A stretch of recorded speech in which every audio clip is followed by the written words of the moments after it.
his plans. This Xuan Chen is really difficult to deal with. Could it be that he has already begun to suspect us? Luo Tianyuan quickly pulled out the red handkerchief hanging on his waist and said, "If that's the case, let me try it out." He tossed the handkerchief into the lake, repeating himself, "If that's the case, let me give it a try." The handkerchief fell into the lake, and at first, nothing happened. But a few seconds later, a horde of man-eating fish surged out of the deep water, tearing each other apart for the handkerchief. Everyone there was startled and frightened, because the rumors were true. There really were strange monsters in Tianqi Lake. Luo Tianyuan arrogantly stepped forward, drawing his saber with a flourish. "So what if they look a little special? You're all scared witless. I want to see what else these fish are capable of." With that, he jumped up and slashed his blade down, splitting the lake's surface in two. However, even with such powerful saber techniques, they were all devoured by the fish in the lake. Old Luo exclaimed in astonishment. Even the saber energy just now was eaten by these fish. Chen Badao stepped forward to explain. "There are magical restrictions here. You can do more than just walk on water." "Don't worry, everyone. We've done a lot of research on Tianqi over the years." As he spoke, he reached into his chest, fumbling for something. Sect leader Kreen pulled out a bottle full of spiritual energy and continued. "This is a water-repelling pill, made from special herbs from Tianqi." He held it out, introducing it to everyone. "Using this water-repelling pill will prevent you from becoming the target of those strange fish, and you can even talk underwater naturally." Then, he gave everyone a pill before proceeding with the examination.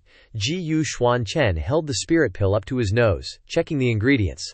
"Apart from the herbs that those old tonic guys use, there's only one herb I've never smelled before."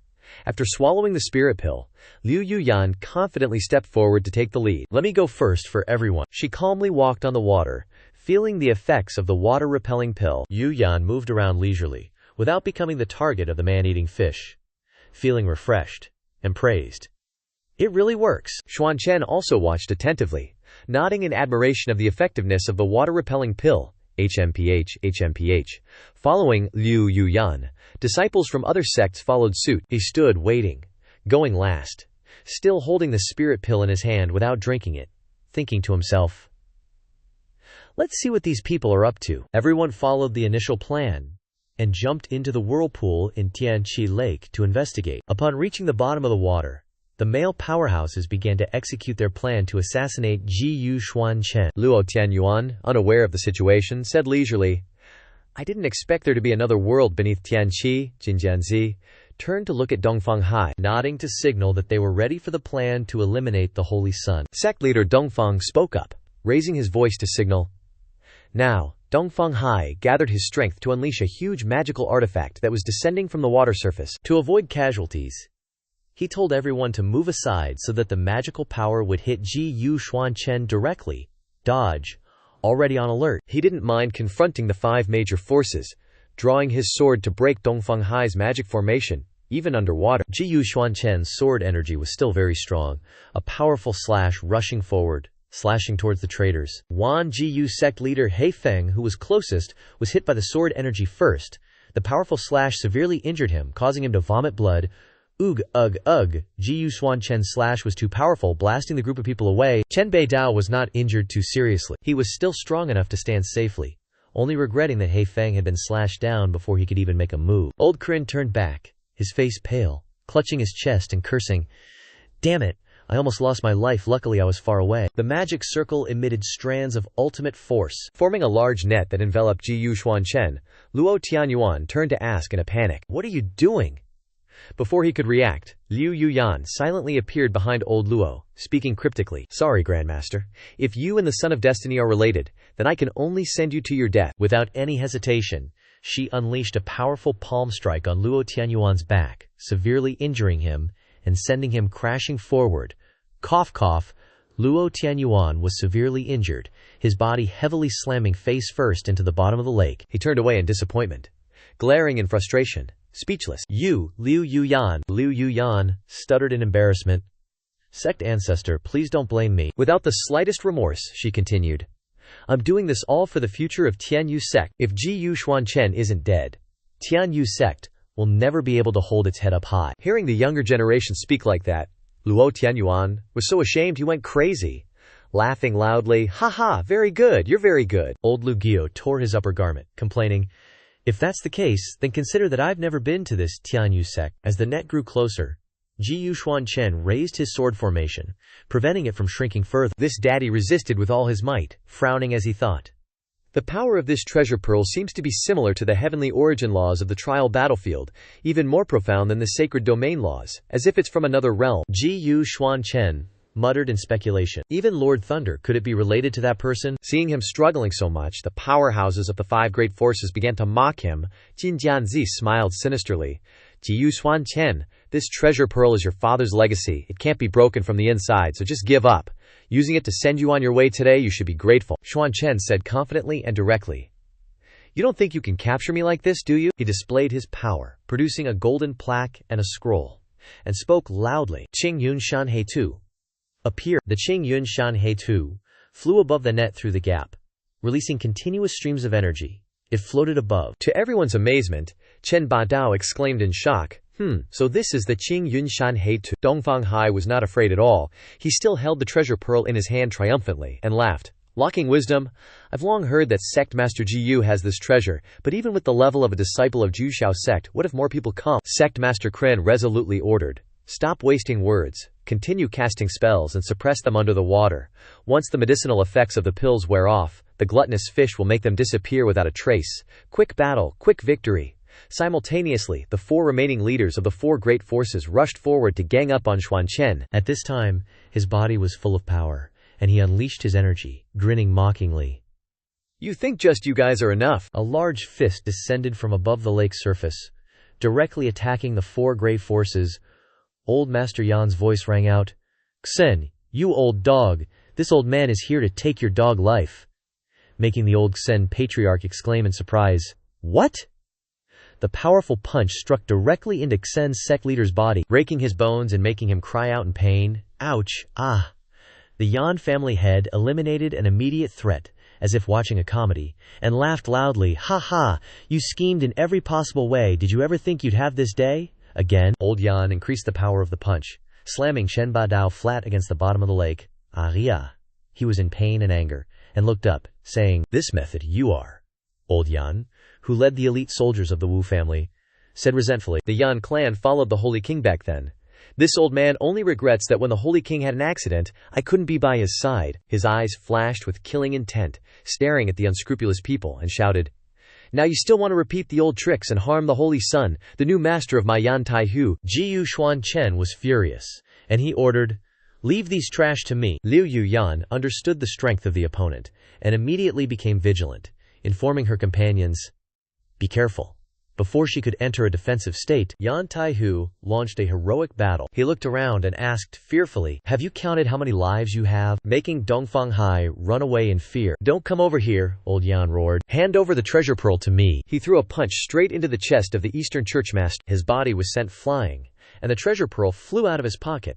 Yan Taihu happily said, It's the sacrificial spirit pearl. He quickly grabbed it, overjoyed. Great. I've got the sacrificial spirit pearl, my lord. Then old Yan quickly threw it down to Xuan Chen, anxiously saying, Catch. Xuan Chen praised in his heart, Well done. Just as the water aversion pill's effects wore off, a huge monster fish suddenly rushed over, targeting Xuan Chen and Luo Tianyuan. Old Luo shouted, Brother Jiyu, be careful. That's one huge fish. Making him flinch, paying attention to the reality of the situation. HMPH. He looked surprised, frowning as he thought, Is this fish targeting me? Xuan Chen had to dodge the attack from the monster fish, so he couldn't catch the treasure pearl to break the formation. It fell and rolled on the ground, entering Jin Jianzi's line of sight. Xuan Chen and Luo Tianyuan were fighting hard against the strange monster. He stabbed his sword into the fish's maw, angrily saying, Seeking death. Old Luo was exhausted and unable to resist, but Xuan Chen grabbed his collar, saving him suspended between the fish's jaws, loudly instructing, Luo Tianyuan, hold on tight to me, hold on tight. The monster fish saw delicious prey, its mouth muscles working continuously, its chewing apparatus opening wide. Yan Taihu rushed over anxiously to rescue, he shouted, My lord. Unfortunately, he was a step too late. The monster fish had completely swallowed Xuan Chen alive. Old Yan witnessed the scene, standing there dumbfounded. This is bad. The Holy Sun has been swallowed by the monster fish. He shouted and wailed, My lord, Unable to restrain his anger, Yan Taihu continuously attacked the monster fish. He angrily roared, "I'll kill you!" Despite everyone's attempts to stop him. "Calm down, Patriarch." Jin Jianzi laughed maniacally. "Haha, it really is heaven helping me. This heavenly pool monster fish can devour all law power, and its physical body is extremely strong. You two are definitely going to die. I think you guys should just surrender obediently." He mocked loudly. "Yan Taihu, don't continue being a dog for Yuan's new lord." Old Yan was filled with rage, his eyes blazing with killing intent. He turned to look at Jin Jianzi, cursing, "You bastard! Seeking death!" Old Master Yan clenched his fist and rushed forward to retaliate. "This old man will hack you to pieces today," he smiled nonchalantly, teasing, "Old fool." Relying only on Iron Tiger Star, who just delivered a powerful blow and kept lecturing me not to be so arrogant. "It's a pity your moves aren't fast enough." That Jin Jianzi easily dodged. He flew down to pick up the spirit pearl and said, "You're too slow. The sacrificial spirit pearl is mine now." Jin Jianzi picked up the spirit pearl, laughing heartily. "Ha, I got it." He channeled his power into the spirit pearl and threw it up, preparing to open the barrier again, saying, "Come forth, sacrificial spirit pearl. Let everyone see your power." The pearl floated up, shining brightly, sparkling, emitting a magical light that dazzled everyone. Everyone was terrified. Its power is truly strong. Seizing the opportunity, Jin Jianzi laughed arrogantly. "Old fool, prepare to die." The spirit pearl continuously radiated superior power, causing the Yan clan's people to panic. They worried, this is bad. Taking advantage of the opportunity, the elite soldiers of the Wu clan were unprepared.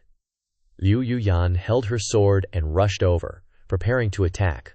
One of the soldiers anxiously reported, "Another one's coming." Yuyan came to join forces, Zhao Zhuang, unleashing a move as she said, "Jin Jianzi, let me come help you." She spun her sword around, successively slashing all the people who followed Yan Taihu. The group of people cried out in pain. Jin Jianzi watched the show, feeling satisfied in his heart, smiling eerily. "Haha, well done.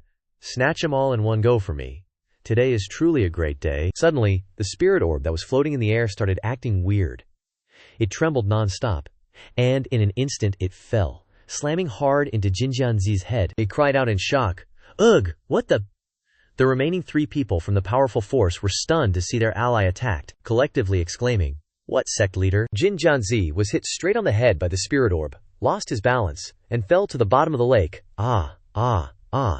A gentle female voice echoed amidst the chaotic battle. She reached out to support the spirit orb, smiling happily. "Haha, my D Tian spirit orb." Under the call for help, the Tianyuan spirit tree appeared, snatching the orb, excitedly proclaiming, "The Ji Tian spirit orb belongs to me now." The group of major forces stared in dismay. "What the heck?" Yan Laoye, seeing his benefactor arrive, quickly paid his respects. "In the end, I still troubled Miss Xiao Tian. Yan Mu feels truly ashamed," Tianyuan replied gently. "It's all right. If I could easily intervene, it would easily attract the attention of the upper realms. I still need to thank Patriarch Yan for understanding." Then she changed her expression 180 degrees, glared at the group of traitors, and said coldly, "The descendants of the southern faction dare to plot against Jiyu Xuan Chen. How audacious!" Immediately, she channeled her spiritual energy into the spirit orb to unleash the power of the Tianyuan spirit tree with surging momentum, announcing loudly, "Today, stay in this heavenly pool." Shen Badao anxiously ordered, "Retreat. Don't fight them head-on, we retreat first." Following the command, the 4 remaining survivors of the 5 major forces immediately swam upwards. Lao Shen laughed loudly. "Haha, you all stay in this heavenly pool to guard the spirit for the holy sun." Yan Taihu still didn't want to let go of these backstabbers. He continued to channel his energy, cursing, "Shen Lao Gao, you injured the holy sun and still want to leave. Leave your life behind." Yan Laoye flew towards Shen Zongzhu, delivering a punch. He gritted his teeth and endured, then looked at the opponent before him, and cursed. Damn it! The pressure from Yan Taihu's punch sent Shen Lai Gao's body flying far away. Jin Jianzi, out of consideration for being on the same boat, swam over to support him. Lao Shen complained uncomfortably, "Damn it, that punch was really heavy." After a long while, the calm lake surface showed signs of movement. The group of major forces had successfully escaped, and a helpless, resentful voice echoed from below, "Damn it, they got away." Yan Lao swam to the surface later, waving his fists angrily. Annoying, Yan Taihu gnashed his teeth, expressing his displeasure. "I will definitely kill them all." Tianyuan was calmer. She stepped forward to advise, Don't chase after them. The most important thing now is to find Xuan Chen. At this time, inside the belly of the monstrous fish, Xuan Chen and Luo Tianyuan were struggling with the innards of the big fish. Due to the slipperiness, both of them fell into a pool of blood inside the monster fish's belly, their bodies heavily injured, now being jostled violently again. Lao Luko couldn't bear the pain and had to cry out, "Ah! Ah!" He looked around once inside the big fish's belly, and then hesitated. Xuan Chen. Without saying much, he silently used his spiritual energy to reach out and feel the contractions and vibrations of the monster fish's body, then said seriously, "We are probably still inside the fish's belly. There's water in the monster fish's belly, and the carnivorous fish are still leisurely swimming around." Luo Tianyuan couldn't see what was going on and still thought it was something magical, so he widened his eyes and praised in admiration. "This is truly refreshing." A moment later, when the fish swam closer, he panicked and flailed. "What is that?" Xuan Chen was also a little worried. So many monster fish. Lao Luo rushed forward, slashing with his sword, frowning and saying, "It's all right, just kill them." Xuan Chen also quickly used his magic power to spit out flames, burning the fish that wanted to attack. Luo Tianyuan said with a happy laugh, "Ha ha, that's right, then let me pave the way for Jiu Xiong." A second ago he was still happy. Immediately, a second later, he changed his expression, suddenly remembering something was wrong. Just like before, these fish are very adept at using the power of the laws. Xuan Chen had to both cast spells to stop the monster fish and think. The sword energy striking the fish had all been devoured by them. Instead of saying they devoured it, it would be more accurate to say that these fish's understanding of the power of laws far exceeds the holy domain. He seemed to have understood something, crossed his hands together, and smiled strangely. "If that's the case, I actually want to see if you guys can break through anything and everything." Xuan Chen summoned his yin-yang koi pair to face off against the weird fish. Swish! With a burst of spiritual energy, the piranha-like fish swarmed forward, baring their sharp teeth, aiming to bite into the koi pair. Too bad for them. Their precious teeth were totally useless against Xuan Chen's spiritual item, and actually backfired. Say goodbye to your teeth, losers. Seeing such formidable power, Luo Tianyuan couldn't help but ask, "Brother Gu, what kind of move is that? Your application of the power of law is amazing. It's so exquisite, so wonderful, just like the power of those weird fish." Before Xuan Chen could explain, a voice rang out. "Wait, please spare us, master, don't kill us." Old Luo jumped, looking around wildly. "Who's talking?" Seeing that the other side was so desperate, Xuan Chen didn't make things difficult. He commanded the koi pair to return. Almost immediately, the giant weird fish's body began to dissolve. Luo Tianyuan blurted out in surprise, "The fish is dissolving." Xuan Chen's gaze remained unchanged. He was cautious, cold, and fixed his gaze in one direction. The giant weird fish's flesh dissolved, then reassembled into a smaller form, from which the voice spoke. "Master, please wait." A lanternfish appeared, the squad leader of the little fish, begging, "Master, please have mercy." Still wary, Xuan Chen gathered his spiritual power in his hand before asking, "Explain yourself. What exactly are you? If your answer doesn't satisfy me, I'll tear you to pieces." His face revealed a clear, killing intent, ready to strike at any moment. Under Xuan Chen's terrifying demeanor, the lanternfish truthfully replied, "I'm the fish that swallowed you two earlier. This is my true form. Now, I didn't realize your power was so profound, and I offended you. I now hope you can spare me my life." Before making a decision, he asked further, "I want to know everything about the heavenly pool." Out of fear, the weird fish immediately agreed. "Yes." The fish began to tell its story. Outside this sacred realm is a world called the Supreme God Realm. The 6 heavenly Tao principles operating within are even more profound and more complex than the laws of this sacred realm. The Heavenly Pool Palace is a major power in the Supreme God Realm. The Heavenly Pool is everything to them.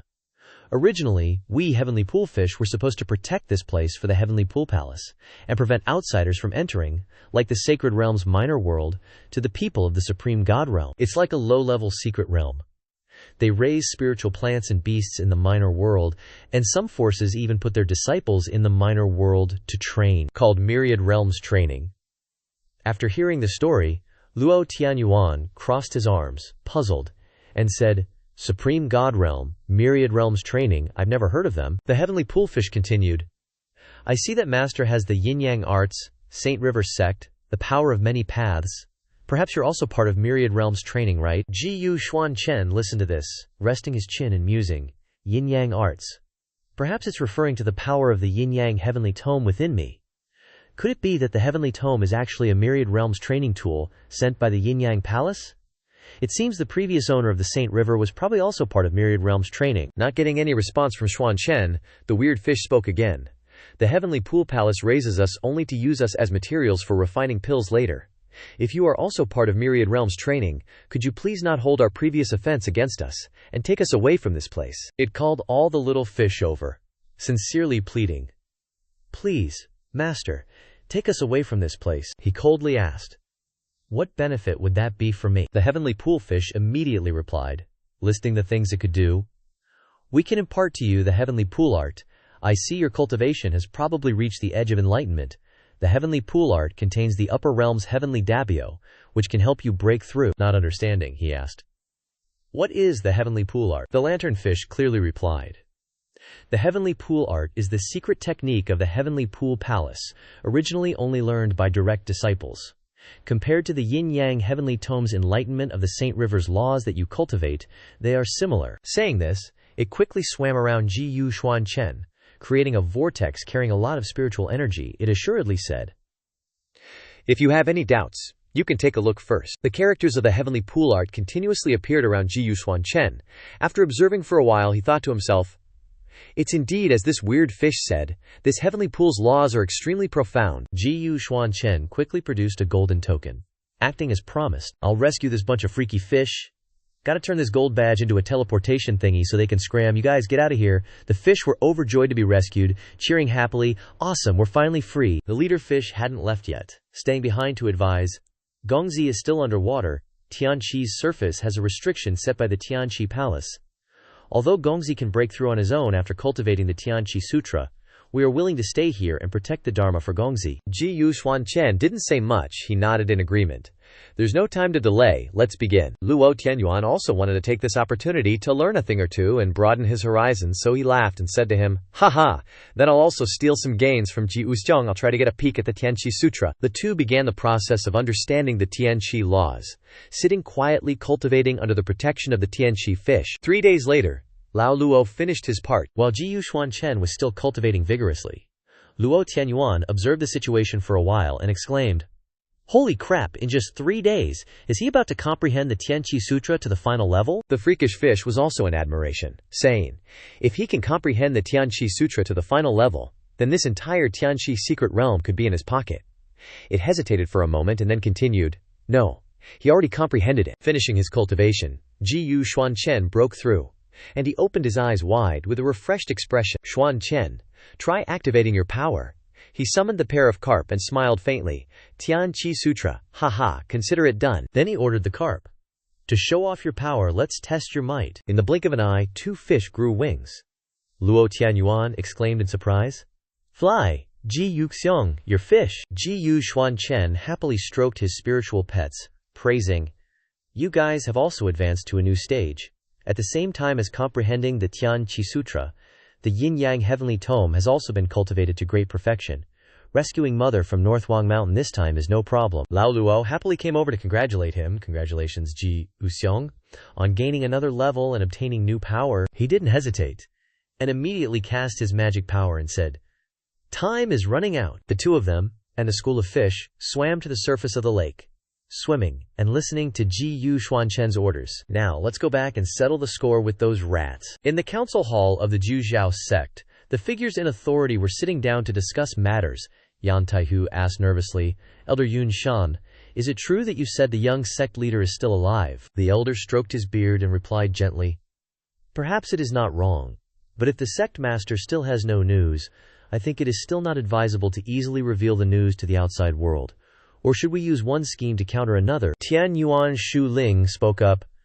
I agree with Elder Yunshan's opinion. He has initially grasped the shape of the power of the heavenly Tao. The Tianqi secret realm may not kill him. Xiao Zhao Wudi did not understand the matter, and turned to ask, Little Tian girl, what is the power of the heavenly Tao that you are talking about? Tian Yuan Niang calmly explained. The power of the heavenly Tao can be said to be the ultimate form of the power of the law. People in the Holy Realm absorb the power of the law of the remnants of the heavenly Tao in the supreme divine realm. You can use music to stimulate plants from wilting, and you can also use small grains of sand to create a country. Comprehending the power of the heavenly Dagyo, can create all things. Listening to Tianyuan's explanation, Xiao Zhao continued to marvel. He pondered, stroking his beard, and said, "The power of the heavenly Tao is so powerful. If that's the case, let's act according to Elder Yunshan's plan." At the burial ground of Zhuzhao sect, streams of magical energy flowed down from the sky. Jiyu Xuan Chen and Luo Tianyuan slowly landed. After a long time of moving, Lao Luo sighed. Finally out. After a moment, he looked around and muttered, This is Ji Yuxiang's grave. On the tombstone is engraved in clear letters, the burial garment of sect leader Jiyu Xuan Chen.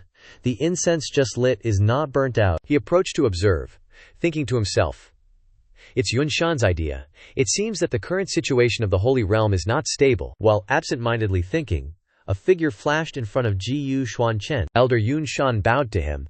This old servant has been waiting for the sect leader to return for a long time. He didn't turn his head, coldly walked away and ordered, "Return to the sect." After returning, everyone gathered again in the council hall to discuss matters. Elder Yunshan told the story. The 5 major factions from Tianqi announced to the outside world that the sect leader was framed by the Yan family in Tianqi and unfortunately died. Although I sensed that you were still doing well through the Holy River, I dared not reveal your identity, and then let the disciples under my command temporarily take the seat. Jiyu Xuan Chen sat in silence, listening to his old teacher finish the story. The 5 sects have tried to make a move on Nine Heaven's Gate multiple times, but Zhao Tian Girl beat back every single attack. Not only that, but now the 5 big sects are even teaming up to hunt down the Yanxi clan. Alchemist Qin Jiang even proved to everyone that this whole thing was a conspiracy by the 5 sects, but because of it, someone ambushed him and he's been out cold ever since. So clan head Qin, who never bothered with worldly affairs, is so pissed that he's publicly declared a feud with the 5 sects. Now the Holy Domain is scared and everyone's in danger. Hearing this totally twisted version of the truth, Luo Tianyuan couldn't hold back his anger and slammed his hand on the table, yelling, "This kind of black-as-white garbage is seriously infuriating." Jiyu Xuan Chen pondered. The 5 sects combined are only a bit stronger than the Yan family. To be this cocky, they must have someone backing them up. He stood up, pissed, and said, "This daddy wants to see just what these 5 sects are relying on to be so arrogant. This newly mastered heavenly pool art is just begging for someone to test it on." Elder Yunshan stood up to stop him. He calmly said something that changed Jiyu Xuan Chen's mind. "Sect leader, it'd be best if you went to the Qin family to take a look. I don't think Xinjiang's situation is very optimistic." He calmed down and answered, "All right. This whole thing started because of me, so I should be the one to end it at the Qin family." Jiyu Xuan Chen quickly arrived to check out the situation. A beautiful woman and 2 attendants came out to greet him. "Young Master Jiyu, please return. Miss Xinjiang is currently unconscious. The clan head can't allow anyone to see her." Understanding he was being politely kicked out, he quickly pulled out a bottle of medicine. "Don't delay things," he said. "I'm here to deliver medicine to Miss Qin." The Qin family members saw the treasure Jiyu Xuan Chen brought and exclaimed in surprise, "This is a 10th grade saint pill." "It's a whole bottle of 10th grade saint pills." She covered her mouth with her hand, admiringly thinking, even the young lady, who's known as the alchemic god of sorrows, couldn't possibly make a 10th grade saint pill, let alone a whole bottle. The young lady once said that his pill refinement skills are extraordinary, and it seems to be true. The woman hurriedly said, "I will go and report to the clan head. Young Master Ji Yu, please wait for a moment." The maid quickly went to the Qin clan head's bedroom to report, "Clan head, there is a man who claims to be Jiyu Xuan Chen, waiting outside the door, seeking an audience to save Xinjiang, the eldest young lady." Qin clan head, Qin Keng, sat in contemplation for a while, then asked, "Jiyu Xuan Chen? Wasn't he buried in the heavenly pool? Jiang was seriously injured because of him. With such extraordinary pill refinement skills, if he can save Jiang let him in to see Jiang The girl immediately took the order, carefully obeying. Yes, Xuan Chen went inside to take Xinjiang's pulse. He cast a serious gaze at her, lying motionless on the bed. Assessing the situation, Jiyu Xuan Chen said helplessly, "Her heart meridian is injured. She needs 7 aperture exquisite lotus leaf to restore the heart meridian. But it's said that this thing has been extinct for 10,000 years. The girl was worried about Miss Qin and stepped forward to say, "There is a 7 aperture exquisite lotus leaf in the house, but the clan head will definitely not take it out for the young lady." Jiyu Xuan Chen asked in surprise. "Why?" Xiao Qiao replied sadly. "I don't know exactly, but the clan head, in order to avenge the young lady, can only kill into the 5 sects. The heart meridian is also damaged. Even if it is cured, I am afraid that it will not be the young lady's turn. Xuan Chen was still very firm. He stood up and said, "Take this one to see your clan head." Xiao Chao was stunned and speechless. The two of them arrived at Qin Keng's mansion after a while. Xiao Chao said, "This is the clan head's room." Just as Xuan Chen and Miss Chao arrived in front of the door, a person rushed out of the open door and shouted, "It's bad!" The female servant urged. "Quickly go and call a doctor. I'm afraid the clan head is not going to make it." Old Master Qin was writhing in bed, coughing up blood continuously. Cough, cough, cough. As soon as Xuan Chen arrived and began to check his pulse to assess the situation, he was called back by the servant. Hey, Xiao Chao stepped forward to help him stop the servant, and she said, "This person is acquainted with the young lady, and his pill refinement skills are extraordinary. Let him take a look." After examining Qin Keng for a while, he came to a conclusion. This person's blood and qi are strong. It can't be that the heart meridian is damaged. He reached out and gathered magical energy to temporarily treat the clan head, and then informed the people there. "The heart meridian of your clan head is healthy, it's just that it was injured by someone using the heavenly pool laws. The heavenly pool laws cause the heart meridian to become blocked, which causes the heart meridian to be damaged. Just resolve the heavenly pool laws, and then support with a heavenly spirit pill, and that should do it." After a near-death experience, under the treatment of Xuan Chen, Old Master Qin was better. He weakly slowly opened his eyes. The servants in Old Master Qin's mansion turned to Xiao Chao and said, "That heavenly vein pill, wasn't that recipe supposed to be lost ages ago?" Xiao Krier calmly replied. "Although the complete recipe is lost, plenty of folks try to deduce it from the incomplete aroma."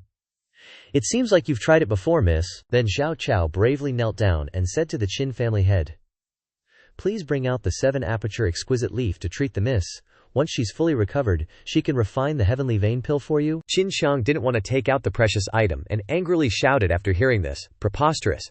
That was left by our ancestors for a noble person." Old Qin said frustratedly, "If Jiang Xie can't overcome this tribulation because of this, then it's her fate." Xiao Chao was about to speak up. Family head.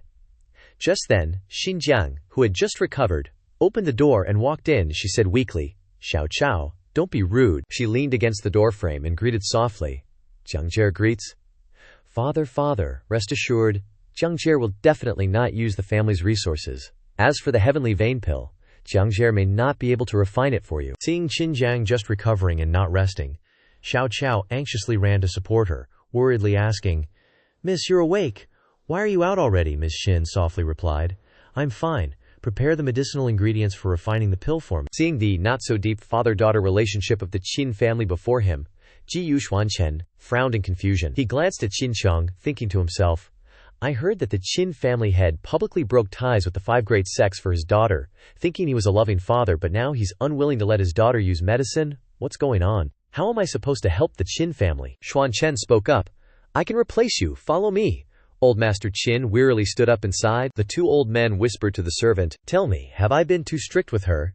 The maid respectfully replied, "I think Miss Xinjiang can understand the family head's determination to protect the Saint King's relics." Outside the Qin family's pill refining room, Xiao Chao, while supporting Xinjiang, worriedly asked, "This is the pill refining room. But miss, can you really refine pills in your current state?" she asked again with concern. "Miss, how about I go plead with the family head?" Xinjiang stopped her upon hearing this. "Don't you know my father's temperament? He loves me dearly, but compared to the ancestral teachings, he'd rather sacrifice me for the greater good than disobey them." Xuan Chen was dumbfounded when he heard this, confused. Inside the pill refining room, Xuan Chen was working with Xinjiang to refine the pill. Miss Xin hesitantly said, "I haven't actually succeeded with this recipe yet. Although I've deduced it roughly, the ingredients still need adjustments. I'm afraid I'll have to trouble you a few times, young master." He calmly replied, Then, Xuan Chen held the formula in one hand and gathered his cue with the other, saying, "This formula is basically fine. Just change the 5,000-year-old Kuiwei flower to 4,000 years." The Qin girl was enlightened, exclaiming, "Really?"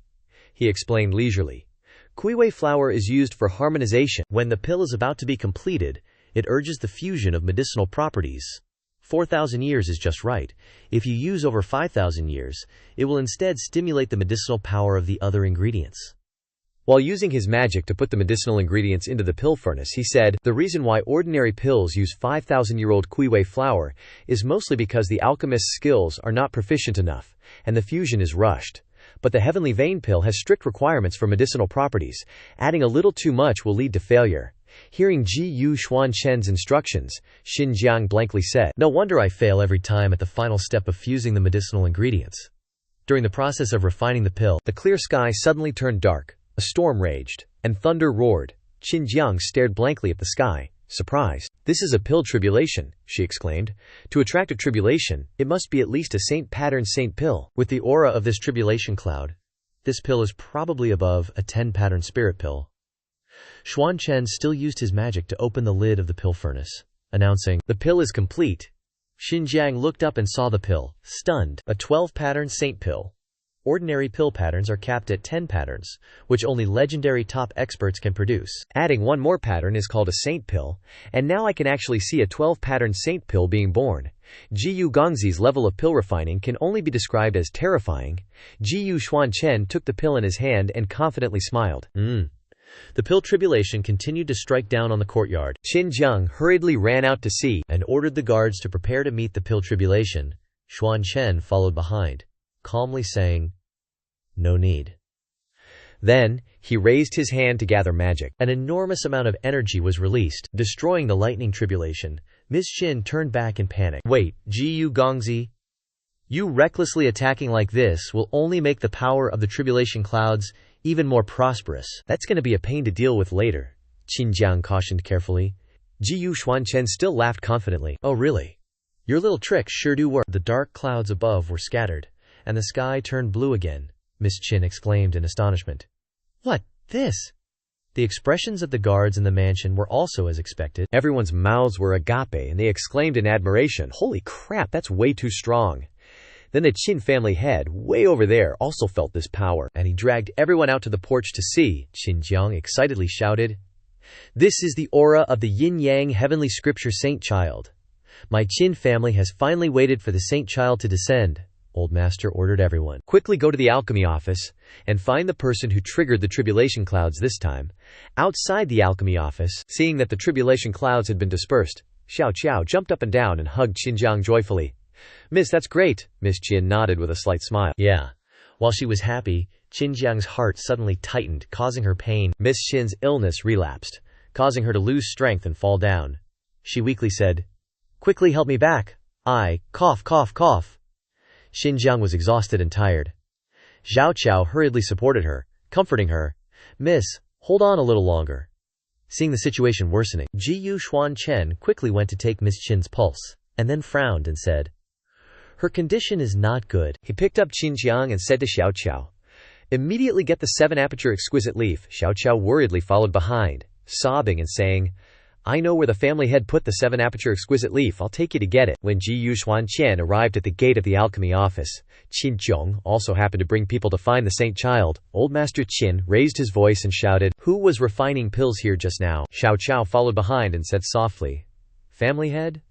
Xuan Chen wants to take Xinjiang to find medicine early. Because this was urgent, he was stopped by the Qin family's guards. He looked unhappily at the Qin family head and said bluntly, "Lives are at stake. Move aside." He stubbornly refused to back down with his daughter, and said sternly, "Without finding the person who was refining pills just now, no one is allowed to leave the alchemy room." Xuan Chen angrily raised his foot and kicked away the guards blocking the way, shouting, "If that's the case, don't blame me. Those who block my path will not be shown any mercy." He sped past the soldiers, causing them to be startled.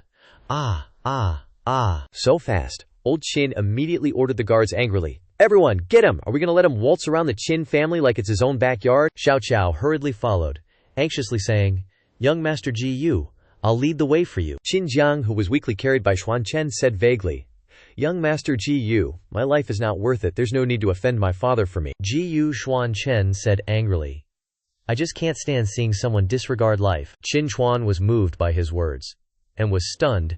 Young Master Ji Yu must think the guards are too useless. Old Master Qin rushed forward directly, confronting Xuan Chen head-on.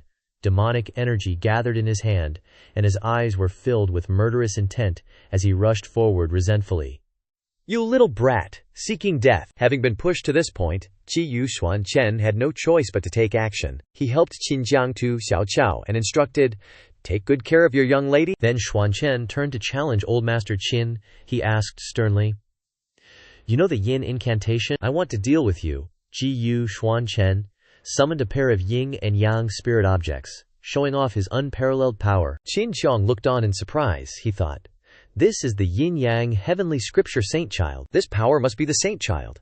That's great, we finally found the saint child." While he was lost in thought and without any precaution, Xuan Chen unleashed an extremely powerful palm strike directly at the Qin family head's body. The great power of the strike sent Old Master Qin flying through the thick wall in everyone's stunned silence. Qin Qiang was seriously injured and screamed in pain. Ah! The surrounding guards cried out in fear, waiting for a response. Family head, Xuan Chen was arrogant, still wanting to strike, his face cold as he mocked. "Can't even withstand a single blow." Old Qin crawled out from under the rubble, disregarding the pain, and shouted excitedly, That's great! Heaven is also blessing my Qin family." Qin Qiang immediately ordered the servant, "Go, bring the 7-aperture exquisite leaf here." The guards all responded, "Yes." After hearing the order, their faces were blank, wondering to themselves, why is the family head so happy? After being beaten, Old Man Qin crawled out of the rubble, knelt down and paid respects to Xuan Chen. He bowed respectfully. "Guardian of the Qin clan, greets the Holy Sun." The soldiers were stunned and exclaimed, "Holy Sun." Qin Qiang finished his salute and stood up, roaring, "You lazy servants! What are you still standing there for? Hurry up and kneel down to pay your respects." All the guards, hearing the Qin family head's order, respectfully knelt down and shouted in unison, "Greetings, Holy Sun." Xuan Chen arrogantly crossed his arms, doubting life, and said, "Your Qin family is also a guardian of the Holy King. Everyone, stand up." Xiao Chao and Qin Jiang, standing aside, were also surprised by his identity. Is he the person the Qin family has been waiting for? Is he that Holy Sun? After a while, the people of the Qin clan brought a precious box and presented it to Xuan Chen. He respectfully reported, "Holy Sun, this is the 7-aperture exquisite leaf that the Qin family has been keeping safe for the Holy King for many years. It can help the Holy Sun's cultivation base to rise a level higher." He carefully handed it to Xuan Chen and continued, "The Qin family has protected it for generations and has never dared to touch it in the slightest. Please, Holy Sun, you must accept it." Xuan Chen flipped through the alchemic recipe book and asked, "You guys are protecting the 7-aperture exquisite leaf for me?" Old Man Qin sincerely replied, "We follow the ancestral teachings and dare not disobey." He used his magic power to take the 7-aperture exquisite leaf out of the box and coldly replied, "For the sake of your honesty, I won't pursue this matter any further. But from now on, everything must prioritize the lives of your family members. The mission of the spirit medicine is only to save lives." As he spoke, he used his firepower to refine the medicinal herbs into medicine. "I don't need this kind of external object to strengthen my body." Seeing with his own eyes the top-quality medicinal materials being burned, Old Man Qin was heartbroken and stunned. Trying to stop him, Holy Sun, Xuan Chen ignored him. He had already refined the herbs into a beautiful emerald green medicinal liquid. Then he used his magic power to guide the medicine into Qin Jiang's mouth, causing her to be extremely bewildered. Xiao Chao, seeing Qin Jiang's tired appearance, anxiously called out repeatedly. Ms. Qin Jiang, seeing his daughter being saved, was both happy and grateful.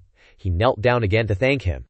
"Thank you for the Holy Sun's life-saving grace. From now on, Qin Jiang is willing to listen to the Holy Sun." Old Qin was tearful and snotty, repeatedly bowing and saying, "Thank you, Holy Sun, for saving Jiangir's life." In the Qin family's council hall, Old Qin seriously asked Xuan Chen, saying, "So, the Holy Sun is currently only in contact with our Menxi and Qinxi clans." While waiting for the servant to pour tea, he reminisced about the past.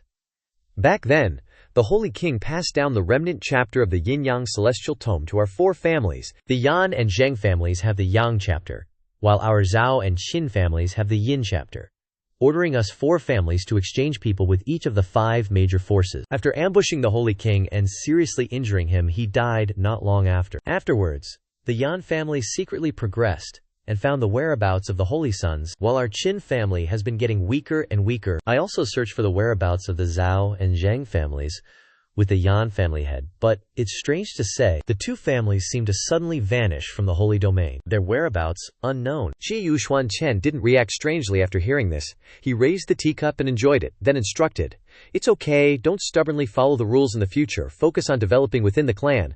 Qin Qiang understood and replied clearly, "Yes." A second later, Xuan Chen slammed the teacup down on the table and said with burning momentum, "Now that your serious illness has passed, Why not join forces with the Yan family? I'm gonna lead the charge to SMASH those 5 sects, Xuan Chen declared. Puffing out his chest, Xing Keng was shocked. Smash the 5 sects? What's the plan, holy child? Xuan Chen smirked devilishly. If those 5 sects dared to screw over the holy king at Tianqi back then I'll give them a taste of their own medicine. An eye for an eye, baby. Outside the main hall of the Tianlan sect, the disciples were gossiping like crazy. Hey, did you hear the rumors? Something weird's been happening at Tianqi lately. Apparently, someone saw a talking fish near Tianqi. It told a passerby that the 5 sects betrayed the holy king and killed him, and that Xuan Chen from the 9 Heavens sect is stirring things up. Someone spotted the 4 sect leaders of the other major sects arriving, and quickly whispered to the other disciples, "Hey, shut up, they're here." The 4 big bosses from the 5 sects walked by with stone-cold faces. The Tianlan sect disciples went inside the main hall to discuss their upcoming strategy. Inside the hall, Sen Ba Dao was already there, waiting for his buddies. The other 4 wearily sat down. Jin Jianzi started complaining. "Old Sen, you must have heard the rumors your disciples are spreading, right? What are we going to do now? Got any ideas?" Sect leader Kreen just sat there, silent as a rock. Jin Jianzi continued. "Even though the 5 sects have a deep reputation in the holy domain, if we keep going like this, someone's going to take advantage of us." He Feng, resting his chin on his hand, added thoughtfully, "There's no shortage of forces that want to replace the 5 great sects these years." Dongfeng Hai finally spoke up arrogantly. "I'm telling you guys, you don't actually believe those fish from Tianqi are going to come out and clear Xuan Chen's name, do you?" He Feng seemed enlightened, and chimed in.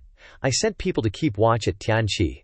They saw people from the 9 Heavens sect using the sacrificial spirit pearl to get out of Tianqi." "That weird fish is probably involved too." Jin Jianzi crossed his arms smugly.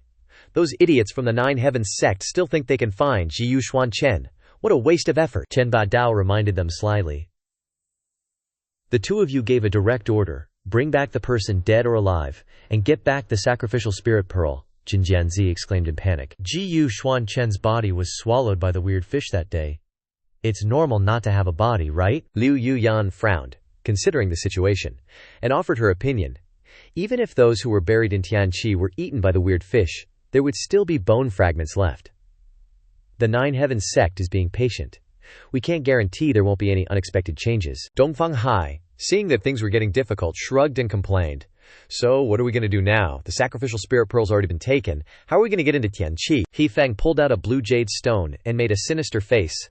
"I have a treasure pearl. I got it from Tianqi before. Its power is not necessarily the sacrificial spirit pearl, but if we fully activate it, we can barely drain Tianqi dry." As he fiddled with the jade stone, he stated the condition. "It'll require the blood essence of at least 500 disciples above the yin-yang realm as a sacrifice." The sect leaders were all shocked. Chen Ba Dao's face turned pale because of the barbaric and horrific condition. Liu Yuyan immediately stood up and slammed the table in protest. "I don't agree.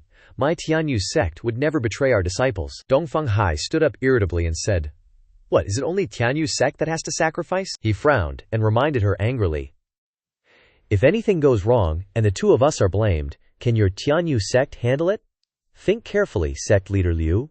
What's ultimately beneficial for the Tianyu sect?" Dongfeng Hai's words silenced Yu Yan. She couldn't find any words to retort. Feeling that the atmosphere was becoming tense, Chen Ba Dao stood up to mediate. "You don't need to lose your temper over such a thing. How about this? Tomorrow, each of us will bring some disciples to guard the tunnel of Tianqi, watching the 9 Heavens sect." Feeling that the atmosphere was becoming tense, Chen Ba Dao stood up to mediate. "You don't need to lose your temper over such a thing." He suggested a countermeasure. "How about this? Tomorrow, each of us will bring some disciples to guard the tunnel of Tianqi, watching the 9 Heavens sect." The cunning old fox schemed. "If we can successfully snatch the sacrificial spirit pearl, everyone won't need to." Dongfeng Hai, He Feng, and Jin Jianzi all agreed one after another. "I have no other opinions." "Me neither. I guess that's all we can do." Liu Yuyan didn't reply right away. She said, "Allow me to go back and think about it." After saying that, she turned to leave. As she left, sect leader Liu expressed her attitude. "I don't want to sacrifice the disciples of my sect unless it's absolutely necessary." Dao Jianzi stood up, very frustrated, and snorted loudly. He couldn't understand women's feelings, so he asked sect leader Liu, "Why do you have to be like this?" Chen Bai Dao wasn't one to fuss, so when Liu Yuyan spoke up to stop Jin Jianzi, he let her go. That sly old fox with his venomous tongue, talking about how the 5 sects should just remain equals, is convenient for him.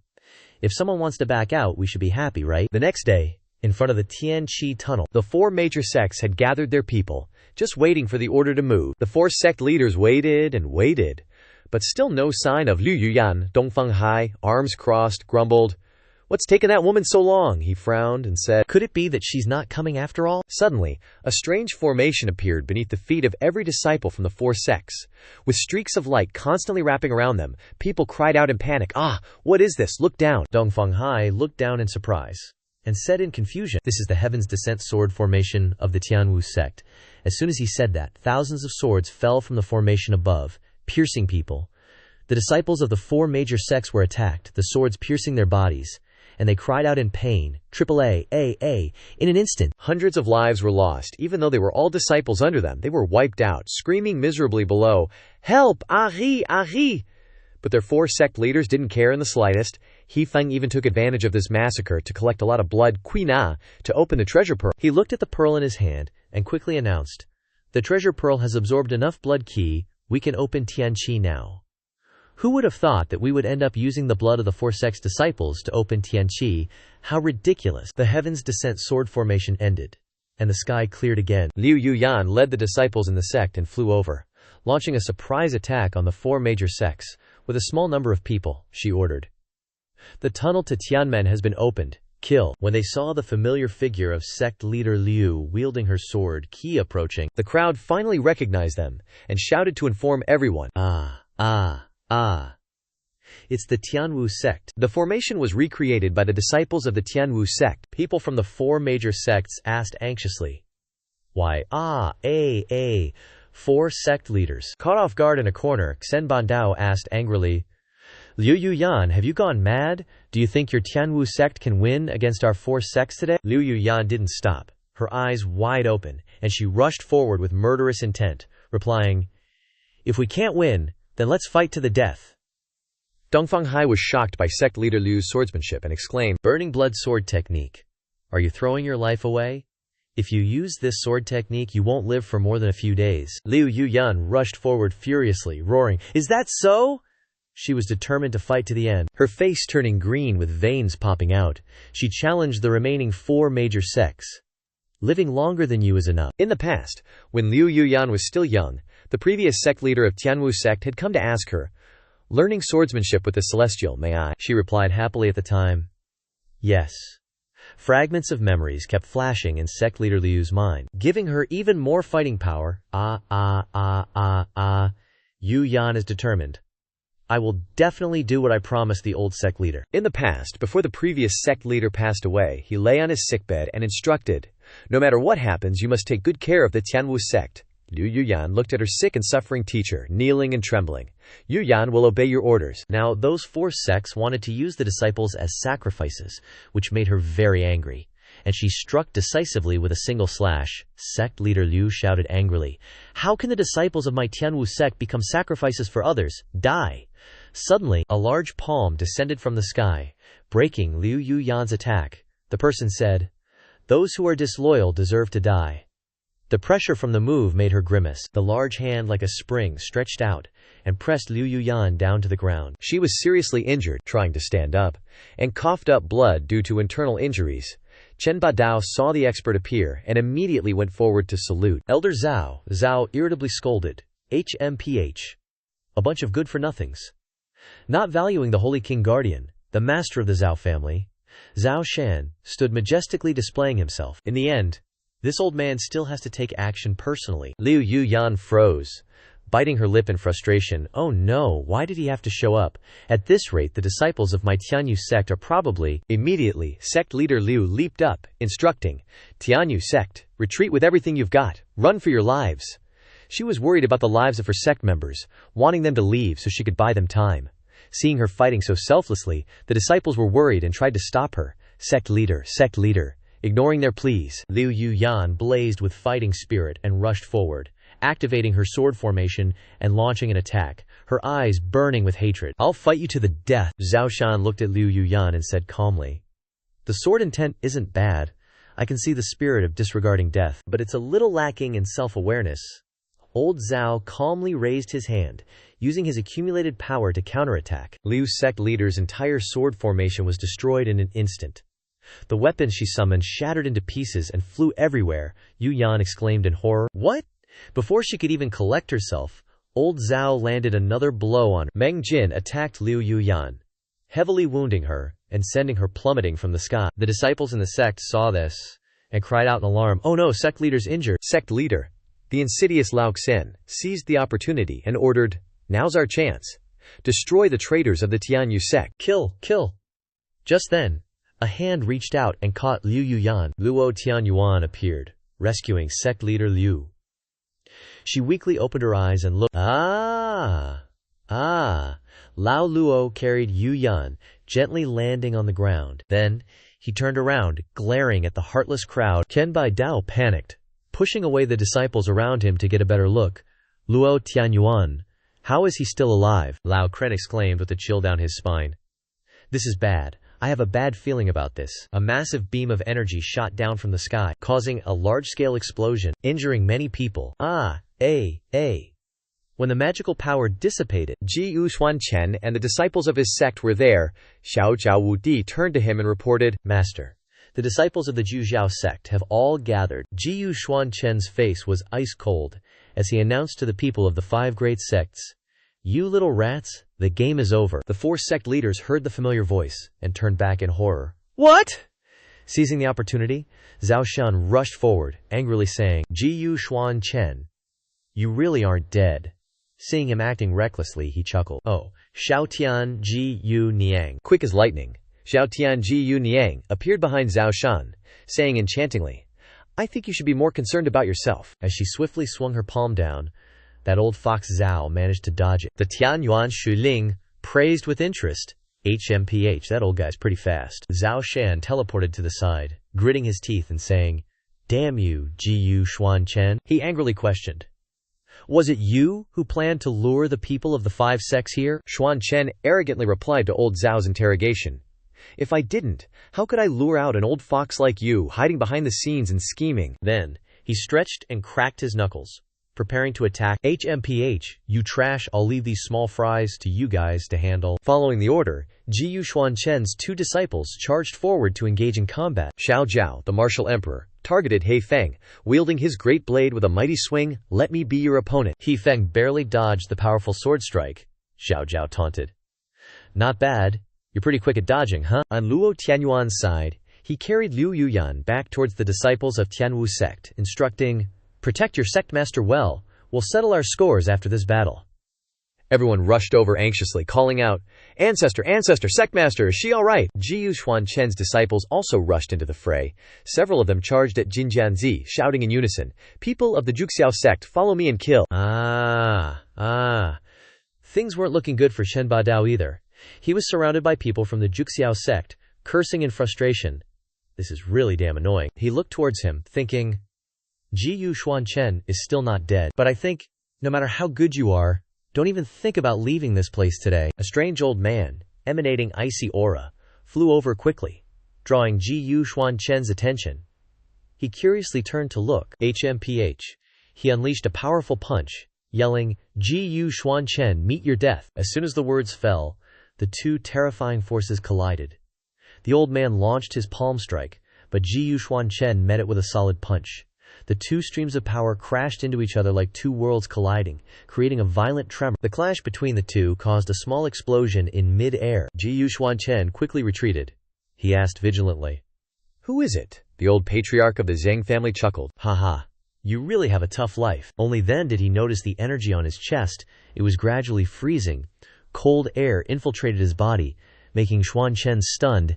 HMPH, this cold air is. Then, the space around Xuan Chen seemed to spin. He weakened and vomited blood. Xuan Chen looked at the liquid on his palm, panting as he thought, I can't sense any breath approaching the force of law at all. This cold energy is invading this deity's body, without any foundation. From below, Jian Jin immediately reminded Xuan Chen arrogantly. The old ancestor of the Zheng family is already a half-saint. He has comprehended the power of the heavenly Tao. No matter how extraordinary your talent is, you can't possibly contend with him. Dongfeng Hai chimed in.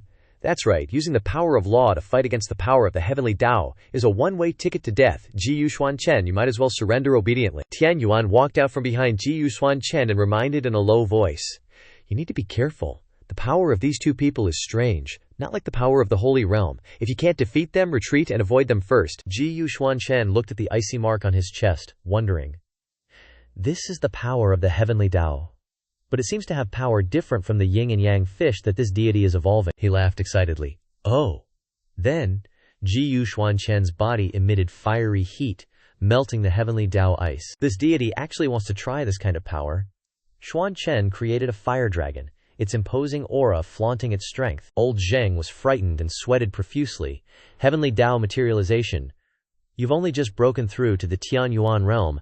How can you comprehend heavenly Tao materialization? Hearing these words, Jin Jianzi and Dongfang Hai were both horrified. What?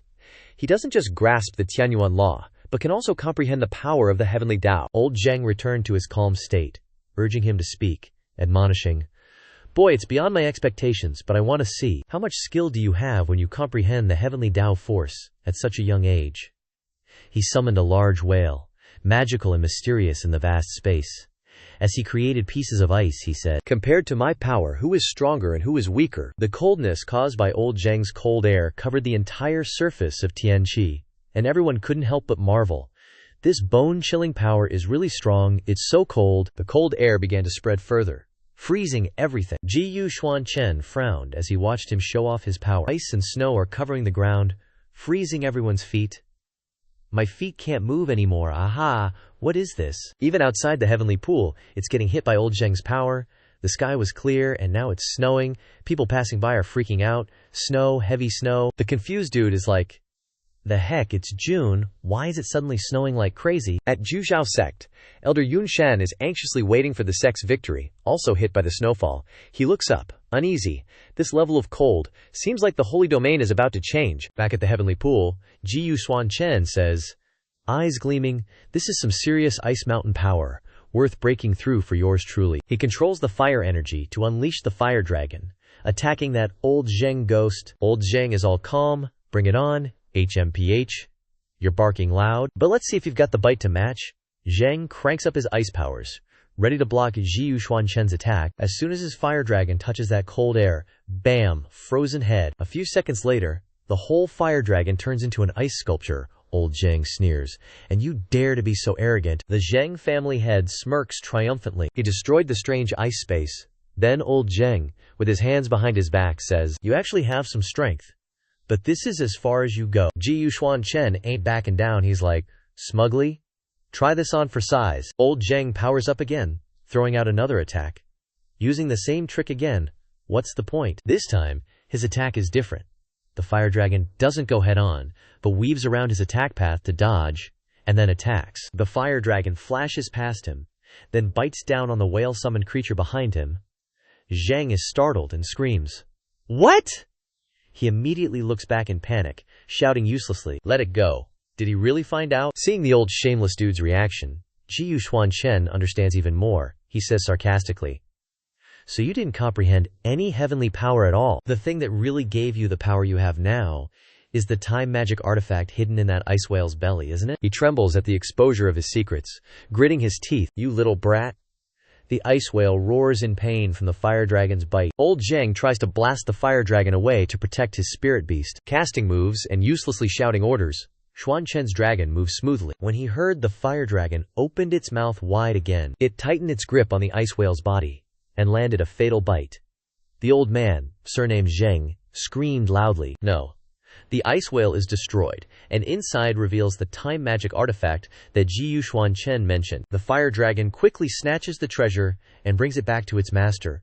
Old Zheng says powerlessly, No.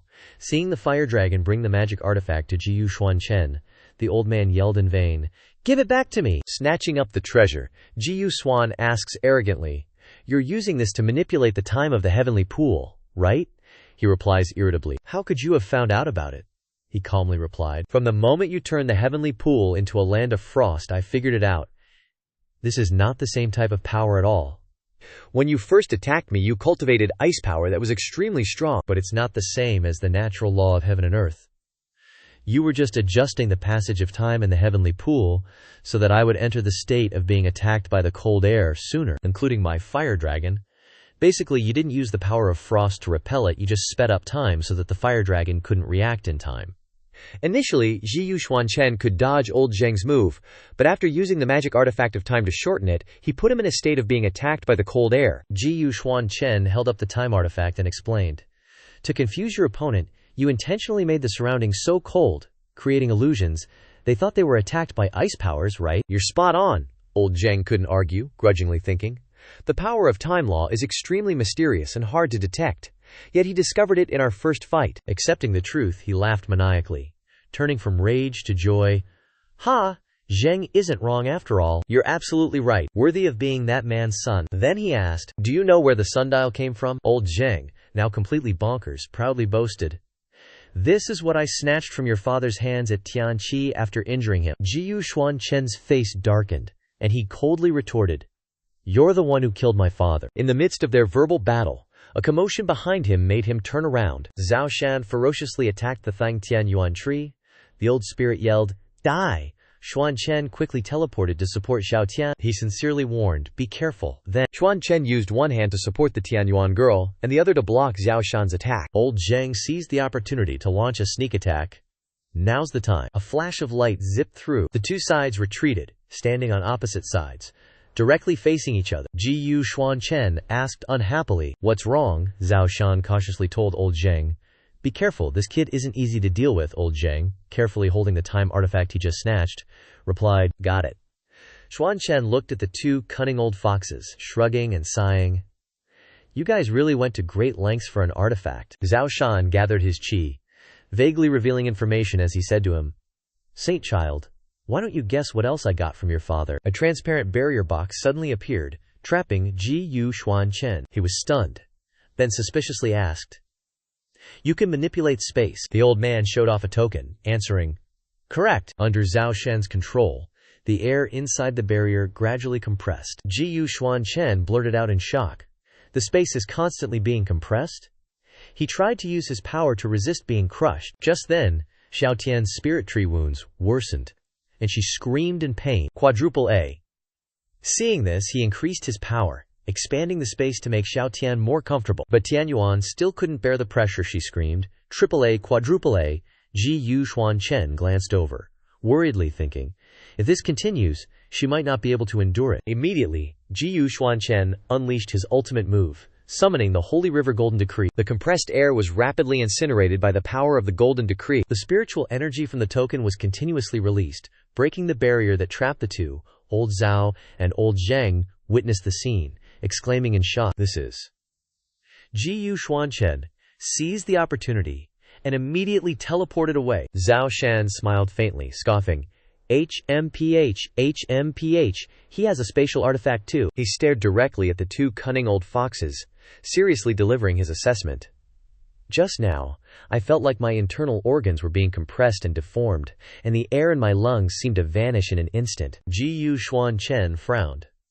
"These two's abilities complement each other perfectly, can't be underestimated." Old Zheng threatened, "Now that you've seen through it, I don't need to hide it anymore." He channeled demonic energy into his magic weapon, and said grandly, "Taste the real power of this sunshade." As the time-manipulating magic item took effect, Tianyuan was injured, and her body was in intense pain. Her body trembled. Then her whole body seemed dehydrated.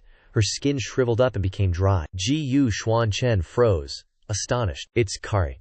Zhao Tian, using all her strength, pushed him away, her face gaunt, and instructed, "Gu Gongzi, just focus on fighting, no need to worry about me." Before she could finish speaking, Tianyuan was drained of her vitality, her body shriveled, exhausted, and she fell backward, losing her balance. Xuan Chen quickly rushed over, supporting Xiao Tian's weak body. He frowned and warned, "Be careful."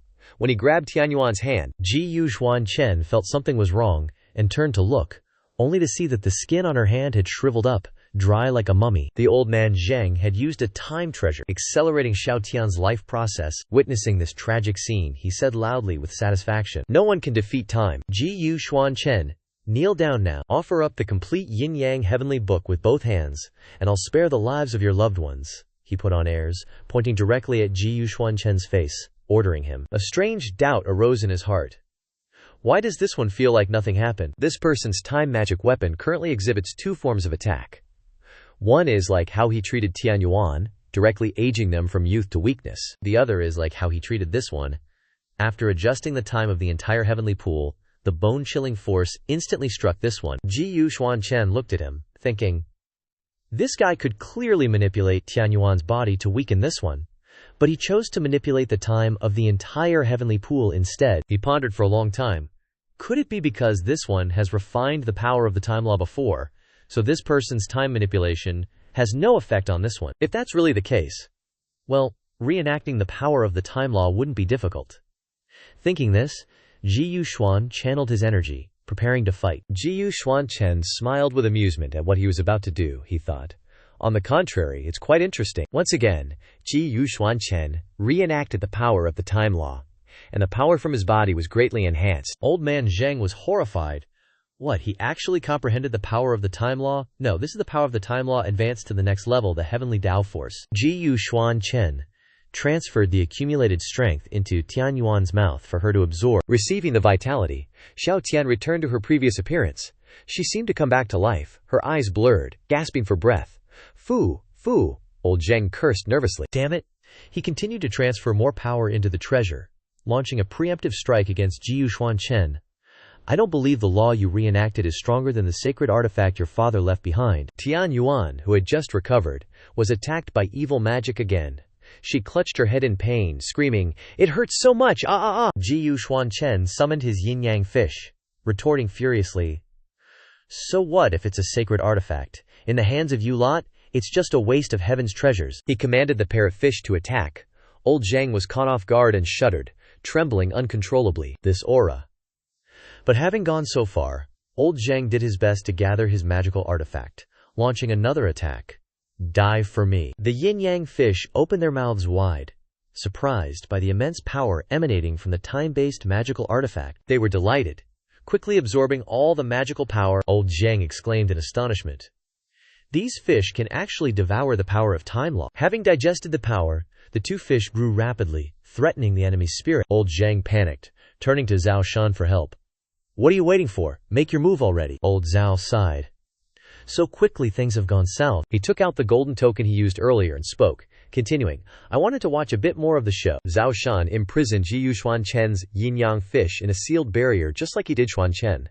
Seizing this opportunity, Old Zheng rushed to attack. Old Zhao also took action, combining his power with Old Zheng, saying, showing off power, I can fix space, so naturally I can cut space too. I don't care what kind of hero you are, when space is shattered, you'll all kneel before me. His blade fiercely cut the two barriers imprisoning the yin-yang fish. As the two transparent cages shattered, Xuan Chen's spiritual beings dissipated into dazzling golden particles of energy. He worried, holding on to Xiao Tian tightly. This is bad.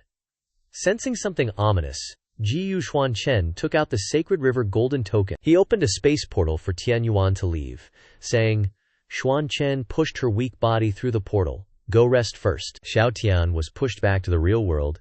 She was unsteady and fell to the ground. To ensure safety, from the other side, Xuan Chen also relied on the golden token to release power. He created a protective shield for Tianyuan. Huff, huff. She sat dazedly for a moment, then composed herself.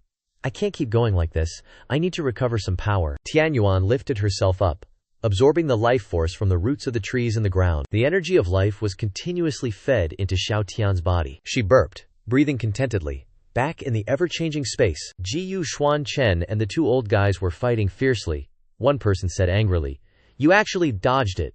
Then try this. He still calmly faced it. Waiting for the enemy's attack to approach, Xuan Chen raised his voice to challenge. Here it comes. Xuan Chen thought confidently. The sacred river golden token can also traverse space-time. Relying on this ability alone won't hurt yours truly. He smiled triumphantly. Ha. Calmly facing the two old sly foxes head-on, Xuan Chen cast a sharp gaze straight ahead. The space created by Zhao Shan was shattered in an instant. He was startled and exclaimed, That's not right. Before old Zhao could react, Xuan Chen teleported behind him, swinging his sword to slash. You only realize it's not right now. Zhao Shan turned around in a panic to look behind him. What? Xuan Chen smiled strangely, saying to him, Too slow of a reaction. He fearfully gripped the golden token in his hand. Xuan Chen brought down his blade with force. HMPH, big words. Threatening me. Try this on for size. Zhao Shan quickly dodged the attack, but still took a pretty nasty hit. He winced. He's even better than my old pal thought. Old Zheng, standing beside him, suggested. We can't underestimate this brat, let's stick together. The two sly old foxes teamed up and unleashed a combined attack. They shouted in unison, "Jiyu Xuan Chen, why don't you try this one too?" He looked up, lost in thought, secretly pondered. Using two magic treasures on top of each other, huh? Xuan Chen wanted to use his golden token to break it, but when he summoned the magic treasure, it didn't react. Jiyu Xuan Chen was stunned. The Holy River Golden Edict isn't responding. He stood alone in the barrier Zhao Shan created to trap him, his mind racing. It's not that the Holy River Golden Edict isn't responding, but the teleportation tunnel didn't have time to appear. The time is closed.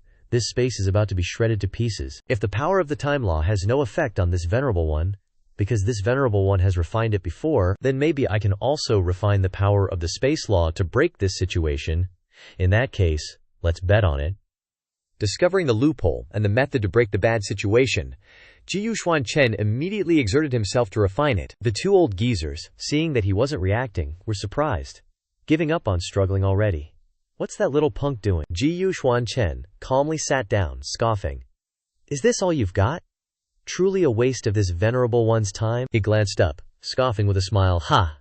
It seems that the structure of the power of space law couldn't be clearer. Xuan Chen read the words floating in the air. Then refined, he raised his hand to feel it and thought, this is the power of the law of space. Jiyu Xuan Chen quickly grasped the rule of breaking the space law in the palm of his hand. After a while of gathering qi, he broke the distorted space created by Zhao Shan with his bare hands. Comprehending a new power, Jiyu Xuan Chen seemed to transform into a different person, his state becoming manic, his eyes pitch black, smiling contentedly. It was effortless. Old Zheng and old Zhao saw this terrifying destructive power. Their faces froze as they exclaimed, "What?" While they were still stunned by his power, Jiyu Xuan Chen took the opportunity to fly over, his body radiating a powerful magic force to attack. Under the influence of the mighty space law that Jiyu Xuan Chen had just comprehended, the surrounding space had strange distortions. The two old foxes trembled in fear. Is this the power of space law? Why can't the body move anymore? Has time been stopped? Jiyu Xuan Chen reversed the situation. This time it was his turn to open a barrier to imprison old Zheng and old Zhao. The two of them looked up in shock and exclaimed, "This power, it's too late to escape." The disciples who followed them were bewildered. The aura is so strong, what's going on? The space barrier was shattered. The figures of the two old men distorted and disappeared.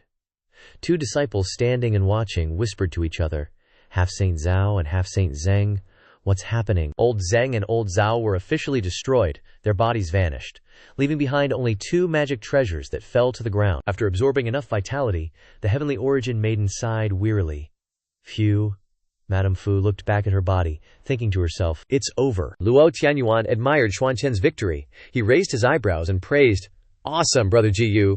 I'll speed up my progress too." Jin Jianzi heard this, and was frightened as he panted tiredly. Phew, old Luo, don't threaten me with your sword anymore." Sect leader Jin, he trembled, his pupils constricted, begging, "No." Jin Jianzi yelled, "No way." But there was no changing what Tianyuan had decided. He swung his knife down and slashed the cunning sect leader. The others weren't much better off. He Feng was slashed across the back by the Xiaoyao martial emperor. He lost strength and fell forward, vomiting blood. Dong Fenghai was also brutally tortured. The disciples of the four great sects saw that their sect leaders had been killed and panicked, saying to each other, "The sect leaders are all dead. What should we do? What else can we do? Do people want to stay here and be dead men selling their lives or not? We might as well risk our lives to kill our way out." Jiyu Xuan Chen was determined not to let anyone go, seeing the group discussing running away. So he summoned the heavenly pond crocodile he had subdued earlier to deal with the rest. Seeing the strange creatures flying towards them, the crowd panicked and ran for their lives. What kind of monsters are these? Ah. Watching the crowd scatter, Ye Biu scoffed. Disciples of the four sects, those who surrender, retreat to the border of Tianqi quickly. Show no mercy to the rest. The crowd suddenly understood. One of them yelled, "What are you standing there for? Run!" Hearing the urging, the crowd raced towards the border of Tianqi, yelling as they ran, "I don't want to die. Run faster." When they reached the border of Tianqi, a brilliant golden barrier enveloped the area, leaving no escape. Jiyu Xuan Chen stood majestically above, giving the order, "Imprison them." Then he turned and left for the sect. The disciples respectfully bowed and replied, "Yes." Inside the stone chamber of Zhuzhao sect, Jiyu Xuan Chen was meditating, increasing his strength, he thought with frustration. Strange. Ever since I refined the laws of space at Tianqi, my cultivation has reached a bottleneck. It seems there's not enough power in this world to support my 4 foundations. He stood up and brushed off his clothes, musing. My cultivation is slowing down now. Could it be time to ascend to a new world? As Xuan Chen pondered, slowly leaving the stone chamber, a loud call came. Xuan Chen. Someone tossed him an apple. Xuan Chen instinctively caught it and asked, "What's up?" Xiao Tian jumped down from a tree, beaming. "Seeing you all gloomy, why don't you come with me?" She approached, walking closely beside him and chatting. "With your current aura, you should have ascended to the supreme god realm long ago, so why hasn't a tribulation lightning struck?" Xuan Chen fiddled with the apple, replying, "I'm wondering about that too, but it's a good opportunity to manage affairs within Zhu Xiao sect." In the training grounds, Xiao Yao Wudi was instructing the disciples, sternly guiding them. "Bend lower, be sure to be steady," everyone replied in unison. Yes. Tian Yuan Shu Ling followed Xuan Chen to the training grounds. She continued the conversation. "Right, now that the 5 sects are like headless dragons, what do you plan to do with them?" Xiao Tian turned to him, seeking his opinion. Xuan Chen casually replied, "I heard from Lukuo Tian Yuan that Tianyu sect is the ancestral legacy of his Lukuo family, so I'll let him handle things there," he said. Although Liu Yuyan injured him, Tian Yuan took into account that her starting point was to protect the sect, so her crime doesn't warrant death, she's only being punished to transcribe scriptures in seclusion. Tian Yuan, curious, continued to ask, "What about the remaining 4 sects?"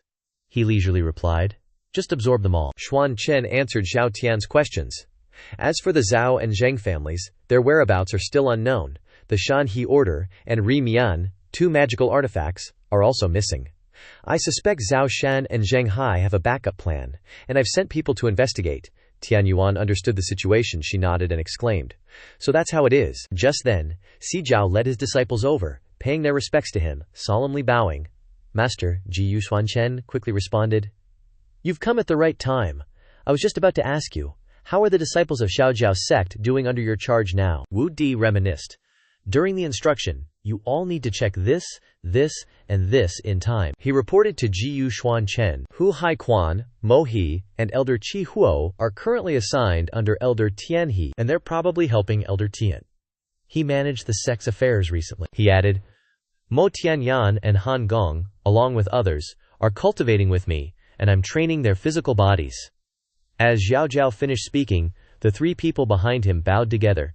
"Greetings, Master." Xiao Zhao Wudi continued recounting the situation.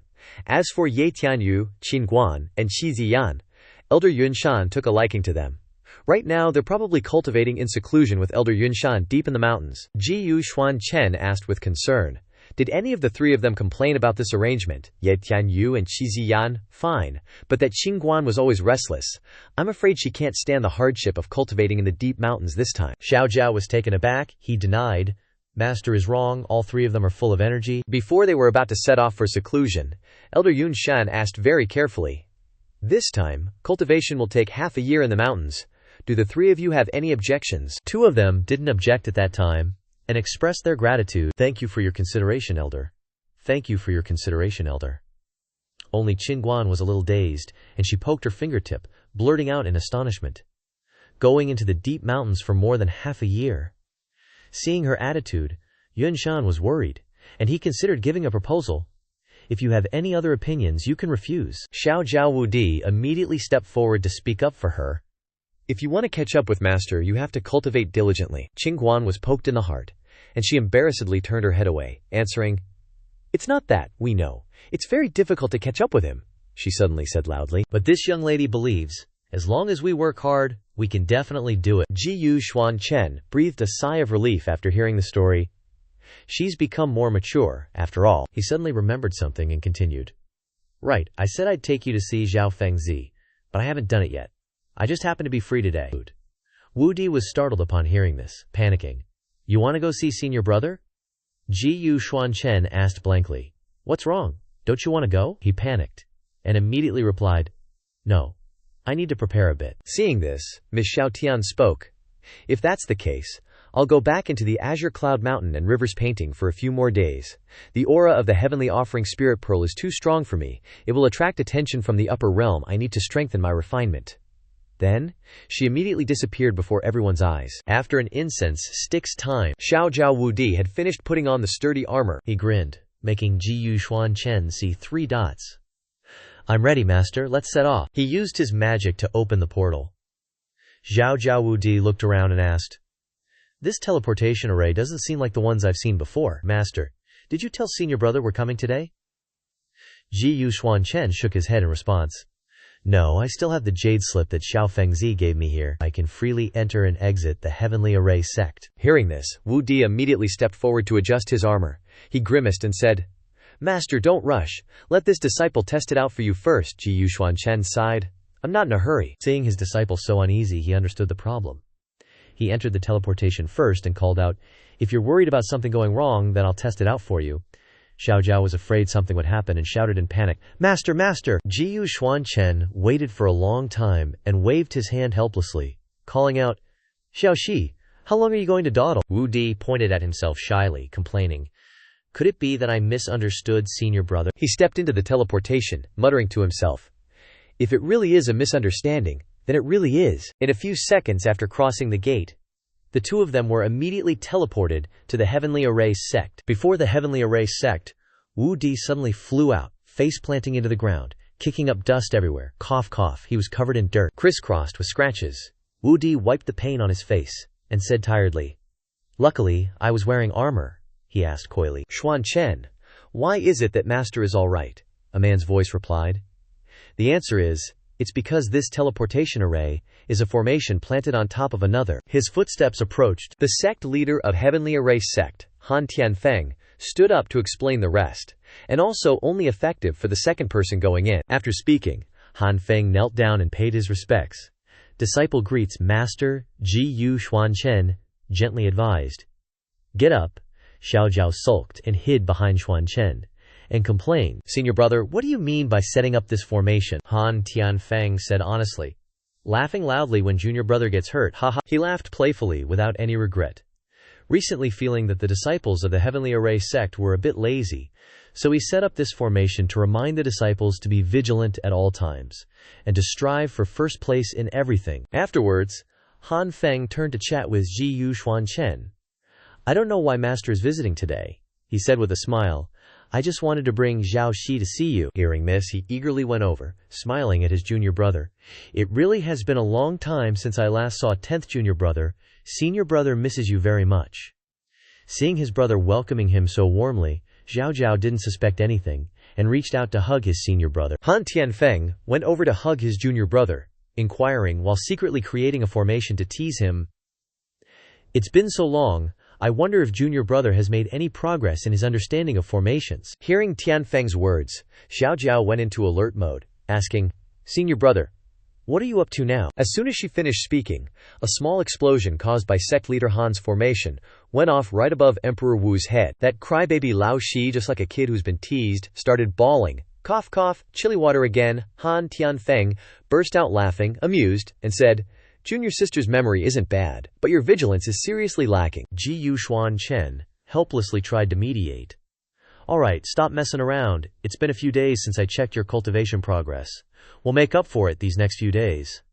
The two disciples replied in unison, Yes, master, under his guidance. Today's checkup was quite fruitful. Han Tianfeng bowed and said, Thank you for your teachings, master. I've gained a lot today. With that done, the two retreated. Xiao Zhao, Emperor Wu, and Tianfeng were like two kids running around and playing in the yard. They shouted and cheered, Junior sister, why are you running? You gotta face the difficulties head on. Asiya, senior brother, I surrender, I surrender, I surrender. Late at night, everyone had gone to rest. But Jiyu Xuan Chen was still sitting by the window, deep in thought. I've searched all the holy domains, but I still haven't found the other disciples. He worried, thinking, Little Shi and Little Feng Duzi don't seem to know where the others are either. Could they have gone to another realm? Outside, a letter suddenly flew towards Xuan Chen. Sensing the movement, he frowned warily. HMPH, HMPH, HMPH. Jiyu Xuan Chen quickly reached out and grabbed the letter, thinking to himself, Someone's actually sending me a message. When he opened the letter, there was a small formation inside, along with a few words, Mother is in danger. Come quickly, eldest brother. Jiyu Xuan Chen was stunned after reading the letter. He quickly moved to the area where his senior brother and the others were waiting. Eldest brother was overjoyed to see him, You've finally arrived. Seeing Xuan Chen, Lin Zantian felt a weight lifted off his shoulders, and said, I was wondering where you'd gone, so you were looking for this guy, Wu Tian. Long sighed. I can't believe we still had to ask for your help in the end. It got straight to the point. Looks like you guys have been getting along pretty well these past few days. Where's mother? Eldest brother said worriedly. That's why I called you here. The demonic race has rebelled. At the foot of Wangbei Mountain, a large number of demonic clansmen gathered under the command of two old foxes, Zhang Zhao. They were discussing the matter that the two men had mentioned. Is the demon god really sealed in a place like that? The ancestor said so. How could it be fake? Are you saying these two are really the hidden ancestors of the demonic race? Nah, that's impossible to tell. In reality, all of this was a plan orchestrated by Zhao Shan and Zheng Hai. The two were secretly mocking the demonic clansmen. What a bunch of dumb demons. Luckily, we left eyes and ears behind at Tianqi before we left, splitting off a puppet with 50% of the original body's strength. Otherwise, the consequences would have been unimaginable. We too knew from the start that the masters of the 7 great holy sects were the missing 7 great holy sons. After the Dark Dragon Demon Lord died, Hu Qingyang and the others secretly sent people to investigate after they went missing. When eldest brother said goodbye to his parents, saying that we would visit them another day, the mole we planted found out and immediately reported it to Zhao Shan and Zheng Hai. Unexpectedly, we stumbled upon the whereabouts of the demon god. Taking this opportunity, we disguised ourselves as demonic clansmen. Using the identity of a hidden demonic race ancestor, we took over the remnants of the demonic race. Borrowing the yin-yang sword fragment, no one exposed us anyway, the two old foxes flaunted their fake power to the demonic clansmen to make them believe even more. Alaya, what a powerful aura. Who are they? To start the plan, Zhao Shan spoke, manipulating. The reason the demon god disappeared was to hide the demonic race's secret technique. If you want to return to your former glory, obtaining the secret technique is key. Zheng Hai then added pitiful words for many of the demonic clansmen, like a leaderless bunch of dragons, disorganized after losing their commander. He snickered, thinking, now that the remnants of the demonic race are gathered, all that's missing is the complete yin-yang heavenly book. Force the demon god to hand it over, and even 10 Gu Xuan Chens will be nothing. The two old foxes joined forces, taking out their treasures, combining their strength, and they ordered, break it for me. Immediately, a large formation suddenly appeared on the ground, and a huge pillar of energy gathered, shooting straight into the center of the formation. The force barrier created by Zhao Shan continuously absorbed energy from the surrounding space, creating a continuous flow of energy that was transmitted down to the formation. In an instant, the power became too much to bear, and an explosion occurred. Some demonic race soldiers couldn't withstand the pressure and died in agony, wailing, ah, ah. Suddenly, a raging tornado swept in, furiously destroying everything. Old Zhao and old Zheng were taken by surprise by this unexpected situation, and they looked up with curiosity. And what do you know?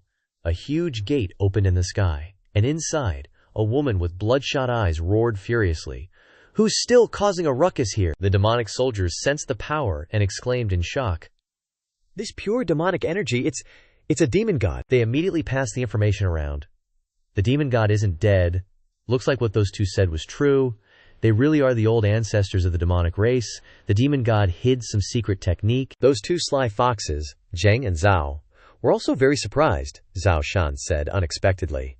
I didn't think this formation would still be so powerful after all these years. Zheng Hai, seeing the urgent situation, said, but now is not the time for you to control the world.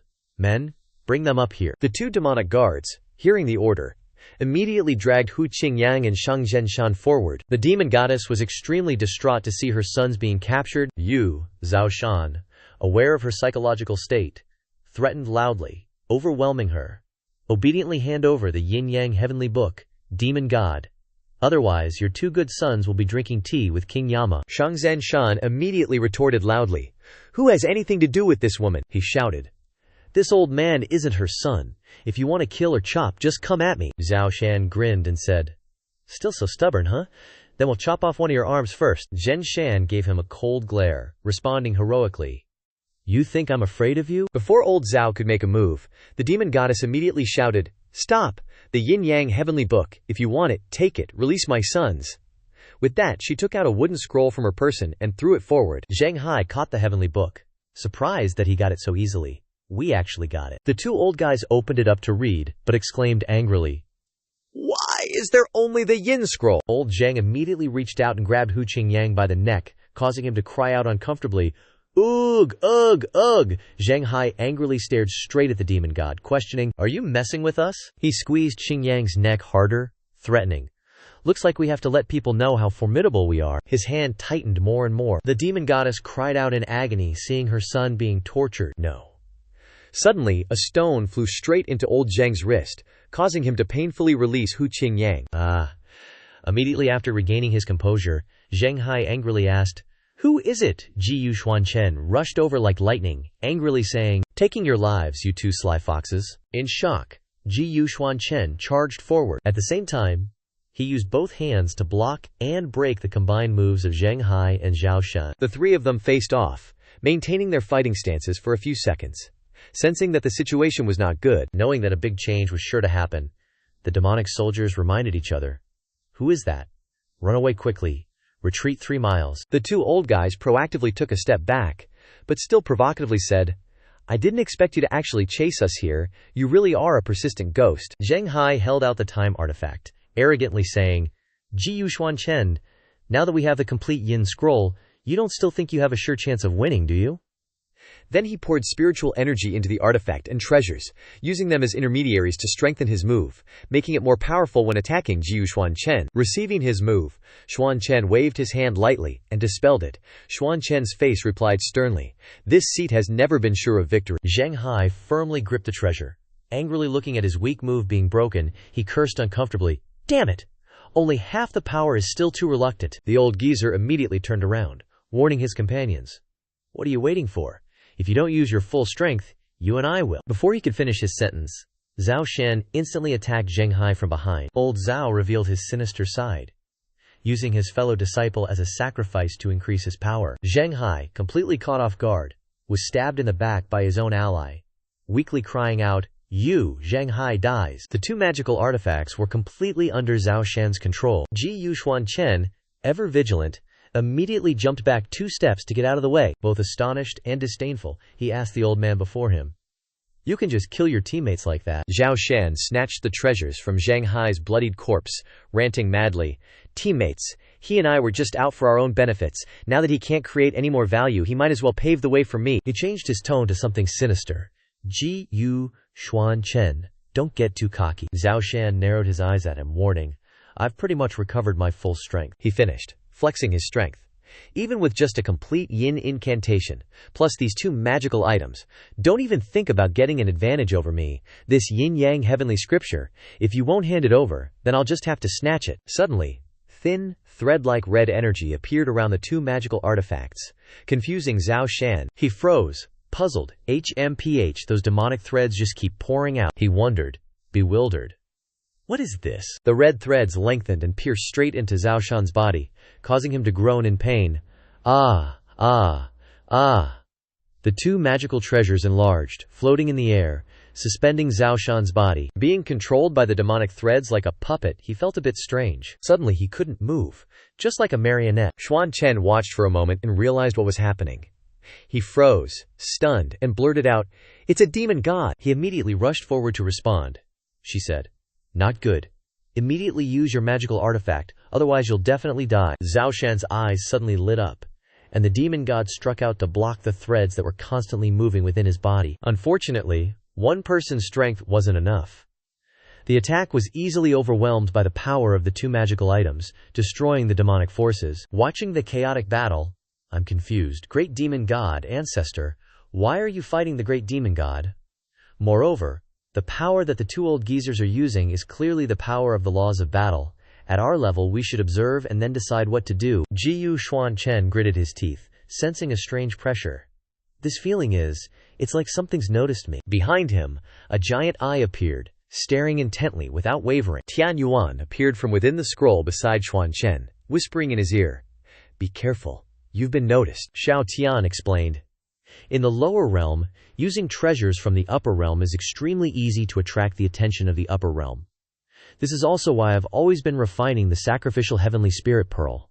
Now that you're carrying so many upper realm objects, I'm afraid the attention on you isn't just from one faction. Xuan Chen became more vigilant, sensing dozens of eyes watching him. Xiao Tian continued to remind him, "If the other party has any malicious intentions, it will be dangerous. I think you still need to be cautious." This matter. His mother also appeared and reminded him, "Jusir, he's been manipulated by that spirit energy. You have to find a way to cut off the magical artifact controlling him. Absolutely can't let that spirit energy revive." She recounted an old story to clarify the issue. "At first, your father and I didn't know the trick behind this. The restriction of the guardian law automatically opened after sensing the yin-yang heavenly scripture. We both thought we had found 2 magical treasures by chance. Later, we took the magical artifacts away from here, but we were invaded several times. Only then did we realize that within these 2 magical artifacts, it seemed that half the soul of some criminal was sealed. The criminal in the magical artifact strengthened himself by devouring souls. It took me and the Saint King a lot of effort to put this soul to sleep," the demon god sullenly continued. "I thought this thing had long been destroyed by the Saint King. I didn't expect it to fall into their hands. Now that spirit energy has probably grown to the point where it can seize the body and revive. Jusher, you must take this opportunity to stop them." Xuan Chen frowned, helplessly replying, "Fear, I'm afraid it's already too late." At this moment, Zhao Shan's body felt like it had been reborn. No longer bound by those spiritual energy threads, he lightly leaped down, landing on the ground. The soul of the criminal possessed Zhao Shan's body. He let out a creepy laugh. Truly a wonderful vessel. He touched his face, exclaiming as he felt the fresh vitality. He stroked it with satisfaction, saying, "I already feel so powerful, give me a little more." Craving even more life essence, the criminal unleashed a burst of energy, absorbing the life force of the surrounding demonic warriors. Xuan Chen heightened his vigilance, gathering his qi, preparing to strike. He couldn't let him continue to empower himself like this. He used space manipulation to create a barrier, imprisoning the enemy. But the criminal remained calm, even arrogant. To be able to comprehend the space laws to this extent in a lower realm, surprisingly worthy of an attack. The criminal smiled devilishly, caressing the tips of his fingernails, and said leisurely, "He created a whirlwind, shattering the space laws and laughing maniacally." "Ha ha!" His face twisted grotesquely, spewing vile words. "For you to die by my hand, little miss, is your honor?" He merged into the wind, vanishing instantly. Before Xuan Chen could react, the criminal teleported behind him, launching an attack. "Be grateful," Xuan Chen was shocked and turned around. He admiredly thought, "The heavenly Tao force is indeed powerful." He quickly summoned a fire dragon to block the attack, instantly teleporting away. The criminal was somewhat impressed with Xuan Chen's abilities, he said. "To think I could encounter such complete heavenly Tao force in this lower realm. It seems you are the best vessel for my rebirth," he said then. He launched a powerful punch, shattering the entire fire dragon. Xuan Chen calmly summoned the yin-yang fish, and replied, "Want my body? Win against me first." He commanded the fish to charge into battle. He lightly jumped on the back of the fishes, avoiding the attack, and surprised said, "The Tao of creation that you comprehended is not just one type. The fire dragon before had the intention of punishment. The yin-yang fish contains a few intentions of harmony. Seems like you still haven't chose a true heavenly Dago for yourself. What a pity. Today you will become my vessel. Just thinking about it is such a waste. I really like seeing geniuses like you having their bones broken." The criminal wielded a sharp staff, quickly lunging towards Xuan Chen's neck, attacking him. He created a sturdy shield, blocking the opponent's attack. "Then take a look at this." The criminal grinned, exclaiming, "A lower realm person actually blocked one of my attacks. You really do surprise me, but it should end here." He poured more power into the staff, breaking through the shield. Xuan Chen said calmly, "If I can't block it, then I won't." A branch from the creation of wood revealed a Xuan Chen's, wriggling and wrapping around the criminal's weapon. He was shocked. The tree branch has sharpened, darting to skewer him. The criminal easily dodged, praising, "The Tao of longevity's healing powers actually allowed you to evolve the intent of slaughter. It seems that your limits are not just that." He started to become crazy with a desire to possess. Pointing his finger towards Xuan Chen, he delightfully said, "I can't help but start to feel bad for talent like you." He constantly unleashed explosions towards Xuan Chen. Seeing that there wasn't a strong effect, the bloodthirsty devil created an even stronger skill. Before launching the move, he said, "How about you bow down to me now? Then I'll take you in as a disciple. How about it?" Xuan Chen arrogantly replied, "You think you can be my master just because you're you?" He burst into a gleeful laugh, a murderous intent in his eyes. "Not bad. Seems your Dao of slaughter has reached its limit, but if you don't know your place, I'll just have to send you to your death." Xuan Chen smiled slyly. "Dao of slaughter, huh? He summoned a gigantic warrior puppet, confidently engaging the criminal in battle. Dao of slaughter is good, but it's not enough. Xuan Chen unleashed all his powers at once, rattling them off as he used them. Dao of growth, Dao of attack, Dao of harmony, yin and yang. The various colored energies fused together to form a powerful weapon, but he still declared, still not enough. Xuan Chen and his warriors stood imposingly, ready for the enemy. He arrogantly declared, I will reclaim the Dao that belongs to me, limitless Dao. The criminal stood dumbfounded, stunned. He understood the urgency of the situation and immediately turned to flee, frantically dodging the giant warrior's attacks. Damn it. How can a lower realm cultivator comprehend such powerful heavenly Dao power? The criminal gritted his teeth in frustration.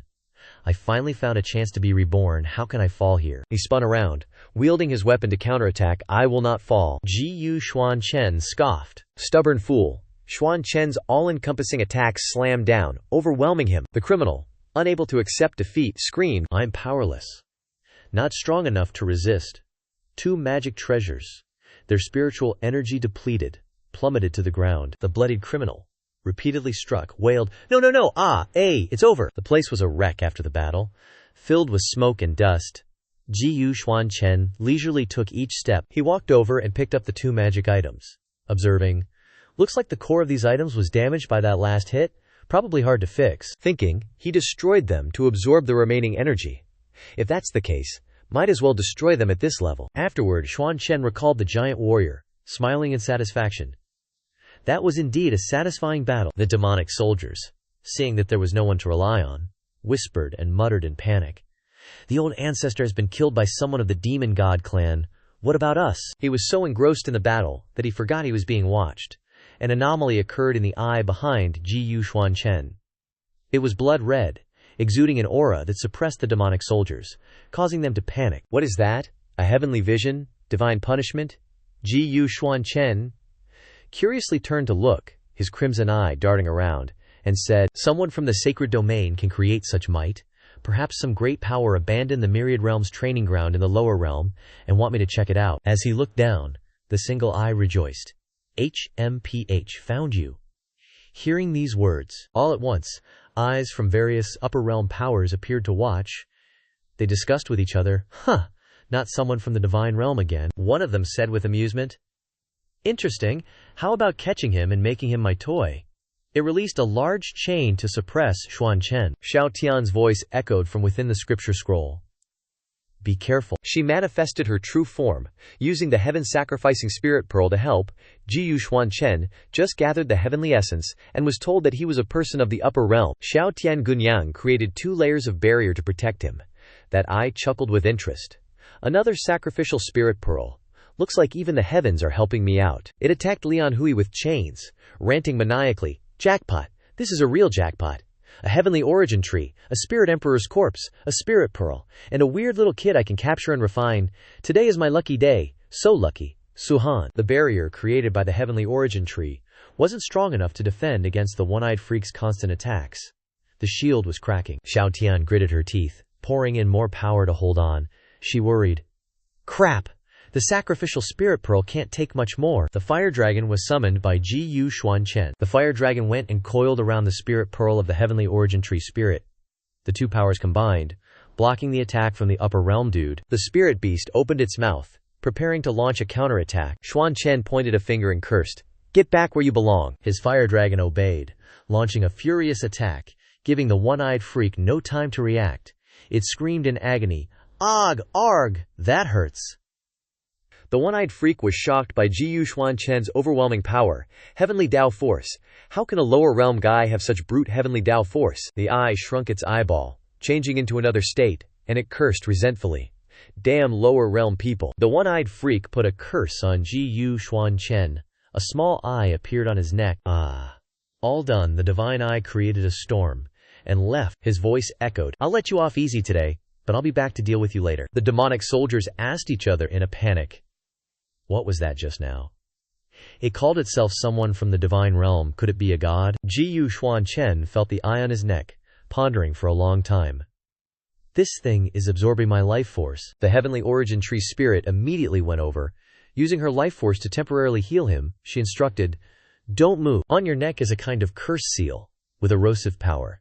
The area where the curse is located has some signs of petrification. If you ignore it, waiting for your body's life force to be eroded, you will turn into a stone statue.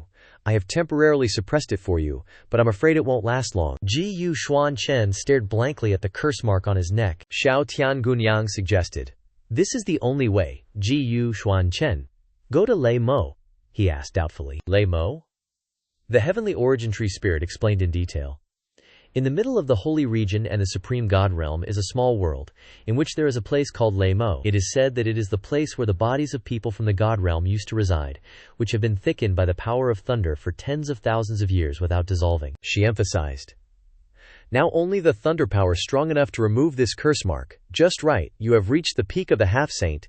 The thunder power can also help you break through to the Saint King realm. After listening, he rested his chin and replied, I know. Wait for me to deal with all the affairs of the demons, then I will set off to go. As for this place, then, he turned and stepped to the front of the stone, standing in front of the entire demon troop of Xuan Chen, announcing, All those of the demons listen to the order. I am the son of the demon god. Today I will fight in place of my mother. The demon god will once again lead the demons, leading the demons to the resurgence and prosperity. From now on, you must listen to the orders of the demon god. Cultivate and recuperate. Do not compete with other races, he specially emphasized. If there is anyone who does not follow the order, kill without mercy. Under the unification of Xuan Chen, the demon soldiers believed and obeyed, and everyone answered in unison, yes. Xuan Chen was secretly happy, smiled, and thought, next, it will be good to help mother remove the seal, which can also be regarded as solving one thing. After finishing, he, his elder brother, and the 7 great saint sons went deep into the cave to meet his mother. His mother proudly praised, Zhucrer, you did a great job. And my sons, you have also worked hard for these years. Lin Xiantian happily replied. Being able to reunite with mother in the final sanctuary isn't so bad after all, Zhebian chimed in enthusiastically. I think so too. Nan Menyi chuckled gleefully. Hey. Xuan Chen said. Now that I've cultivated the yin-yang heavenly scripture to perfection, I'm now the only seed among us with hope of ascending. As he spoke, Xuan Chen unleashed his dharma power. He said with heartfelt sincerity, I will remove the seal from mother. The powerful destructive force of Xuan Chen's attack shattered the barrier, imprisoning his mother into countless pieces. His mother, now free, approached and said lovingly to Xuan Chen, I can finally be with you all. Now I can die without regret. Her sons rushed forward, surrounding her and calling out, Mother! Wu Tianlong stood in a corner, sighing, I've been saved by Xuan Chen twice now. Shangzhen Shan chuckled, haha. Although I hate to admit it, this kid ain't bad at all. Niu Si walked over to Xuan Chen and asked directly, What are your plans? As he spoke, he conjured a golden decree, preparing to activate the teleportation. This lord plans to head to the Thunder Desert next, his mother said regretfully.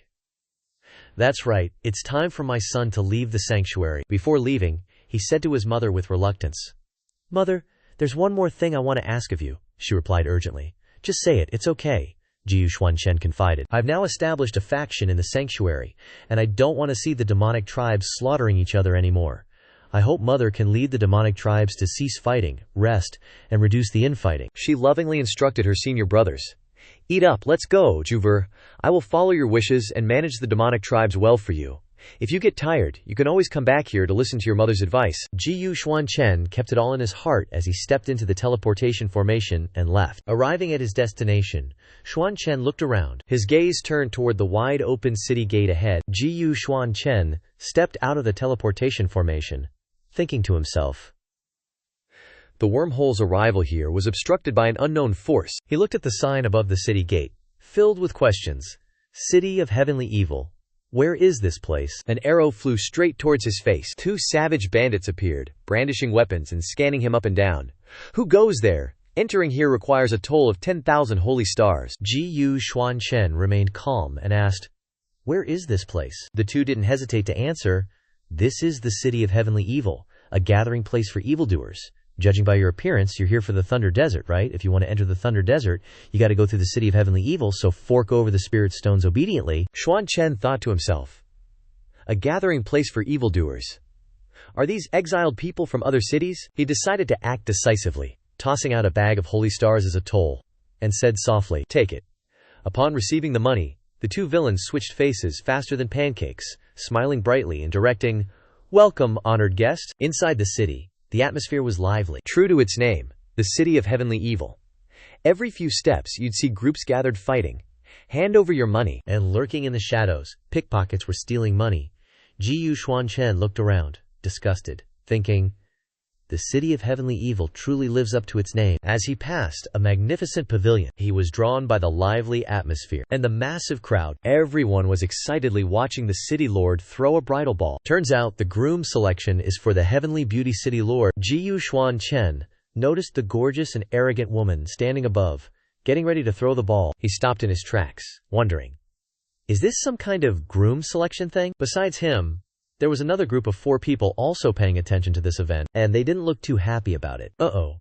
Suddenly a woman's scream pierced the air. She was being chased by some dude, and she was terrified, yelling, "Help! Someone help me!" The guy chasing her was all creepy, shouting, "Why are you running, little beauty?" He sped up and grabbed her, declaring, "Take a good look at Cheng Tian'e. See if anyone dares to be a hero." The surrounding crowd immediately gathered to watch, teasing and shouting, "We're just here for the show!" In broad daylight, the woman was being harassed by this pervert, attracting tons of attention.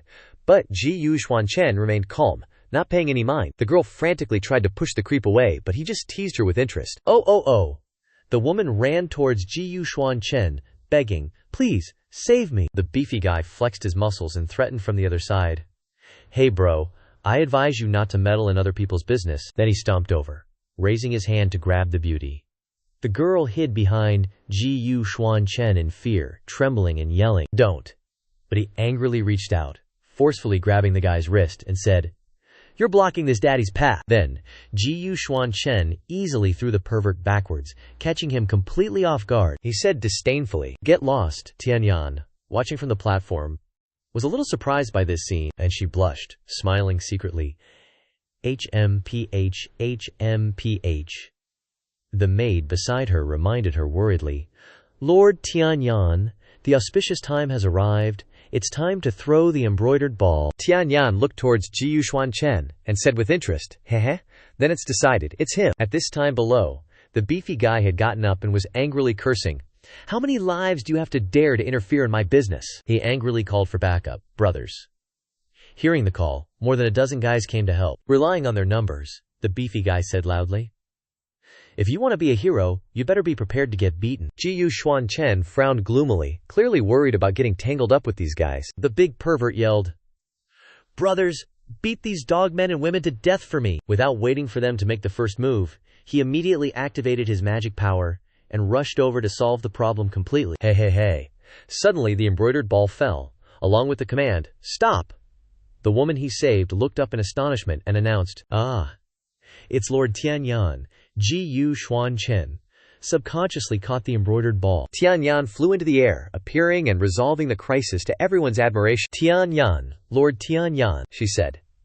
"Whoever catches my embroidered ball is my man." Just like that, Xuan Chen reluctantly became the husband of a stranger. The great beauty landed gently and declared, "Let's see who dares to touch someone of mine." Tianyan, making him a little confused. The names of the 4 guys from the 4 talents group who were waiting for Tianyan to throw the embroidered ball couldn't take it anymore, their hearts burning with anger, cursing, "Damn woman." His buddy standing behind him stopped him, instructing, "Don't rush, I've already prepared everything," which surprised him greatly. HMPH, that big oaf who was just bragging about wanting to attack Xuan Chen, now that Tianyan has appeared, is scared shitless and sweating bullets. "Lord Tianyan," he put on a friendly, flattering face. It's all a misunderstanding. If I had known this brother was your man, how would this lowly one dare to make a move?" He hurriedly turned around and ordered his underlings to retreat. The girl who was saved, seeing the evil thugs leave, repeatedly bowed her head in thanks. "Thank you, brother.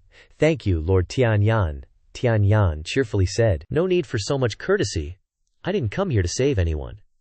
Xuan Chen humbly replied, "This one only wanted to clear out some dogs blocking the path." The woman was touched and blushed, saying, "You two are such a perfect match." Upon hearing this, Tianyan immediately turned to look intently at Xuan Chen and praised, "My husband, whom I picked up by the roadside, is quite handsome, isn't he?" He helplessly dodged to the side, uncomfortably saying, "Let's end this here." She smiled brightly, saying, "How can we stop here like that?" Then, Tianyan clapped her hands and ordered, City Lord calling loudly, "Guards! Immediately have 5 handmaidens attend to the husband." They quickly appeared. Tianyan instructed, "Welcome the husband. All listen clearly to my orders." They replied in unison, "Yes." Xuan Chen looked around, puzzled. "What are you people doing?" The city lord approached and whispered to him, "You just arrived in Tian City, right? And you want to go to the Thunder Wasteland?" Xuan Chen was stunned, saying, "How did you know I wanted to go to the Thunder Wasteland?" She confidently replied, "People who come to Tian City are only of 2 types. One type is extremely evil people with nowhere else to go and are being exiled, and the other type is like you, people who came for the Thunder Wasteland." Then, Tianyan made a condition. "If you want to enter the Thunder Wasteland, I can help you, but at the same time you must also help me with something," he quickly asked. "What is it?" She pointed to someone and said, "See those 4 people? The forces of Tian City are divided into 5 areas, namely East City, West City, South City, North City, and Central City. Each small city is assigned 2 city lords, a main and a deputy." Tianyan began to tell the whole story. "I am the city lord of Central City. Originally, the 5 cities restrained each other, but not long ago, the deputy city lord suddenly died. Because of this, Central City is being targeted by the other 4 houses. But even though my Central City lost a half-step Saint Realm deputy leader, if we really fight to the death, they can forget about having a good time." After that, all 4 of them proposed marriage to me. Today, more than half of the people here are subordinates of those 4. They want to use this method to monopolize Central City, as easy as flipping their hands. Disliking that, she moved closer, adjusted Xuan Chen's clothes and said, "How can I let them succeed so easily? It's also heaven helping me that I just happened to see an outsider like you come." Tianyan whispered, probing, "What do you think? Want to join forces with me?" Not wanting to get involved in more trouble, he turned to leave. "Don't bother, I have my own way of entering the Thunder Wasteland," Tianyan hurriedly called out. "Wait." She came closer again, continuing, "On your neck, that's a corrosive curse mark. Right? I have a way to help you remove it." The last sentence finally piqued Xuan Chen's interest. Not wanting to miss the ripe opportunity, Tianyan turned back around, conjuring up a scroll and saying, "I've lived in Tian City for thousands of years, and I've met a few people who came here wanting to get rid of this curse mark. I happen to have a method in hand that can work with the power of thunder to break the curse." Xuan Chen pondered for a moment and said, "If that's the case, I might as well consider it." City Lord Tianyan immediately said, "What's there to consider? This opportunity only comes once. Guards, take the husband away to get a makeover." Surrounded by the ladies, he awkwardly said, "I can walk on my own." The women huddled around, teasing, "Aya, you're not a stranger anymore, dear. Don't be shy, you're having fun, right?" Suddenly, a voice cut in, "Stop right there." The girls turned around, a bit panicked and scared. Xuan Chen frowned. He glared disapprovingly at a subordinate standing behind the East City Lord. Tian Shu, sounding indignant, said, "Lord Tianyan, what you're doing isn't in accordance with the rules. How can the city lord of Tian City marry an unknown outsider?" Tianyan wasn't having it. She replied proudly, "Do we need reason in Tian City? You ask Tian Shu if Tianyan can't make her own decisions?" Tian Zhu coldly instructed his subordinate, Qing Feng. "Don't be rude," Qing Feng said, disgruntled. "City Lord, I'm only doing this for the good of Lord Tianyan. As City Lord, Lord Tianyan is responsible for protecting the people of this region." He pointed directly at Xuan Chen, raising his voice, "How can she be with this pretty boy?" Tian Shu cleared his throat smugly. "Although Qing Feng speaks rashly, his heart is only thinking of you. As a city lord choosing a partner, if you're too weak," Xuan Chen cut him off. His voice dark, he said, "Is that so? Looks like this one needs to prove himself a little." Qing Feng channeled power into the magic weapon in his hand, he said with a sinister laugh. "I've been waiting for you to say that." He drew his sword, and a powerful water dragon appeared. Coiling around Qing Feng's body, he taunted, "You asked for this." The Central City Lord frowned cautiously. "Azure Dragon Sword. It seems the Tianshu City Lord came prepared," Tianshu replied slyly. "Lord Tianyan misunderstands. Qing Feng has been meritorious recently, so I rewarded him with this sword." She immediately warned Xuan Chen carefully. "This sword is a family heirloom of Tianshu. It's said to contain some sword intent left behind by an ancient powerhouse. Its power is terrifying." Tianyan instructed him, "Don't act rashly, let me think of a way." The more she said, the more interested Xuan Chen became, he thought to himself. Sword intent left behind by an ancient powerhouse. He confidently stepped forward slowly, reassuring Tianyan, It's fine, this one wants to deal with the sword intent of an ancient powerhouse. She was stunned, speechless. You, Thanfong? Sneered, laughing. Ha ha ha, you're really arrogant. If that's the case, don't blame me for being merciless. As he spoke, he put all his strength into pointing the tip of his sword at Xuan Chen. He calmly put only one finger in front of him, blocking the subordinate's slash attack. Tianyan and the servant were very surprised and exclaimed, "He blocked it!" Thanfeng's face froze when he saw the treasured sword containing ancient power being blocked so easily. He exclaimed in surprise. Then his face changed, thinking, ignorant and reckless. The power contained on this azure dragon sword can turn a semi-saint realm powerhouse into dry bones in an instant. But you're doing well. You actually used your hand to block the sword right away. Thanfeng continued to rage. He summoned the water azure dragon surrounding his body, twisting and attacking Xuan Chen, and loudly declared, "I will definitely take this lowly life of yours." Xuan Chen increased his magic power, and fire energy radiated strongly from his body. Xuan Chen's fire dragon was several times larger than Thanfeng's little water dragon. It opened its mouth wide to threaten, making both him and his spiritual pet tremble in fear. Fire from the fire dragon's move was burning his arm, and he screamed in pain, "Ah! My arm! It's so hot." Xuan Chen quickly walked forward and grabbed Thanfeng's treasured sword. Xuan Chen was all smug, naturally grabbing the sword like it was his own. "This precious sword, this seat will be taking it." Tianshu, enraged, rushed forward, yelling, "How can you just do that?" He gathered chi into the claws on his hand, charging aggressively to challenge Xuan Chen. "Hand over your life to me." Tianshu powerfully unleashed his attack. HMPH. The women serving under Tianyan spoke up, indignant. "Hey! This is a duel between the two of them. How can Lord Tianshu interfere? Isn't this just being a sore loser? If that's how it is, then we should help our mistress." Tianyan turned back and coldly ordered. "Stay back," she scolded. "Who told you to get up there?" Immediately, the female servants whined. "Ayo, mistress, we just want to help you." "Yeah, we can't just stand by and watch you get bullied." Tianyan looked at him, full of confidence. Secretly admiring him, the city lord said loudly, "You could see through the azure dragon sword intent of my sword? Why would I need your help?" Not disappointing Tianyan's trust, Xuan Chen, holding the sword he just snatched from Qing Feng, slashed at Tianshu with all his might. He painfully stumbled backward, crying out, "Aya!" Qing Feng immediately stepped forward to protect his master. He spoke up. "Wait, great Lord Tianyan." He gritted his teeth and said, "With so many people watching, you don't actually plan to kill me right here, do you?" Hearing that, Tianyan smiled faintly in response. HMPH? HMPH, so what if I did? You guys wanted to kill him just now. She lowered her voice, threatening. "Wouldn't he be allowed to kill you?" At this point, the subordinate under Tianshu knew his master might be in danger, so he immediately kowtowed and begged for mercy. "I'm sorry, this is all my fault. I shouldn't have offended great Lord Tianyan. If there's anything, just aim it at me. Spare Lord Tianshu." Xuan Chen didn't want to argue. He gave a simple condition. "Slap yourself in the face 50 times, then get lost." Finishing his sentence, he calmly sheathed his sword. Tianshu's subordinate listened to his words and immediately started slapping himself, muttering continuously as he hit. Yes, yes. After he was done, he helped his city lord up and left. "Lord Tianshu, let's go." After dealing with Qing Feng and Tianshu, Xuan Chen glanced to the side and asked, "What's wrong?" He pretended to be annoyed and asked the remaining 3 city lords, "Do you guys have any other advice for me?" DNC, with a fierce look, shouted, "What's this kid being so smug about?" Lao Hu immediately held him back, reassuring, "Don't get excited." He, the tiger, led his friend aside and whispered, "This guy isn't simple. We need to plan carefully for taking over Zhongcheng." Yeah.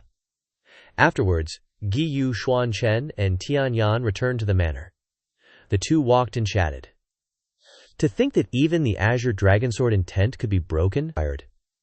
I heard before that there are great cultivators who comprehend the power of the heavenly Davio before ascending.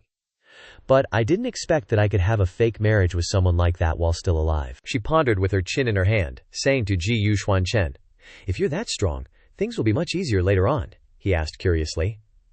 Later on, Tianyan looked at him and asked, "Isn't it that you want to enter the lightning vein?" She continued, "The quota for entering the lightning vein each month is limited. I can help you.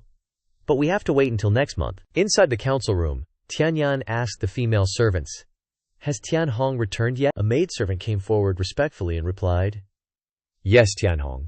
What are Lady Tianyan's orders? She asked tiredly. Has this month's rent from the residents been collected in full? Tianhong hesitated and answered. Not collected. It hasn't been very smooth.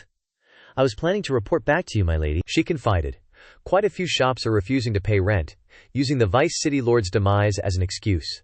People are even saying, Miss Tianhong, now that the Vice City Lord is dead, our protection and loyalty have decreased, so shouldn't the rent be reduced? Tianhong lamented. Even though I tried my best to reason with the shop owners, quite a few merchants and residents have decided to leave.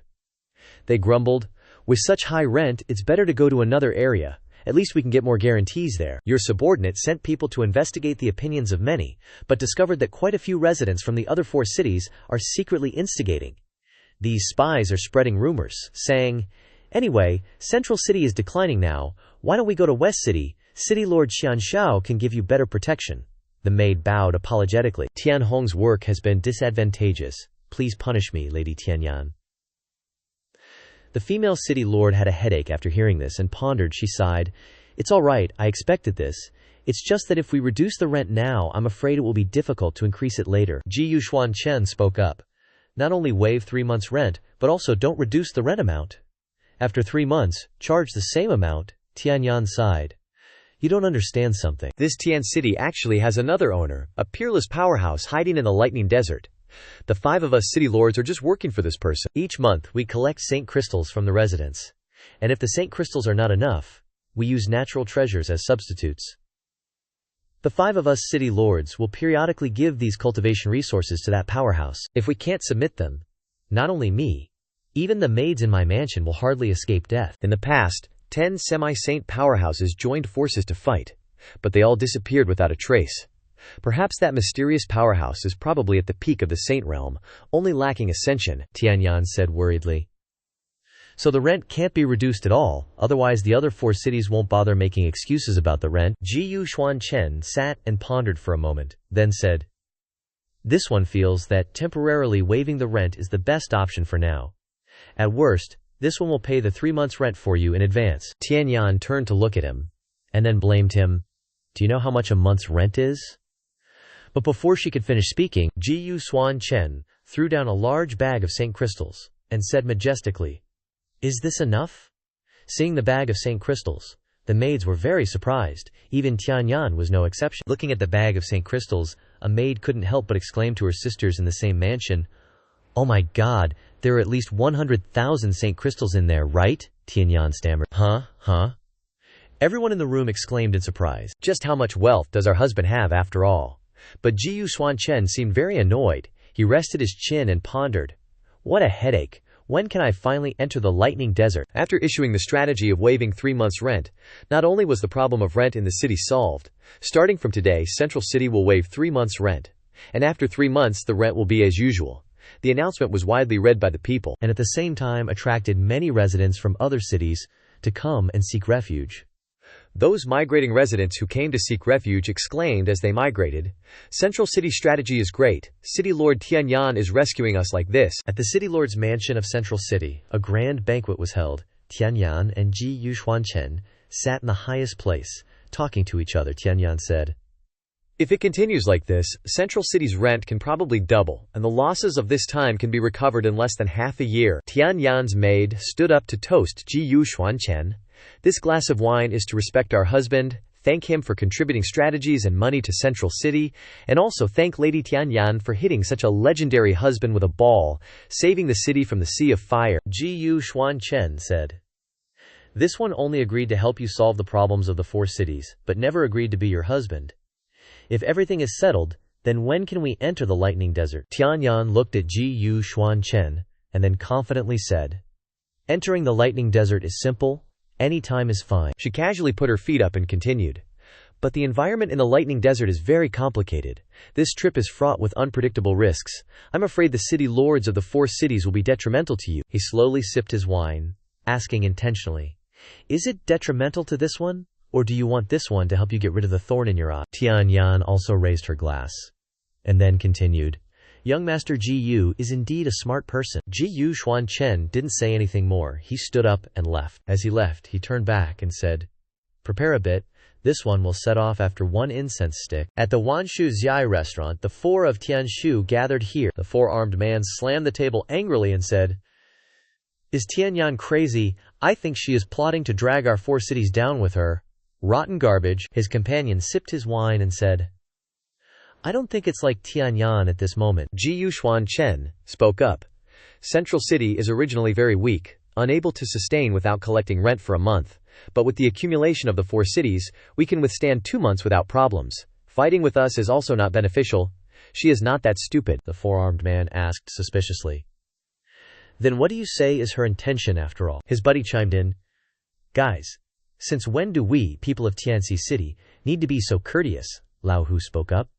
"We still need to consider other people's intentions first." Clenching his fist to show his determination, Brother Hu continued, "I believe, if you can't solve the problem, solve the person who created the problem." As they were chatting enthusiastically, Xuan Chen suddenly appeared, kicking the door open and saying, "So, you're the one who wants to solve me, huh?" His sudden entrance startled the talking Lao Hu. The other four were completely surprised to see him, exclaiming, "Why are you here?" Without further ado, Xuan Chen went straight to the point, immediately launching an attack on the four city lords, sending them tumbling to the ground. He proudly said, "If I weren't here, how could I catch all of you in one fell swoop?" The screams of the four echoed throughout the room. Xuan Chen calmly continued, "If you want to survive, sign this contract with me." While trying to keep his hand away from Xuan Chen's attack, Lao Hu asked in confusion, "What kind of contract is this I won't sign?" He glanced at Lao Hu with a piercing gaze and coldly said, "It's not your turn to decide." Then, he unleashed his power, forcing all four of them to extend their right hands to him. After Xuan Chen forcibly finished signing the contract, he said with a satisfied expression, "Now that you've signed this contract, if anyone dares to oppose Zhangcheng, I can immediately make your souls fly away and scatter." After signing the contract with the four remaining city lords of Tianji City, Xuan Chen and Tianyan led their retinue inside. Lei Mo Tianyan praised him. "This time you dealt with the four great city lords at once. I, Tianyan, really didn't misjudge you. Young Master Gu's methods are strong. A stick of incense is truly a stick of incense." Xuan Chen wasn't the type to enjoy flattery, bluntly replying, "You don't need to say those polite words. If you want to thank me, give me something practical." Tianyan's mood improved even more upon hearing this. She teased Xuan Chen, "Young Master Gu is even better at business than I am." Then, she took out a useful cultivation method and introduced it to him. This is the Transformation Lightning Heart Sutra. Combined with the dense lightning power in this place, the curse seal can be removed in less than 3 days. This support method can help you refine the lightning power more quickly. Xuan Chen accepted this cultivation method. Not bad. Suddenly, Tianyan noticed the scenery. They had arrived at their destination. A giant stone statue was inside. "We're here." Xuan Chen looked around, while Tianyan introduced the place to him. "We used to contact that expert in this cave." The reason Xuan Chen was examining the surroundings was because he sensed something unusual. Strange. Why is there such a familiar aura here? Tianyan immediately ordered her servants to arrange everything. Soon, everything was in order, and with her urging, "Hurry up a bit, don't delay the auspicious time," Xuan Chen stepped forward and asked her, "The rent you guys usually collect is offered to this stone statue." Tianyan confirmed, "That's right, why?" She explained to him, "This stone statue is probably an incarnation of some great expert. When the auspicious time arrives, the expert's primordial spirit will possess this stone statue and take away the offerings." Upon hearing this, Xuan Chen paid even more attention to the statue, thinking to himself, "If I'm not mistaken, the eyes of this stone statue..." A mysterious red light flickered in the depths of the stone statue's eyes. The feeling of facing this statue reminded Xuan Chen of the scene he had encountered before, just like the day he met Qi Ni. The red light in the eyes radiated in all directions, perhaps a sign that the deity had arrived. Immediately, the people in Tian City, including Tianyan, knelt respectfully. "The Great One has arrived." Tianyan represented them and reported, "Great One, all the offerings from Tian City this month are here, please inspect them." The statue immediately became conscious, as if someone was actually inhabiting it, and replied, "Tianyan, approved." Xuan Chen immediately sensed something bad was about to happen. This is not good. In the next second, the statue reached out its hand, as if it wanted a person rather than an object, and emitted an extremely strange cry. However, they were stopped midway, by Xuan Chen's magic. This startled everyone else quite a bit. Tianyan was utterly confused seeing this. She looked at Xuan Chen, who was controlling their master, and wondered, "What's going on here?" She hesitated and asked, "That statue, master, why did it suddenly attack?" The statue recognized Xuan Chen and boomed, "It is you! We meet again, you insignificant ant from the lower realm." Tianyan looked at Xuan Chen. Seeing his tense expression, she guessed a little. "So, you guys have met before." The statue. It actually started to attack. He stood up, wanting to leave the place. "Lower realm ant, last time you were just a remnant spirit in the lower realm. I was careless and let you escape." This caused cracks to appear on the cliff face, and countless fragments of rock cracked and fell, endangering the people below. The statue broke through Xuan Chen's small seal and began to step down towards them, preparing to attack. This time, don't even think about escaping. Xuan Chen immediately summoned his thunder sword, preparing for this major battle, his voice extremely resolute. "Ha ha! When did this seat ever say I wanted to run?" The stone statue clenched his fist, as if controlling something, and replied in a calm tone, "Oh really? In that case." Xuan Chen's body was immediately affected by a terrifying power, causing him immense pain. That power came from the curse that had been placed on Xuan Chen before. Seeing that the opponent was weakened by his curse, the spirit residing in the statue gloated, "You can't even break my curse, yet you dare to talk so big." He continued his hunt, using his massive body to try and kill everyone below, causing them to flee in terror, creating a chaotic scene. "Run away quickly." Seeing this scene, he became even more gleeful. "Don't struggle anymore." The statue reached out its large hand, wanting to grab everyone there. "Become my nutrients." The ground below suffered a strong earthquake, making it impossible for them to escape. They were left with nothing but death. It's too late. Xuan Chen immediately unleashed his magic to save them. His magic successfully created a shield, protecting the innocent people from the rockslide, and also blocked an attack from the statue. The statue used this as an excuse to mock Xuan Chen. "You can't even take care of yourself, yet you still have the mind to worry about others." Xuan Chen, regardless of the curse affecting him, still blocked his blow. So much nonsense. But the statue still acknowledged his talent. "To be able to block one of my attacks, you actually have some talent." At this moment, the statue's body began to change from the inside, gradually growing more arms. But still, it's just that, after successfully evolving, he became even more arrogant. Challenging Xuan Chen, "Can you block my next move?" He didn't understand what he meant. Unexpectedly, immediately after that, those arms continuously launched powerful attacks aimed at his magic. A series of attacks came at the same time, and even the surface showed dense cracks, and more stones in the cave fell. Finally, the defense could no longer withstand it, and was completely destroyed, causing all the people inside to be affected to some extent. Another hand crushed them into the ground, one person pressed on top of another, all were wiped out. Another hand then lunged to attack Xuan Chen. "You're next." He used the power of the law to block that blow, preventing him from continuing the attack. However, things didn't seem to be going smoothly at all. Xuan Chen's strength was fading a lot faster than before. That stone statue seized on his weakness, attacking relentlessly while also assaulting Xuan Chen's mind. He smugly said to him, "The more you use the power of the law, the more critical the curse seal on your body will become, and your physical strength will consume even faster. Very soon you'll be a wandering soul captured by me." Xuan Chen was affected by these words, decided to strike first, using his sword to cut off that arm, temporarily escaping the attack. Then he said to the remaining survivors, "Hide behind this seat." His arm fell off, and a new arm quickly appeared. That stone statue stood before everyone, laughing smugly. There's no escape. This scene was beyond Tianyan's imagination. Before her was half of the people killed by the immortal they revered. This is really too intense. She was so shocked that she lost her composure, questioning the statue. "Lord, what are you doing? These are all the people who have worshipped you for many years." Tianyan loudly questioned him. "Lord, what are you doing? These people have been serving you for years." Hearing those words, the statue became even more contemptuous, eager to finish everyone off. "Believers. They are just a group of livestock I raise. Yet they dare to call themselves believers. How absurd." Standing before all those who had devoted everything to him, he bluntly declared, "Now that I've found tastier food, you don't need to exist anymore." Tianyan learned of this shocking news, so shocked that she could only utter a few words. "How can this be?" He mocked his own life, reaching out to grab them all.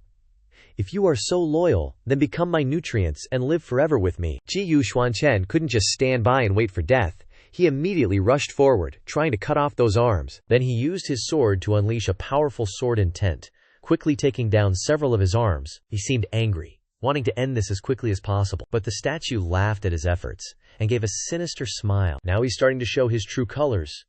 The vitality of those who died earlier is gradually being sucked out by him. Not enough, not enough. He used those abilities to recover. Those arms seem to be even stronger than before, as long as there is enough life to nurture. Even his vision was directly opened, and his strength doubled. I can become stronger. Immediately, he used that power to sweep toward where those people were standing. Xuan Chen stood in front of them, preparing to fight back.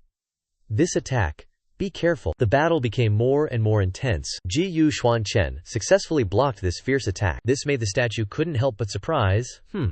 However, Xuan Chen was also affected. Tianyan looked down at his arm, which had been petrified at some point. Young Master Yu, your hand. Xuan Chen hurriedly summoned his family treasure, taking them all out of the cave and instructing them, don't be so surprised, go inside, this seat doesn't have time to worry about you. Immediately afterwards, people were all wrapped inside and hid. Tianyan said her last words before leaving. She placed all her trust in him. Young Master Yu, be careful in everything, you must win. Xuan Chen could finally fight with his own strength with that guy, making him unconsciously give a sneer. All the obstacles are gone. Standing in front of that energy-rich stone statue, he said, let's have a good fight this time. I can finally deal with you. The statue attacked first. Unleashing a barrage of firepower, Xuan Chen muttered non-stop, interesting, interesting. Huge flames trailed behind Xuan Chen. He didn't directly attack but continuously dodged, which only made the statue even more eager to win quickly. I want to see how long you can keep up that bluster. Xuan Chen suddenly stopped. He realized his ankle had been sneak attacked at some point, leaving Xuan Chen unable to run. Oh crap. Seeing this, the statue went even crazier, closing in on Xuan Chen. Wounded, Xuan Chen couldn't hide a sly smile. You're not getting away. It unleashed another wave of firepower, attacking the now weakened target. The flames in front of him grew more and more intense under the statue's control. It laughed triumphantly at the scene. Die.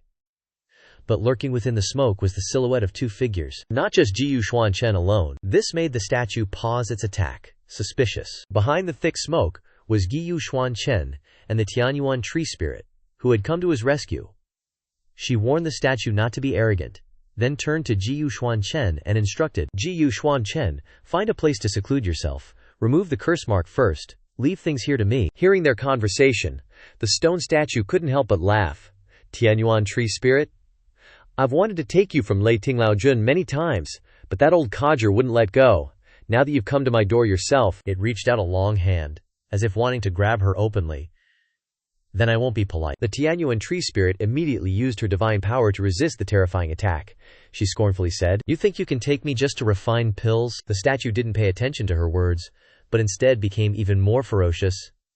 A gutter rat dares to compete with the ocean. The Tianyuan tree spirit suddenly shattered her own divine power, simultaneously interrupting the statue's attack. She caused a branch to sprout from the ground, piercing upwards, cutting off the statue's previous attack. The branch grew rapidly, soon reaching straight up to the sky, where lightning raged, successfully taking Xuan Chen outside, temporarily escaping the danger. Having gotten him out, the Tianyuan tree spirit hurriedly instructed Xuan Chen. The most important thing right now is to remove the curse mark. Find a way to use the lightning to break it. Leave things here to me. Xuan Chen calmed down, listened to her instructions, and began the process of breaking the curse mark. As soon as the strongest moment of lightning arrived, Xuan Chen immediately followed her order, summoning the lightning. As the power of lightning arrived, the sheer force of the lightning caused Xuan Chen to cry out in pain, struggling to remove the curse mark from his body. After a while, the force finally stabilized, and he could calm down, which meant the curse mark had been removed from his body. Seeing this, the Tianyuan tree spirit was extremely excited. Great! The curse mark has been lifted. However, someone wasn't so happy about it. He strode towards the Tianyuan tree spirit. So what if the curse mark is removed? Does this lowly ant from the lower realm really think they can block even a single punch from me? He said, charging forward, unleashing a flurry of heavy blows on her. I'll kill you first. then chop him to pieces. The Tianyuan tree spirit stubbornly resisted him, but her body had already reached its limit, draining her strength rapidly. The reason she had endured for so long was to buy time for Xuan Chen to complete his thunder cultivation. Finally, the first sign of movement came. The stone statue unexpectedly took a direct hit of lightning, causing its body to go numb. It froze in place, involuntarily, unable to attack the Tianyuan tree spirit. After that, it was crushed by its own oppressive aura, severing several of its arms. He probably didn't expect this.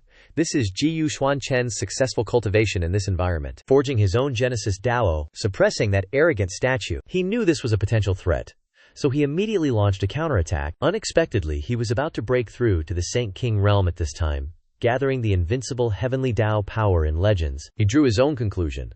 Since we've become enemies, this kid can't be allowed to live. He unleashed a terrifying fire attack towards Xuan Chen, causing all creation to tremble, while the statue reattached its severed arms. Meanwhile, Xuan Chen kept his mind pure, maintaining his Genesis Dao. This was the perfect opportunity for the statue to arrogantly charge in for a fight.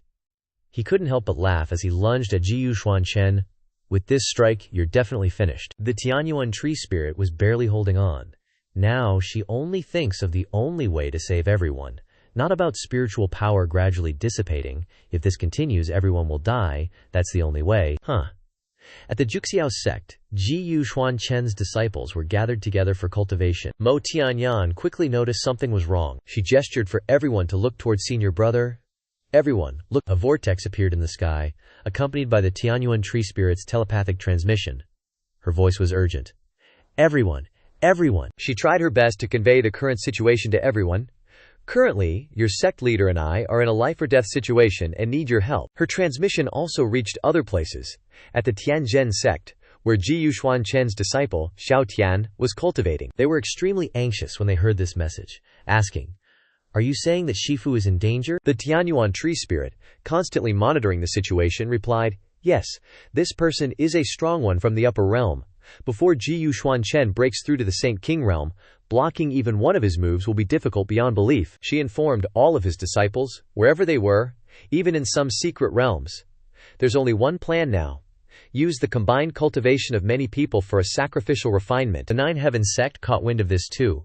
They're going to pull out all the stops to help Xuan Chen break through to the Saint King realm. This news is totally unbelievable for the sect leaders. No wonder they're so stunned. What? The heavenly origin spirit tree is still trying to convince them to lend a hand? Helping Xuan Chen break through his cultivation realm ASAP. Don't you worry your pretty little heads, I've got a plan. She took a chunk of her own power to show them she's serious. I'm gonna sacrifice some of my cultivation to help Xuan Chen break through. Her cultivation is quickly funneled into Xuan Chen's training, which is basically her way of saying, thanks for the Genesis Dao. And that Genesis Dao is coming back strong. Her cultivation is helping to fuel the energy, but they're still short on the power needed to break through. That strong dude noticed their shenanigans pretty quickly, and he immediately jumped in to interrupt, trying to stop the breakthrough. He unleashed a massive counterattack right at him, trying to make Xuan Chen fail miserably. Dream on. That much power hitting Xuan Chen sends him flying, but the Genesis Dao is fighting back like crazy. He looks like he's trying his best to focus on cultivating, but he's still short on the cultivation he needs. And even his life tablet is starting to crack. Yikes. Elder Yun Shan, who was keeping watch, saw this, and probably started to believe the heavenly origin spirit tree, the sect leader's life tablet, is damaged. This might actually be real. He immediately plopped back into his seat. If that's the case, Elder Yun Shan decided to give his cultivation to help Xuan Chen level up.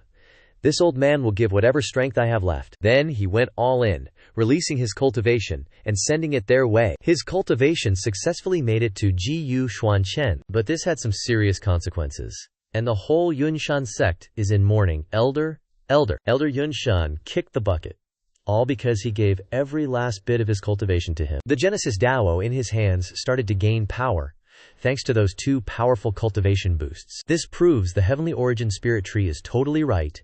Even sect leader Zhao Zhao is starting to believe. What the heck is going on? Even Elder Yun Shan. They finally believe it.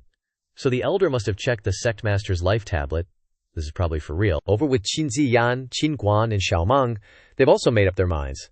If that's how it is, Qin Guan suddenly stands up and says, "It's not a big deal to sacrifice cultivation," she smiles nonchalantly, and says, "This young lady doesn't give a damn about this kind of thing." Xiao Meng and Qi Ziyan agree. They're willing to give some of their cultivation for Jiyu Xuan Chen's breakthrough. If it weren't for him, I would have died in that Dongfu that day. Giving this life back to him is the right thing to do, me too. Even the two sect leaders of Xiaojiao sect have decided. They sat together and said their final words before releasing all their cultivation. "Xiaojiao, let's be senior and junior brothers again in our next lives, okay, deal? But next life," they gave a very contented smile, "I want to be the senior brother." Everyone's cultivation is being sent to Jiyu Xuan Chen, fueling his life force and making it even stronger. Now the Genesis Dabio can hold its own and even threaten that strong guy. He's starting to realize he's in trouble. Unbelievable. This power... The Genesis Dakyo easily grabbed his strike with its hand, and he completely lost it. "It can withstand a full force strike from me. Impossible.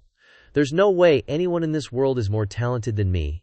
Just a lowly ant from the lower realms." Right then, Jiyu Xuan Chen's power was going full throttle, like totally ready to break through. He struggled to open his eyes, finally getting his bearings in that moment. Jiyu Xuan Chen's body was flooded with so much different kinds of cultivation energy that he was having a hard time adjusting. Jiyu Xuan Chen felt like he was falling into some place unknown. Where was this? There were bits and pieces of everyone's cultivation that they'd given him, and they were all shouting, "Jiyu Xuan Chen, Master Jiyu Xuan Chen, Young Master Jiyu, Sect Leader Jiyu Xuan Chen." He realized in a flash that their cultivation energy was like a bunch of individual souls all rolled into one, and they were all flying towards him. "We're here to help you break through." Jiyu Xuan Chen was totally ready to level up. "You, the Genesis Dao, were getting stronger and stronger," which was seriously bad news for that cocky powerhouse from before. "You're breaking through again." The Genesis Dako straight up crushed his attack in its hand, making him scream in terror, not believing what he was seeing. "No way! This can't be happening!" A monstrous wave of power from the attack blasted outwards in front of that powerhouse, leaving him unable to defend against his own attack and sending him flying backwards. This power? He was hurt by his own damn power, and he could only cry. How could someone from the lower realm unleash something like this? That powerhouse got blasted to the ground by the backlash, and Jiyu Xuan Chen, seeing him, was burning with rage. "You deserve to die," he roared, and the Genesis Dalio reached out, chasing after that powerhouse, crushing him from both sides, leaving him nowhere to run. He could only scream, "No, let me go, you damn low-realm trash." The power just kept surging, finally crushing that powerhouse to death in its palm. It took a heavy toll on Jiyu Xuan Chen to wipe him out like that, and in the end, only a sliver of his soul remained. He wouldn't give up, saying to Jiyu Xuan Chen, "Just you wait. The moment you show your face in the God realm, I'll make you pay." At that moment, the tree of life was starting to wither away, finally drying up completely, having used up all of the cultivation energy it had been given. This made him cry out in absolute despair. Just when Jiyu Xuan Chen was at his lowest, a beam of light appeared out of nowhere. It was the scroll of inheritance that brought those powerhouses here. Tian Ya, Zhao Meng, and everyone else were arriving at his side. Zhao Meng rushed over to check on her master. But there was no response, making everyone super worried about him. Tian Ya, seeing Jiyu Xuan Chen so broken, couldn't help but feel sorry for him. "We should have been congratulating young Master Jiyu on breaking through to the Saint King realm, about to ascend to the God realm. Who knew we'd witness such a tragic battle?" Right then, in the sky, the Ascension Tribulation lightning was starting to gather faster and faster, but Jiyu Xuan Chen still wasn't reacting. Zhao Meng was getting super anxious and urged him, "It's the Ascension Tribulation, you gotta get your head in the game or else you can't ascend, and I'm gonna go completely insane." Before she could finish, Jiyu Xuan Chen snapped back. "So what if you go insane?" He was boiling with rage and wanted to ascend ASAP. "I'm gonna head to the God realm and make him pay with his life." And with that, the Ascension Tribulation lightning was ready to take Jiyu Xuan Chen on his way. Jiyu Xuan Chen was pulled into the time-space rift. He walked with incredibly steady steps, his expression still tense, like he was about to lose it and let his inner rage explode. Zhao Meng ran right after him, calling out, "Master, wait up." "Zhao Meng," Jiyu Xuan Chen said, seeing her follow him. "Why did you come out? With your current cultivation level, this place is way too dangerous for you. Get back inside the Qingyun Shanhei diagram now." But totally ignoring his words, Zhao Meng clung even tighter to her master. "This disciple isn't leaving." Zhao Meng looked incredibly wronged as she blurted out in a rush, "You're the one who needs help, master. In your current state, you should be resting and recovering immediately. If you keep this up, you'll suffer from qi deviation." Jiyu Xuan Chen impatiently tried to push her away, but Zhao Meng just held on and wouldn't let go. The affairs of this venerable one are not for you to meddle in. But meddle she did. Seeing her master being so stubborn made Xiao Meng's heart ache even more. It's not just me, master. So many people are worried about you, she said through her tears, hoping he would see reason soon. Senior brother Zhao Zhao, senior brother Han, and elder Yun Shan, little sister Ziyan. Jiyu Xuan Chen quickly caught the key point and shot back. What did you just say? Aren't they all dead? Only then did she tell Jiyu Xuan Chen, these are everyone's primordial spirit fragments. Countless stray fragments have gathered here. It wasn't easy for me to catch them. Surrounding the two of them, illuminating the entire sky within the time-space rift, they were the ones who told me. They hope you can overcome this tribulation, Master. I'm not just making this up, Xiao Meng pleaded. Master, you don't have to be heartbroken. I can bring everyone back. With that, she released her own life force, and her body began to shrink. The Hongmeng tree was, after all, the embodiment of the original life force from the dawn of creation. As long as I gather everyone's primordial spirit fragments, I can condense them into seeds of life. And as long as you keep leveling up your cultivation, Master, and water these seeds with the power of the heavenly Dako, everyone will one day return to your side. Finally, she shrank into a truly tiny Xiao Meng, connecting with the Hongmeng tree, just like the others before her. Xiao Meng believed that with her master's talent, saving everyone was just a matter of time. Jiyu Xuan Chen declared to her, of course this venerable one can do it. At this moment, Xiao Meng's body began to enter a state of hibernation, making her drowsy. Master, I'm so sleepy, I want to sleep for a little while. Seeing this, Jiyu Xuan Chen asked with concern, what's wrong with you? Why has your body shrunk so much? Xiao Meng gave a faint smile and answered him, I'm okay, I just used up too much of my life force, so I'm a little tired. Then she slipped from Jiyu Xuan Chen's arms, stunning him. Xiao Meng comforted him. Don't worry, Master, I'm not going anywhere. Haven't you already opened a little world? I'll be waiting for you there. Jiyu Xuan Chen didn't understand what she meant. A little world. She then pointed behind him, gesturing for him to see. Master, look, it was the Tao of creation behind him, and in its hand was the little world Xiao Meng had mentioned. Jiyu Xuan Chen could recognize it. This is the little world this venerable one created, and it was time for Xiao Meng to go. Before fading away, she left him a message, her one and only wish. Master, everyone is counting on you. Afterward, Xiao Meng's life force entered the little world. Jiyu Xuan Chen's vision blurred, and he let out a quiet sigh. Feeling this unburdened, it's for the best. Although he didn't show it outwardly, Jiyu Xuan Chen could always sense those people within his range. This seat can sense that all things in this little world are connected to this seat's heart. It seems that if the creatures within evolve, they can also bite back at this seat. Looks like this seat is really like holding the heavenly daimyo of this world. After dealing with everything, it's time to ascend. Jiyu Xuan Chen signaled to the lightning tribulation high above. Then next, I should use the lightning tribulation to temper my body and prepare to ascend. A series of lightning currents began to envelop his body. Let this seat see just how powerful the lightning tribulation for ascending to the God realm is. Those lightning tribulation currents began to strike him relentlessly. The one delivering these blows is none other than Lord of Thunder. Seeing him so eager to ascend, he wanted to give him a little punishment. Young people are so reckless, tearing through space without waiting for the lightning tribulation to temper them, wanting to barge into the supreme God realm. He waved his hand, wanting to test his endurance. This old man wants to see how long your flawed body can withstand in the lightning tribulation. It seems that Lord of Thunder has wanted to test him for a long time, and now he can finally do it, under this pretext. The Tianyuan spirit tree that I painstakingly cultivated has been lost. This old man really can't swallow this anger. It just so happens that this time I can obtain the lightning talisman stone, which is said to contain ancient power. It just so happens that I can peek at this kid losing his composure while fighting others. Why not take this opportunity to capture him? Jiyu Xuan Chen quickly sensed a powerful energy approaching him. Lightning power. It seems to have suddenly become much stronger. The continuous lightning strikes landed on Jiyu Xuan Chen, but they didn't bother him at all. Just a small lightning tribulation dares to hinder this seat. Jiyu Xuan Chen only saw it as a tickle, feeling nothing, even though his skin had already developed various large and small wounds. No pain, no itch. It seemed that all those lightning tribulations were absorbed by Jiyu Xuan Chen. But that was it. Lord of Thunder seemed to have noticed something unusual while observing him undergoing the lightning tribulation. That's not right. This person has something on him that is absorbing the power of lightning. The energy accumulating around Jiyu Xuan Chen is increasing more and more. This seat will make the God realm uneasy in the future. He directly broke free from the power of thunder, and wants to go straight to the celestial realm. Could he fall here? Suddenly, the sword at Xuan Chen's waist and the scroll he carried with him stirred. They were controlled by some force, separating them from him. This is sword energy supplemented by the power of thunder. Finally, it unsealed the person imprisoned inside. Tens of thousands of years. Someone finally awakened this seat. That person joined the battle as soon as he broke the seal, helping Xuan Chen. If that's the case, this seat will lend you a hand, hoping you can go further. This seat is Lord of Thunder.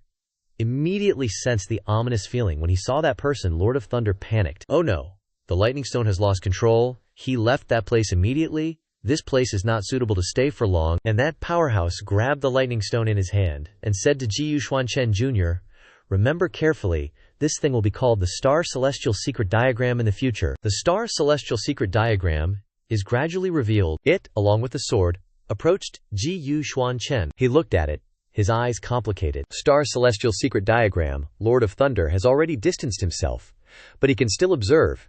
He was even more stunned that Xuan Chen could comprehend the Star Celestial Secret Diagram treasure. This thing was actually obtained by such a wicked thing. But he didn't have time to think much, and left straight away. It seems that the God Realm is about to cause a bloody storm again. Xuan Chen continued to take back his sword. This sword also seems to have gained some opportunities from the power of thunder just now. He had been eager to do this before. Let this seat test your power. Xuan Chen unleashed an attack downwards, and then chased after it himself, testing its power. This power of thunder chases relentlessly. It's a bit troublesome to deal with. Meanwhile, in the Supreme God Realm, on the sky of Phoenix Ridge, thunder roared continuously, heralding a new ascension. This scene happened to attract those passing by. What's wrong? It seems that a great change is about to happen. Let's hurry up and go. At the foot of Phoenix Ridge, Xuan Chen got struck by the lightning tribulation and fell right there. And wouldn't you know it, two women were passing by. The servant girl saw the lightning tribulation and advised her young miss, looks like the weather's about to change. Let's head back quick. They carefully walked past the area with the lightning tribulation. Coincidentally, Xuan Chen was lying there unconscious from his injuries. They spotted him. And then the servant girl was like, Miss, why is there someone lying there? The young lady quickly figured out the situation. Yeah, he probably ran into trouble in Phoenix Ridge. She quickly told her maid, help him up. But his body, the injuries are severe, we need to treat him quickly. And she just straight up fed him a spirit pill, which made her servant girl wonder, Miss, what kind of strength does someone have if they get injured in a place like Phoenix Ridge? Why waste a return spring pill? The young lady gently lifted Xuan Chen onto the maid's back. Because she's super strong. This is a human life, you can't compare it like that. And so, the two of them carried Xuan Chen back home. Alright, don't waste your breath, it's getting late, let's go back. Their home was in the Tang Manor. The maidservant next to that young Miss Tang handed Xuan Chen over to the servants in the house, carefully instructing, Uncle Liang, the young miss has brought back an ancestor. Please take care of him. The man agreed. The maid was scolded lightly. You really are talkative. Don't worry, miss. I will definitely take good care of this person. Then relayed a message from the Tang family head to the young miss. The master is waiting for you in the room, he said, to call you over as soon as he sees you. I know. Before leaving, she didn't forget to give Uncle Liang some compensation. Uncle, please take this money, buy him some wound medicine, and tell the kitchen to make him some beast bone soup to drink. Then she went to her father. Father, I'm back. But as soon as she stepped inside, she triggered a trap. The magic formation under the floor immobilized her, shocking her. Miss, what is your father doing? The Tang family head was furious that she went out to play without permission, and even brought a man home. How old are you? Always running around outside and dragging men back. What kind of behavior is that? He then dragged her away, no matter how much she struggled. Father, I told you, I don't want to marry Yi Feng. The Tang family head forced her to sit down at the table, sternly demanding that she prove herself. As a daughter of the Tang family, you have the responsibility and obligation to bear the future of the Tang family. If you don't want to marry, then prove your ability. On the table was an ancient painting. This painting is last year's exam from the Ziluo Academy. If you can complete it and get into the Ziluo Academy, bringing glory to our ancestors, I won't force you to marry. Otherwise, the marriage with Yi Feng is non-negotiable. He didn't let her say a word, and walked straight out. Besides me, no one can open this restriction. I will send someone to bring you food these few days. Think carefully. What kind of choice to make, father? Time passed quickly. The next morning, at the lower house of Tang Manor, Uncle Liang was carefully simmering bone broth for Xuan Chen. He finally woke up, making Uncle Liang happy. Here, you finally woke up. He went over and explained the situation to Xuan Chen. "This is Tang Manor. The young miss of the Tang family saved you. I am the horse caretaker of Tang Manor. I have simmered some bone broth for you. Quickly drink it." Xuan Chen took the bowl of bone broth, noticing Uncle Liang's position as a horse caretaker. The reason he was so suspicious was because everyone around Uncle Liang exuded an air of high status. This person was at least a Saint King realm cultivator, yet he was just a horse caretaker here. He thought, could this place be the Supreme God realm? In the Supreme God realm, a Saint King powerhouse is only the level of a horse caretaker. Uncle Liang asked a question, interrupting Xuan Chen's train of thought. You said an ordinary person. Without cultivation, why would they run to a place like Phoenix Ridge for what? Ordinary person? This venerable one? At this moment, a commotion outside attracted the attention of the two. The horse is running. Hurry up and find it. Uncle Liang stood up and instructed him. The horse is running. I have to go chase after the horse, young man. You drink the soup first, I will be back later. Then excitedly rushed outside. Little beast, don't even think about getting away.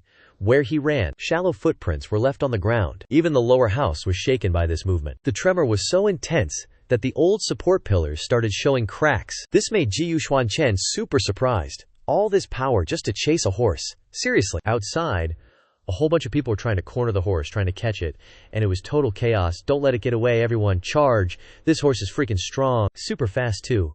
Ugh, nobody can catch it. Xuan Chen, watching from inside, was pretty shocked too. That horse is at least a Saint King realm beast. Holy crap. It broke free again, making things hard on everyone else. Oh no. We have to stop it. Just then, Uncle Liang showed up. I'll stop it, you little beast. Where do you think you're going? He appeared and smacked the crazy horse right in the gut, sending it crashing to the ground for a second, then quickly commanded the nearby sprouts of grass to tie it up. No matter how hard it struggled, the grass kept wrapping around it. Xiao Cao Xuan Chen observed, his mind expanding somewhat. That grass, it's got sentience, at least spirit rank, and planted all over the place. Uncle Liang caught the horse in no time, and happily coaxed the grass. Good job, Xiao Cao. I'll give you some good fertilizer later. Everyone praised Uncle Liang about it. Good thing we have Uncle Liang. That horse is seriously strong. If it weren't for Uncle Liang, we really wouldn't have been able to catch it. Xuan Chen stepped outside, and Uncle Liang immediately asked, Why are you out here? Are you feeling any better? Xuan Chen answered, I am all right. His appearance naturally attracted a lot of attention.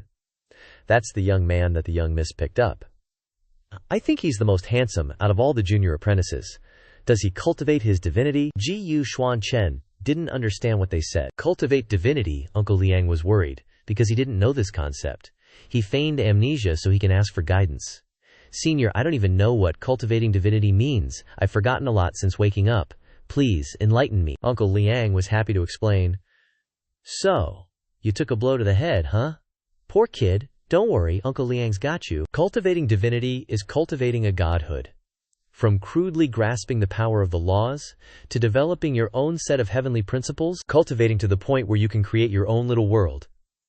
Even after cultivating to the point where the little world evolves sentient beings, a divinity cultivator can also gain the power of the evolving world's heavenly principles.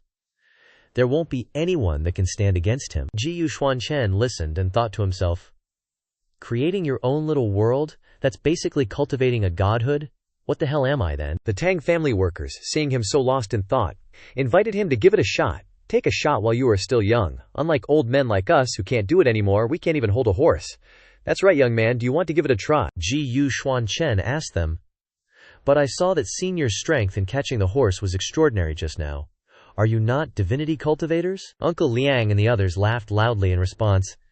How could we be considered divinity cultivators?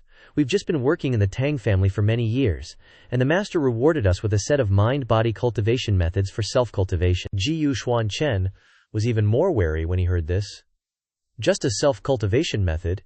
It seems the situation in the God realm is much more complicated than I thought. Before I successfully get my revenge, I need to be even more careful. Uncle Liang slapped him on the shoulder excitedly and said, Good young man, now that you're awake, why don't you stay and work at the Tang estate? I'll go tell the young miss, and you can come along to see what job the young miss will arrange for you. Meanwhile, somewhere else inside Tang Tianfeng's courtyard, the Tang young miss was being locked up by the Tang master, not being allowed to go anywhere unless she completed his request. She sat in front of the painting, sobbing and sniffling, making the servants beside her feel really bad. Young miss, please don't cry anymore. If you cry, I'll want to cry too. The maid beside her suggested a somewhat risky plan. If there's really no other way, let's just run away. Tang Xiaoyu sobbed even harder at that. You heard what my father said. Unless I can fully restore this painting, the marriage with Yi Feng is non-negotiable. This painting was personally painted by the dean of the Ziluo Academy. That's the top academy in Qingxi country, and anyone who can teach there is a high-level divinity cultivator with exceptional talent. That's why the paintings of the dean are so vivid and rich, giving people a feeling of immense satisfaction. What gives her the most trouble is this painting. Even though it's just a draft, it contains so many years of profound dafaho. Just staring at this painting makes my head spin. How can I add anything to it? Seriously. But Tang Xiaoshu ignores this and still picks up the brush to paint. Before each stroke is finished, if I stop writing, he can sense it through this corner of the formation. Even if I wanted to run, how could I? Like, where am I gonna go? The maid standing beside her can only comfort her young miss. Miss? Why don't you run away? I'll stay and explain to the master. Suddenly, the two of them sensed movement and became vigilant, asking, Who is it? Liang Shu and Ji Xuan Chen stood outside the door. Liang Shu excitedly reported back to her, Miss, the person you saved has woken up. I brought him here for you to see if you should arrange any work for him. Tang Xiaoshu, hearing this, quickly tidied herself up and said, Let him in here. Liang Shu then led Ji Xuan Chen in to meet her. Miss, he's here. Tang Xiaoshu stood in front of Ji Xuan Chen, slightly blushing, not saying a word. Actually, in her heart she's already exploding because of his looks. I didn't expect this guy to be quite handsome after tidying up, but Ji Xuan Chen noticed the painting on the table. This painting, although flawed, is still extraordinary. It seems the painter herself painted half of it, but because her realm isn't high enough, she doesn't have the power to complete it. It's such a pity. Tang Xiaoshu immediately realized what he was looking at. This guy is looking at the painting. Could it be that he can understand the Tao contained in this painting? But looking at him, he seems to be just an ordinary person, without any cultivation. At this time, Liang Shu signaled to Ji Xuan Chen, Young man, say something, don't just stand there doing nothing. Tang Xiaoshu quickly started chatting with him, the main purpose being to probe Ji Xuan Chen. You're looking at this painting, do you like it? Ji Xuan Chen didn't hide anything and answered, The Tao and concept are very high, but obviously the author's realm wasn't high enough, making it difficult to complete. It's a bit of a pity. The maid beside her, hearing this, immediately spoke to blame him, but in turn she herself was scolded. What nonsense are you talking about? How could an ordinary person without cultivation see any Tao? Shut your mouth. Tang Xiaoshu then reached out to sense it. In her heart she thought, the restrictions that father set for me. I've snuck into the Forbidden Book Pavilion to research. As long as I can find someone to replace me, then I can escape. She then thought of Ji Xuan Chen in front of her. Although this person's heavenly Tao power is crude, there are still traces of cultivated heavenly Tao power left in his body. If he is a substitute, father definitely won't notice. Thinking of this, she invited him into the formation to replace her in the most comfortable way. Are you willing to help me complete this painting? Sorry, but right now, you seem to be the best substitute choice. Ji Xuan Chen didn't think much and replied, I can try. He received the paintbrush from her hand. When he just received the paintbrush, he seemed to feel that something was different, as if he sensed some kind of restrictive, magic aura. She's being restricted here by someone else. But Ji Xuan Chen didn't expose her, and willingly stepped into the already set formation. Besides, she also saved this one once. Perhaps there are some unspoken secrets. Consider it repaying the favor this time. He immediately started working on restoring the painting, and the young miss of the Tang family had only taken a few steps when she sensed it. She surprisingly turned around. This guy is actually painting. Seeing Ji Xuan Chen so focused made her think a little. Picking up the brush, he actually has some flair. Maybe he has some skill in painting. Too bad he's just an ordinary person. How can he add the subtle and wonderful heavenly Tao intent to this painting? Ji Xuan Chen continued to rework the painting inside the formation. Meanwhile, Tang Xiaoshu was about to leave, making Liang Shu extremely embarrassed. Well, let's go first. Liang Shu will leave him here to finish the painting. Yes. They finally stepped out of the Tang Tianfeng courtyard, but Tang Xiaoshu's expression wasn't good at all. In her heart, she felt extremely regretful towards Ji Xuan Chen. I'm really sorry, this is my last resort. Meanwhile, at the Tang family's place, a source of heavenly Tao power suddenly erupted inside, causing a very loud noise. The family members immediately rushed over to see what had happened. Why is the heavenly Tao power suddenly surging so fiercely, gathering over here? One person discovered its direction and pointed it out to the others. Look, isn't that towards the young master and Mrs. Room? The young master must be about to break through again. The commotion even reached Tang family head's place, causing him to rush to his child's place immediately. Sure enough, he saw the scene of heavenly Dao power erupting fiercely in that place. This made him laugh with great satisfaction. Old man Zeng was so hyped he was practically vibrating, wanting to see that heavenly Dao energy swirling around. My son, Zeng Tianlong, is definitely breaking through again. Someone, quick, bring out that Crimson Dragon Snow Ginseng I've been saving. My boy needs some serious nourishment. Yes, sir. Young Master Zeng Tianlong is in his room. Looks like he just went through something rough. Because he freaking failed again. Totally bummed out. Strike 99 in trying to bust through to the Fu Ling realm. Now he's sulking, trying to figure out how to break through to Creation realm, Nourishing Spirit realm, Divine Power realm. This is just the first freaking step on the path to immortal cultivation. I've tried 999 times and still can't do it. Am I really just not cut out for this immortal stuff? He grabs a random bottle. No way. With Dad's personality, he'll definitely force me into a marriage alliance with the Yi family, for the sake of the Zeng family's future. What Zeng Tianlong fears most is that marriage alliance. If I can't crush Zeng Tianfeng, his sister, then I'll have to be a freaking door-to-door son-in-law for the Yi family. With a burst of determination, he chugs all the pills in the bottle. A real man doesn't become a freaking son-in-law. Right then, his body starts reacting, and that just fuels his resolve. Using the power of these pills, I'm definitely breaking through to the Fu Ling realm today. Suddenly, a massive surge of heavenly Dao energy floods into his room from the outside. Even Zeng Tianlong is dumbfounded at how much energy he's absorbing. What's going on? Why is so much heavenly Dao energy rushing in here? But he's not going to overthink it. All he wants is to finally succeed. Screw it, maybe the heavens are taking pity on me, giving me one last shot to reach the Fu Ling realm. This time, he finally gets to shout it out. IDIDIT. Hearing that, Old man Zeng goes ballistic, sprinting over from afar. My son really broke through. He excitedly rushes in. That's my boy, Zeng Cheng. Zeng family head excitedly ran in and praised his son. To break through to the nourishing spirit realm at such a young age, stirring the heavenly Dao energy in the world, such talent, joining the sacrificial heaven sect in the future, will not be a difficult task. Hearing this, Zeng Tianlong was even more stunned, and did not expect that things would go so far, and even doubted himself. Sacrificial Heaven Sect. Can I join the Sacrificial Heaven Sect? Is this really true? I stirred the heavenly Dao energy in the heaven and earth? Patriarch Zeng smiled in satisfaction and explained, how can Father deceive you? It's just that your origins are lacking now.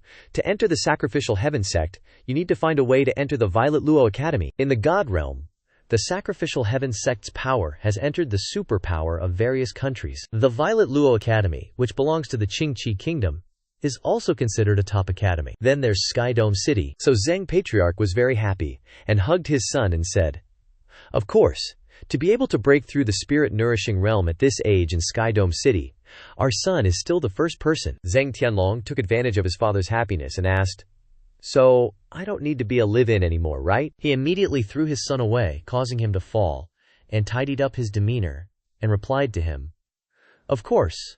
A spirit-nourishing realm powerhouse in this Sky Dome City is a very valuable resource. Your sister, if you can't contribute to the family for the powerhouse, then draw connections for the family. Then he ordered Zeng Tianlong to check on Zeng Tianfeng's situation in her courtyard. See how your sister is doing. I told her to fully supplement the remnants of the Dean of the Violet Luo Academy. He turned around to go out, and did not forget to tell Zeng Tianlong carefully, if it is not fully supplemented, then marry obediently. Maybe she has given up now. Okay. In Zeng Tianlong's heart, he had already bloomed with joy because he had achieved his goal. He could not hide his satisfied smile. I'm sorry, sister, for the sake of cultivation, I have to sacrifice all the time. If your talent is not as good as mine, then now sacrificing yourself to pave the way for the family is the right thing to do. Right? Meanwhile, Xuan Chen was still focused on restoring the ancient painting. After a while, he was satisfied and temporarily stopped repainting. He put down his pen, looked at the painting, and was satisfied. In this way, the Tao rhyme in this painting can be regarded as fully supplemented. Suddenly, the celestial mystery map scroll hidden in his body had a signal. It opened on its own in front of Xuan Chen, disturbing the objects around him.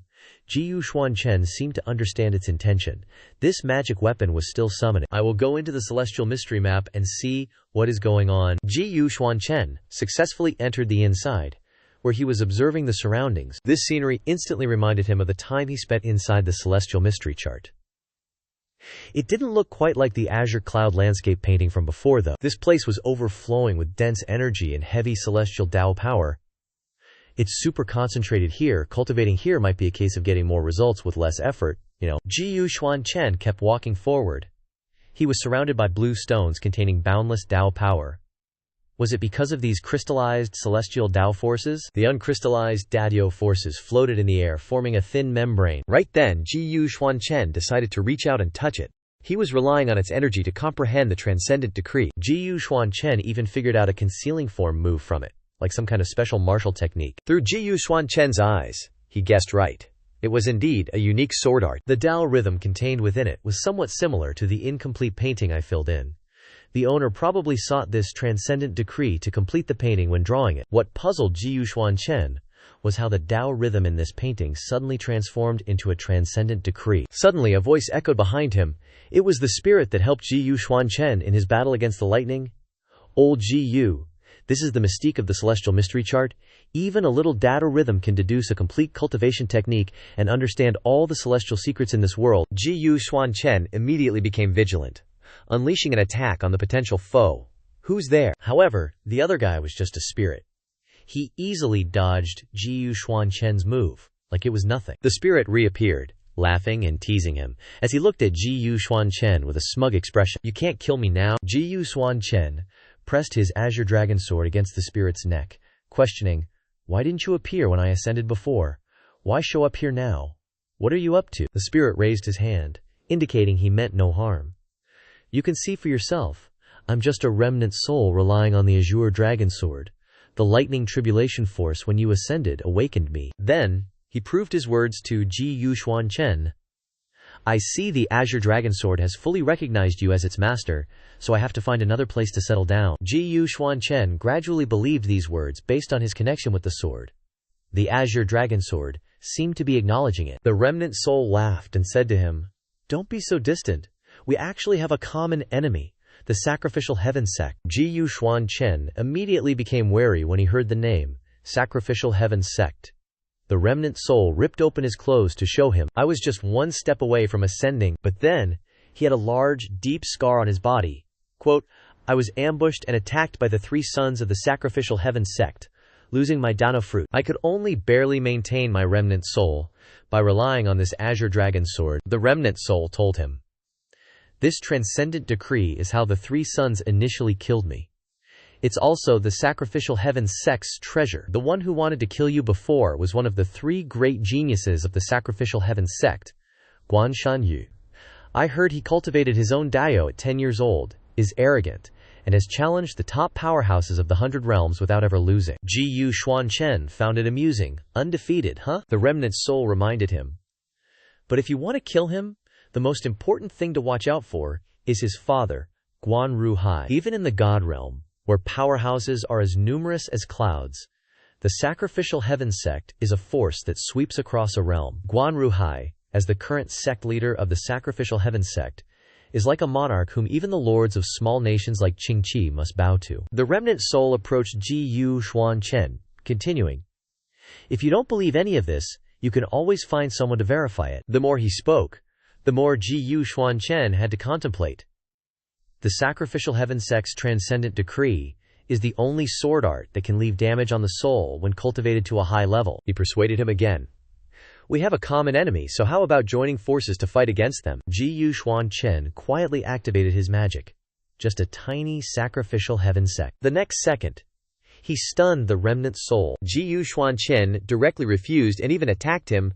"I don't need to join hands with anyone." Afterwards, he immediately created a cage to trap the remnant soul, leaving him utterly dumbfounded. "What the hell?" Xuan Chen then controlled the remnant soul, locking it inside the pavilion. "Perhaps confining you within this pavilion while I examine your identity will determine the next step, I suppose." The wicked soul, having been tricked so badly, was furious but couldn't escape. "Very well, Xuan Chen merely let out a long breath, snapping his fingers as if giving an order. Instantly, the extraordinary sword intent surged forth from nowhere, attacking him. 2 attacks collided head-on. One from Xuan Chen, the other from the extraordinary sword intent. Xuan Chen was determined to test this power, bracing himself. Next, Let's test this extraordinary sword intent. The two vanished right before their eyes, leaving the remnant soul speechless. HMPH. I want to see just how far this impudent brat can cultivate the extraordinary sword intent. On the other side, Xuan Chen was facing different levels of the extraordinary sword intent. This sword intent is still a sword art, with varying intensity, divided into 10 levels in total. Xuan Chen continuously unleashed powerful fist techniques, defeating each level one by one. Finally, he managed to subdue the first formed sword intent of the extraordinary sword intent. This amused the imprisoned remnant soul, who commented, "To pass even one level of sword intent shows some skill in the Tao of the sword. Killing a few spirit refinement realm cultivators would be a cinch." However, that was just the beginning. Next, Xuan Chen had to face 2 levels of extraordinary sword intent attacking simultaneously. Xuan Chen was swift and nimble, quickly overcoming the 2 levels. To be able to pass 3 layers of sword intent before even truly entering the spirit transformation realm, this kid's talent isn't bad. At this point, Xuan Chen couldn't help but grin with enjoyment. He fought with increasing fervor, quickly, withstanding a total of 6 levels of extraordinary sword intent. Still not satisfied, he laughed heartily. Seeing him like this, the remnant soul looked utterly defeated. To pass 6 layers of sword intent, even in the divine realm, he could found a sect and impart sword techniques. Then, he unleashed 7 consecutive waves of sword intent, obliterating all the extraordinary sword intent before him. 7 layers? Not bad. Even the remnant soul gradually began to change his mind about him, continuously breaking 9 layers of sword intent. This kid's talent is terrifying. It seems the sacrificial heaven sect is in trouble. Xuan Chen destroyed even more layers of sword intent, even reaching the highest level, which made the remnant soul even more thoughtful. If one day he can continuously break the 10 layers of sword intent, this time the sword intent was much stronger than before, directly sending Xuan Chen flying with a single strike, rendering him invisible. Even if he can't break it, it's enough to make people gawk in astonishment. But Xuan Chen's spiritual power still persists here, catching the remnant soul's attention.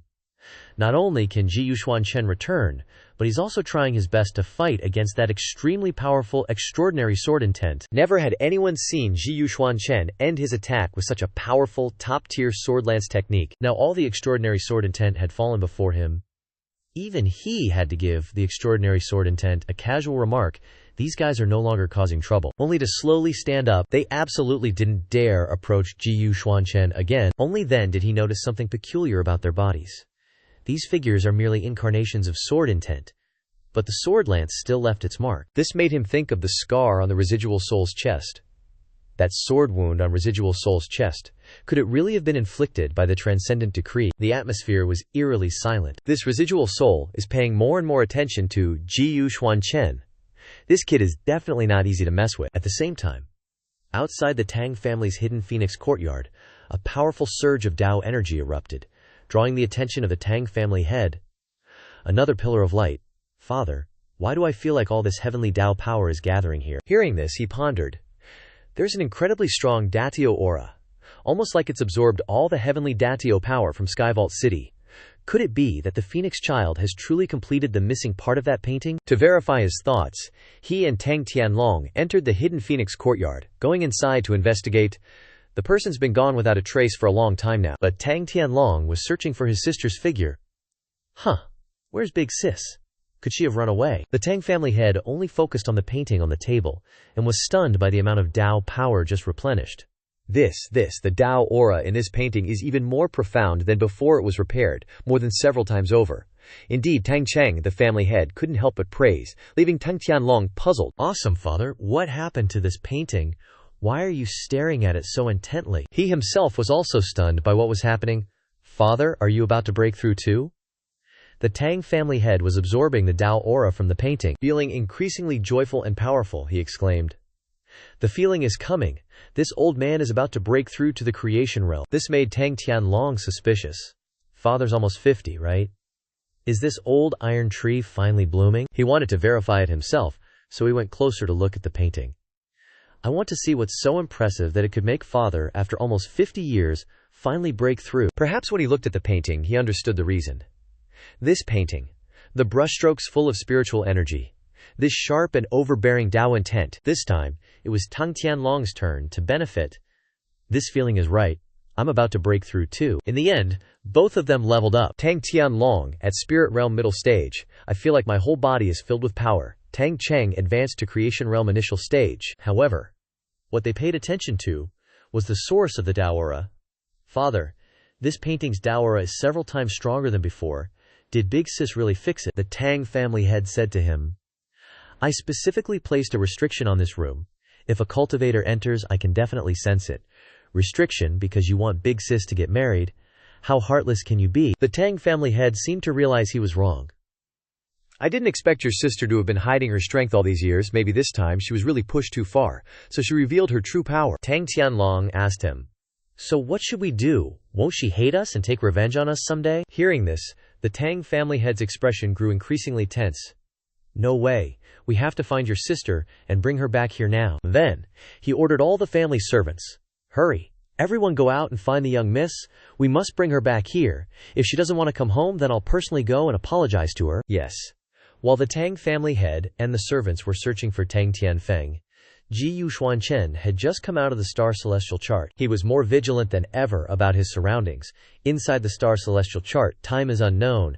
Outside, I don't know what the situation is now. Moreover, seeing the outside so noisy made Xuan Chen wonder, why is it so noisy outside? What happened? Suddenly, a servant's panicked voice called out, Tang Tianlong, young master, the Yi family's old master, Yi Changtian, and young master Yi Feng are outside the manor requesting an audience.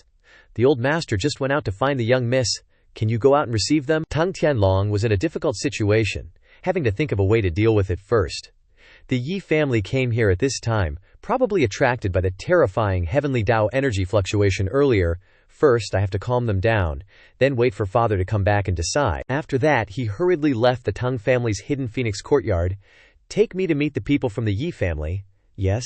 Tang Tianlong mistakenly thought Xuan Chen was also a servant, and instructed him, all right, you take that painting on the table and put it away.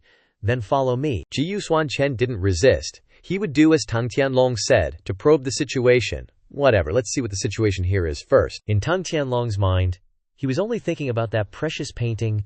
Don't forget that treasure. If it's lost, father will skin me alive. Only then did he notice Xuan Chen. But this person was just in the courtyard. Why does he look so unfamiliar? And he doesn't even talk. So he's just a newly hired mute servant. Meanwhile, outside the gates of Tianqiang City, a bunch of people from the Tang family are standing around receiving orders. Got it all memorized. The Tang family head ordered them to find that person, and they absolutely have to bring the young miss back. Yes, sir.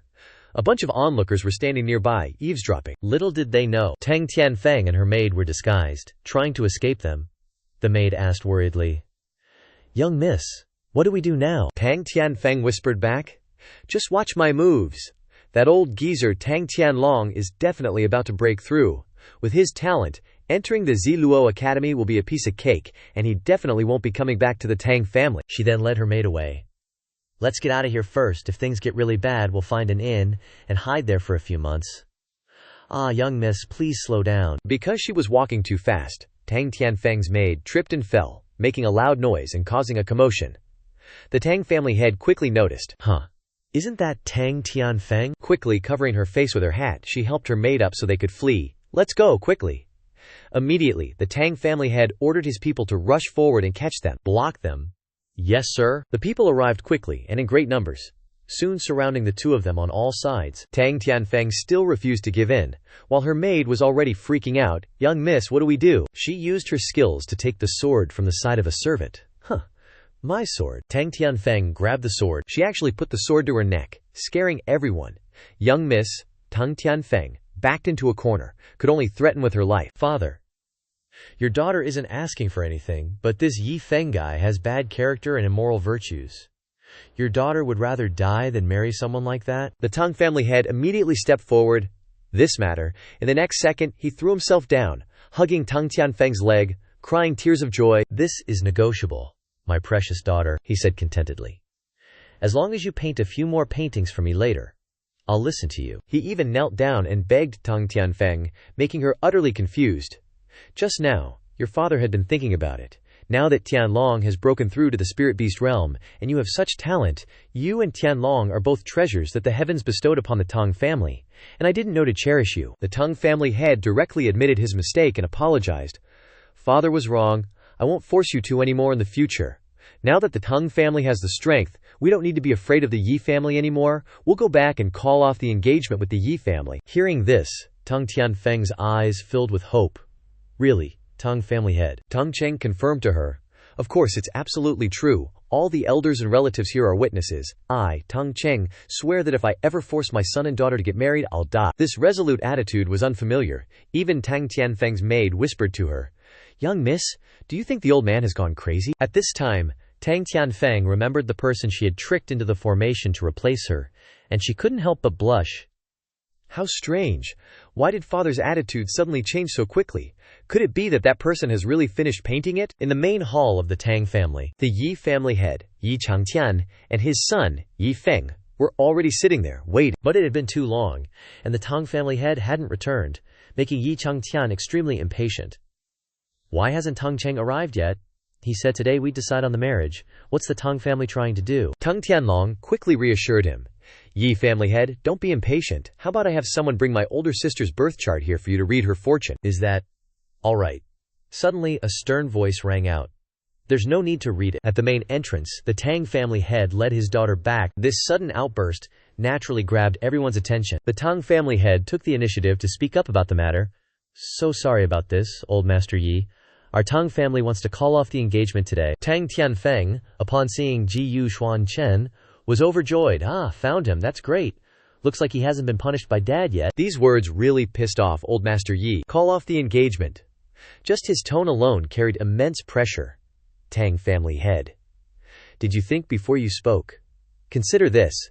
Can your Tang family bear the consequences of this annulment? The oppressive force was so strong that things, even people, were sent flying. Tang Tianlong immediately stood in front of the two of them. "Don't be afraid, Dad. Let me stop him." Tang Tianfeng was also affected by this. She seemed like she couldn't hold on any longer, about to be blown away. Suddenly, a hand grabbed her, just in time. It was Jiyu Xuan Chen, who directly stepped in to help her, which caught her completely off guard. Perhaps old Yi Changtian had also noticed this. Tang Tianfeng looked at the tall figure in front of her, and thought to herself, Yi Changtian is probably at the early stage of the spirit manifestation realm. The Tang family only has Tang Tianlong, who just broke through, who could fight Yi Changtian. This Jiyu Xuan Chen. Could it really be that he has that painting? She hinted that she wanted to take back the painting from Jiyu Xuan Chen's hand. "Can you let me see the painting?" Jiyu Xuan Chen also handed the painting to her, but its weight was so extreme that Tang Tianfeng was stunned. So heavy. The weight was so much that she fell to the ground, inadvertently revealing the painting. The Tang family head and Tang Tianlong immediately noticed this. Even Yi Changtian couldn't help but notice. He couldn't help but suspect the painting's Dao charm. Extraordinary. How could the Tang family have such a treasure? The Tang family head and Tang Tianlong immediately stood in the way.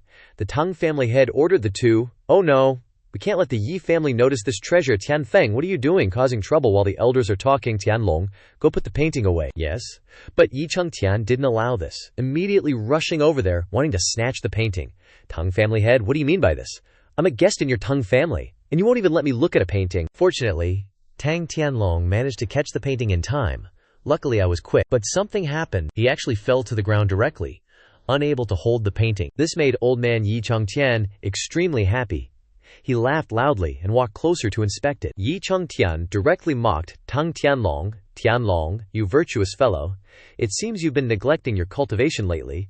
You can't even hold up a scroll." Then he started commenting on the painting. The painting, a good painting. The strokes are natural, seemingly containing the natural laws of the heavenly Tao. He then reached out his hand to try and lift it. Let this old man see. He very quickly touched the painting, suddenly feeling that something was off, and looking down, its weight was still very strong, once again preventing him from taking it, making him extremely confused. It's just a scroll. How can it be heavier than tens of thousands of kilograms of mystic iron? No matter how hard Yi Changtian tried, he couldn't lift it. No way, I can't lose face here. The situation now is super awkward. Old Yi Changtian couldn't lift it no matter how hard he tried, so he looked at the Tang family head, super suspicious. What's this old geezer pretending for? Then his attention shifted to Tang Tianfeng. Even Tang Tianlong, a mid-stage spirit transformation realm cultivator, couldn't lift this painting, but she easily got it into her hands just now. Tang Tianfeng couldn't help but look at the painting. Looks like he's the one who completed it. Plus, this guy is likely a hidden expert masking his true strength. Ahem, she cleared her throat, changing the subject. Ye elder, if you can't lift it, don't force yourself. I'll have the guards take it downstairs. We should talk about the annulment slowly. Saying that, she patted Xuan Chen's shoulder, signaling him. Please take this painting back to the old master's study. Xuan Chen agreed. Sure. He walked over, grabbed the painting from the ground, and lifted the entire thing in one go. Right in front of old Yi Changtian, Xuan Chen stood there, holding the precious painting. This made the old guy completely disbelieving. How is this possible? He stood up, eyes glued to Xuan Chen's scroll. This guy doesn't seem to have any cultivation, but Tang Tianfeng's attitude towards him wasn't like how she treats a servant at all. Plus, his demeanor is so calm and arrogant, this guy might be a peerless expert invited by the Tang family. Thinking of this, he suppressed his emotions and said to the Tang family, since we're already discussing the annulment, let's talk first. Before figuring out this expert's background, it's better not to provoke the Tang family. At this time, the Tang family head had also noticed Xuan Chen. Why is that kid Tianfeng so polite to his servant? This servant doesn't look bad, could it be? But he didn't pay too much attention to him. Focusing on the marriage, no way. With Tianfeng's talent and status in the Tang family, how could she be married off? He immediately ordered Xuan Chen, who was about to leave. You, holding that painting, stop right there. Xuan Chen didn't know what he wanted, but stopped anyway. Unexpectedly, the old geezer wanted him to serve them. Can't you see that the guests don't have any water? The Tang family head's expression was super serious as he ordered, go and fill the water for me. Hearing this, Tang Tianfeng said to a servant nearby, trying to get him out of trouble. Did you hear that? Hurry up and pour tea for the guests. What's wrong with Dad? Acting so crazy all of a sudden. Meanwhile, Yi Changtian was still observing Xuan Chen. That old fox Tang Cheng seems to still not know about this guy's strength. That woman Tianfeng has a kind heart, occasionally rescuing injured people on the roadside. I heard rumors recently that she rescued someone. The more he thought about it, the more cautious he became of Xuan Chen. Looks like Tang Tianfeng hasn't told Tang Cheng about this expert. If that's the case, why not take this opportunity to provoke them? And Yi Feng, his son, was already one step ahead. He angrily pointed at Xuan Chen and scolded, Hey, didn't you hear him telling you to pour tea? If the Yi family had a servant like you, we'd have already disciplined you with family law. Then he turned and gave his father a bright smile for doing a good deed. Don't worry, Dad. I'm the best at making things difficult for the Tang family. I'll definitely win back some face for that rebellious son of yours. But the Tang family head actually listened to him and ordered the servants, Young Master Yi is right. Someone drag him to the main hall and give him 20 lashes. This order came too unexpectedly, making Tang Tianfeng and Xuan Chen both awkward. Yet, Xuan Chen, standing in front of everyone, directly refused this order, bewildering the servants. What if this venerable one doesn't accept his punishment today? How dare he talk to the master like that? He's totally crazy. Hearing this, the Tang family head's face darkened even more. Looks like I've been too lenient with you servants these past few years, making you so ill-mannered. Seeing her father like this, Tang Tianfeng panicked and shouted, Dad? But before she could say anything, that Yi Feng was already eager to get rid of Xuan Chen. Father-in-law, don't worry, I'll teach this servant a lesson for you. That damn Tang Tianfeng daring to protect a servant in front of me. He rushed to attack from behind, planning to ambush Xuan Chen while he was off guard. Probably some secret affair. Watch me crush her lover's face. Xuan Chen wasn't flustered, waving his hands slightly. Dealing with someone like him who bullies others with his power, killing him would dirty this venerable one's hands. That Yi Feng was suddenly pushed back, but he was already too close to Xuan Chen and couldn't turn back in time, directly receiving a terrifying force from him. Yi Feng took the hit, flat on his face, right in front of Yi Changtian, Fengger. That attack was so strong I only survived because of the armor. Phew, that was close. If I wasn't wearing this super special gold thread armor, I'd be a goner. Yi Changtian, while helping his son up, turned to Tang Cheng and questioned, Patriarch Tang, I must ask, is this how the Tang family treats its guests? Even Patriarch Tang was caught off guard. What kind of sword technique does that servant practice? How is it so powerful? Just then, Tang Tianfeng approached and said to him, Father, I have something to tell you. She whispered into his ear, telling the truth about the painting. Father, that painting wasn't painted by me, it was. Up until she spoke, he realized with a start that he had inadvertently offended a master. No wonder this guy defeated Yi Feng with a single finger. So this guy is the true hidden master. At that moment, Tang Tianlong, still unaware of the situation, wanted to jump in and help capture Xuan Chen. Father, what are you doing? A servant attacking a guest. Just kick him out. Patriarch Tang immediately slapped his son across the face, scolding, You little wretch! Is it your turn to speak? This made Tang Tianlong extremely aggrieved, and he started to cry loudly, Father, why did you hit me? Patriarch Tang said nothing and ordered him to back down. Don't bring disaster upon me, what's done is done, we have to secure the bag now. We can't afford to offend that expert. Yi Patriarch took the opportunity to provoke the Tang family. Patriarch Tang? What do you mean by this? Are you admitting the love letter between your Tang family's young lady and this servant? He also directly ignored this matter, only wanting to fulfill the agreement between the two families. If that's the case, then let's follow the agreement of that year. Tang Tianfeng will come to the Yi family to be an adopted son-in-law, fulfilling the alliance with the Yi family. Tang Tianlong really didn't understand what was happening, and turned to his father with a grievance. The Yi patriarch also refused to let his children suffer. Don't rush. Patriarch Tang directly stepped forward and said to the Yi family, Then let's take this opportunity to talk. My Tang family will not be fulfilling the marriage with the Yi family. Whether it's Tianlong or Tianfeng, neither will marry into the Yi family. These two were officially at odds. So, the Tang family wants to tear face with my Yi family, so what? My Tang family now also has a fortified spirit realm expert. Do you think your Yi family is the overlord of Skyquall City? The reason why he said this was because Xuan Chen was on his side. Although this painting wasn't painted by Tianfeng, this master has a relationship with Tianfeng, and was rescued by Tianfeng. If the Yi family dares to attack the Tang family, the expert definitely will not stand idly by. The Yi family's patriarch could no longer remain calm. Fine, very good. He immediately released his family's godly hammer shadow. You want to start a war? If that's the case, the Tang family has definitely become an enemy of the Yi family. His prestige was so great that the Tang family's side was somewhat weak.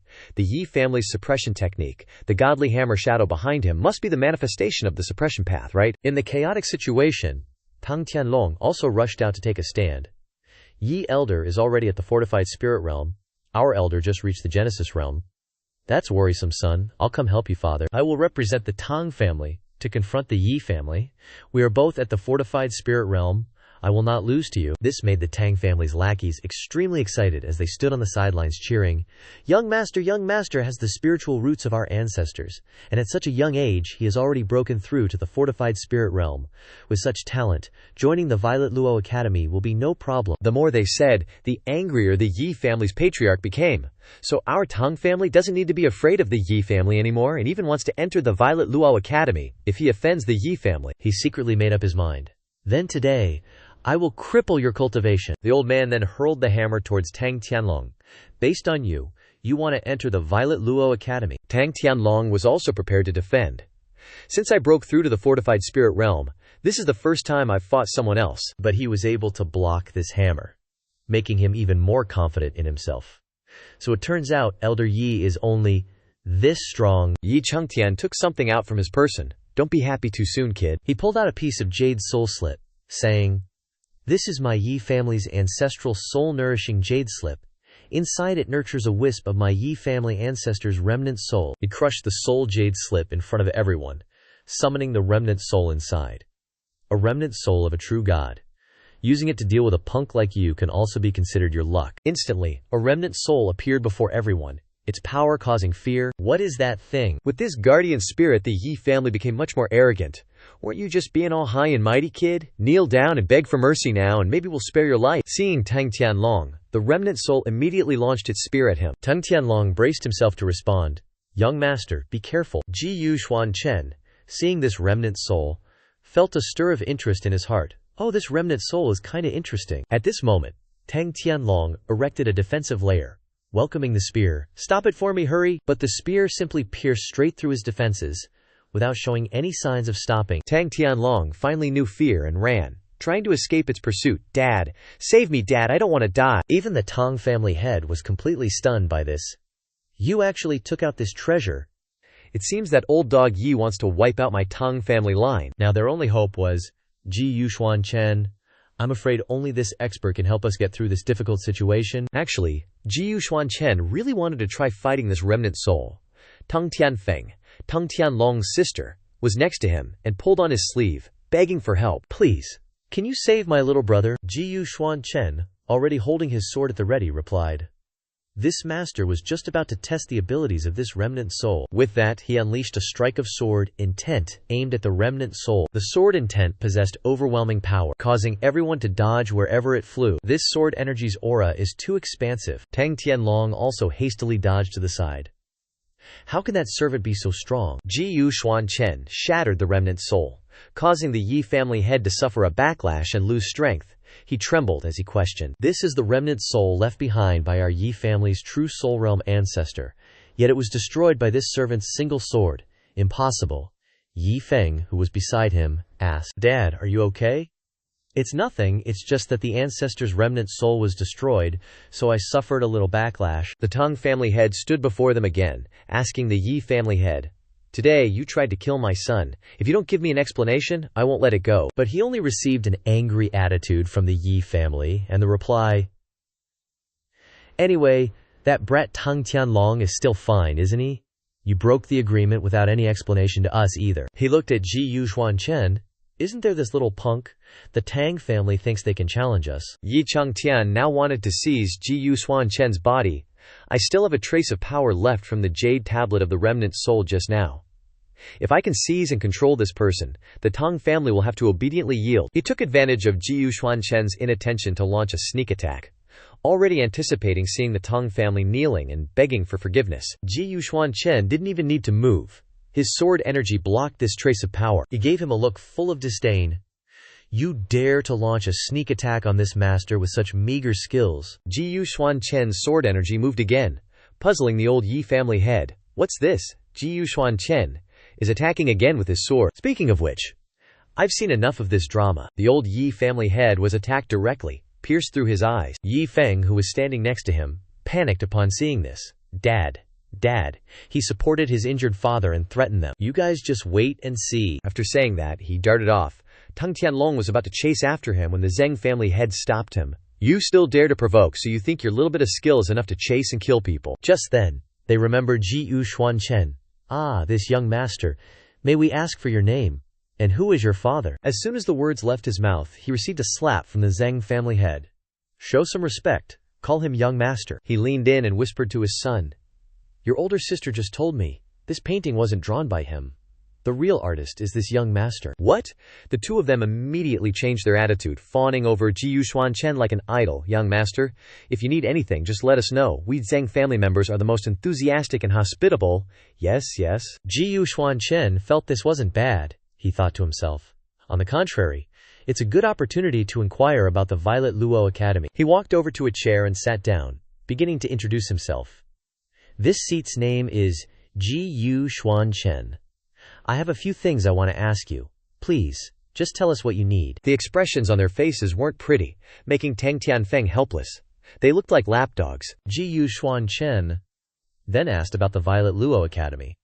"This seat has always heard you mention the Violet Luo Academy. Regarding this academy, how much do you know? Tell me everything." Tang Tianlong eagerly jumped in.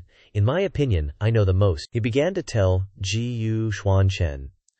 The Violet Luo Academy is an academy under the banner of the Sacrificial Heaven sect.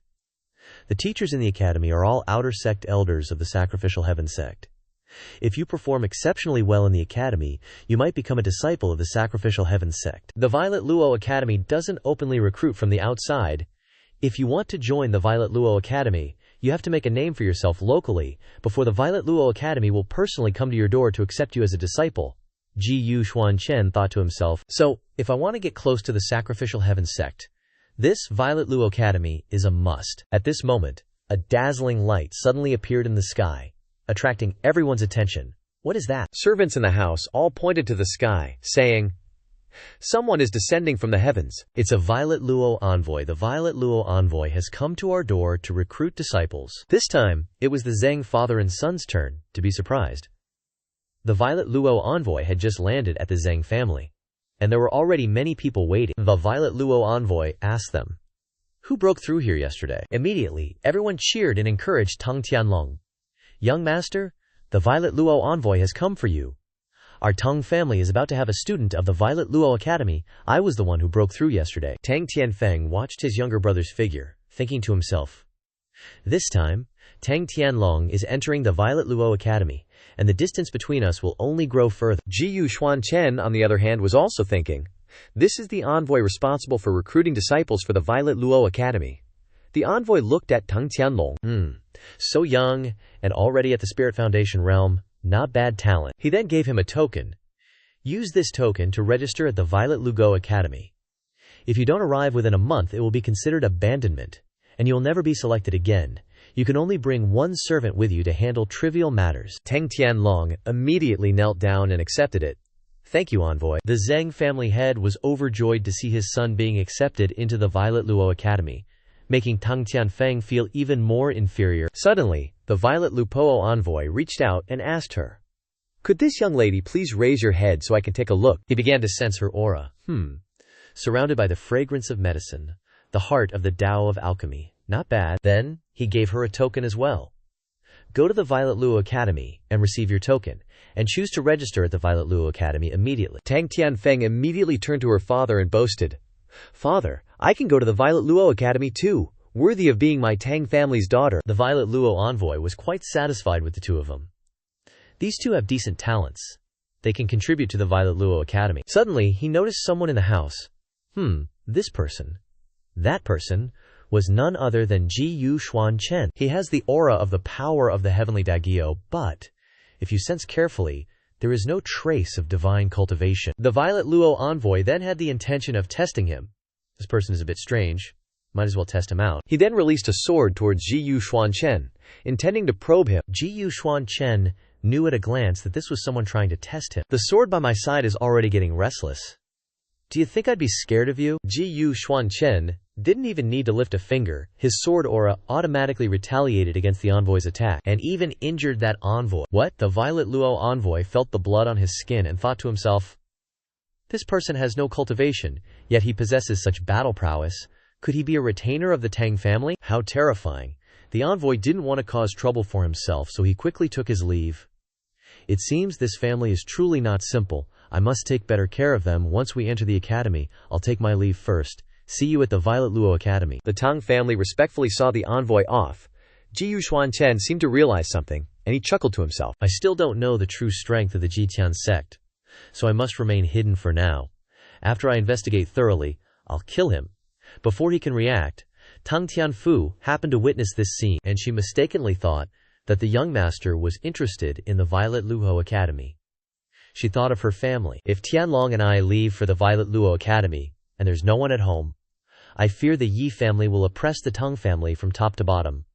Thinking this, she entered the house. Tang Tianfeng presented the token to Jiyu Xuan Chen, implying, young master, are you interested in the Violet Luo Academy? If you don't mind, I can give you this token. This greatly surprised Tang Tianlong. Sis, you want to give your Violet Luo token to someone else? Old Tang thought differently. Although Tianfeng has some talent in the Tao of alchemy, her talent in spiritual cultivation is insufficient, and her future prospects are limited. It's better to build a good relationship with this expert and seek protection.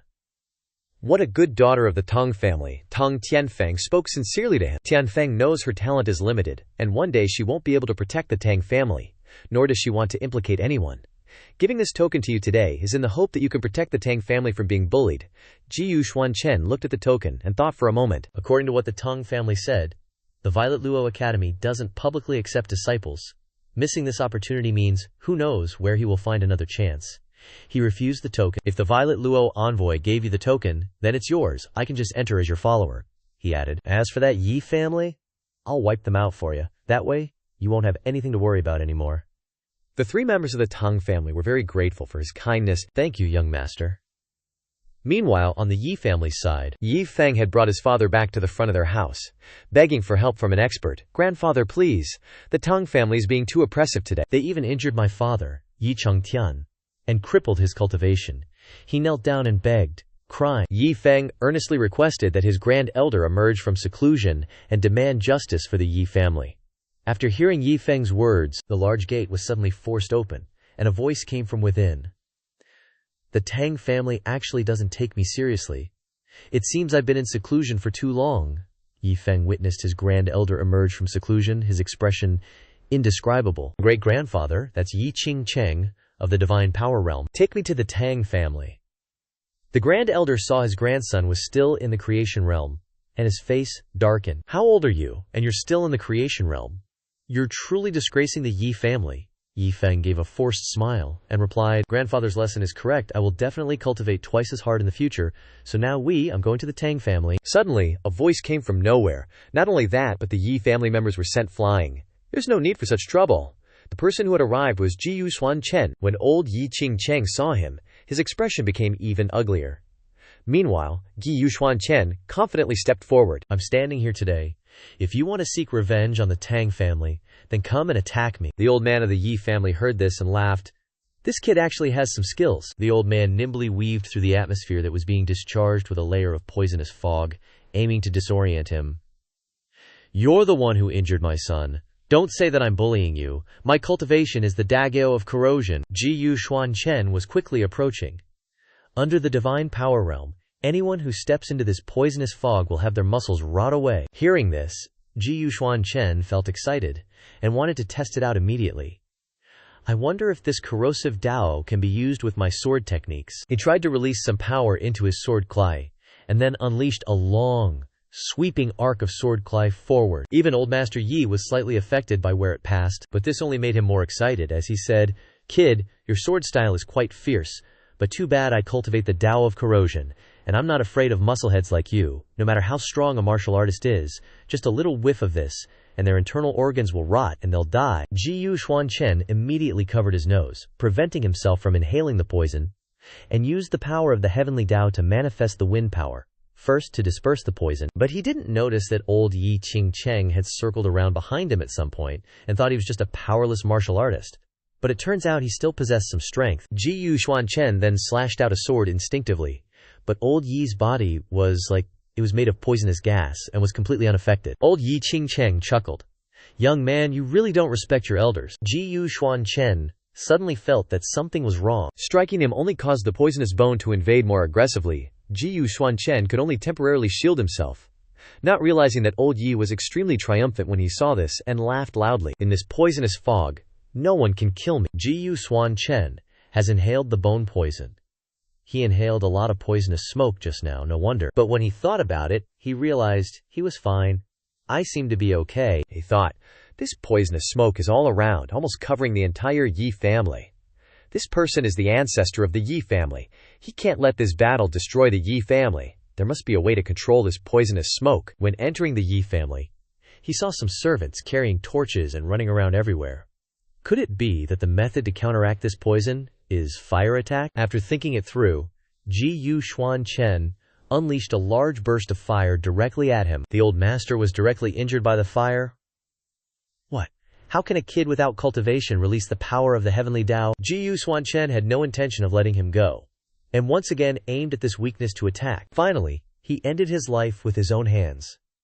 "My life is over." Yi Qingcheng was engulfed in flames, burning his body, and could only cry out in pain. Yi Feng then rushed to his side, but he had already fainted. "Ancestor, what happened to you?" Seeing this, he immediately shouted for help to get the ancestor treated. Xuan Chen approached him. Yi Feng was frightened and hurriedly backed away, stammering, "What do you want to do? Don't come over here." He humbly kowtowed and begged, "Don't kill me, I beg you." Xuan Chen forced him to sign this contract, and from now on, the Yi family must obey the Tang family. From now on, in Skywind City, I only want to hear of one family named Tang. He threatened Yi Feng, "If you dare disobey me, I'll level the entire Yi family today." Yi Feng could only comply with his wishes, trembling as he signed the contract. I've signed," he cried even more miserably. "Could it be that the Yi family will fall into my hands? Ancestors of the Yi family, your unfilial son." After dealing with the Yi family, it was time for them to head to the Ziluo Academy, outside Ziluo City. A carriage was quickly taking the Tang sisters there. Tang Tianfeng sat in the carriage, pulled back the curtain, and said to them, "We finally arrived at Ziluo City. I heard that the Ziluo Academy is a city in itself. This entire Ziluo City is the Ziluo Academy." She was super excited to see the place with her own eyes. Meeting it today is indeed as she expected. When they got to the city gate, someone stopped them. "Who are you? Got a pass or what?" Tang Tianfeng immediately pulled out the 2 passes the envoy had given them, replying, "Hey there, big bros, we got the passes right here. We're here to apply to the Ziluo Academy." Those guys checked it out and said to her, Each of you take your follower. Male students go that way, female students go this way. Tang Tianfeng nodded, agreeing. Alright, we'll head over right away. She and the others got off the carriage, one by one. Then the four of them split up into two different directions and entered the Ziluo Academy. Xuan Chen followed Tang Tianfeng, while the female servant followed Tang Tianlong. The guards at the gate saw this scene and thought it was a bit weird, so they asked each other, "Why did that female disciple bring a male servant?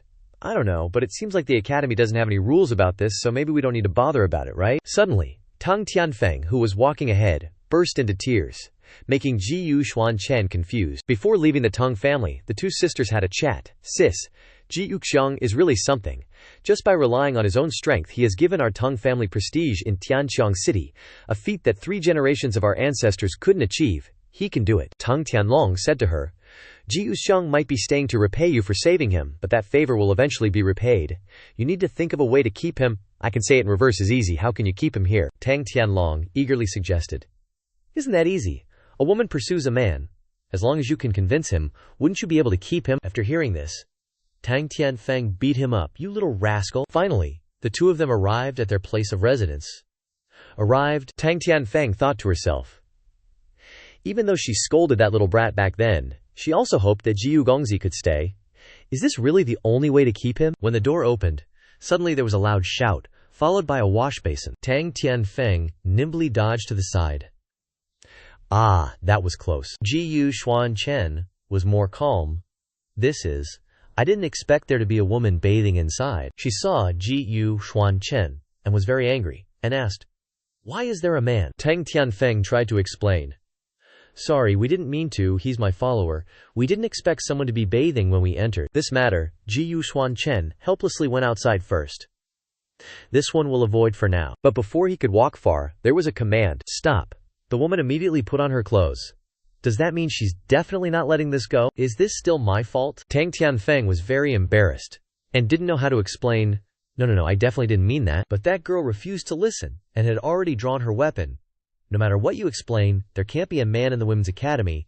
I'll chop off this thief's head and then listen to your explanation." With that, she fiercely chased after Xuan Chen, ignoring how Tang Tianfeng called out, "This miss, prepare to die." She rushed towards Xuan Chen, who was walking ahead, and then jumped up. "State your name before I deal with Xuan Chen." "My name is Lin Tian Lincoln. Don't wait until you die and not know who you died at the hands of." Xuan Chen dodged to the side and explained, "Miss, it's not what you think." This made Tang Tianfeng even more panicked. Why did everything turn out like this? The unavoidable battle between the two quickly attracted many nearby female students. "Ah, Lin Dajiaoji is fighting with someone again," they said to each other. "I heard the water was cut off in the bathhouse, so she went to the public bathhouse to get water to bathe, but the master and servant pair suddenly barged in." "Oh my god! Then isn't that?" someone asked doubtfully. "Why do you guys call her Lin Dajiaoji? Isn't she a follower?" Meanwhile, those two were still fighting, and everyone was whispering, "She's no ordinary follower. You didn't even check her surname. In Qingluo Kingdom, the Lin family is the only one with that surname." Rumor has it, because she's too young to enter the academy directly, they found a regular person to act as her study buddy, just so she could start learning earlier. Those two told each other as soon as they entered the academy, "From now on, we sisters will live together, and sooner or later, we'll dominate the Ziluo Academy."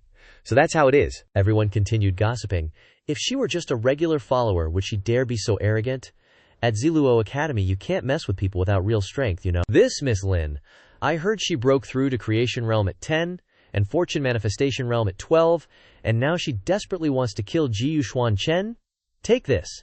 She is a top genius of Qingluo Kingdom. Only then did someone notice, Xuan Chen, isn't that the nameless Marquis screwed? At this moment, someone from Lin Tianlian's side started spreading rumors. Bringing the nameless Marquis into the academy, you don't need to guess what's on their mind. This kind of person probably doesn't have any real skills. It would be better if Tianlian could kill him with one sword. Everyone witnessing suddenly shouted, OMG. Even the girl from before was surprised. How is that possible? Xuan Chen blocked Lin Tianlian's sword with his bare hands. This made everyone very impressed. This nameless Marquis isn't weak. Looks like this young lady is someone prominent. Lin Tianlian couldn't win no matter how hard she tried, and was furious. Damn it, how could this young lady lose to this kind of person? Xuan Chen flicked her sword away, affirming, this daddy doesn't intend to act like this. This is basically slander. Lin Tianlian was temporarily unable to react. This guy is stronger than I imagined. She stared at Xuan Chen. Are you just gonna let things go like that? Suddenly a voice rose. Tian Lishan, I'm here to help you. Xuan Chen was suddenly surrounded by silk strips from nowhere, and he was controlled and moved. She said to Xuan Chen, my celestial silk bind. As long as it binds someone, it will imprison them in place. No one below Fortune Manifestation Realm can escape. Lin Tianlian stood aside, cheering on her good sister. Yan Jiji is doing great. While Teng Tianfeng kept persuading, don't fight anymore, this is just a misunderstanding. This time, both of them attacked Xuan Chen together. Today, we'll join forces and let this pervert know how powerful we are. Xuan Chen had no choice but to resist the strength of these two stubborn people. What a pain. He pulled the cloth from the girl named Yan, catching her by surprise. Xuan Chen actually used the cloth from her body to block a sword from Lin Tianlian. At the same time, it made her panic for a moment. Then he used the transcendent swordplay finger to fight back. At this moment, only Lin Tianlian was left to withstand his attack. She couldn't hold on with her sword anymore. So strong. In the end, she was knocked away by Xuan Chen's attack, and her sword broke into pieces. Xuan Chen even politely tugged at the other young lady's hand, causing her to fall as well. These two fell in different directions, extremely painful, and quickly ended the battle. The victory completely leaned towards Xuan Chen in front of everyone. Teng Tianfeng hurriedly rushed to help her classmate up. I'm sorry, everything today is my fault. I didn't know the specific situation of Ziluo Academy. I will make proper arrangements for him. Yan Bia didn't accept her apology, coldly brushing her off. What's the point of pretending now?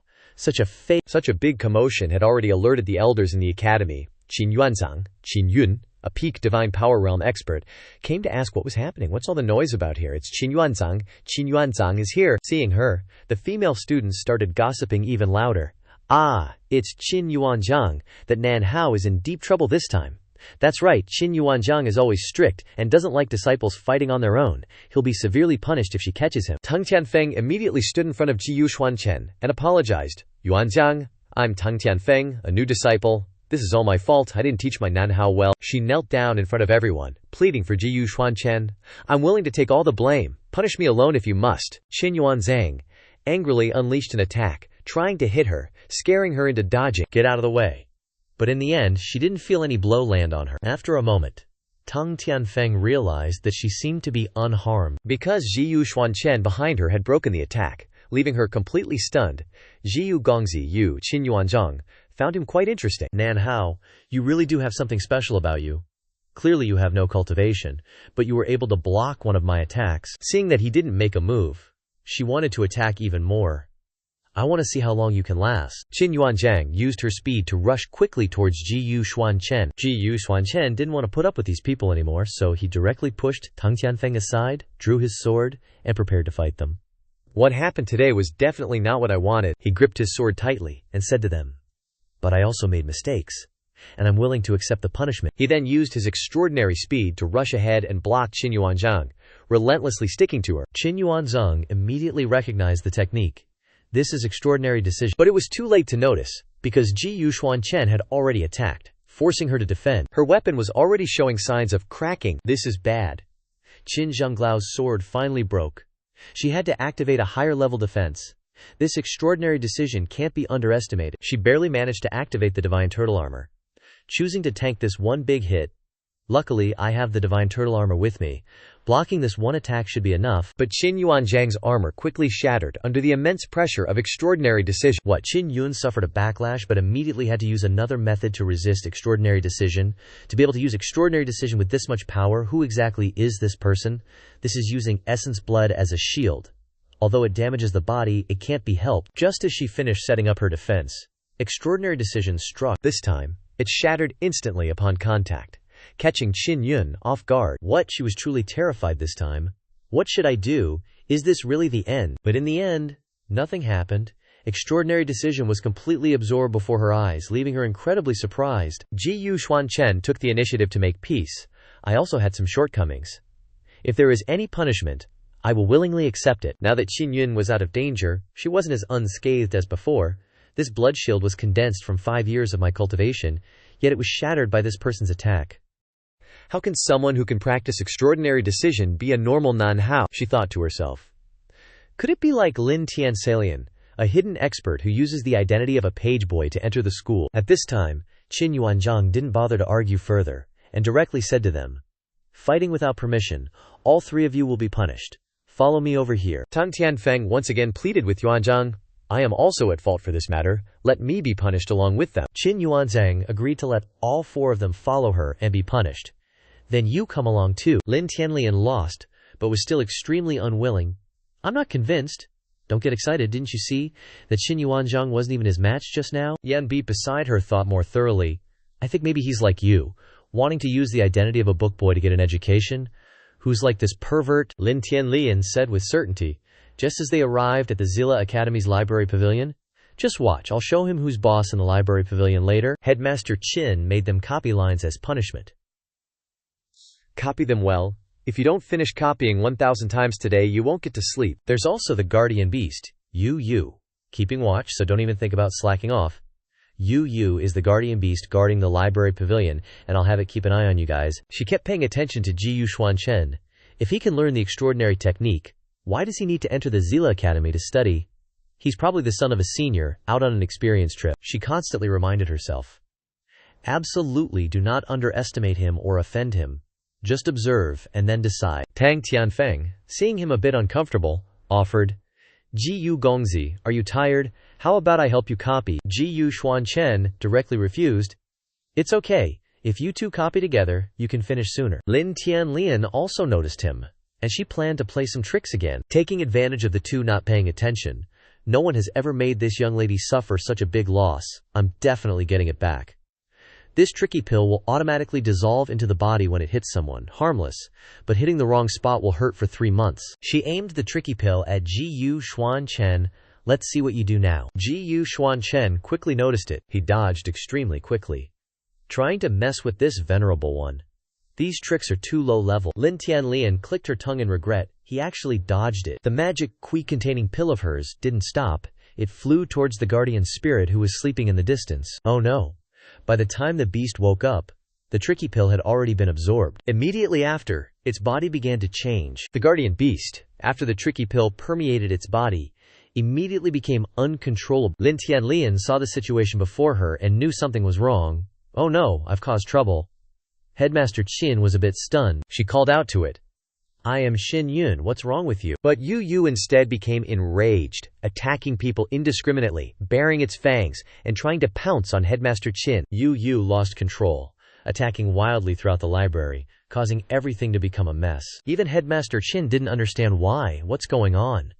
The guardian beast suddenly went crazy. The guardian beast even knocked over the nearby bookshelves, endangering everyone.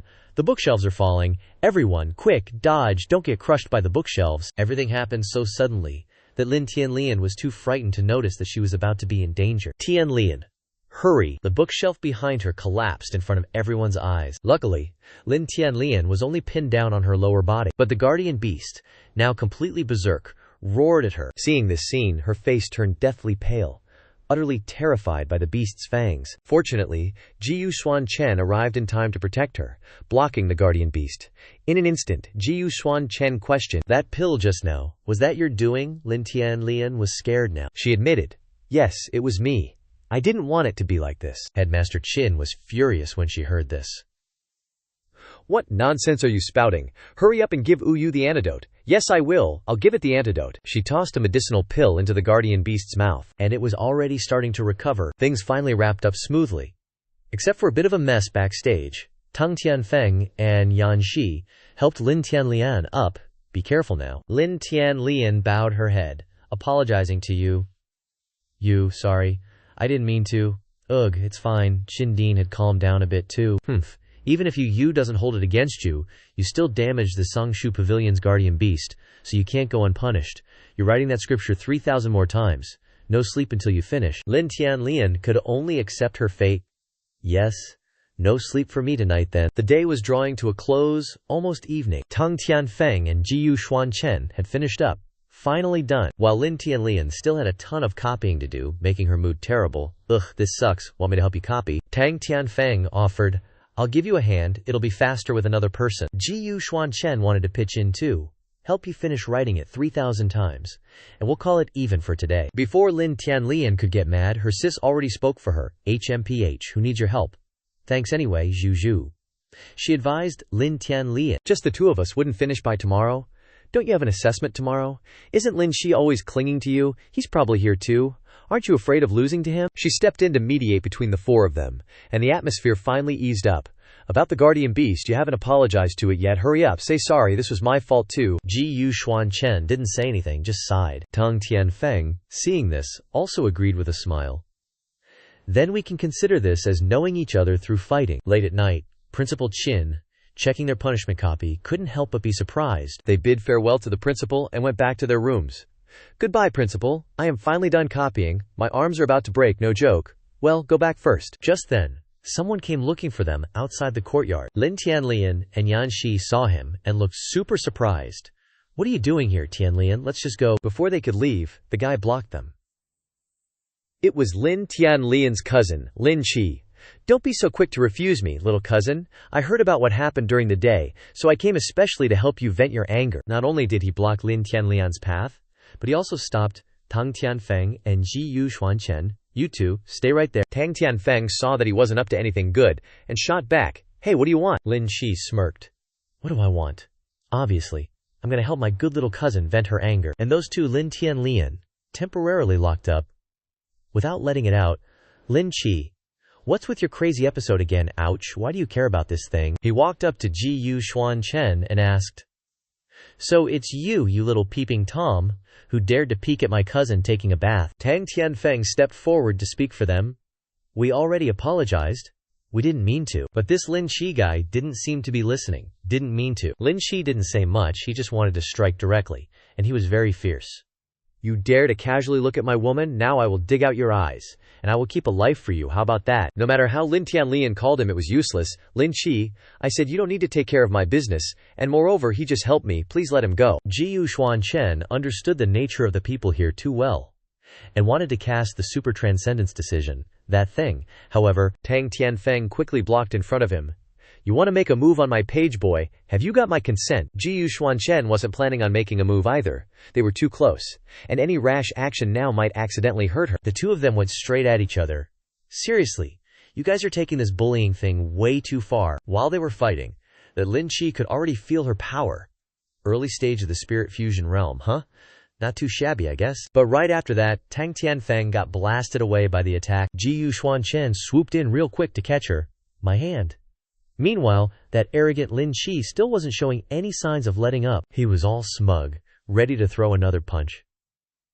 "Little girl, don't try to learn how to fight like a man. If you're not careful, you'll mess up your pretty face, and I ain't taking responsibility for that." Just then, Xuan Chen was channeling some kind of power into her hand. She quickly felt the pain disappear. Xuan Chen then said to her, "Hand doesn't hurt, young Master Gu. This kind of trash doesn't need this old man to take action." He directly wanted Tang Tianfeng to do it. He whispered to her, "This old man infuse a wisp of sword energy into you. Don't embarrass this old man." Tang Tianfeng now regained her confidence. Welcoming the next move from the other side, "I will definitely live up to young Master Gu's expectations." Seeing this, Lin Shi mocked her even more. "Oh, using martial skills for a servant." He prepared to attack once more.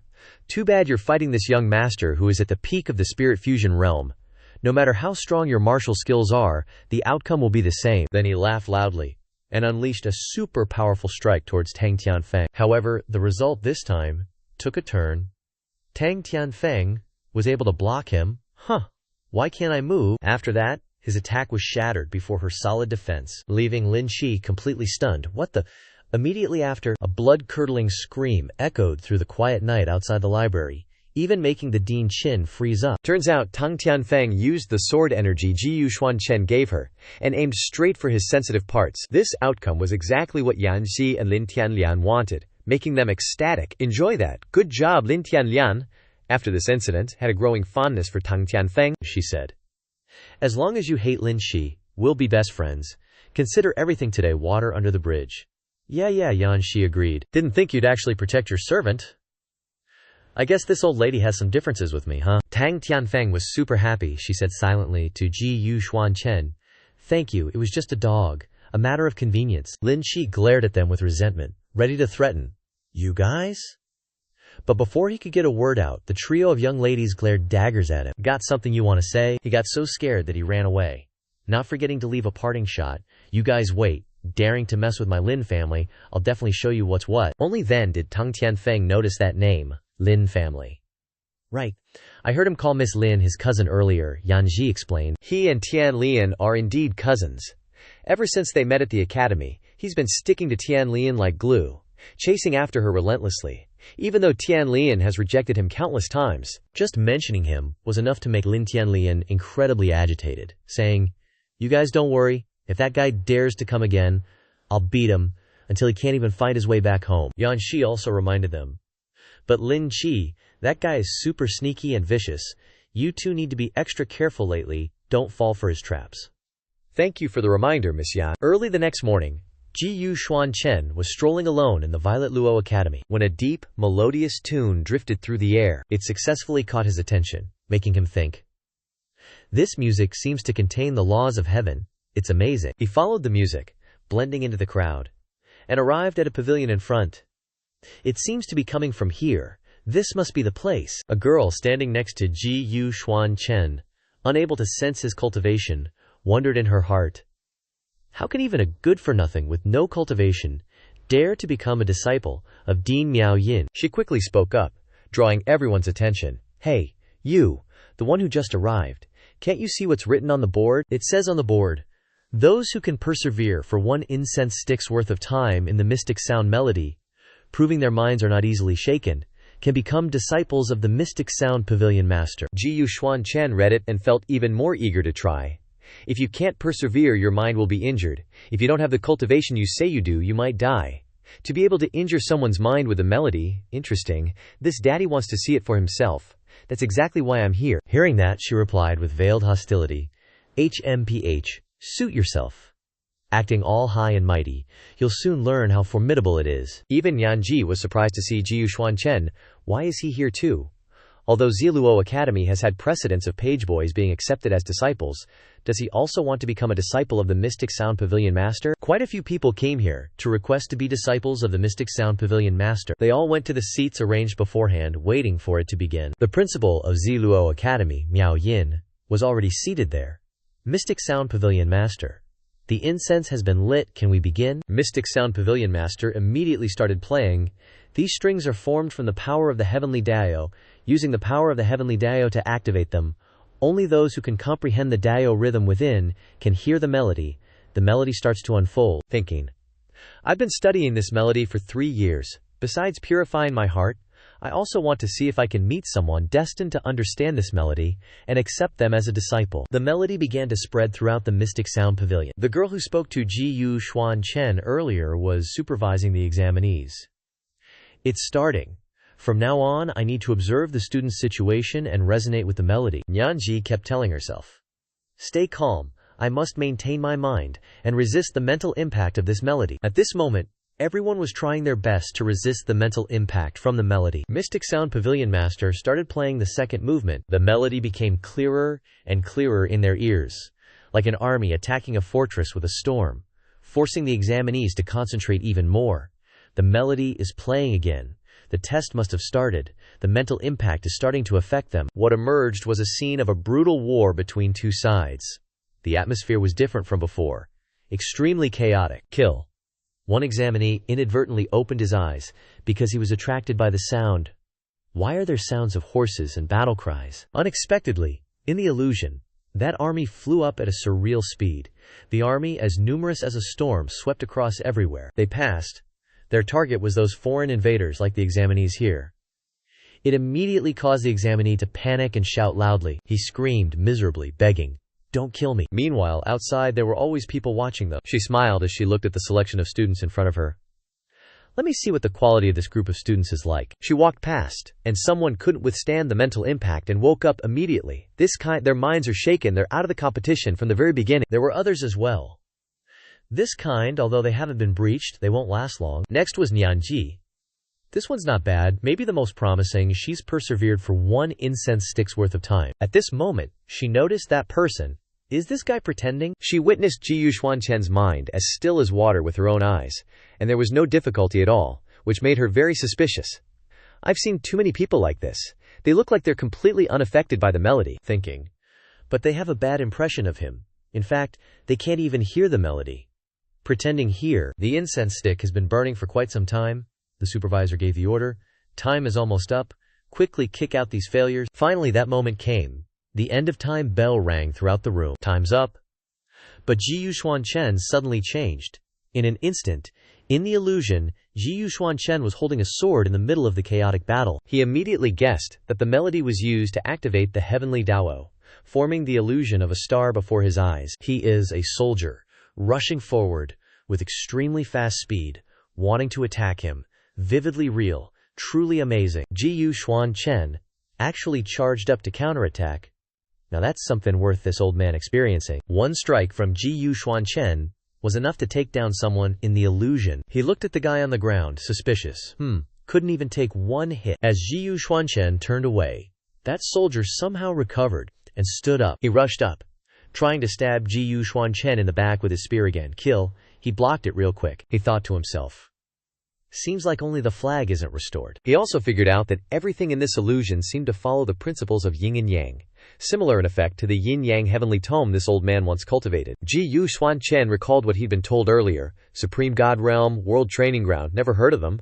If he remembered correctly, Chu Tian Chiu initially said that the yin-yang heavenly tome came from the Supreme God Realm. Wonder if there's any connection. Back to the present, Xuan Chen was already holding their flag. If nothing went wrong, he just needed to plant this flag in the formation eye to break it. Xuan Chen acted according to his personal guess. He landed in a suitable spot, chasing away all the surrounding soldiers. When Xuan Chen did this, everything changed, making him even more certain.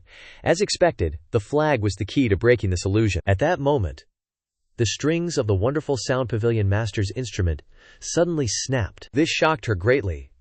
Someone broke my musical illusion, Pavilion Master. Are you all right? The Pavilion Master's attendant was also surprised by this news. What? Someone actually broke the wonderful Sound Pavilion Master's music? The wonderful Sound Pavilion Master immediately ordered all her attendants to find this person. Meanwhile, the guy who broke the illusion was getting scolded and kicked out. And someone else could leave now too. Xuan Chen didn't bother listening to her. After conquering the illusion, he left the Wine Sound Pavilion on his own. This old man has grasped the fundamentals of the Heavenly Tao's laws in the music. It's time to leave. Seeing this, the attendant didn't make things difficult for him.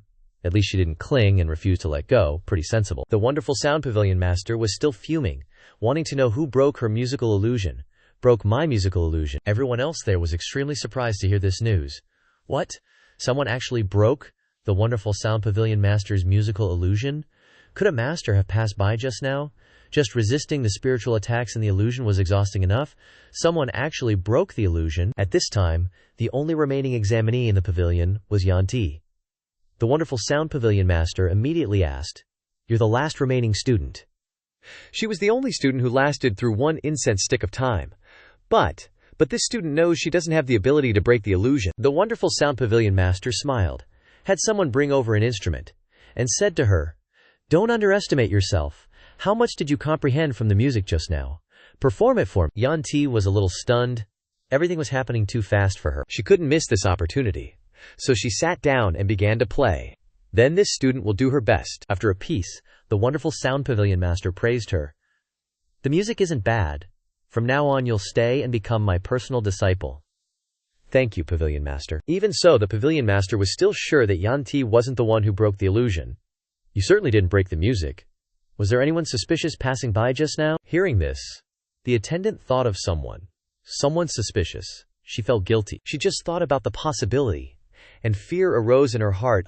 Could it be that person? The attendant immediately confessed everything to the Pavilion Master. "I'm done for. Just now, there was someone who seemed completely unaffected by the music. I thought he simply couldn't hear it, so I kicked him out." The wonderful Sound Pavilion Master was so angry that she smashed the instrument. "What?" She immediately ordered everyone, "Quickly, go find that person and bring him back to me." Right then, Xuan Chen was exploring the new things in Ziluo Academy, having gained a bit from dispelling that zither piece. Suddenly, a voice made Xuan Chen stop in his tracks. "Hey, how long are you going to keep me locked up? Can't we talk this over? Don't ignore me. I've got some seriously important intel I can trade you." If you don't listen, you might not see that little Tang girl again." Xuan Chen couldn't ignore it when he heard him mention the name of an innocent person. He immediately entered the spiritual heavenly mystery chart to see what tricks that remnant soul was trying to pull. Xuan Chen arrived in front of the tower where the remnant soul was imprisoned, and questioned, "What's this important intel you were talking about?" The remnant soul was overjoyed to see him. "You finally come," he spoke urgently, giving Xuan Chen a heads up.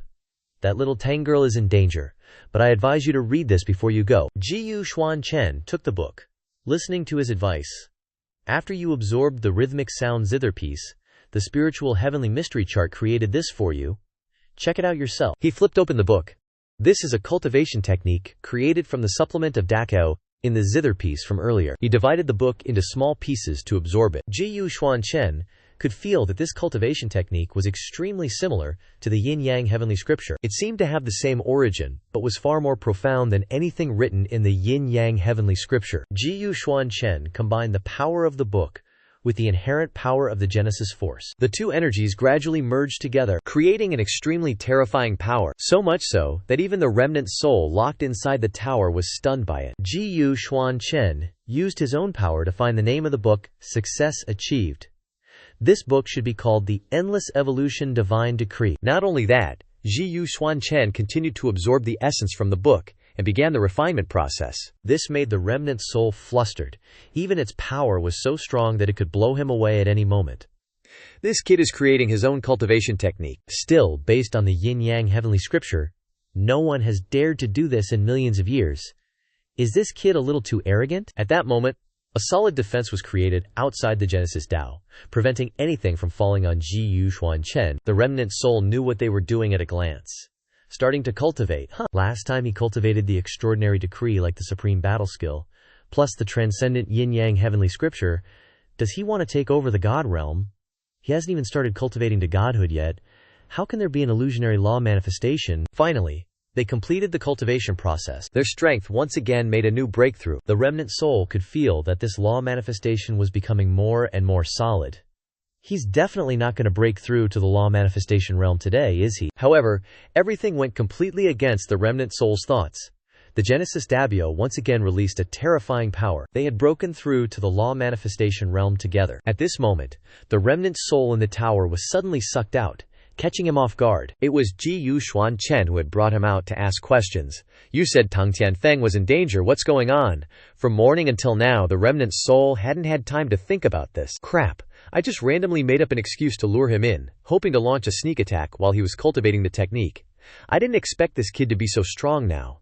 Stay calm. Just deal with it as it comes. He hurriedly waved his hands and said to Xuan Chen, successfully getting Xuan Chen to let go. "Before, you offended Lin Jia. They definitely won't give up. I divined it. They will definitely attack Tang Tianfeng." He thought to himself. What he said makes sense. Tang Tianfeng is the only one going to school today. Maybe Lin Qi will take this opportunity to attack. Still better to go back quickly. Right now, Tang Tianfeng was in class. She was discussing something with her master, when someone interrupted. It was none other than Lin Qi. "Sorry to bother you, Master Shi. The dean has something he wants you to go over there for." Tang Tianfeng's heart skipped a beat when she saw the man she was wary of. It's him. Her master immediately complied with his request and left. "Please, don't hesitate to let me know if you need anything, junior brother Lin Qi. It's too kind of you, master. You should head over there. I'll take care of things here." Tang Tianfeng immediately felt that he was up to no good. What's this guy planning? She decided to ignore him and focus on her own things, hoping he wouldn't cause any trouble. But suddenly, a small explosion happened right in front of Tang Tianfeng. She dodged instinctively, accidentally inhaling the smoke, which made her cough uncontrollably. Lin Qi seized this opportunity and walked over, feigning concern. "Junior sister Tang, what's wrong?" Her body was starting to feel weird. "What's going on? I'm so dizzy, and my body is burning up." It's an aphrodisiac. That despicable Lin Qi saw that she was poisoned as he planned and let out a disgusting smile. "All right, everyone get out." Unexpectedly, he even called people over, wanting to humiliate Tang Tianfeng. Those people took advantage of her being drugged and approached her. "Junior sister Tang, what's wrong? Did you get poisoned while refining pills? Junior sister Tang, don't force yourself. Let me help you take a look." You've seen my pill refining skills in class. Tang Tianfeng's body was severely weakening, making it impossible for her to resist them. I'm so dizzy, my eyelids are getting heavier and heavier, I can't hold on anymore. She collapsed in front of the group of men who were drooling over her. They immediately picked her up, planning to take her somewhere else. Hurry up! At the most critical moment, someone finally arrived. Xuan Chen had just arrived and immediately smacked down those guys with a transcendent palm. Being caught off guard, the guy carrying Tang Tianfeng fell to the ground, while Lin Qi vigilantly questioned him. Who is it? The current Xuan Chen was furious. I'm here to take your dog life. He closed the distance with Lin Qi. Lin Qi didn't expect him to arrive at such a timely moment, so he wasn't mentally prepared at all. You. On the other hand, his brothers were very enthusiastic, wanting to vent their anger for their big brother. Little brat, you're pretty arrogant. He immediately rushed forward, planning to teach Xuan Chen a lesson. You better pray for yourself. He was extremely arrogant, attacking him head-on. You have the ability to be so arrogant. Xuan Chen, on the other hand, didn't even put him in his eyes, and ended this meaningless fight with one strike. This one strike was enough to seriously injure that guy's arm. His blood and screams made his companions panic. They started to get chaotic. Don't kill me. Everyone was frantically avoiding Xuan Chen as much as possible. Help, murder, run quickly. What's the panic? It's just a broken arm. Xuan Chen only asked them 2 words. Want to run? A second later, all of them were injured by the transcendent palm, leaving only Lin Qi unharmed. Now that he was alone facing Xuan Chen, he started to threaten him. Brother, what do you want to do? I'm warning you, don't come over here. Xuan Chen didn't answer him. Only his towering aura was his reply, which just made Lin Qi even more anxious. Eventually, he was the one who struck first, lunging at Xuan Chen. Don't think just because you got lucky and beat me last time, you can strut around in front of me. Xuan Chen immediately snatched his hand. It gave him a look of pure contempt. Just you. Then, without even breaking a sweat, he used one hand to pin Lin Qi down. And you think you're worthy of being arrogant in front of this venerable one? Lin Qi took a huge hit, his body crashing hard and getting injured. Xuan Chen wasn't having any of it anymore. He directly stomped his foot onto Lin Qi's face and asked him a question. You, who did such a disgusting thing, pick your poison, a broken arm or a broken leg. Just then, someone suddenly passed by. They seemed to know Lin Qi and actually taunted him.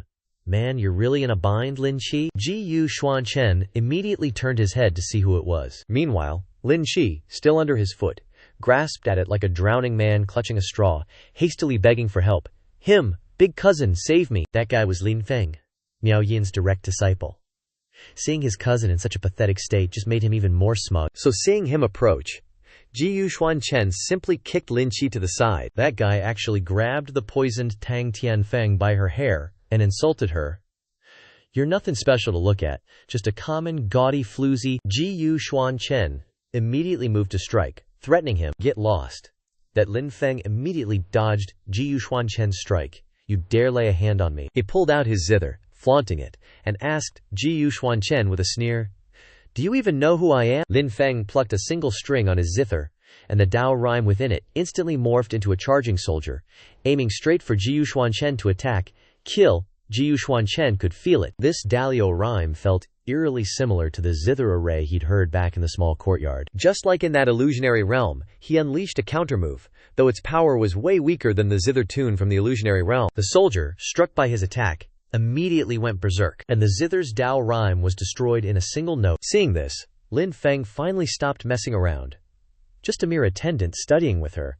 Yet you can manage this much. I guess I should commend your effort. This time, he didn't just pluck a few disjointed notes. No, he played a full tune, intending to really show Xuan Chen what's what. Still, you dare to defy me. In no time, the zither music had conjured a complete formation, a massive army appearing right before their eyes.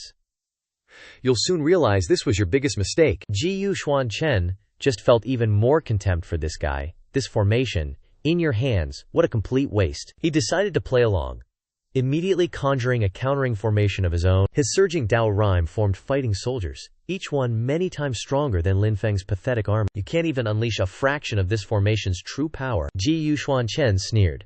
Today, this venerable one will show you how it's really done. And what materialized, towering right before Lin Feng's eyes, was Xuan Chen's own mighty army, also brought forth from a zither music formation. The true power of this formation, this one-sided battle, quickly unfolded, with the advantage completely tilting towards Xuan Chen. This made Lin Feng unable to believe his eyes. How How is this possible?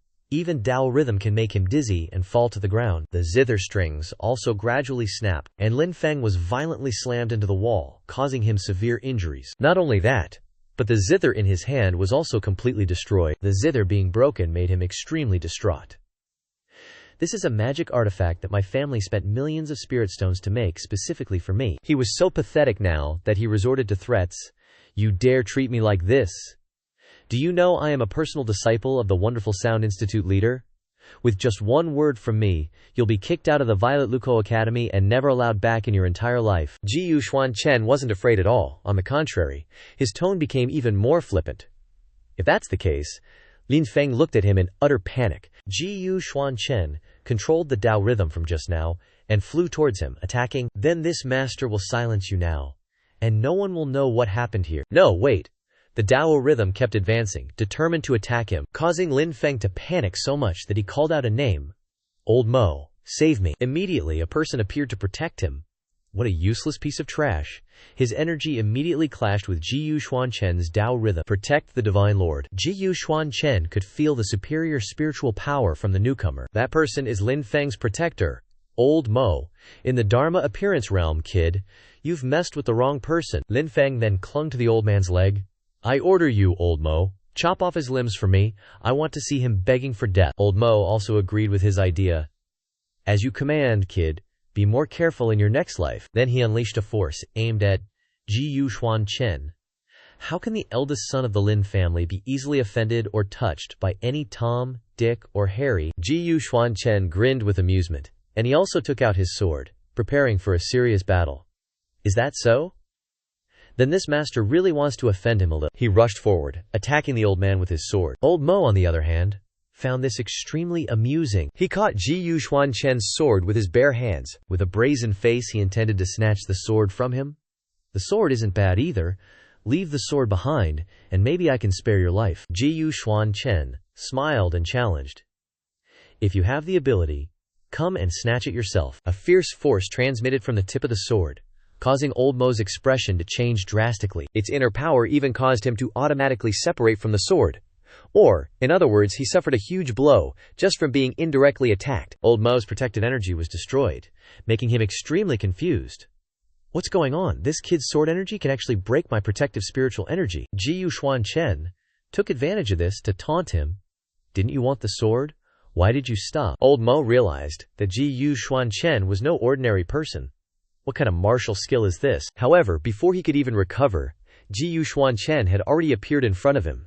How can he have such a strong aura? He took advantage of his distraction and unleashed a streak of extremely fast, extraordinary decisiveness, causing him to be hit instantly. The attack caused him to lose his next layer of defense. This is a defensive divine artifact, woven from the silk of the divine beast celestial silkworm. Even a full-force attack from a normal Dharma appearance realm expert couldn't easily tear this coat like this. Xuan Chen seized the opportunity to provoke him even more. Is that all the strength you've got? Damn it, this celestial silk armor was a gift from the Lin family head, worth a fortune. If it gets wrecked here, I'll be in deep trouble when I get back. Old Mo suddenly changed his plans, completely bypassing Xuan Chen. Mo Lao's trying to bail with the guys, escaping before things get even messier. He grabbed Lin Feng and bolted. Can't get tangled up with this kid, running is the best option. Lin Chi was also quickly snatched up by him. Gotta report back to the Lin family and let them know how scary things are. Xuan Chen watched their escape. A look of disdain plastered on his face. Trying to run. The two Lin family young masters were dragged along by the old man, and they were also very flustered as they fled. Run away. Of course I will never let you go. And then he quickly launched a surprise attack. Where do you think you're going? The attacks seemed to be homing in on them. Almost there. Mo Lao was getting more and more frustrated, internally cursing those two. It's all because of you two useless wastes. You're skilled in nothing, but you go around causing trouble everywhere, dragging me into this mess. I'll fight Xuan Chen to the death. Law Manifestation Realm. Law Manifestation True Body. Mo Lao will use it to resist Xuan Chen's extraordinary decision. I don't believe this kid can break my Law Manifestation True Body with a single sword strike. This time, Mo Lao's Law Manifestation True Body was indeed able to withstand the attack from Xuan Chen. After a long time, there was no sign of any abnormality or the collapse of the Law Manifestation True Body. Seeing this, Mo Lao laughed triumphantly and said, "The sword Q just now was so surprisingly powerful. I thought this kid was capable of great things, but it turns out that it hit the law manifestation and didn't even break a little skin. But before he could laugh for long, the law manifestation true body gradually collapsed behind him. How ridiculous. This made him extremely stunned. The law manifestation true body was so severely affected by Xuan Chen's attack, leading to its complete collapse. How can this be? This is impossible. Moreover, he couldn't do anything about it. What's going on? I can't summon the law manifestation anymore. My law manifestation was destroyed by a single sword. At this time, the person who made it was still standing in front of him with a furious fire. Only now did he realize, there's something wrong with your sword move. Could it be the extraordinary decision? Mo Lao knew the situation was like this, and was completely depressed. He asked him helplessly, "Who are you in the end? I have cultivated this law manifestation for the rest of my life." It seems that he still didn't want to give up the opportunity for himself, and humiliated himself and begged, "But it doesn't matter, as long as you can spare me." Before he could finish speaking, Xuan Chen rushed up angrily. Unexpectedly, the dean of Miaoyin Academy and others arrived just in time to stop him from showing mercy. Xuan Chen stopped his actions when he saw other people coming. Lin Feng on the ground saw the dean and eagerly asked for help. "Master, save me." At this time, Yan Shi also noticed the victim, classmate Tang. She hurried to Tang Tianfeng's side to save her. "Classmate Tang, are you okay? I have a healing pill here. Wake up quickly." After swallowing the pill, she was finally able to be a little more sober. The dean of Miaoyin Academy asked them, "What exactly is going on here?" Tang Tianfeng weakly recounted, "Lin Qi and his gang used medicine on me to harm me. Fortunately, young Master Ji Yu arrived in time." Lin Feng immediately objected, and he retorted, "Master, don't listen to their nonsense, it's obvious." But before he could finish speaking, he received a thunderous slap from the dean. "Do you still have the face to call me master?" That slap sent him flying a good distance, but no matter how much it hurt, he still tried to explain. "Master, please listen to me. They're framing me." The abbot of Miaoyin Hall immediately challenged him. "Then how do you explain the love poison on her?" Tang Tianfeng's condition hadn't improved at all after taking the pills, which just made it even harder for Ling Feng to explain. Seeing this, the abbot of Miaoyin Hall expelled him on the spot. "I won't have a shameless disgrace like you as my disciple. From now on, don't let me see you again." That damned Lin Feng, hiding the fact that he did such a despicable thing. Hearing this, Lin Feng retorted, "Master, you can't abandon me. Back then, the Lin family offered up years worth of treasures to you as a gift to get me accepted as your disciple." Miao Yin erupted in fury, scolding him. "Nonsense. When did I ever accept such ill-gotten gains from the Lin family?" She slapped him again, hoping to shut him up before he could reveal any more. In her heart, the abbot of Miaoyin Hall was in complete turmoil. That damned Lin Feng, I'm blind as a bat, offending such a powerful figure and trying to drag me down with him. I need to kick this kind of degenerate out of the sect while I still can. At this point, she hesitantly turned to Xuan Chen. "But this kid is a direct descendant of the Lin family. If he dies in the Zilu Academy, I'm afraid it'll be hard to explain. Could you spare his life for the sake of the academy?" Xuan Chen pulled out a contract, demanding they comply before he'd let the matter drop. "If that's the case, then sign this slave contract and work hard for me." That old Mo didn't dare say much, and just nodded obsequiously. "I agree." In front of everyone present, the abbot of Miaoyin Hall announced, "Today, all those who participated in this matter will have their student status revoked, expelled from the academy, and never allowed to enter the Zilu Academy again." Finally, everything was settled. The abbot of Miaoyin Hall turned to her attendant and asked, "Is that the one you mentioned earlier?" "It's him. I saw it with my own eyes. He was completely unaffected by the zither music." The abbot of Miaoyin Hall watched Xuan Chen leave, sighing, "I thought he was just an uncut jade, but it turns out he's a powerful master in disguise. I really offended him, and I even dared to imagine accepting him as a disciple." She took out a gift bag, intending to properly thank him. "Just now, when the zither music formation was broken, I suffered some backlash, but I also gained quite a bit of insight. Perhaps this senior was deliberately guiding me, so I should show my appreciation." With this in mind, the abbot called out to Xuan Chen. "Great one," she humbly said. "Thank you for your guidance earlier, senior. This is a small token of my appreciation. I hope you won't refuse it." "You are," Miao Yin then introduced herself. "I am Abbot Miao Yin of the Zilu Academy's Music Academy. You broke my illusion formation earlier, which allowed me to gain many benefits. However, there are still some things I don't understand. Would it be possible to invite you to play a piece for me?" But Xuan Chen wasn't happy with this, and unleashed a bit of his power to intimidate her, questioning, Tang Tianfeng is a student of the academy, and this kind of thing happened on the academy's grounds. Shouldn't the academy give others an explanation? Miao Yin immediately complied. Great One's teachings are correct. I will report this matter to the academy, and then have the abbot of the pill refining hall accept Tang Tianfeng as a disciple. Then she ordered someone to take her for treatment. Quickly. Take student Tang for treatment. Everyone helped take Tang Tianfeng away. Hang in there, student Tang. After dealing with that, the abbot tentatively asked him, Great One, although this Lin Feng kid was my disciple, I knew nothing about his actions outside the academy. I don't know if you're satisfied with how I handled things today. Is there anything else you're dissatisfied with? Find me a zither? She immediately ordered someone to get one. Quick, get a zither from the Qiankun bag for the Great One. Xuan Chen began to play a piece of music. Instantly, the power of the heavenly Tao around him began to rise under the influence of the zither music. This shocked those who witnessed it. Heavens, it's a phenomenon. And the abbot of Miaoyin Hall was extremely enjoying this. Using the zither music to guide the power of the heavenly Tao, the realm was so natural. At this moment, someone pointed outside and shouted, Quick, look at the trees outside. Miaoyin and Yanji followed and looked out the window. The scene before them shocked them to no end. This has at least affected the power of the heavenly Tao within a 10-mile radius. Seriously, this is something only a Dharma aspect cultivator could pull off. Yanji even feels like this zither music is more refined than the head of the Wonderful Sound Institute. At the same time, in the Palace Lord's room at the academy, a big shot was sitting, deep in thought, and that person was none other than Xiao Chen Lao, the Palace Lord of the Ziluo Academy. He was pondering because he suddenly had some new insights into the heavenly Davio.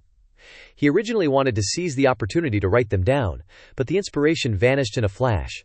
After picking up the brush, that feeling became vague again. Suddenly, zither music came from somewhere. Is that the Wonderful Sound junior sister cultivating? She's really working hard. The Palace Lord sat there, enjoying the feeling while contemplating. Such beautiful zither sounds, exquisite Dao rhythm. The feeling is back. Immediately he got to work on his writing, and before long, he had finished his piece, completely satisfied with it.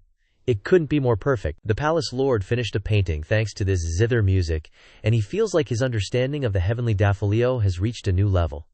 If he could listen for a little longer, who knows, maybe he could break through his bottleneck of many years. The zither music was so captivating that the Palace Lord had to go outside to listen. It's at least 6 or 7 miles from here, to where the Wonderful Sound junior sister lives. Has the Wonderful Sound junior sister's zither music become able to influence this place now? Looks like her cultivation has improved again. But when he looked at the scenery outside, he was even more surprised. This is a scene outside that's clearly divided into 2 halves. This has at least affected the power of the heavenly Dabio within a 20-mile radius, right? And it can even create such a big impact on the trees outside. 20 miles of trees half alive and half withered. I'm afraid it has actually affected a range of over 50 miles. This surprised him even more. Could the Wonderful Sound junior sister have created her own heavenly Dakyo? You should know that the reason why a few of us were exiled from the Sacrificial Heavens sect was just because we were too slow to comprehend our own heavenly Dakyo. Therefore, the Palace Lord immediately set off to verify it in person. No way, I have to go see what's going on. Meanwhile, in front of the alchemy room, they were still lingering over the zither music played by Xuan Chen, feeling like their bodies and minds had been cleansed.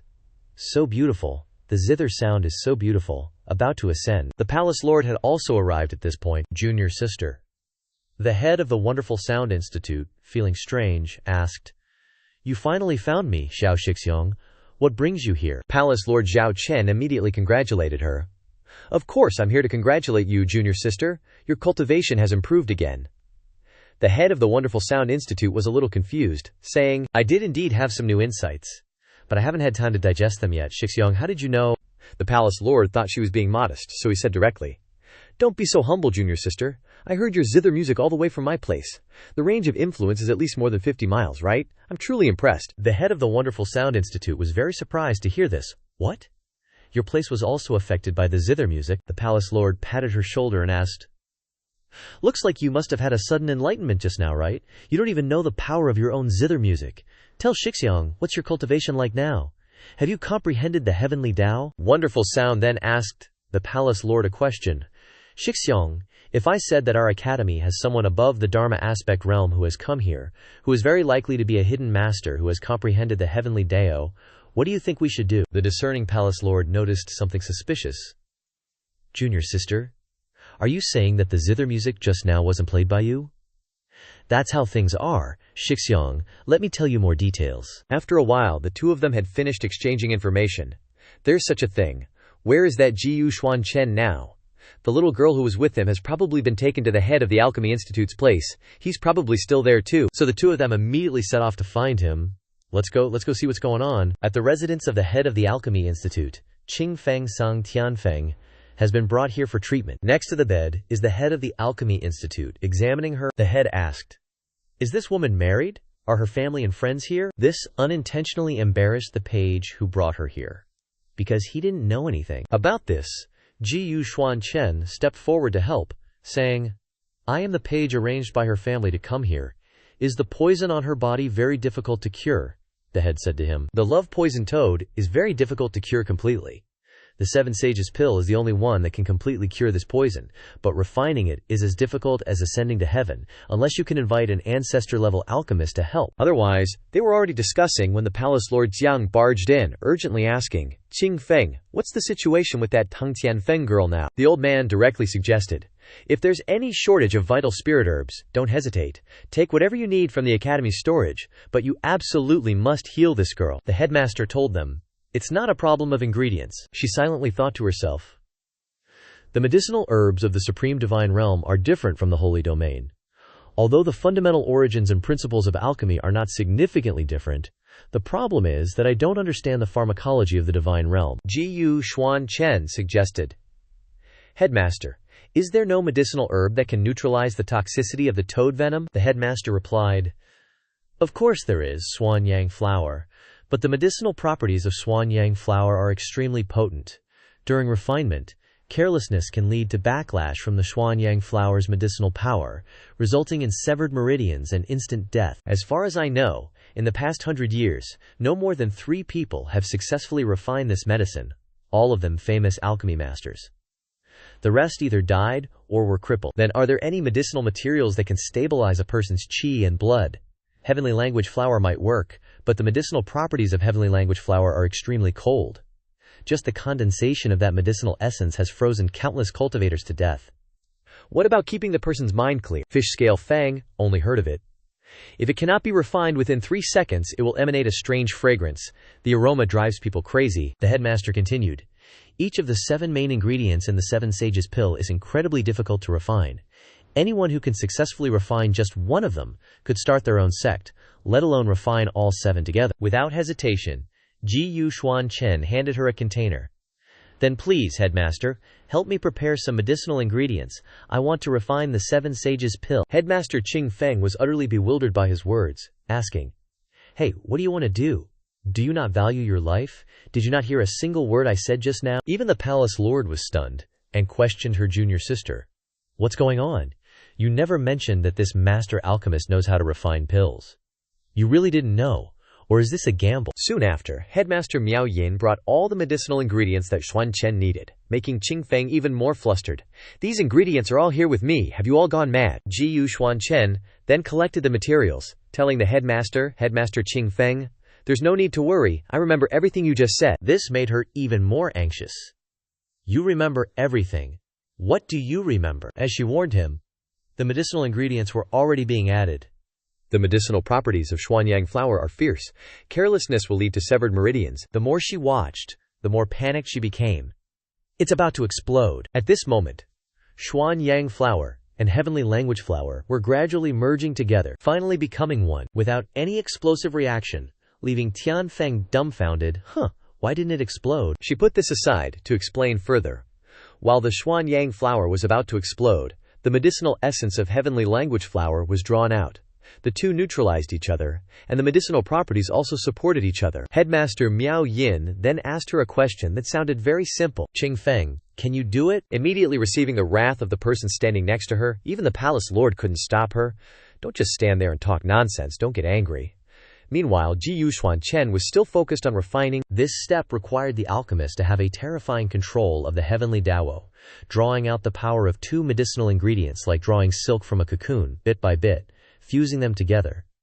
The difficulty was on par with you guys breaking through to the Dharma aspect realm, sculpting the Dharma aspect body. She wore a very serious expression and said, Moreover, this pill must fuse 7 kinds of medicinal ingredients together, equivalent to sculpting 10 Dharma aspects, in a short period, less than an hour. Qingfeng asked Miao Yin beside her with interest. What kind of god is this student? We don't even know. At this time, Xuan Chen had finished refining, taking out a successfully refined pill. Alright, give her this pill. The pill was given to Tang Tianfeng.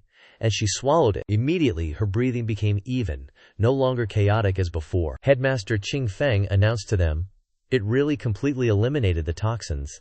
Never has she felt this was so fun." She immediately turned to suggest to Xuan Chen, "Classmate, what's your name?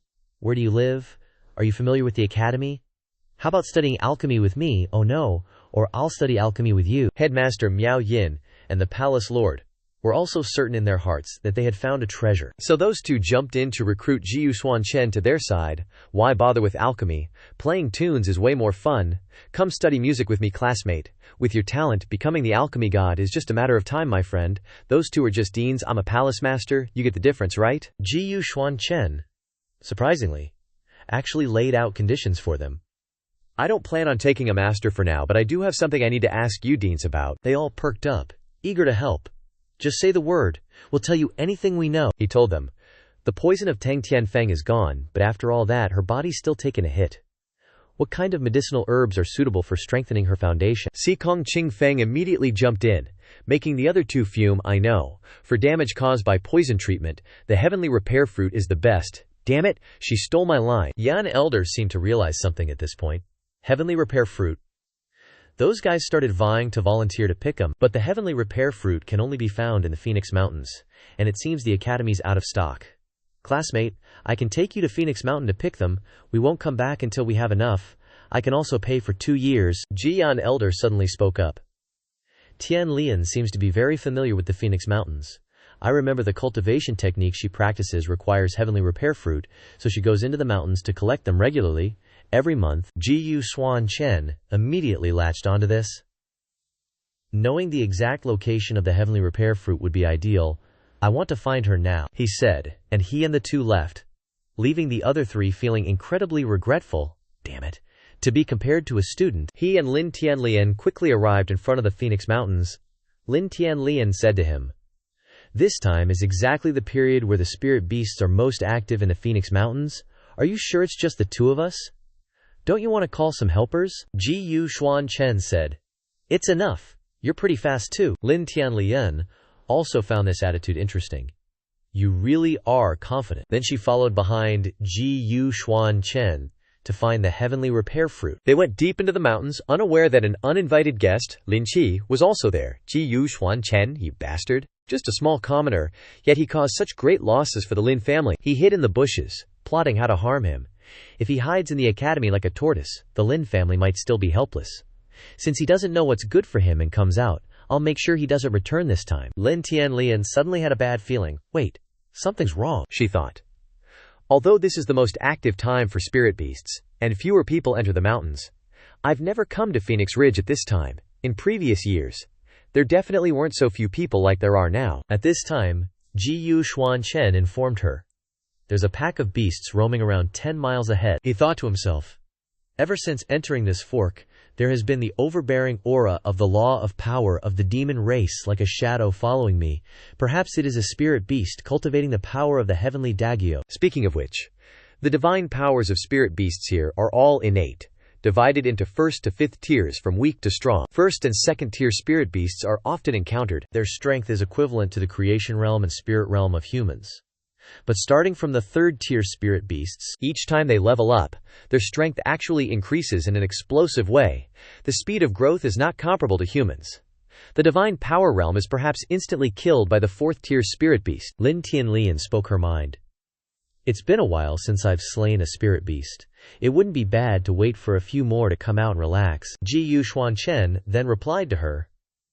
There's no need to wait any longer, because we can't wait any longer. Suddenly, there was an extremely loud commotion near them. It was a fire-mane lion. The creature looked extremely ferocious and quickly found them. Lin Tianlian recognized the spirit beast at a glance. This is the fire-mane lion. After collecting herself, she also took out her weapon, ready to fight it. I thought it was something big. Just a small 3rd-tier spirit beast. My hands have been itching. She rushed forward, preparing to fight it, and said to Xuan Chen, Cover me, I'll deal with this beast. She dived down to the beast's belly, going a long way. The third realm spirit beast was thus destroyed in a snap of a finger. Overestimating yourself. The reason I attacked so quickly was because the weakest defensive point of the flame lion is its belly. However, at this moment, a change suddenly occurred. The flame lion seemed to be trying to break through the layer of freezing energy outside. After a moment, it finally broke free from Lin Tianlian's layer of freezing energy. This caught her completely off guard. The freezing energy's gone. While she was distracted, the flame lion lunged at her. So fast. Is this flame lion really just a rank 3 spirit beast? It swiped its claws at Lin Tianlian, sending her flying. Damn it! The wound on her shoulder started to reopen, causing her pain. This isn't good. It seems related to the old wound on my shoulder. If this continues, I'll be injured badly if not killed. Being caught off guard and the unhealed wound made Lin Tianlian feel extremely uncomfortable. In the nick of time, Xuan Chen arrived to rescue her. The flame lion was sent flying, which surprised her a lot. This was Xuan Chen guiding her, telling her to focus on attacking the back when the flame lion turns around to attack again. Right, the belly. Although it's the weakest point of the beast, my Xuanbing divine sword is being suppressed by this flame lion. She listened to Xuan Chen and decided to change her fighting style. Instead of blindly attacking head-on, she would attack from the shoulder, the blind spot. She immediately regained her composure and faced the beast again. This time, Lin Tianlian decided to attack the flame lion's shoulder first. Die, you beast! Xuanbing decapitation. The sword immediately moved diagonally towards the shoulder of the beast, and then aimed for its spine, finally landing successfully. Lin Tianlian, guided by Xuan Chen, successfully defeated the beast. Xuan Chen also climbed down from the tree after she finished off the flame lion. Lin Tianlian bluntly asked, "Hey, even if you didn't help, I could have handled it. But I, Lin Tianlian, don't like owing people. What do you want as a reward?" At this moment, something appeared from the beast's body. Xuan Chen asked her, "What's this? Isn't this the flame lion's beast core?" The beast core flew into Xuan Chen's hand, its color dazzling. Xuan Chen asked, "What is this used for?"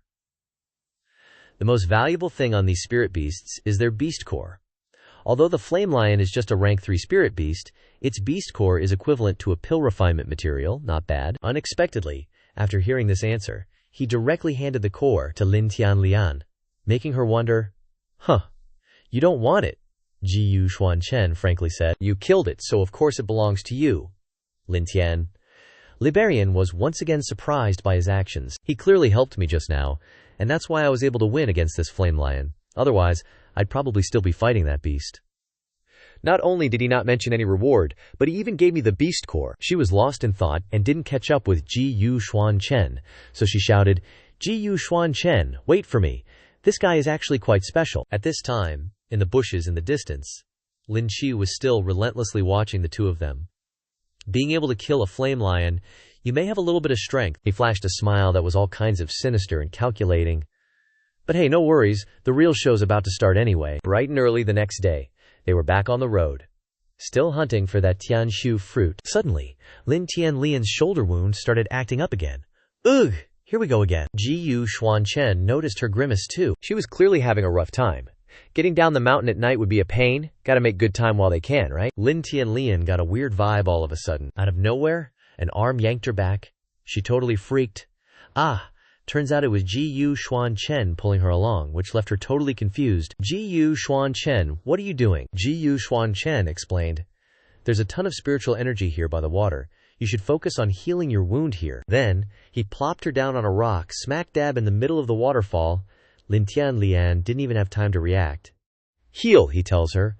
"When I'm fighting, this one doesn't like distractions." Lin Tianlian picked up on the concern in his words, and was secretly thrilled, so he did notice I was hurt. She did as he said, taking a deep breath, ready to heal herself.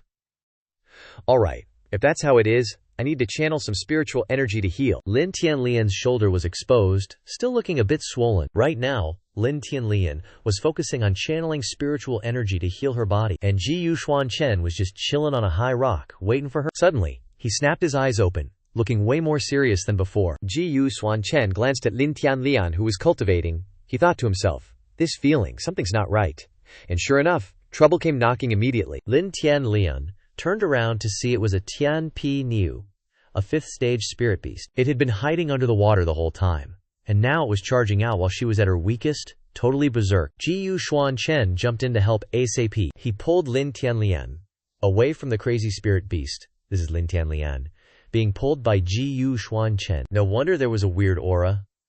So it was hiding at the bottom of the water. After getting Tianlian out of danger, it was time for Xuan Chen to throw down with the beast. If you dared to show yourself, you must have accepted your fate already, right? The 5th-stage Niansu spirit beast, caught off guard, lost its footing in the stream. Xuan Chen took the chance to quickly bring Lin Tianlian ashore. He scooped her up in his arms, which totally flustered Tianlian. Wait, seriously? Xuan Chen carried her up to a nearby tree, where the two of them could watch the spirit beast from above. Before leaving her alone again, Xuan Chen was going to go handle this mess. Among the 5th-stage spirit beasts, the Tianpiniu specializes in using tremendous physical strength to fight, not just head-on. He was going to face this 5th-stage spirit beast all by himself. It was acting different than before. This made Lin Tianlian feel worried. Oh no, is this a sign that the Tianpiniu is enraged? The next second, it charged towards Xuan Chen at top speed, looking absolutely ferocious. But he didn't run, he just stood there, right in front of it. Seeing the extremely dangerous situation, Lin Tianlian shouted loudly, Xuan Chen, get out of the way, is this guy crazy? Although his strength is very strong, he's still just a flesh and blood body after all. Xuan Chen waited for it to get close, and then unleashed a transcendent swordplay, instantly sending the 5th-level spirit beast flying. This battle ended in less than 10 minutes. Xuan Chen had a completely overwhelming victory. He seemed to have vaguely heard Lin Tianlian's words just now, so he asked again, "What did you say just now?" Lin Tianlian quickly denied it. Bro, nothing. What terrifying strength. Meanwhile, in the Phoenix Mountains, within a secret valley, Lin Qi was secretly following the movements of Xuan Chen and the others from afar. Let me see how things have progressed. But he was disappointed. He could sense the outcome of the battle just now, and even the heavenly hide bull was dealt with. Looks like this kid is stronger than I thought. Now he has created a very impressive battlefield, wanting to eliminate Xuan Chen once and for all. But thankfully there's still this Heavenly Yi True Fire formation. Fire soon appeared where Xuan Chen was. This fire is called the power of heavenly law, and it can burn even more fiercely. Even cultivators who specialize in physical strength can't block its heat. The stronger the opponent's cultivation, the stronger the fire becomes, and its momentum is unstoppable. Lin Qi relied on this formation and was extremely pleased. Xuan Chen, let's see what you'll use to stop this. At this moment, Lin Tianlian also noticed the unusual fire and rushed to warn him. Be careful. She stood in front of Xuan Chen and tried to extinguish the fire with her cold energy. Fire and water met, but absolutely nothing happened. This made her extremely worried. This is the Heavenly Yi True Fire. It can burn the power of heavenly law. Lin Tianlian was distracted by the fire, and as soon as she turned around, there was an explosion on Xuan Chen's side. Xuan Chen. This time she could be sure who was behind it, and shouted loudly, "Lin Qi, I know it's you. Only the Lin family has the Heavenly Yi True Fire, and now you're the only one in the clan who can use it freely." She ordered him, "Don't hide anymore. Get out here." Suddenly, his clone came out of the flames and mocked. "Long time no see. My dear cousin is really getting more and more beautiful. I, Lin Mao, have always cherished beauty. As long as you beg me, I will spare you." Lin Tianlian naturally refused. "Don't even dream about it, you cowardly thing. Using a clone, if you have the guts, fight me." Her words only drove him even crazier, and he laughed mockingly. "I'm not stupid. Then don't blame me for being heartless." After saying that, he disappeared into the flames, making Lin Tianlian extremely frustrated. Damn it. Meanwhile, Xuan Chen was inside the Starry Sky Heavenly Mystery Chart, thinking about how to deal with this. The fire arrived in an instant, and the Starry Sky Heavenly Mystery Chart automatically sucked my main body in here. He stood in front of the wall of Tao rhythms there, thinking, is it because it absorbed the Tao rhythms in the fire and produced this, the Heavenly Yi True Fire Formation diagram? After Xuan Chen looked at it, he coldly left only one sentence. The core of this formation is too crude, not worth wasting my time. That Lin Qi was frantically challenging Lin Tianlian. My dear cousin, don't waste your energy anymore. You have to withstand these torrential rain of fire alone. Lin Tianlian was currently extremely angry. Damn it, I can't fight this fire at all. Suddenly, a contemptuous laugh rang out in Lin Qi's ears. Oh, you think you're worthy? What's this? I didn't expect Xuan Chen's transcendent swordplay to just make one move to deal with the troublemaker. Naturally, The situation in Phoenix Mountain Valley was not stable at all. Lin Chi, sitting in the middle of the exploding formation, stubbornly asked, "How could this be?" He couldn't even believe it himself. Wasn't that kid buried in the sea of fire? Or hoping that Xuan Chen will directly show his face this time, and even provoke him? You think that kind of skill can stop yours truly? Dream on. Xuan Chen showing up just made Lin Chi's chances of winning even worse than before, if that's even possible. Lin Tianlian was super happy to see him, and ran over, like, "Xuan Chen, you're not dead. That's awesome." Hearing her say that, Xuan Chen immediately threw up a protective barrier around her. Lin Tianlian kept going, even stuttering a bit from the shock of his arrival. "If anything happened to you, Xuan Chen, just pulled her closer and asked, Okay, Lin Tianlian immediately realized she was about to spill the beans and denied it. Crap, what did I just say? Guess I'll just use someone else as a human shield then," she said shyly. "I wouldn't know how to explain it to the Phoenix clan." Inside Phoenix Mountain Valley, a massive fire was raging, freaking Lin Chi out big time. "No way, I can't stay here any longer." Xuan Chen noticed the clone acting weird and knew something was up. "Oh, trying to run, are we?" Inside Phoenix Mountain Valley, Lin Chi was desperately trying to salvage the situation, but it just seemed to be getting worse and worse. The Heavenly Yi True Fire is backfiring. He wants to use the formation to kill me. Lin Chi was hit by the flames and immediately writhed in pain, screaming, "No, no!" Just then, a wave of chilling energy came from somewhere, successfully saving his life. "Wait, I'm not dead." Suddenly, someone appeared and said, "Me? Of course you're not dead." It was Lin Wu, currently in the Dharma appearance realm. "Didn't I help you manipulate those spirit beasts with the Lin family's secret technique? And set up the formation beforehand? How did you end up in such a pathetic state?" Lin Chi was over the moon to see his dad. Just then, a pair of yin-yang spirit snakes, about 5 meters long, suddenly dropped down. It was Lin Day, a newly arrived Divine Transformation Realm member of the Lin family, who caught them. "Good thing Big Bro sensed your aura, little bro. Wait a minute, who beat you up this badly? I'll skin them alive." Lin Chi immediately started crying and accusing Xuan Chen. "That Xuan Chen chopped off my arm, I almost died just now." Old Lin Wu wasn't happy hearing his son's complaints. "That little punk again." Lin Chi poured fuel on the fire. "That's right, Dad. I was trying to control the formation to stop him, but his mastery of formations is just insane. Plus, he made that 3-year-old formation look so easy it couldn't stop him at all." This made Lin Dep even more pissed. "Did that little brat really say that? It's your fault, you're useless." Unable to bring out the power of the formation, letting the Lin family's reputation suffer. Needless to say, old Lin Wu was fuming. "Big Bro, this is unacceptable." They were burning with rage, determined to settle the score with Xuan Chen. They quickly teleported to where Xuan Chen and Lin Tianlian were. "Xuan Chen, let me handle him." Being protected like this, Lin Chi was naturally smug as hell inside. "Xuan Chen, you're so screwed." At that moment, they were surrounded by huge flames, making Tianlian a little freaked out. "This fire, why is it getting so big?" Xuan Chen immediately put her inside his protective barrier and unleashed a transcendental decisive move, completely extinguishing the flames. Then he geared up again, ready to throw down with those two. He smirked, like, "Ooh, a little backup showed up, huh? This is getting interesting." He charged straight at them. "This daddy is gonna have some fun with you guys." The battle went down in Phoenix Mountain's Mist Valley. Right off the bat, old Lin Wu got his butt kicked and was already injured. The other two tried to help, but they got caught in the dog pile too. "Big Bro, Dad," old Lin Wu immediately warned. His formation game is no joke. Might even be better than mine. How else could he injure me so quickly in a straight-up fight? He angrily questioned Lin Chi. "Didn't you say that little punk was just a servant from the academy? Dad, chill. He is just a servant, I swear." Lin Chi kept insisting Xuan Chen was a servant, which just made the old man even more sus. "I checked him out. He's got zero background, nothing. I screwed up. To break my formation so easily, repeatedly." He's got to have some serious martial arts skills and a terrifying level of formation knowledge. So he ordered them, "Stop messing around. Let's get back to the Lin family. NOW, Dad, but..." The old man slapped Lin Chi upside the head, raging. "You idiot. You messed with someone you shouldn't have, and now you're mouthing off to me?" And Lin Di chimed in, "Big Bro, I'm not having it. He's just a little brat. Probably just got lucky with the formation." He was trying to convince old Lin Wu to deal with the situation. "If you ask me, we just gotta take care of this punk later. No matter how much he begs, we'll strip him naked, chop off his head, and hang it on."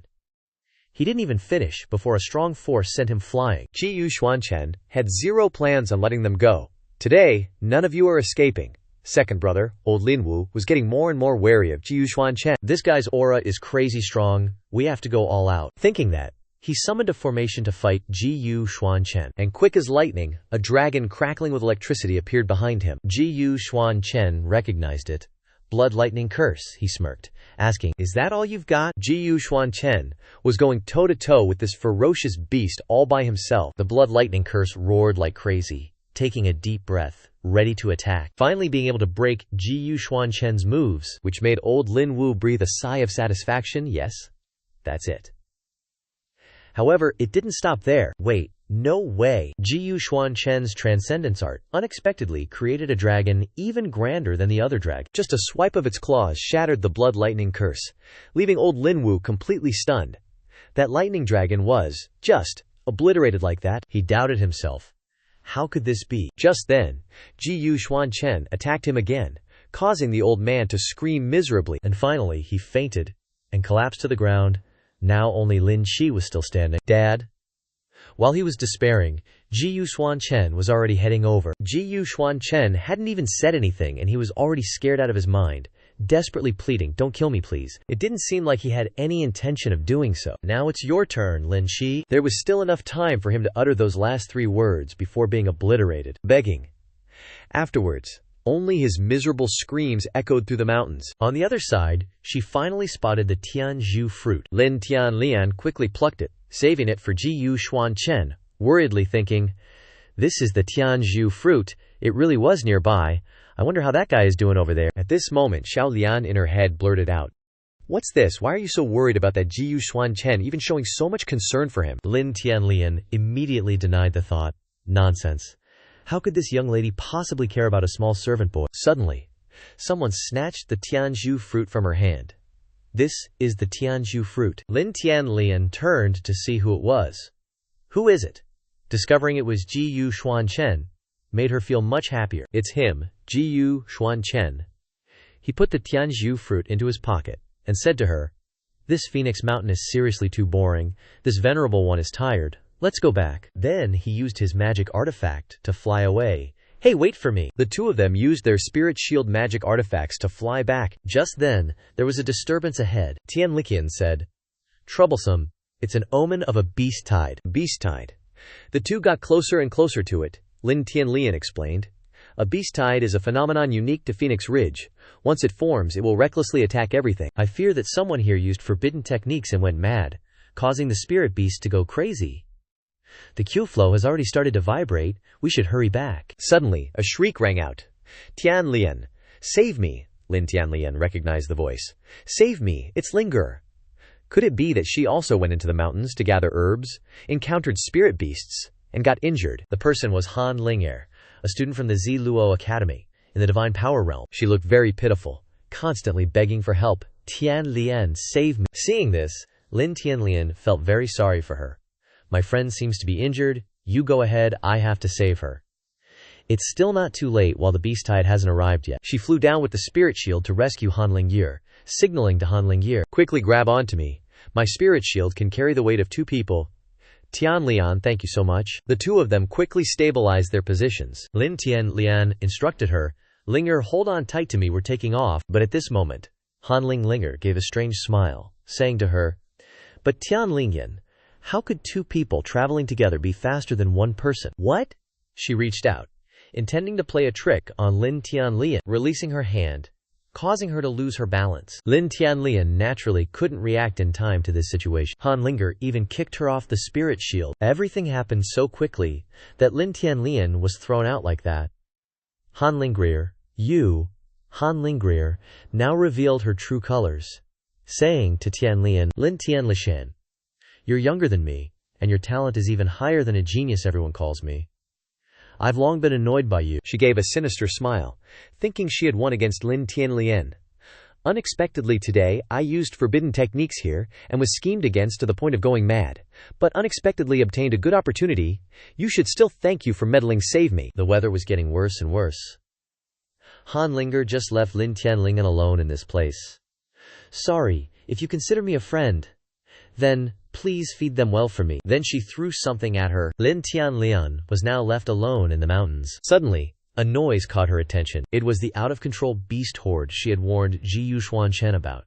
Now, they were desperately hungry and searching for food. And at that very moment, Xuan Chen was also present at the scene, single-handedly wreaking havoc, flattening the beast horde with a shocking sword strike so dazzling it was blinding. The beast tides scattered because of this move. Not only that, it also affected the surrounding rocks, causing them to gradually crack. The place where Lin Tianlian fell started to collapse too. Oh no. Just then, Xuan Chen arrived in time. He reached out and wrapped his arm around her waist. Together, they narrowly escaped that dangerous place. Lin Tianlian clung to Xuan Chen, shyly asking, You haven't left yet." Xuan Chen smiled and replied, "What's the rush?" The two of them continued onward. He seemed to want to show her something. Meanwhile, on the other side, Han Ling was confidently using Tianlian's spirit shield, swaggering along. Haha, Lin Tianlian, that idiot, she's probably minced meat by now, right? She arrogantly assumed she was right.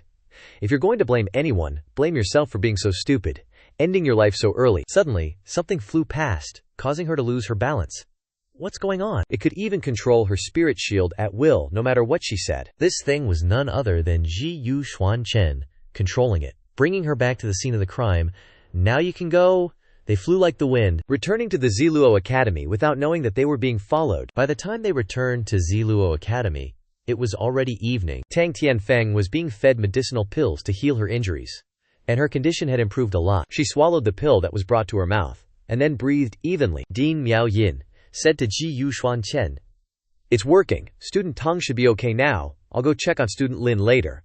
Although the golden poison has been extracted, she still needs to get rid of the remaining poison after half an hour. Miao Yin looked at the person in front of her and found him more and more mysterious. She didn't expect that Xuan Chen could actually refine such a difficult medicine. At this time, someone wanted to see Dean Miao Yin. Dean Miao Yin, the palace master, invites you to the main hall for a visit. At the main hall, the palace master was welcoming a prestigious family, head of the Han family. "Rest assured, we have sent people to look for her. No matter what, we will give you an answer." Han Mo Lin, Law Manifestation Realm, is Han Lingguer's maternal grandfather, sitting solemnly waiting for a satisfactory explanation from them. Meanwhile, Han Mei, Divine Power Realm, Han Lingguer's mother, said to them, "Our Han family trusts Ziluo Academy. That's why we sent our daughter here. Now we're visiting our daughter, but she's been gone to Phoenix Mountain for so long and hasn't returned. It's fine if you find her." She slammed the table in question. "But if you can't find her, how will you explain it?" Senior brother Palace Master saw someone coming and felt like he had found a lifeline. He asked Xuan Chen, "You've arrived, young Master Gu. Today you went to Phoenix Mountain with student Lin Qinglian to get the heavenly repair fruit. So I happen to have something I want to ask, young Master Gu." However, before he could continue, Han Lingguer's mother stood up and questioned. "You little brat," she asked, with an extremely harsh attitude. "Boy, my Lingguer went to Phoenix Mountain for a trial. Have you ever seen her?" Not receiving any answer made her even more angry. "Why aren't you talking? Are you deaf or mute?" Xuan Chen remained silent in the face of this attitude, which only infuriated her even more. Even the palace lord had to chime in. "Young Master Gu, Madame Han is just worried sick about her daughter and concerned for the safety of her fellow student, Han Lingguer. If you've seen her, why not just tell us? It'll put everyone's mind at ease." Suddenly, out of nowhere, a shocking piece of news arrived. Lingguer is dead. This instantly grabbed everyone's attention. Standing outside the main entrance was the one who had just blurted out those words. Not only that, but he also brought a whole entourage with him, as if to testify to his words. He's the one who killed Lingguer. The academy deans present were utterly stunned upon hearing this news. Wait, what did he just say? Han Lingguer is dead? This kind of news was devastating for a mother like Han Mei. What are you saying? The palace lord immediately turned and scolded him. "Chen Liang, don't spout nonsense." However, he stubbornly insisted that Xuan Chen was the cause of her death. "I saw it with my own eyes." He controlled Lingguer, causing her to rush into the beast horde. As he spoke, he secretly rejoiced, having successfully concealed his own crime. "Someone else is taking the fall. Don't blame me for your bad luck." As for Han Lingguer, who told her to be so difficult and reject me so many times, turns out Lingguer had a relationship with him only for the purpose of using him. "Fine, let's enter Phoenix Mountain for the trial. If you can win against me, I will agree to any request you ask of me." He even deliberately set a trap that made Chen Liang suffer, all while reveling in others' pain and wanting to corner himself to death. Good thing I was clever. I slipped her some potent drugs in her morning breakfast. He even wanted to take advantage of her. The drug's kicking in. You're not getting away this time, HMPH. If I can't beat her, can't I scheme against the little girl? Just then, they suddenly heard the sounds of wild beasts. Chen Liang immediately recognized the ominous signs. A beast tide. No time to enjoy this little girl now. He abandoned Han Lingye and ran away. Die, you bitch! Chen Liang hid in the bushes and accidentally noticed Xuan Chen controlling Lingye to return to the original spot. So he very certainly pushed the blame on Xuan Chen. Now I can switch to his benefactor by pointing out the culprit. Once I connect with him, I will certainly profit. I saw everything. Don't even think about denying it. Seeing how certain he was, the academy deans began to waver. Young Master Jiyu. About this, Xuan Chen spoke bluntly, fueling the gossip even further. Haha, she asked for it. So what if I killed her? She was asking for it. Han Lingye was an outstanding student in the academy. Han Lingye died in vain. The dean has cultivated her with great efforts in the last few years. How can the dean forgive him? That's right. This time, the Han family has come knocking. That kid is done for. Sure enough, Madame Han Mei was furious and charged at Xuan Chen. You beast, I'll kill you. But it seemed Xuan Chen had no intention of letting this forced fight go smoothly. Han Mei's strength was shattered by his sturdy defense, and she was injured in Xuan Chen's counterattack. Just then, some kind of magic suddenly appeared, preventing her from getting hurt. Dean Miao Yin and the Palace Lord immediately recognized it. The Han family's soul manipulation technique. The students watching added fuel to the fire, making the Palace Lord's expression even uglier than before. I heard the souls controlled by soul manipulation are resentful and powerful, wandering souls. Once you're hit, your soul will be devoured, and you'll turn into a puddle of blood and die. The Han family head actually resorted to such vicious tactics, wanting to control Xuan Chen. Xuan Chen wasn't backing down either, and summoned his sword to fight back. Sword. With his speed, he swiftly fought against the soul manipulation techniques. The soul manipulation was cut off by the extraordinary supreme art and vanished. But they transformed into a blood-like liquid, surging towards Xuan Chen. They encircled Xuan Chen's body, preventing him from escaping. Escape? Heh, that's kind of fun. This time, he didn't even bother to retaliate, letting it run wild. Seeing this, old Han Molin was extremely pleased. Ha! Struggle.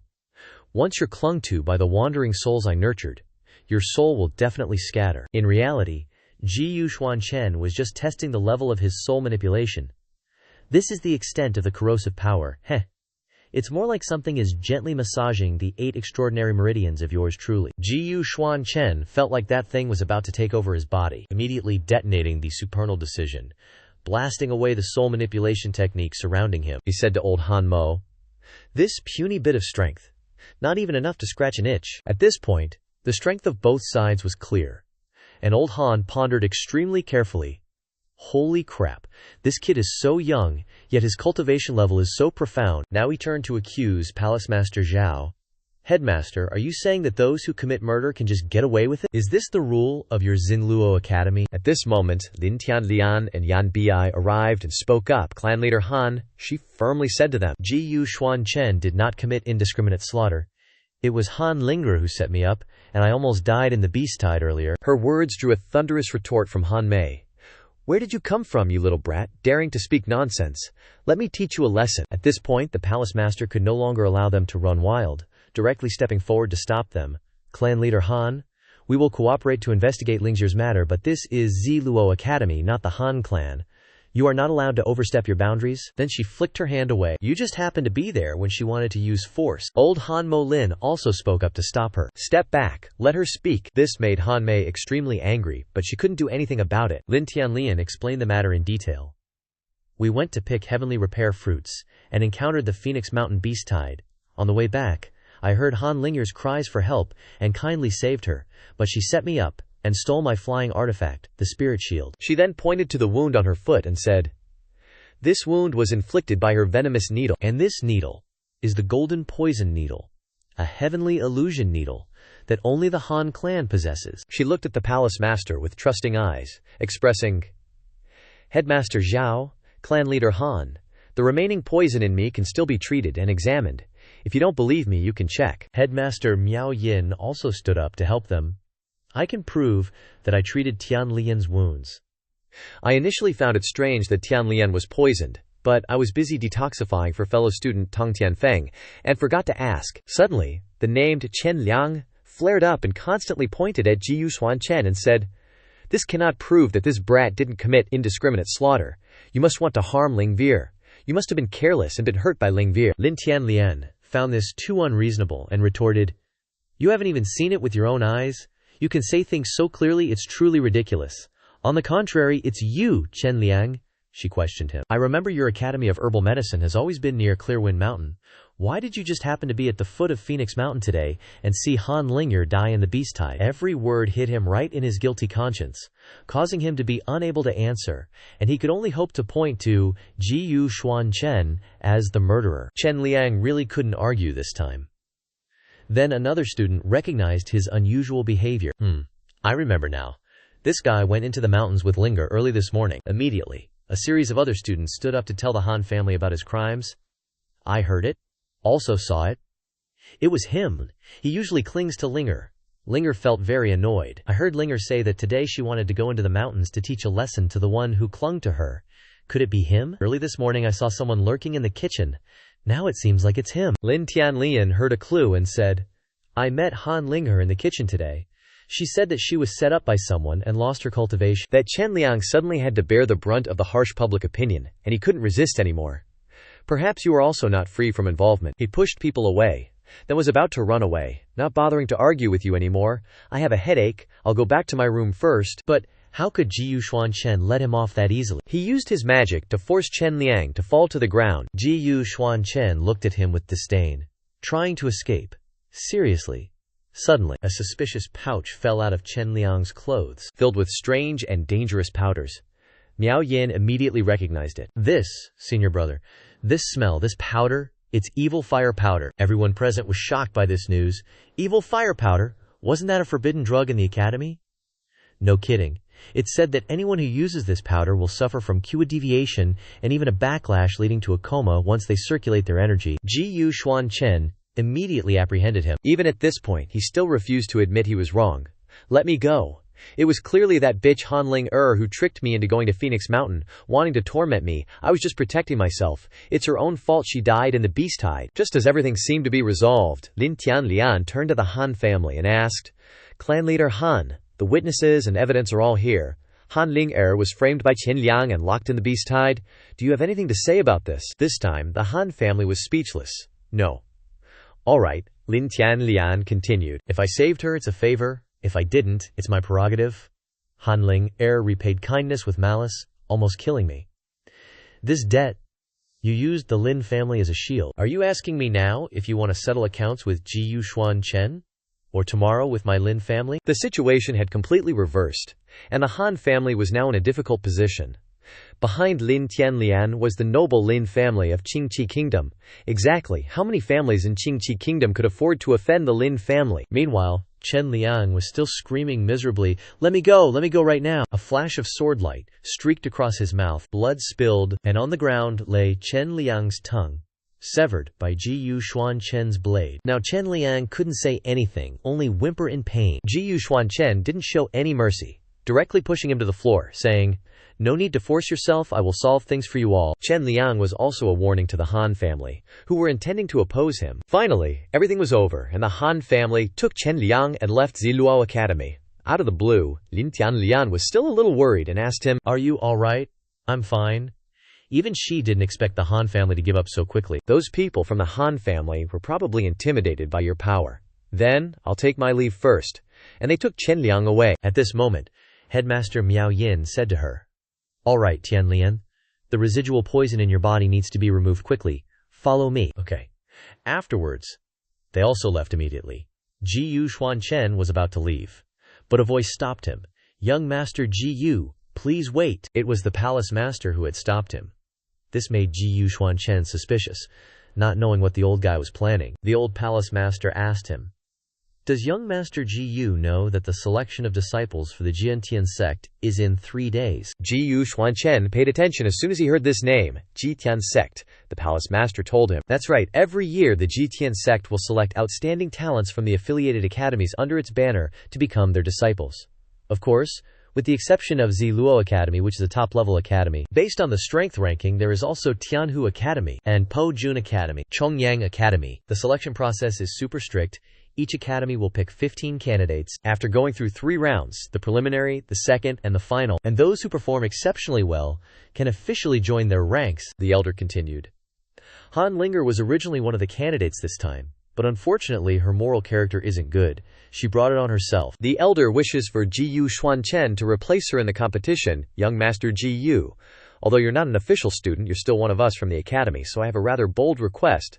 I hope you can take Han Lingshi's place in this selection process. The old academy master looked at Ji-Yu Xuan Chen thoughtfully, thinking, this Ji-Yu Xuan Chen's strength probably surpasses many from Ziluo Academy. If he represents the academy, he's definitely a shoo-in. Meanwhile, Ji-Yu Xuan Chen had his own schemes. He looked pleased and immediately agreed. Alright, this venerable one accepts. I was just feeling bummed about not finding a way to approach Guan Shan of the Jitian sect.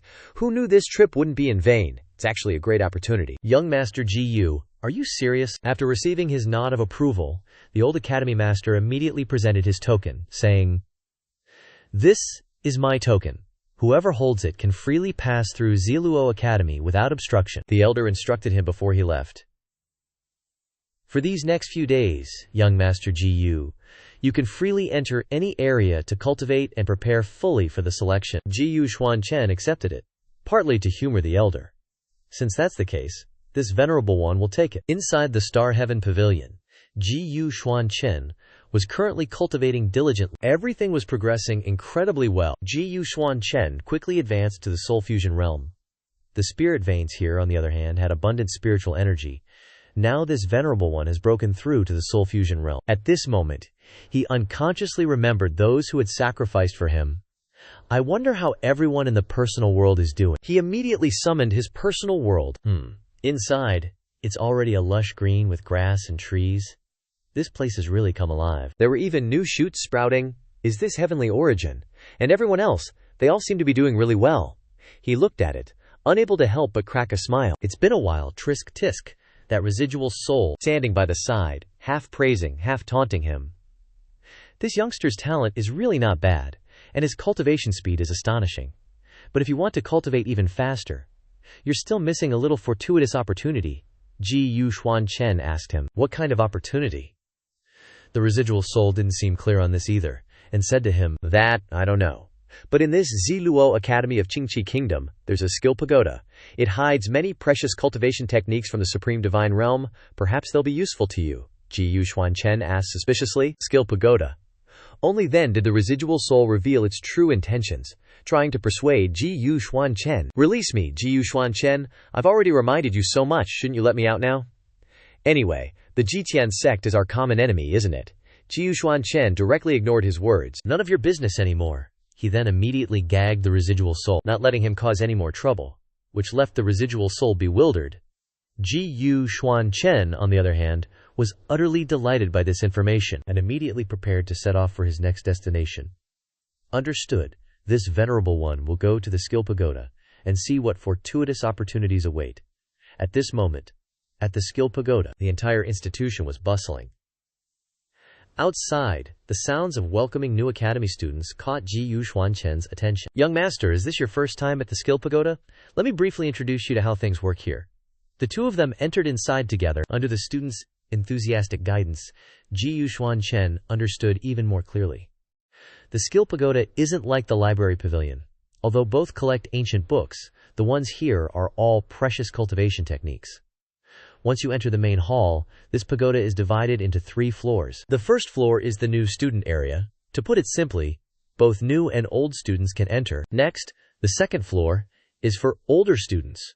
Only old students can enter to read there. Of course, talented new students who gain the academy's recognition can also enter earlier. As for the third floor, that's the genius zone.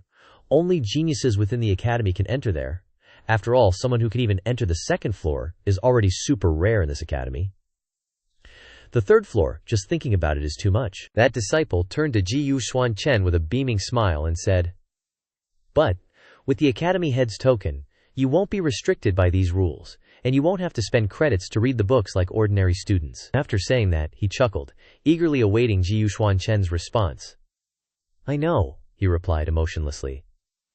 Jiyu Xuan Chen quickly walked towards a nearby corner. After walking for a bit, he immediately stretched out his hand to collect a series of cloud-piercing arts, star-picking arts, wind-riding arts, and strength-enhancing pill arts displayed around him. Glancing over them all, he reached out his hand and closed his eyes as if sensing something.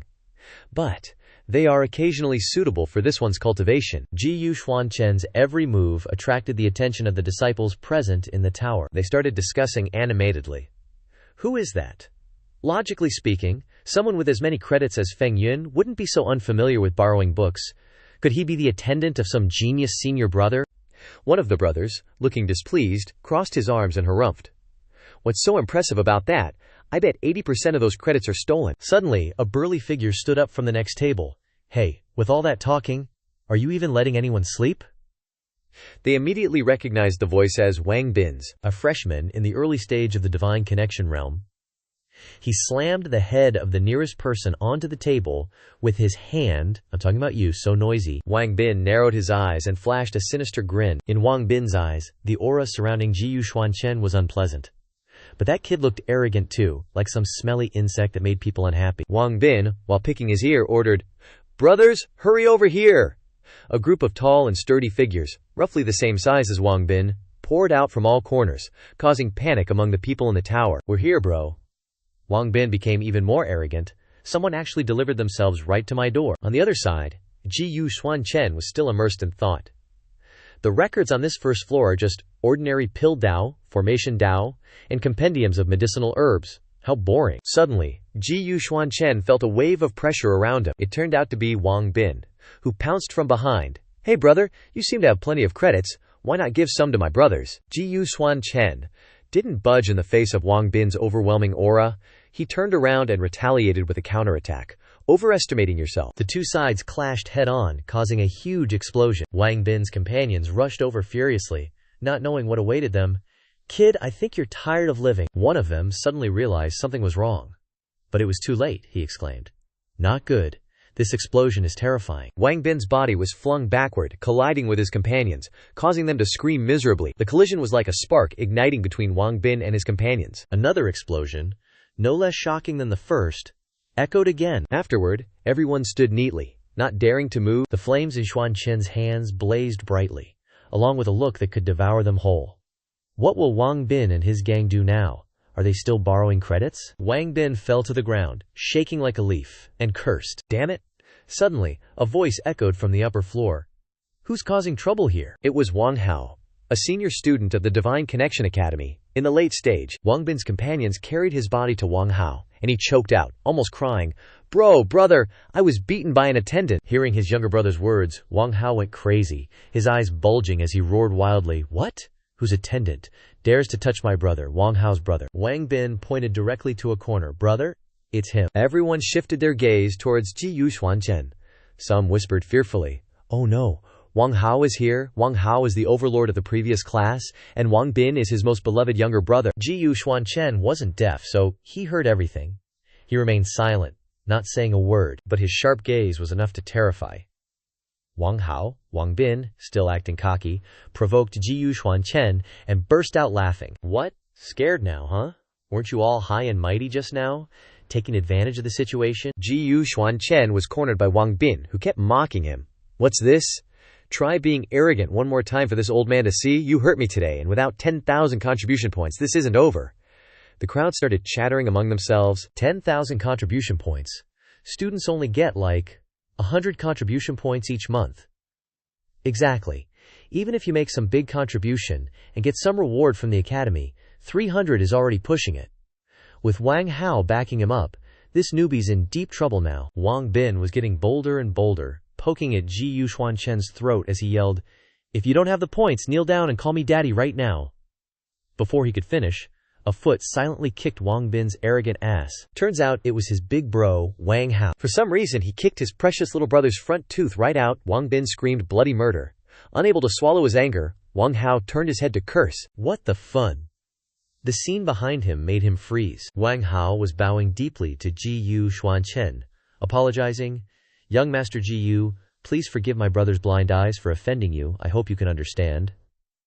The crowd around them were equally shocked. Am I seeing things? Wang Hao is apologizing to Xuan Chen. Xuan Chen coldly retorted, Wang Hao? Do you know who I am? He bent over even further, not daring to look up. Reporting to young Master Yu, I was at Phoenix Mountain yesterday and just got back recently. Wang Hao remembered the scene from back then, that Ling Ji was a genius among the senior students, and yet he died like that. Moreover, it was said that the Han family came knocking last night, only to die at this person's hands as well. Xuan Chen responded with a gust of cold air that made Wang Hao shiver. Looking at that imposing face, he was filled with fear. This Xuan Chen is not someone to mess with. Just then, Wang Bin, sporting a swollen face, scratched his head and approached cautiously. Not knowing what was going on, he stammered. Bro, Wang Hao swiftly grabbed Wang Bin's head and bowed it down. Young Master Yu, my brother is ignorant. Please spare him for his young and foolish ways. Sweat poured down like a waterfall, clear on Wang Bin's face, as he heard his brother say, You want his hands or his legs? Just say the word, and I'll do it myself. Seeing Wang Bin being put in his place like that, Xuan Chen knew that the message was received loud and clear. He left, not wanting to bother with such trivial things. Get lost. Don't block my path. Xuan Chen casually strolled to the second floor of the tower. Taking out a token from his pocket, without hesitation, Xuan Chen inserted it into the barrier of the second floor. The academy disciples were dazzled. Isn't that Principal Zhao's token? He actually has Principal Zhao's token. No wonder he can read all the books without paying. He's from no small background. Good thing I didn't offend him just now. Quickly, Xuan Chen easily stepped through the barrier, light as a feather. Seeing this, Wang Hao finally breathed a sigh of relief. Phew, he's finally gone. Wang Bin curiously asked me, just what kind of background does this kid have, that he even has Principal Wang Hao's token, as if having just escaped a brush with death? I don't know who he is, but I'm telling you, Han Linger died in his hands, and he wasn't even scratched. Wang Bin went limp, his soul practically flying out of his body as he heard his brother mention such a big shot that you shouldn't mess with. You just stirred up a huge hornet's nest. At this time, on the third floor, Xuan Chen leisurely walked through the barrier. He mused as he walked. The second floor is nothing special. Let's see if these so-called geniuses really have anything going for them. As soon as he set foot in the center of the hall, rows and rows of multicolored spirit stones burst out. Floating in mid-air, a voice suddenly rang out. I thought in the Followers' Book Pavilion, only Lin Tianlian could enter this level. Xuan Chen raised his head to look, his eyes towards the direction of the sound. A young girl at the age of spring, she is Xin Yun, a freshman of the Violet Luco Academy. At the Dharma Manifestation Realm, I didn't expect it to be you, he quietly observed. Judging by her age, she's probably around the same age as Yan Zhuzhu. For a freshman to enter the third level, her strength is indeed not ordinary. Seeing that he didn't say anything, Xin Yun continued to press, I heard you even killed Han Lingir. Only now did Xuan Chen open his mouth. So what? You want to avenge her? Mentioning the three words Han Lingir, Qin Yunyer became even more annoyed. She's my rival, why would I avenge her after you killed her? But, I don't know if this is your true strength, or if you use tricks. She quickly cast a technique immediately. If it really is your strength, I'd actually like to spar with you. In an instant, Qin Yunyer was enveloped in a purple light. Xuan Chen lowered his body, wanting to see what tricks she had up her sleeve. In a flash, the purple light transformed into a whip, tightly wrapping around Xuan Chen's wrist. Perhaps Xin Yunyer had successfully attracted his attention. The whip clung tightly, forming multiple coils, constricting Xuan Chen's wrist. Seeing this, she became smug. HMPH-ing. Turns out you don't have much skill either. It seems you used tricks to defeat Han Lingyer, and you even dared to barge into this place on your own. She jumped down from the upper level. Then today, I'll cripple your left hand, as a small lesson for you. Finally, Xuan Chen counterattacked. A slight movement from him shattered Qin Yungyer's whip. She couldn't believe the reality before her eyes. How? How could this be? While still in a daze, Qin Yunxie was sent flying by Xuan Chen to a nearby window. She screamed loudly, the strong impact catching her off guard. When Qin Yunyer opened her eyes, she was shocked once again. Bad luck. From above, before she could adjust herself, her lower body started flipping upwards, causing Qin Yunker to frantically grab at her clothes in embarrassment. She yelled at Xuan Chen below, "Hurry up and get lost!" As she wished, Xuan Chen teleported to the side. In a flash, Qin Yunker landed face first, lying sprawled on the ground, groaning. Ouch!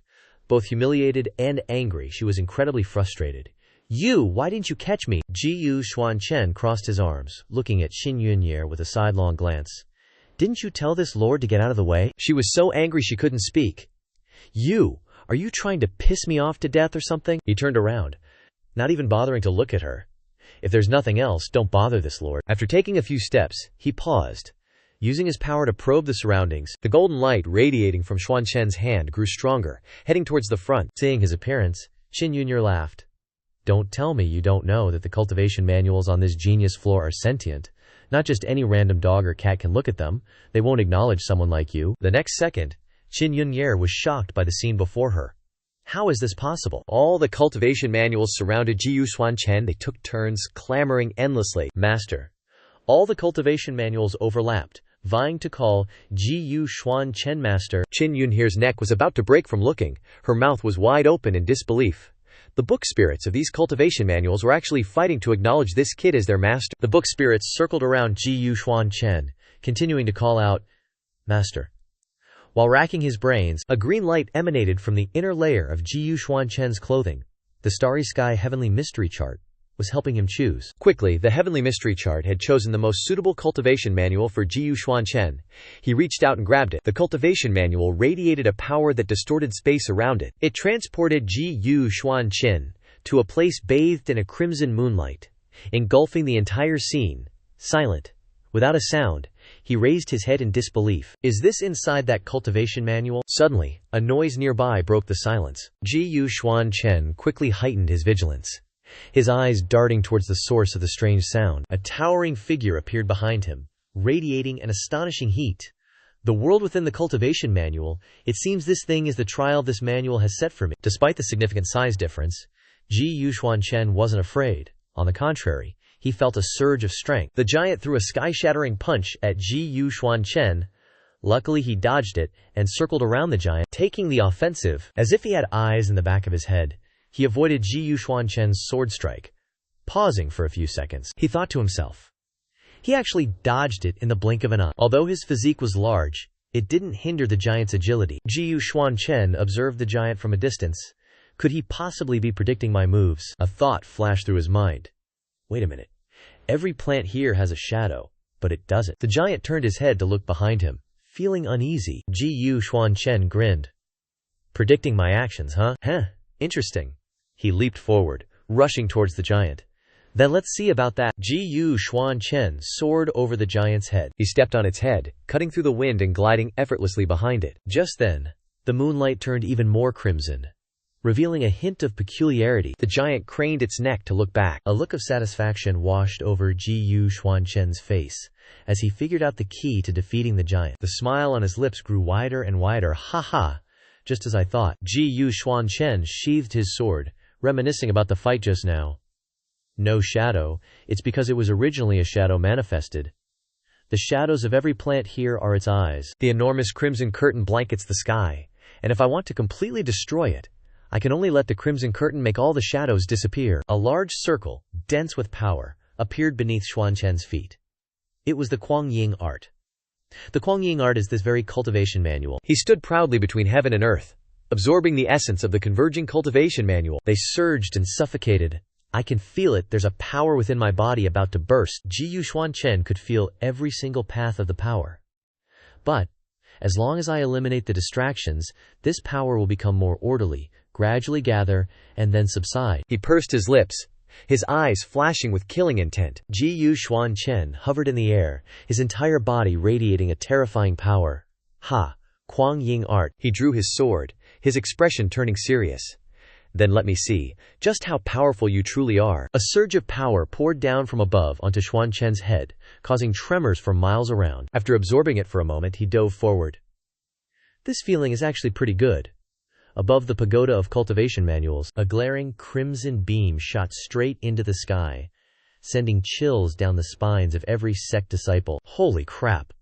What the hell is going on here? Inside the tower, the disciples screamed their heads off. What's happening? Is it an earthquake?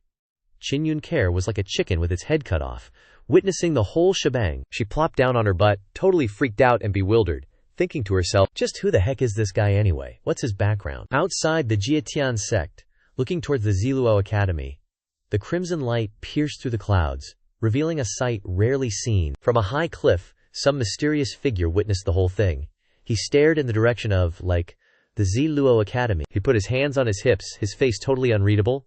Looks like this year's sect selection might be more interesting than last year's, huh? 6 days later, in the waiting hall outside the Ziluo Academy, the disciples had gathered bright and early. The white-haired dean closed his eyes tight, listening to the noisy chatter. Weren't we supposed to have one last check before leaving? Shouldn't Dean Shin be here? I haven't seen him today. I heard that he broke a hole in the tower yesterday, and that Dean Shin is really busy taking care of things from afar. 2 female disciples came running. Out of breath, Tianlian, wait up, I can't run anymore, hurry up, or we're gonna be late. The silver-haired dean spoke. Today is the day you head to the Imperial City to participate in the Jitian sect selection, the first step in assessing your overall strength. Those participating this time, the students of each academy, will all be scattered throughout the Imperial City. Beside him stood a rather young disciple. This is your senior brother, Wu Yongba. After arriving at the Imperial City, he'll temporarily lead the team and take care of you all. As for me and Dean Qin, we'll arrive before the selection ends. Ziluo Academy's older student, Wu Yongba. The sect disciples cheered in response. Alright, got it. Don't worry, Dean. Xuan Chen stood with his arms crossed, a smile slowly spreading across his face as he listened to the crowd buzzing. Ha! This Jitian sect is so disciplined, and there are so many beautiful women. Seeing that it was getting late, that the time was almost here, he ordered, well then, everyone, let's get going. The sect disciples flew towards the Imperial City on their swords, and Xuan Chen followed suit. Below, Tianlian and Zhu shouted encouragement. Hey, Xuan Chen! Have a good trip. Even though he was high up, he still recognized them. Xuan Chen smiled, so it's them. He turned slightly and waved back. Tianlian was over the moon, her eyes crinkling into a smile as she waved. Goodbye, Xuan Chen. Did you hear that, Shu? He heard us. Speaking of which, Tianlian suddenly remembered and asked Zhu. By the way, have you seen Tian Feng? Xuan Chen is her page. I thought she'd be coming too. Nope. Haven't seen her since this morning. While everyone was busy with the trip to the Imperial City, no one noticed Tianfeng's appearance. She was hiding behind an ancient tree at the academy. Though she didn't say it out loud, the look in her eyes was full of worry. With Master Gu's abilities, he should be able to smoothly enter the Jitian sect. The reason I got here in the first place was also because he helped me. Tianfeng gazed into the distance. Looks like this is really goodbye. Although she couldn't help much besides wish him well. I wish Master Gu the best of luck. The mountainous terrain was treacherous, and the dense fog made the path even harder. Qin Yunye hurriedly landed in a place, looked around, but still did not see anyone. Strange, clearly saw to go in here, why suddenly not see? She looked closely again. It was not easy to follow that name. Could it be that so quickly lost? While she was lost in thought, a group of shady characters had approached Qin Yunque without her noticing. Oh, looking at this cultivation technique, is this not the girl of Ziluo Academy? Still looking for her lover, why not go with us brothers? Looking at that clothing, they're disciples of the Tianhu Academy. The ringleader is Wang Feng. They're taking advantage of this desolate place to do dirty deeds, ruining the reputation of the girl in front of them. That's right, come with us. Qin Yunge spun around, totally ignoring those Sky Fox Academy disciples. She figured she should probably keep a low profile if she wanted to join the Heavenly Offering sect selection. Wang Feng, not wanting to lose the hottie in front of him, got all up in her face. Don't be shy. But the moment he got close, poof, Qin Yunye vanished. I wasn't even trying to bother with you guys and waste my time, but if you're going to be clueless like that, Wang Feng realized he messed up way too late. He looked around. Where are you, Qin Yunye? Suddenly appearing right in front of him, she straight up pillow-fisted him in the chin. You asked for it. His buddies saw it and freaked. Boss, Wang Feng wasn't about to take that lying down. He scoffed and pulled a purplish-black wasp out of his pocket. Looks like you don't want the easy way, so I'll make you take the hard way. The venomous wasp buzzed toward Qin Yunye's neck and stung her right on the side, making her yelp in pain. Qin Yunye felt dizzy and wobbly, barely able to stand. What's going on? Suddenly, her body froze up, unable to move. Wang Feng's crew cheered. That's our boss. Didn't expect this chick to be so tough, almost died there. But you can't escape my little guardian soul wasp. Even with blood still dripping from his mouth, Wang Feng's lust was raging. His buddies asked, Boss, what? Now I'm gonna have some fun, of course. But this girl's from the Purple Luo Academy, and you still gotta get to the Imperial City for the Heavenly Offering sect. Wang Feng shoved his buddies aside, making them whine and complain. He approached Qin Yunxi. My dad's the dean who's gonna mess with me. Besides, you Purple Luo Academy types always look down on our Skyfox Academy. It's been grating on my nerves for ages. Wang Feng grabbed Qin Yunye's outer robe, grinning like a creep. But today, I'm gonna see what a Purple Luo Academy girl is like. Though still conscious, she can't seem to resist him. Suddenly, a sword pierced right through Wang Feng's chest. He screamed, eyes wide with shock. Luckily, Xuan Chen arrived just in time. Withdrawing his sword and landing behind Wang Feng, I thought I smelled something arrogant. Turns out it's just some ants. Qin Yunkar's eyes locked onto Xuan Chen's face. That one move was enough to send Wang Feng to the afterlife. The other two guys were scared out of their pants, screaming as they tried to escape. Help! Xuan Chen flicked out 2 leaves, turning the ordinary into the extraordinary with a flick of his wrist. The 2 leaves instantly took the lives of the other 2. They cried out, then fell down. After getting rid of the Skyfox Academy punks, Xuan Chen waited for Qin Yunye to change her clothes. Done yet? Okay, thanks for earlier. He turned his head and asked, catching her off guard. Why have you been following me? He noticed. Qin Yunye blushed, clearing her throat. Ahem, who said I was following you? Everyone's going to the Imperial City. It's not like you're the only one taking this road. She glanced at Wang Feng's corpse. But the guy you killed is the dean's son from the Skyfox Academy. That's going to cause some serious trouble. She put her hands on her hips and said clearly, I'm not one to forget a favor. I'll protect you. When we get to the Imperial City, Xuan Chen froze, turning away. So I officially decide to go with you now? If that's what you want, then whatever. Along the way, Qin Yunye chattered nonstop. Really, we're agreed then. Right, what did you actually do that day? How did a hole suddenly appear in the tower formation barrier? You talk too much? Wait up. Before long, Xuan Chen and Qin Yunye arrived at the gates of the Imperial City. Hey, wait for me. She stopped, lightly touching her sleeve. This trip really hasn't been peaceful. The examination hasn't even started, and those rats from the big academies can't help but stir up trouble along the way. A voice came from behind. After all, the number of people from each academy who pass the examination determines the rewards from the Heavenly Offering sect. In addition to increasing the number of people from one's own side who pass the examination, those people, dressed neatly with no ill intentions, reduce the number of people who pass. Naturally, they also become the target of certain people. Royal Palace Guard, Feng Lang, Xuan Chen, looked behind, puzzled. Behind them were 2 magnificent carriages from the Royal Palace.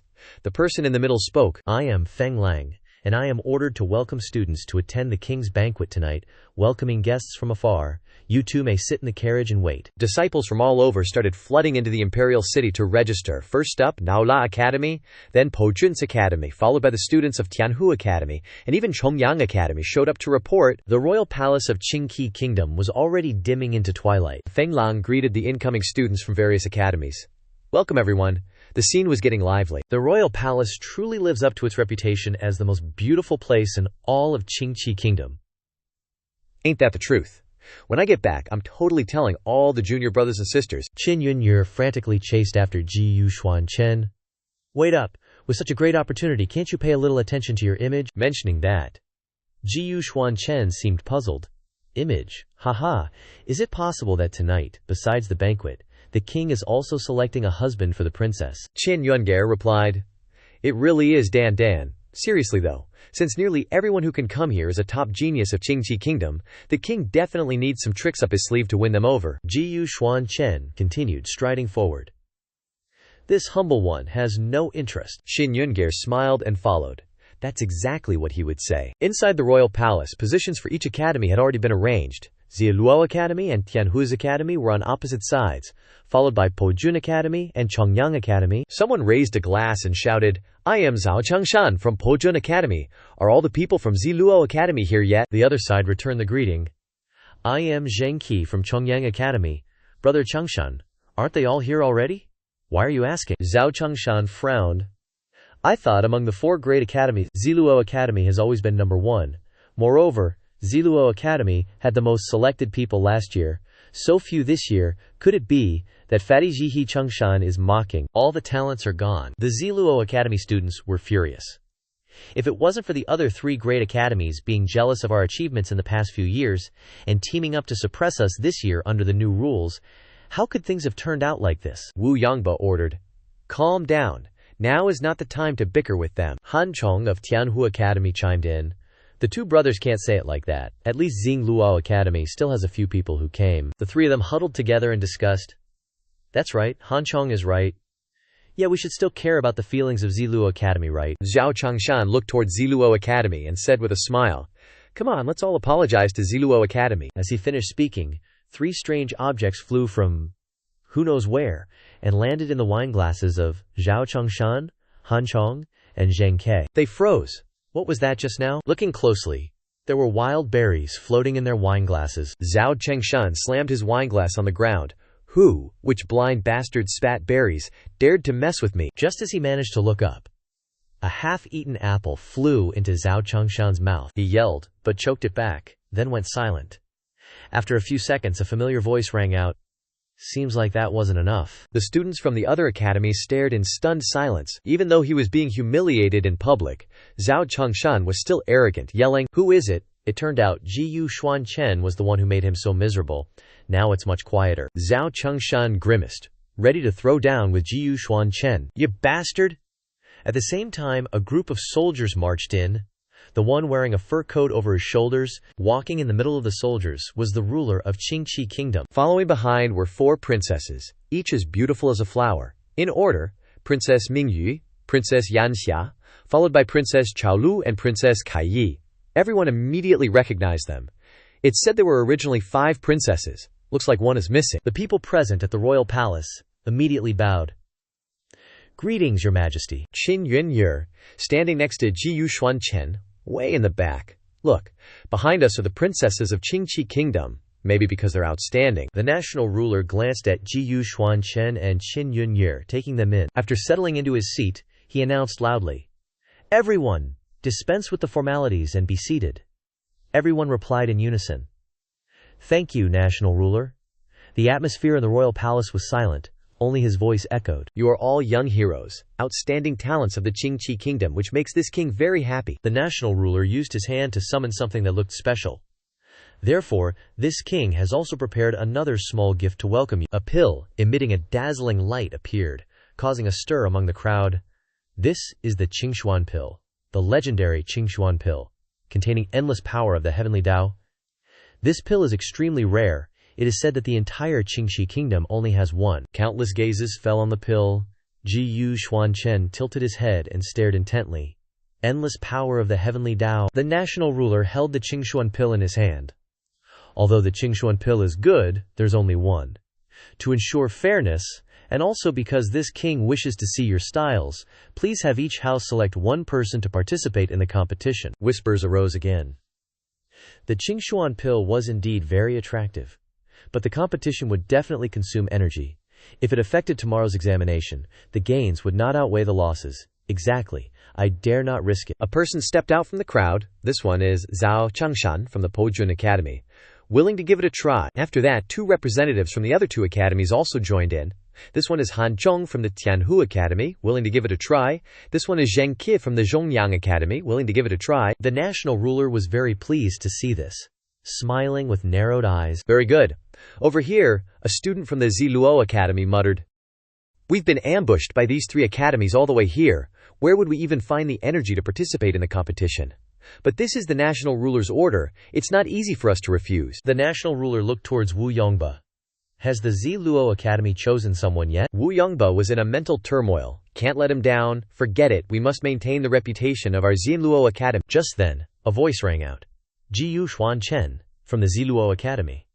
The remaining students of the Ziluo Academy all turned their gaze to him. Xuan Chen stood up, full of confidence, willing to give it a try. A few murmurs broke out. "Isn't this the junior brother from earlier? He's a freshman this year, right? He's not in the freshman class.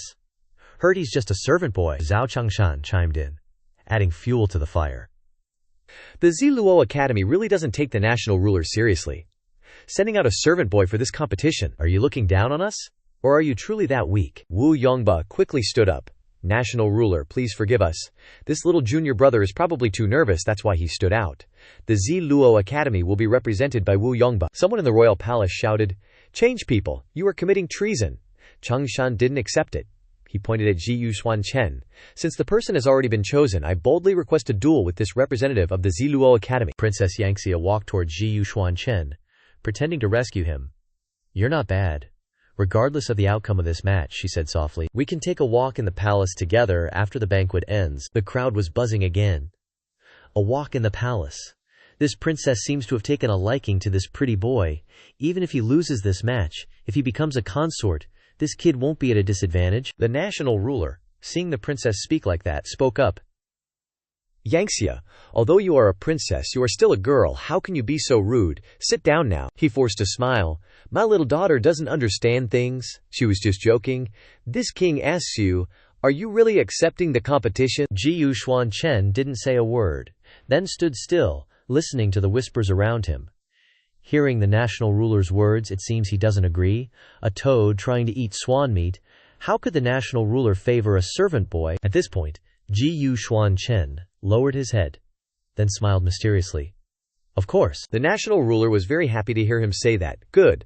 The Ziluo Academy will fight the Pojun Academy. The Tianhu Academy will fight the Zhongyang Academy. Then the winners of the two groups will compete for first place. A tall, massive barrier appeared before their eyes. On the Ziluo Academy's side, Wu Yongba and the disciples were amazed. This is the space barrier of the condensed formation.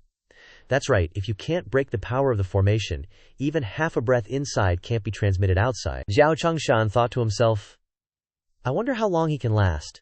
The two sides faced each other, the atmosphere becoming more tense than ever. Zhao Changshan gradually revealed a sinister smile. You little bastard? Embarrassing me, and even wanting to show off in front of the princess.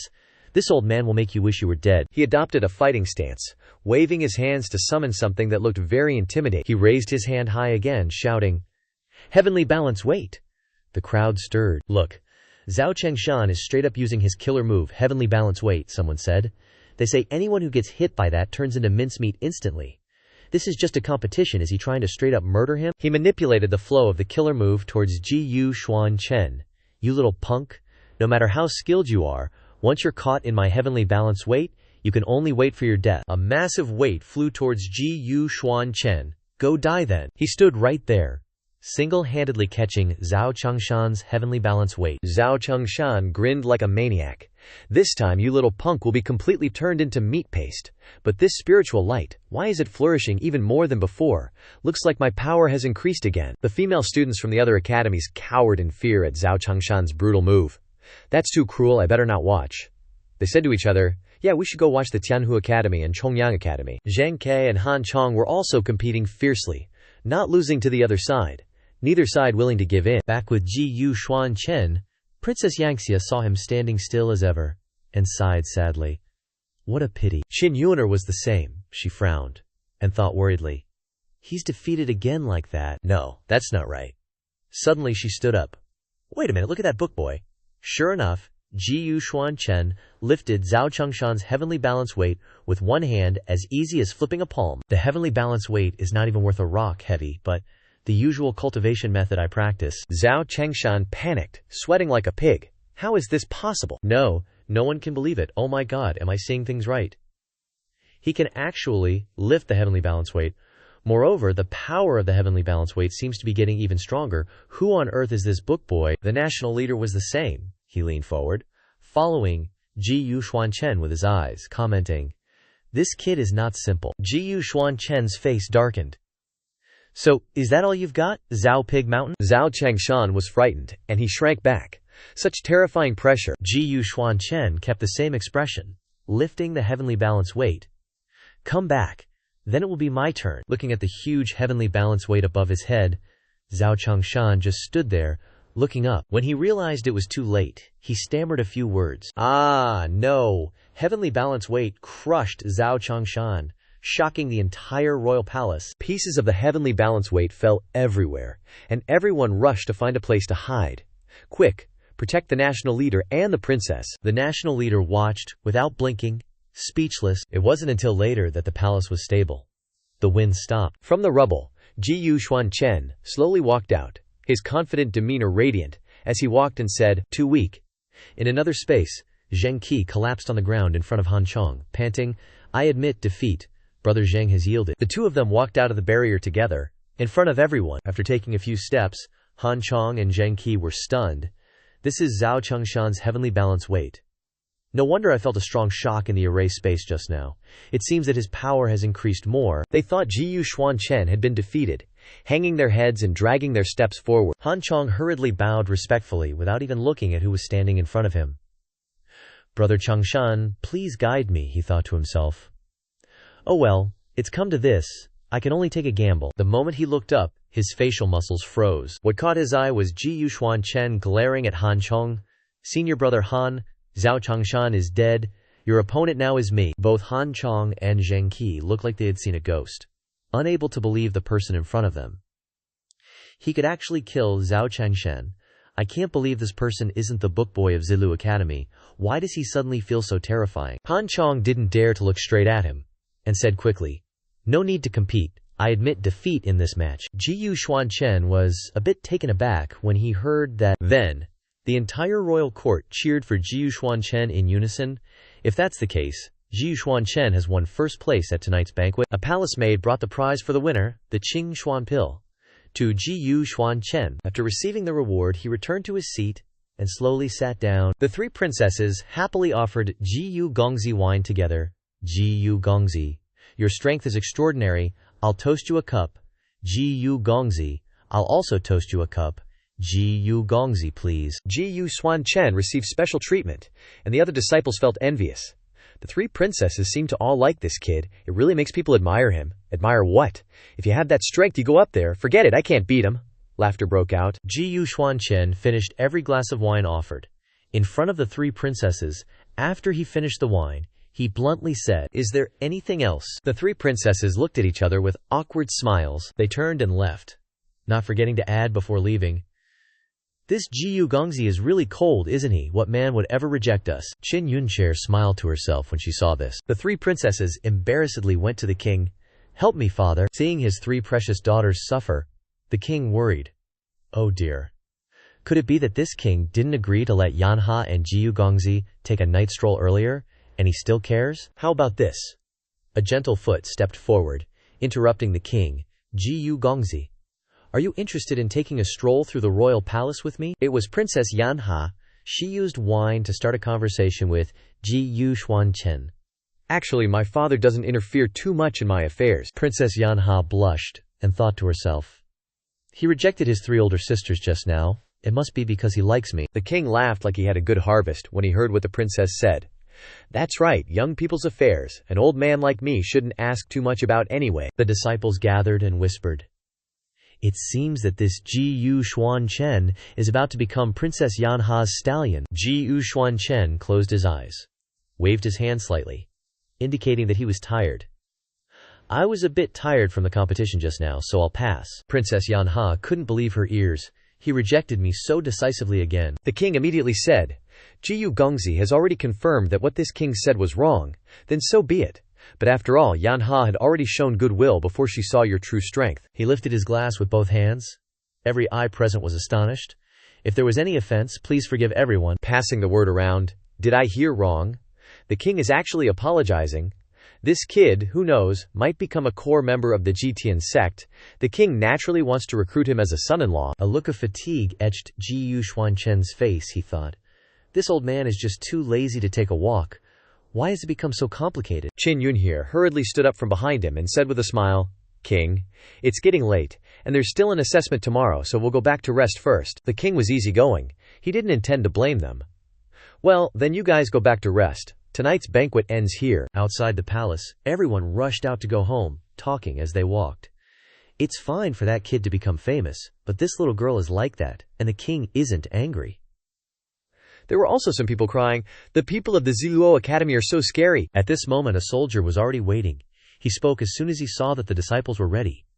The guest rooms are ready. Please follow me. A voice suddenly sounded from behind Jiyu Xuan Chen. She stepped forward with a confident demeanor, patting her chest and declaring her name. My name is Xin Yun Grier. Jiyu Xuan Chen deliberately avoided it. Yeah, let her off so she doesn't throw a fit, huh? What do you mean by yeah? Aren't you curious as to why I said the king wouldn't pursue the matter just now? He walked away without looking back, his voice just loud enough to be heard. Because you are one of the princesses who came here, Qin Yunchair asked in surprise. You knew a long time ago. No.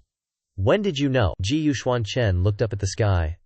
The first time I came to the Imperial City, you and I had not revealed our identities. Dude, I remember back then.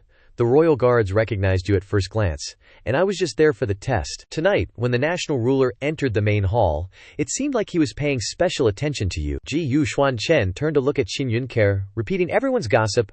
Heard the Qingqi kingdom has 5 princesses, but today there's one missing. Qin Yunhe listened to him in silence. You said your surname is Qin, which happens to be the surname of the Qingqi kingdom. Having said what he wanted to say, Xuan Chen quickly left. His words struck Qin Yunhe right in the heart. Her face flushed red, and she thought to herself, so, he knew I was a princess all along, but didn't plan to expose me. Weird, why is my heart suddenly beating so fast? In the forest, with a clear moon and cool breeze, a clamor of voices rang out from one side. On the ground, the not-so-intact body of Wang Feng was found by his subordinates, who reported, Master, the young master's aura disappeared right here. By the time we found him, the old guy is the lustful Wang Feng's father, Wang Xunjiang, the dean of the Breaking Army Academy. At the spirit-nourishing realm, his body trembling violently, calling out in despair. Feng Chuer, Wang Xunjiang's whole body lost all strength. The old man knelt down, embracing the cold corpse, calling out his precious son's name again, Feng Ge. At the depths of his pain, he howled, Just who killed my son? The forest was deathly silent. With no one responding, Wang Xunjiang used his hand to trace the marks of the one who took his son's life. Focusing his energy, he sifted through the memories that had taken place around Wang Feng's corpse. Fragments of memory appeared in Wang Xunjiang's mind. This venerable one thought it was something special. You're acting so arrogant, but you're just some ants. I'll go try how this last from the Ziluo Academy tastes. Ending with Wang Feng's tragic screams, the old man suddenly woke up. His eyes filled with resentment. Wang Xunjiang clearly remembered the figure who killed Wang Feng. Gnashing his teeth, Very well, little brat from Ziluo Academy. The green flames on his hand blazed. I will avenge my Feng Ye. With that, suppressing the hatred in his heart, Wang Xunjiang destroyed a corner of the forest. Within Xuan Chen's spirit heavenly secret map, he took out the pill from his pocket. Qingqi Kingdom only has one clear profound pill, containing endless heavenly Dao power. This venerable one will see just what kind of divine power it has. The power of the clear profound pill was activated, and Xuan Chen was surprised. Light from the pill shone directly into the center of the spirit heavenly secret map. Each pattern began to merge with the power of the clear profound pill. Xuan Chen also immediately realized, it seems to have a connection with the existence of the spirit heavenly secret map.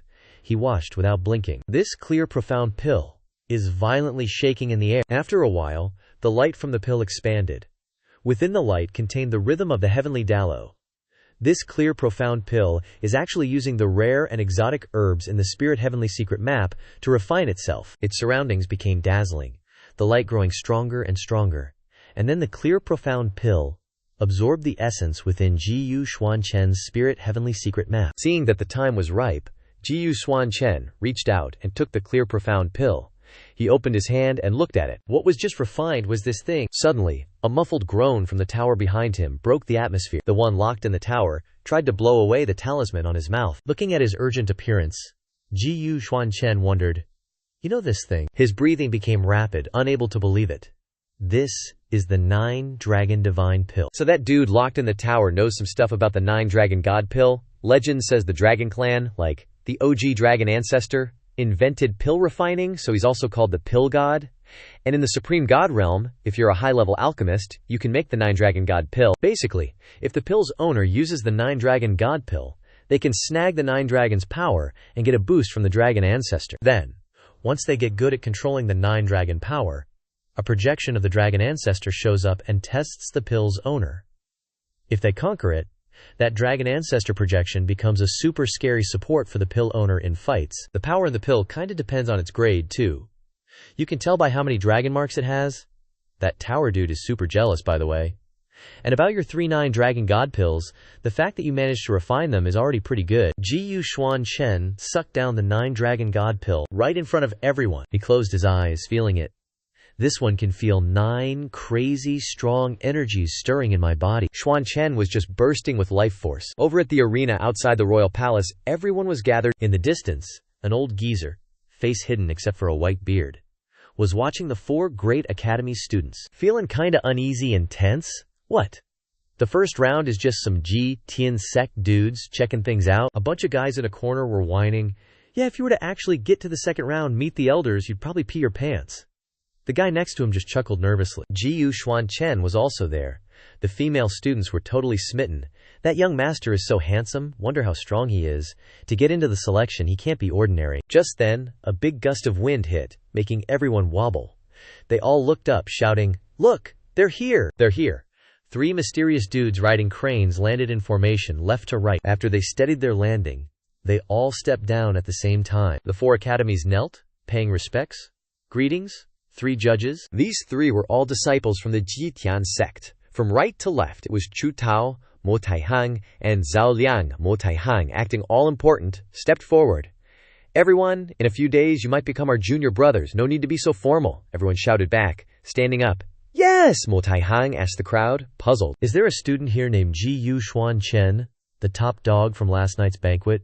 Who is it? No one said a word, just using their eyes to point at Xuan Chen. He crossed his arms, staring confidently. This one is Xuan Chen. What's up? Mo Taihang walked over, held out his hand. Heard you're pretty good. How about you and I spar with a single sword strike? If you can pass, you go straight to the finals. What do you say? Xuan Chen smirked. 1 strike. His eyes sharpened. Is that all? The 2 of them flew straight to the arena, ignoring the crowd's chatter. That kid was the top dog at last night's banquet. What a big mouth. He's fighting a Jitian sect disciple now. No way he can win. Young and cocky, he's gonna regret it later. Mo Taihang drew his sword, starting the fight. Of course, to be fair, it's 1-on-1, but I want to see your potential in this 1 strike. Come at me. Xuan Chen got serious, drawing his sword. Fine, this one will do as you wish. If I accidentally kill you, it'll be troublesome, so I'll only use a fraction of my power. The fight started right then and there. Xuan Chen's sword light flashed, like a divine dragon taking shape, rushing towards Mo Taihang. He blocked with his sword, gritting his teeth. The pressure is so strong. The junior brother's worried about the senior brother. Mo Taihang used his hand to guide his sword to the side. That strike of yours is not bad. Zhao Ligang and Chu Tao were outside, maintaining the barrier for the fight. They grit their teeth, worrying about Mo Taihang. Senior brother seems like he can't hold on anymore. We absolutely cannot let the sword qui leak out. The battle became even more intense, like it wanted to blow away the barrier. Xuan Chen and Mo Taihang's power clash was so intense, everyone watching was shook. The barrier shattered, putting Mo Taihang on the defensive. He was pushed back, trying to keep his cool, his sword-wielding hands all over the place. Whoa, that was close. Xuan Chen sheathed his sword, looking visibly disappointed. Welp, that was boring. The 4 great academies were staring, eyes wide. What the heck is going on here? Does it look like a disciple of the Jitian sect is getting his butt kicked? No way. The Jitian sect is the top dog sect. Their disciples shouldn't lose to some punk. Zhao Liang, hearing that, dragged Chu Tao forward. He faked a cough, acting all high and mighty. Aren't you gonna thank senior brother Ti Cheng? That sword just now, if he wasn't being merciful and holding back with only 30% of his power, you'd be seriously injured right now. Xuan Chen felt his ears ringing. He lowered his head, revealing half of his golden eye, looking at him. Oh really? Why don't you guys just come at me all at once then? No need to be polite. The murderous intent in his eyes swept over Zhao Liang, making him flinch. Chu Tao put his hand on Zhao Liang's shoulder, advising, "Junior brother Zhao, no matter what, Xuan Chen has technically passed the test. We can't go back on our word." So their little act successfully turned the tide of public opinion, saving face for the Jitian sect.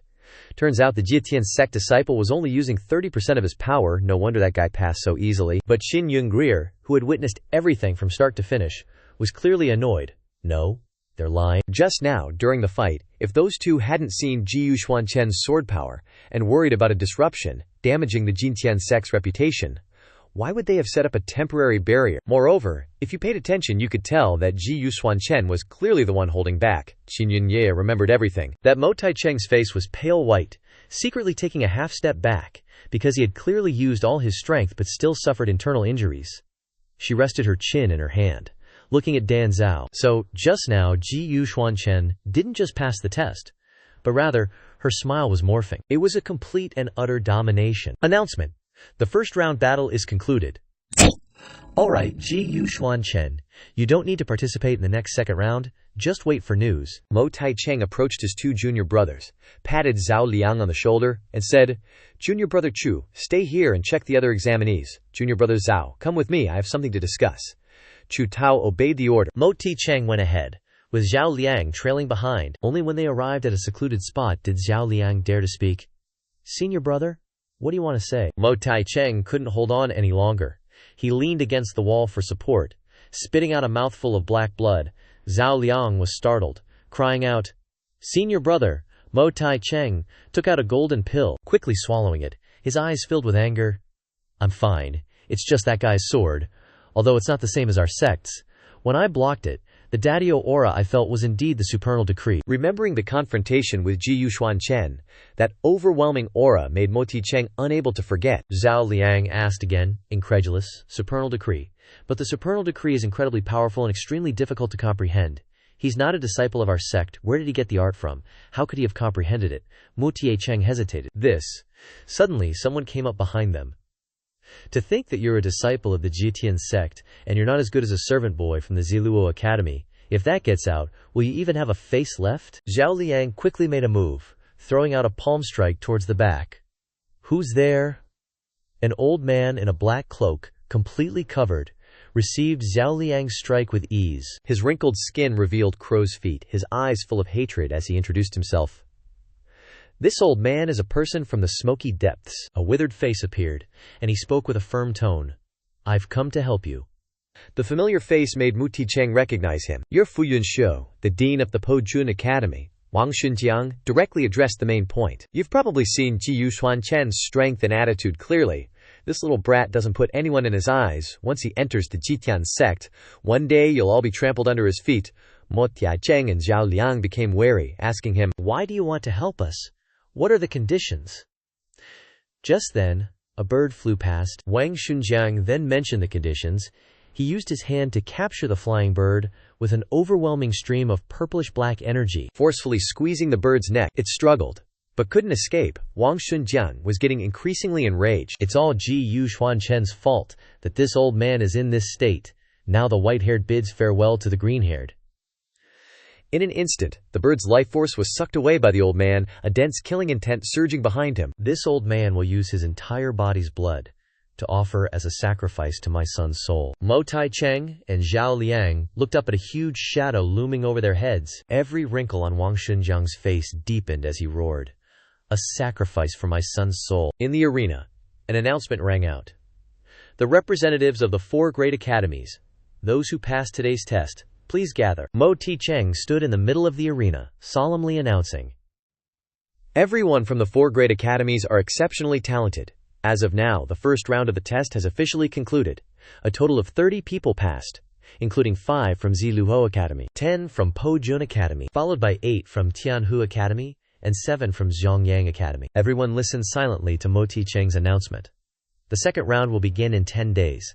During this time, the Jitian sect has prepared a place for everyone to cultivate and recuperate." He opened the wooden box he was carrying, and scrolls flew out.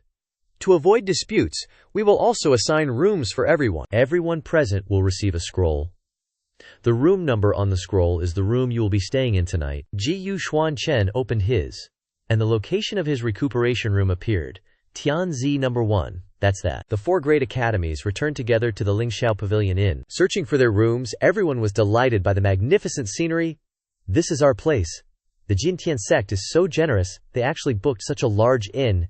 Yeah, I thought that after leaving the academy we wouldn't be able to stay in such a top-notch place." Noticing it was getting late, the innkeeper urged everyone, "Everyone, dinner is ready. Please return to the lobby after confirming your room." "Okay." Along the corridor, Xuan Chen strode quickly. He opened the door to his assigned room, and a wisp of black mist flickered. Xuan Chen frowned, humming, "What is this faint black mist?" He stepped back, looking at the room number again. It seemed to reveal a strange air. Without another word, he circulated his qi to check the room card. The card floated up lightly, revealing a small paper talisman behind it. On it were many strange symbols, as if concealing something terrible. "So there are ants who don't know the immensity of heaven and earth messing around here." Xuan Chen glanced sideways, raising his chin, and said, "This is actually quite interesting." Qin Yun-er walked past and happened to see him. She greeted him immediately. "Xuan Chen, so your room is here. With your strength you can definitely pass the final round and become a core disciple. I want to ask you, what are your plans for the future? What are your goals? Without hiding anything, he revealed. Jitian Sanzi, Guanshan Yu, Qin Yun Er continued.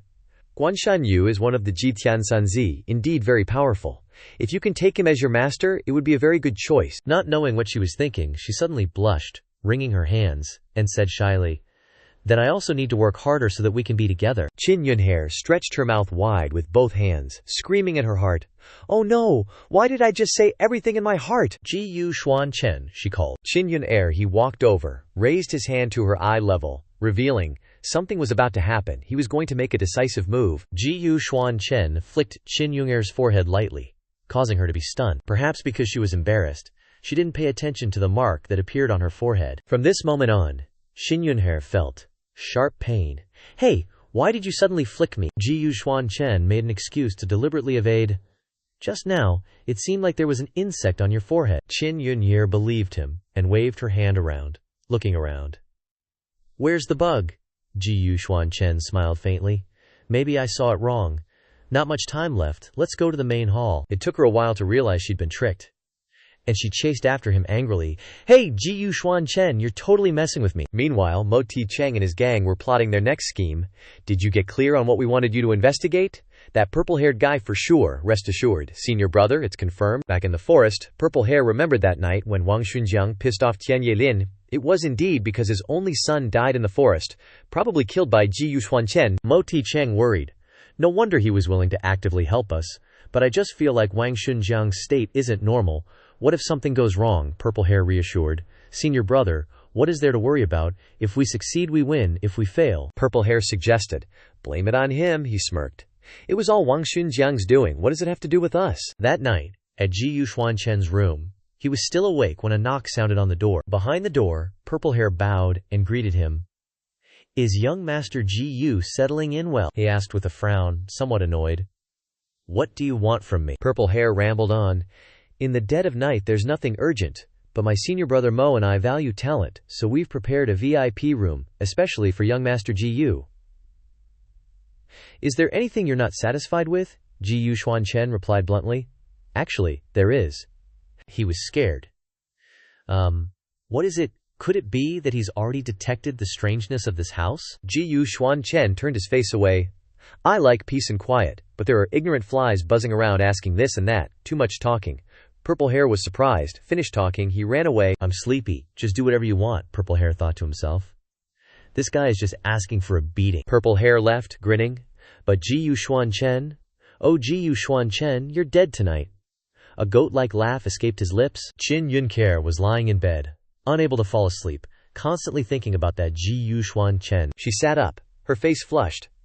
"He's really a block of wood, Lin Tianlian. Such a great miss. Can even befriend him." The moment Ji-yu Xuan Chen flicked Qin Yunher's forehead was so embarrassing, she remembered it, and her face turned red. HMPH. Really annoying. Unable to sleep, she wandered along the corridor, trying to sort out the mess in her head.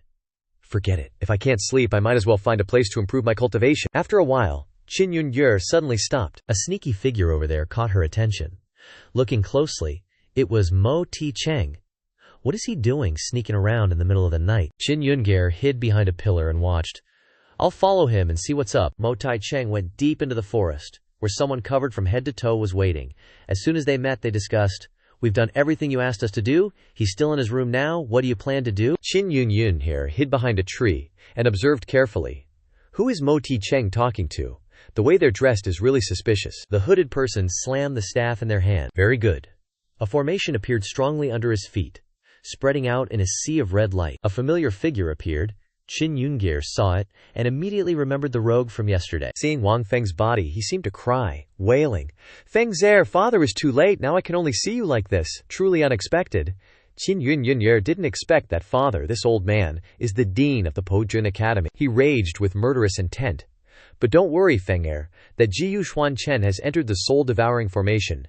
The pain you suffered, tonight father will make him repay 10,000 times, 1,000 times." Mentioning him, Qin Yunher panicked extremely, disbelieving. Wait, the soul-devouring formation. As far as she knew, once this formation is activated, unless the person who set it up dies, otherwise, you're trapped. No matter how strong you are, you can only be trapped inside the formation. Tortured, directly drained of your essence by the formation. suffering until death. Sensing something was wrong, Qin Yunche intended to leave, the dean of the academy actually using his lifespan as a price, setting up such an evil formation. No, I have to quickly inform Xuan Chen. But no. Qin Yunche stepped on a dry twig under her feet, making a noise she didn't dare to breathe. Gasp. This is bad. That dark purple energy is chasing after Qin Yunche, and there's that old geezer's voice. Wang Shunjiang, who's that rat hiding over there? Get your butt over here now. She thought she could slip away, but no way, such a drag, caught red-handed, just my luck. Qin Yunche whips out her own whip, ready to throw down. Wang Shunjiang's eyes narrow, sizing her up. You. The old fart saunters closer, cracking up. Hey, you little brat, you've got some nerve, coming right to my door. Wang Shunjiang thinks Qin Yunche's the reason Wang Feng, my son, died at the hands of Xuan Chen. Like father, like daughter, I see. Qin Yunche's not trying to hear it. She sends her flying sword at him. Save your breath, he brought it on himself. Her whip's last strike barely even tickled Wang Shunjiang. Huh? What's going on? He didn't even dodge. Qin Yunche feels a chill run down her spine. Wait a sec, that voice? Suddenly she gets a bad feeling. That dark purple miasma swirls around Qin Yunche. Not those weirdo ghost wasps again. Through her eyes, the reflection of the eerie miasma is crystal clear. This speed, there's no way to dodge in time. Qin Yunche yelps, her whip clattering to the ground, the dark purple miasma clamping down on her arms and legs, tighter and tighter. Let me go, let me go. Wang Shunjiang is thrilled beyond words. Hey, let you go. I don't mind telling you, the soul-devouring wasps that I raised, the more you struggle, the more excited they get. Besides, before Wang Feng kicked the bucket, there's still an unfinished business with you, the old perv implying.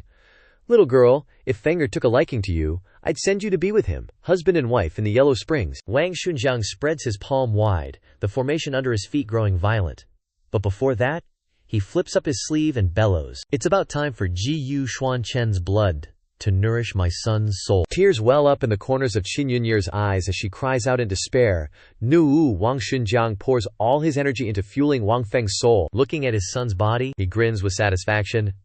No one can stop me. Wang Shunjiang's gone completely bonkers. You look just like Fenger now. See that, son? His blood is your nourishment now. Soon, very soon, you'll be back by my side. But what he didn't expect happens. The connection of the formation snaps, causing Wang Feng's body to crack, little by little. Wang Shunjiang stares blankly. Seems like there is a problem. What the heck is going on? Why is the soul fragment cracking? Could there be an issue with the formation link on that side? So the old freak quickly checks the link to Xuan Chen. Sure enough, the body on the other side is still there. Seems like there isn't a problem. But looking closer, that corpse wailing in despair is... Wang Shunjiang's eyes widen as he realizes, wait a minute, that's not Xuan Chen. He turns to question Moti Cheng. What's going on? Why is it Zhao Liang? Where's Xuan Chen? He frantically explains. I don't know about this. I clearly told Zhao Liang to stick the phantasmal soul formation talisman on the outside of Xuan Chen's room. Wang Shunjiang extends his claws towards Mutai Cheng. So where did Xuan Chen go? You dare to mess with me. Helpless against the soul-devouring wasps, he screams in agony. This is fishy. I really don't know. Their venom is too strong, causing Mo Tai Cheng to die a gruesome death. Qin Yunche's face lights up with joy. That's great. Looks like Xuan Chen's okay. Wang Shunjiang is not one to forget, he snorts. If that's the case, then I'll deal with you, and then I'll go find Xuan Chen to settle the score. The soul-devouring wasps change direction, swarming towards Qin Yunche, who closes her eyes tight, groaning in pain. Am I really going to die? At the brink of death, Qin Yunche's forehead flashes with an odd light. Why do I suddenly feel a strong light in front of my eyes? That light just straight up dissolved those soul-devouring bees into piles of ash? Wang Shunjiang was floored. No way, how is this possible, my soul-devouring bees? Gone in a flash of light. A voice echoed from midair. Run away! The old geezer looked around, trying to figure out who it was. The powerful voice continued, booming. You think you're worth me running from? Wang Shunjiang got blasted right through his guts by golden light. He screamed in agony. He flew backward, crashing through a massive tree. A few seconds later, Wang Shunjiang's eyes just straight up exploded. Good thing Xuan Chen acted fast and saved Qin Yunche. His eyes blazed in the darkness. You think some old paper talisman could trap me? Utterly idiotic. Qin Yunche felt herself enveloped by his aura. A barrier. Even with the upper hand, she was still worried. Xuan Chen, That guy's got some nasty tricks up his sleeve. You gotta be careful. That last hit almost sent Wang Shunjiang to the afterlife. He still had the energy to curse. Ha! You little brat. You actually dare to come back here. Xuan Chen glanced to his left. Wang Feng's hideous mug in the formation annoyed him. He scoffed. That filth is really ruining the scenery. Xuan Chen wanted to yeet him out of there. He can't stand him anymore. Seeing that, Wang Shunjiang's eyes went bloodshot with rage. He was heartbroken, like he was dying. Feng Jie, Xuan Chen smirked. What's the rush? One sword strike unleashed countless divine dragons. I'll send you and your son for a reunion ASAP. Wang Shunjiang was losing it. Turning all demonic. Xuan Chen, you're really pushing it. He summoned a hellish skull, radiating deathly energy. Wang Shunjiang's power swelled. Today, I'll rip out your tendons and shatter your bones. I'll make sure you can't live and you can't die. Qin Yunke watched, wide-eyed, the sword lights being absorbed. How is that possible? Wang Shunjiang was completely insane now, his eyes full of death. Ha ha! This old man's body has long been one with the purgatory skull hollow. The stronger the sword light, the stronger I get. Then he burst out laughing and charged forward like a maniac. Xuan Chen. Then go to hell, Qin Yunke yelled. Careful. Sensing something was off, Wang Shunjiang frowned. Wait, why is it still absorbing? Xuan Chen grinned. Oh, so you like that, huh? He unleashed the sword on him. Well, have a full taste. One sword strike unleashed a tornado of power heading straight for Wang Shunjiang. He realized he'd messed with the wrong person. Screaming at Xuan Chen to stop, hurry, stop it. What's going on? This spirit energy, how is it so abundant? The sword light went straight into the hellish skull's throat, swirling around every nook and cranny, destroying everything it touched. I can't take it anymore. The skull held out for a few seconds before exploding into pieces. Wang Shunjiang wailed in agony, then died. Qin Yunke wasn't sure, so she asked Xuan Chen, is he dead? He scoffed. Ha! Couldn't even take one hit. After what happened, Qin Yunye thanked him profusely. Xuan Chen, thanks for saving me. I'll definitely report this to my father. The dean of Pojun Academy, Mo Ticheng and Zhao Liang were colluding to do evil, and they wanted revenge on you because you saved me. As long as we explain it clearly, it absolutely won't affect your assessment, don't worry. But he didn't care. He gestured towards Mo Ticheng's crumpled corpse, giving a faint smile as he explained. A wooden tablet slipped out from his robes. Look closely at the pattern on it. This is a token from the Jitian sect. Xuan Chen looked at the token and added, why would I need to explain?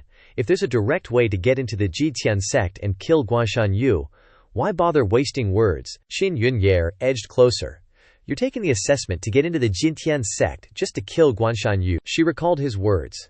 So, his goal back then, he'd said, wasn't to become a disciple of the Jitian Three Sons Guanshan Yu. Guanshan Yu was one of the Jitian Three Sons, and he truly was super powerful. If someone could take him as a master, it would actually be a really good option. Just then, students from the 4 great academies were rummaging around with torches, looking for people. Look, they're still there after all. Han Cheng and Zheng Qi took the lead, instructing the students. Examiner Zhao Liang died a miserable death in Xuan Chen's room, and Examiner Mo Ticheng is nowhere to be found. Xuan Chen must be up to something. Quickly go inform the others. Qin Yunye stood observing from the side. The moment she heard their voices, she recognized it was Han Cheng and Zheng Qi. Xuan Chen said nothing. He frowned, annoyed, looking at the crumpled corpse behind him, calculating in his head. If they catch up, this will be really troublesome. Fearing the commotion from the crowd, Xuan Chen had to act quickly. He needed to finish this fast. Without a word, Qin Yunye, on her own, activated the token floating in the air. A door opened right before their eyes. She'd heard about the Jitian sect's Xuanguang Gate. It was said that if an outsider opened and entered it, there would be danger. But she believed with his ability he could definitely explore it. This time, Qin Yunye wanted to protect Xuan Chen. If your big plan isn't finished yet, then go first. As for the trouble here, don't forget my identity. I have my own ways to shut them up. Xuan Chen completely trusted Qin Yunye and entrusted her with handling everything here. As she watched his figure fade away, she couldn't help but call out, Xuan Chen, stay alive. Qin Yunye declared. When we meet again, this young lady will definitely have a match with you. Xuan Chen stepped into the door, Qin Yunke's words echoing in his ears. He didn't look back, but softly uttered, what a chatterbox. She watched him go, unconsciously smiling without even realizing when. The door slowly closed. Luckily, just as Xuan Chen left, Han Cheng and his group caught up. They stormed over, yelling, quick, don't let them escape. On the other side of the door, which was the Xuanguang Gate, Xuan Chen had successfully set foot inside. He stood by a lake, looking into the distance. It looks like daytime here, but it seems time flows differently inside this Shuangguang gate than outside. He kicked off the ground, soaring high. Aside from this island, there's only this mountain, let's go see what's up. After he flew up a certain distance, a celestial body in the sky glowed intensely, flying at an extremely fast speed towards Xuan Chen. With his nimble footwork, he dodged, and then landed. There's lightning in this sea of clouds. Suddenly someone shrieked, "Help! There's someone calling for help inside the Shuangguang gate." From afar, a frantic trio came running. "Help! Someone, please save us!" Inside, those who couldn't run fast enough tripped over each other and fell. He looked blankly at the eerie green will-o'-the-wisps flying towards him and screamed, "I don't want to die yet!" In that instant, a familiar golden light saved his life. The guy was dumbfounded? They were wiped out like that again. His companions were equally stunned to be rescued in the nick of time. "What saved us? Did you see clearly?" "No." Xuan Chen nonchalantly walked over, arriving without a sound. "What's going on here?" The two of them jumped in fright. "Who is it? This aura feels familiar." They recognized it immediately. Wait a minute. Could it be that this brother was the one who saved us just now? Did you also enter through Elder Hu's connection? Xuan Chen feigned familiarity, coughed a few times, and took a breath. "So you guys too," he thought to himself. "Who the heck is Elder Hu? This is my first time here. Might as well try to bluff and gather more information." The guy with the shrimp whisker beard exploded in anger. "What a scam! Hu Qinghu is a swindler. That old Taoist lackey of his took our spirit stones, promising to get us into the Jiqian sect, but he gave us a travel pass and just threw us in here without a guide. We almost died in the mouth of that fire-breathing demonic beast." His companion chimed in. "That's right, you can't use spiritual power or flying artifacts here. To get past the Thundercloud Sea and reach the Jiqian sect's mountain gate, you can only rely on the ship guarded by the demonic beast." Having gathered some information, Xuan Chen focused on thinking, "So, it seems there's an Elder Huadai in the Jiqian sect who's selling discipleship, and these guys trusted him without a second thought, and came here." One of them, wanting to get acquainted, greeted Xuan Chen. "This young master seems to possess extraordinary skills. May I ask for your name?" Standing tall and sitting straight, "My name is Liang Xiao." He pointed to his companions and continued introducing them. "This is Brother Sun, Sunzong, and next to him is Brother Wu Mingyang." Xuan Chen also revealed his name without hiding anything. Xuan Chen, Liang Xiao, and his companions rejoiced. "Brother Gu, it seems the four of us can only cooperate now. We have to kill that demonic beast to ride the ship across." "That's right, Brother Liang is right." Xuan Chen noticed a petty scheme. "Looks like these three want to use me."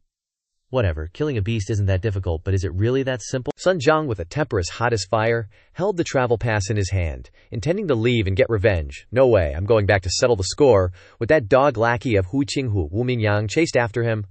"Brother Sun, calm down a bit. Liang Xiao just made a new discovery. Look over there. What is that?" He didn't go to see it himself, but instead turned to Xuan Chen. "Brother Gu, the three of us are still afraid. Could you go over there and take a look?" "Might as well play along." Xuan Chen silently agreed. "All right." Behind the thick fog, a stone tablet appeared, with ancient words engraved on it. He gazed at it from afar. So it's a stone tablet. And there seems to be writing on it. Xuan Chen waved away the fog, revealing the path. Let's see what it says first. Each clearly carved line appeared, and he read them silently. Pondering for a moment, Liang Xiao curiously asked, "Brother Gu, what's written on it?" "We didn't notice anything just now because of the surrounding fog." Xuan Chen didn't hide anything and slowly read out, "The Serene Master's wrathful gaze. 9 deaths and 1 life. Thundercloud Sea. Heaps of dry bones. Entering the Tao with no return. Abandon the past. Do not look back." Liang Xiao feigned ignorance and asked in detail, The Serene Master's wrathful gaze and Thundercloud Sea are understandable, but what does entering the Tao with no return, abandon the past, do not look back mean?" Finally, unable to keep up the pretense any longer, Xuan Chen exposed him. "Don't you know best?" He exposed them. "Your travel charms? They're basically useless." That's when Liang Xiao finally showed his true colors, changing his expression and grinning slyly. "You noticed, huh?" Xuan Chen wasn't scared at all, exposing them. "When you guys showed up, you had traces of blood on you but weren't injured. That means the blood wasn't yours. That spooky ghost chase was probably just your pathetic attempt to act weak. You looked like you were terrified of that spirit beast, but you were secretly hoping to drag me into fighting it with you. or even excited about it. He looked at the scheming Liang Xiao. And you deliberately led me to find that stele and read the inscription, unless the one who reads it becomes a sacrifice for the spirit beast. Noticing the surroundings turning dark, Xuan Chen continued. So, you never wanted to cooperate? Facing Xuan Chen's accusation, Liang Xiao didn't dodge but directly confronted him. I'm afraid each round of selecting new sacrifices for the spirit beast was just to create an opportunity to save our own skins and get across the river. Liang Xiao chuckled. Well, you're not a complete idiot, it's just a shame you figured it out too late. Anyway, he paused for a few seconds as if waiting for something. It's here. A huge spirit beast appeared behind Xuan Chen. It roared, baring its fangs, wanting to snap his head off. Xuan Chen didn't evade but directly faced it. In that case, I'll play with you. The battle between man and beast was about to erupt. Unexpectedly, the lion didn't attack Xuan Chen, it gracefully bypassed him. This unexpected attack terrified and astonished Liang Xiao's group. In a panic, Zhang shouted, What? What's going on? This isn't right. Why is it chasing us? Everyone's face turned pale. Knowing they couldn't outrun the lion's terrifying speed, Liang Xiao understood that if things continued, everyone would surely be killed. In desperation, he gritted his teeth and looked around, then suddenly kicked his teammate, Zhang, flying backwards. Zhang's painful scream mingled with the lion's roar, making the situation even more chaotic. He wanted to use Zhang as bait to sacrifice to the lion, buying himself some time to escape. As he ran, he coldly uttered heartless words. Someone has to feed it this round anyway, so sacrifice yourself a little. Don't worry, we'll be grateful to you for the rest of our lives. Zhang desperately crawled backwards, his eyes filled with fear, as he cried out in resentment. Liang Xiao, you beast! His trembling voice mixed with indignation echoed in the cold air. At this moment, a blood-curdling scream resounded through the forest. The scream tore through the air, causing flocks of birds to fly up in panic from the treetops. He had already been torn to shreds by the lion. The lion was about to run away. But Xuan Chen circulated his power in his hand, and a brilliant light emanated from his palm. He said to the lion, Had your fill and want to run, I still have some questions for you. Xuan Chen's gaze was cold, as if piercing through the thoughts of the creature before him. He unleashed his power, and a beam of light shot from his hand into the sky, creating an invisible pressure that prevented the lion from moving forward. Seeing this, the lion tried to speed up and run faster, but it was caught in Xuan Chen's magic and pulled back. Its huge paws clawed at the ground, but it couldn't escape. It could only roar a few times, its fierce eyes gradually revealing fear, and finally, it submitted. No longer displaying the majesty it had just possessed, it was dragged back by Xuan Chen like a little pet. The lion's eyes were now filled with fear and panic, and its powerful legs no longer displayed any ferocity, but only trembled. Its entire body seemed to shrink under Xuan Chen's pressure. The lion was dragged back in front of Xuan Chen. It was so scared that it didn't dare to open its eyes and look at the person before it. Its red eyes were lowered to the ground, its breathing heavy, each breath filled with fear. It knew it could do nothing when facing this person. Xuan Chen looked at the obedient creature before him and thought, Shaking like that already? Am I really that scary? He observed the lion for a long time, his eyes devoid of emotion, his lips slightly pursed. He wondered to himself if he was truly so frightening. Could he really make such a powerful and fierce wild beast become so weak and fearful? He commanded the creature, What are you afraid of? Raise your head. His voice was as cold as iron, his sharp eyes looking down at the lion kneeling on the ground. He waited for it to obey his command, but when the creature opened its eyes and saw Xuan Chen's face, the moment its gaze met that cold look, its body trembled again, filled with fear. Its legs seemed to have lost all strength, its whole body curled up into a ball, its eyes staring fixedly at Xuan Chen, its heart filled with fear and panic. It knew it would be in danger with just one wrong move. It trembled in fear again, flopping around, leaving him speechless. He looked at this creature, feeling both angry and helpless. A lion that was originally so powerful had become so weak, making it impossible for him to understand. For a moment he could only shake his head, at a loss for words. Dao Canhun couldn't help but laugh at this sight. Haha, Xuan Chen, what's with that terrifying expression? Don't tell me you think you look friendly when you smile, ha? Dao Canhun's laughter echoed in the space. Seeing Xuan Chen like that only seemed to make the atmosphere heavier, as his laughter was unstoppable. But Xuan Chen only needed to say one sentence. Looks like you miss your days in the dungeons. Which scared Dao Canhun into covering his mouth, his laughter abruptly ceasing. His eyes changed at that moment, no longer holding the contempt from before but instead fear. He couldn't believe Jiyu Xuan Chen would say something like that. He cursed inwardly, but didn't dare to speak. Jiyu Xuan Chen then touched the large creature in front of him, asking it, "You're the Ni, Jiyu Xuan Chen," said in a calm tone, his eyes staring straight at the lion before him. He wasn't in a hurry, patiently waiting for its response. Seeing this, the creature opened its eyes and signaled, "Yes, yes." It nodded weakly, still a little scared, but didn't dare to resist. Looking at Jiyu Xuan Chen as if it understood his question, it nodded slightly, finally confirming. Jiyu Xuan Chen frowned, and continued. Lion-like in appearance, enjoys tranquility, swallowing clouds and spitting out mist. Indeed, the Jitian sect uses auspicious beasts to guard the place. It's just that intruders are timid. And every grass and tree is a soldier. Ears don't hear. Eyes don't see clearly. Every step of an intruder must face a dangerous silence, with nothing to trust but oneself, plus the cryptic steel. To outsiders, once they seek self-preservation, the conspiracy uses evil. Evil will naturally become truth. Jiyu Xuan Chen thought to himself, those mysterious forces always hid in the shadows, using vagueness to cover their ambition, making it difficult for intruders to recognize and resist. And even the guardian beasts were just tools in the hands of the powerful. Dao Canhun said to Jiyu Xuan Chen, "You left this Ni behind. The other two harmed you. Maybe they already left on the boat. With your personality, you would have forgiven them anyway. Could it be that the boat doesn't even exist?" He smiled faintly, thinking Jiyu Xuan Chen was too soft-hearted, but wasn't sure if those guys really got away. Jiyu Xuan Chen shook his head. The boat may not be fake, like the thunderous cloud sea, bones piled high. It's better to say that bones form mountains instead. After all, from the beginning, it was a road of death, he said coldly. There's no escape. Everything has been arranged long ago, just waiting for the time to open. Those who dare to rush in must pay the price. No one can escape. At this moment, on the side of Liang Xiao and Wu Mingyang, who were rowing in the creaking sound of Liang Xiao, "Hurry up a bit." His voice was anxious, his hands gripping the oars tightly, his eyes full of worry. He knew very well that if they didn't quickly escape this place, the situation would become even more dangerous.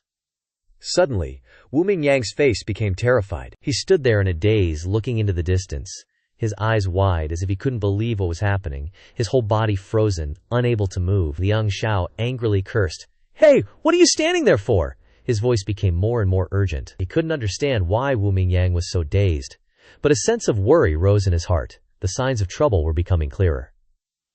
Then, Wu Mingyang was speechless. He pointed forward, his face pale, causing Liang Xiao to look in that direction, his face also filled with daze and panic. He could only exclaim, "How can this be?" In an instant, his composure completely shattered.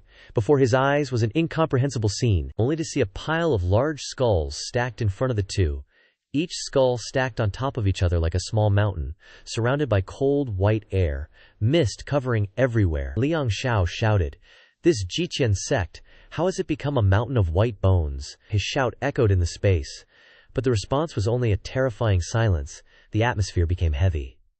He knew that this was not a normal place, but a deadly trap. Suddenly, the waves on the river surged. The small boat of the two shook violently. The water rippled. The wind whistled past their ears. Each wave seemed to swallow the small boat, making it impossible for the two to keep their balance, feeling as if it was about to capsize. Wu Mingyang frantically clung to the side of the boat. "No, this boat isn't sturdy. It can't carry the weight of the two of us." His voice trembled, looking around in confusion. Fear was evident on his face. He started to panic. If the boat continued like this, it wouldn't hold, and they wouldn't be able to get through this storm. Suddenly, from behind came Liang Xiao's voice. "What you said seems very reasonable," which startled Wu Mingyang. He looked back vigilantly. Suddenly, he felt uneasy. Wu Mingyang's eyes widened, but he only saw Liang Xiao standing there with a meaningful expression, as if he wanted to say something, but couldn't utter the words. The feeling of unease made Wu Mingyang shiver slightly. Before Wu Mingyang could react, Liang Xiao directly pushed Wu Mingyang into the water. He only had time to yell, "What do you want to do?" His voice was full of panic, his eyes looking at Liang Xiao in disbelief, not understanding why he was being treated like this. He didn't have time to think.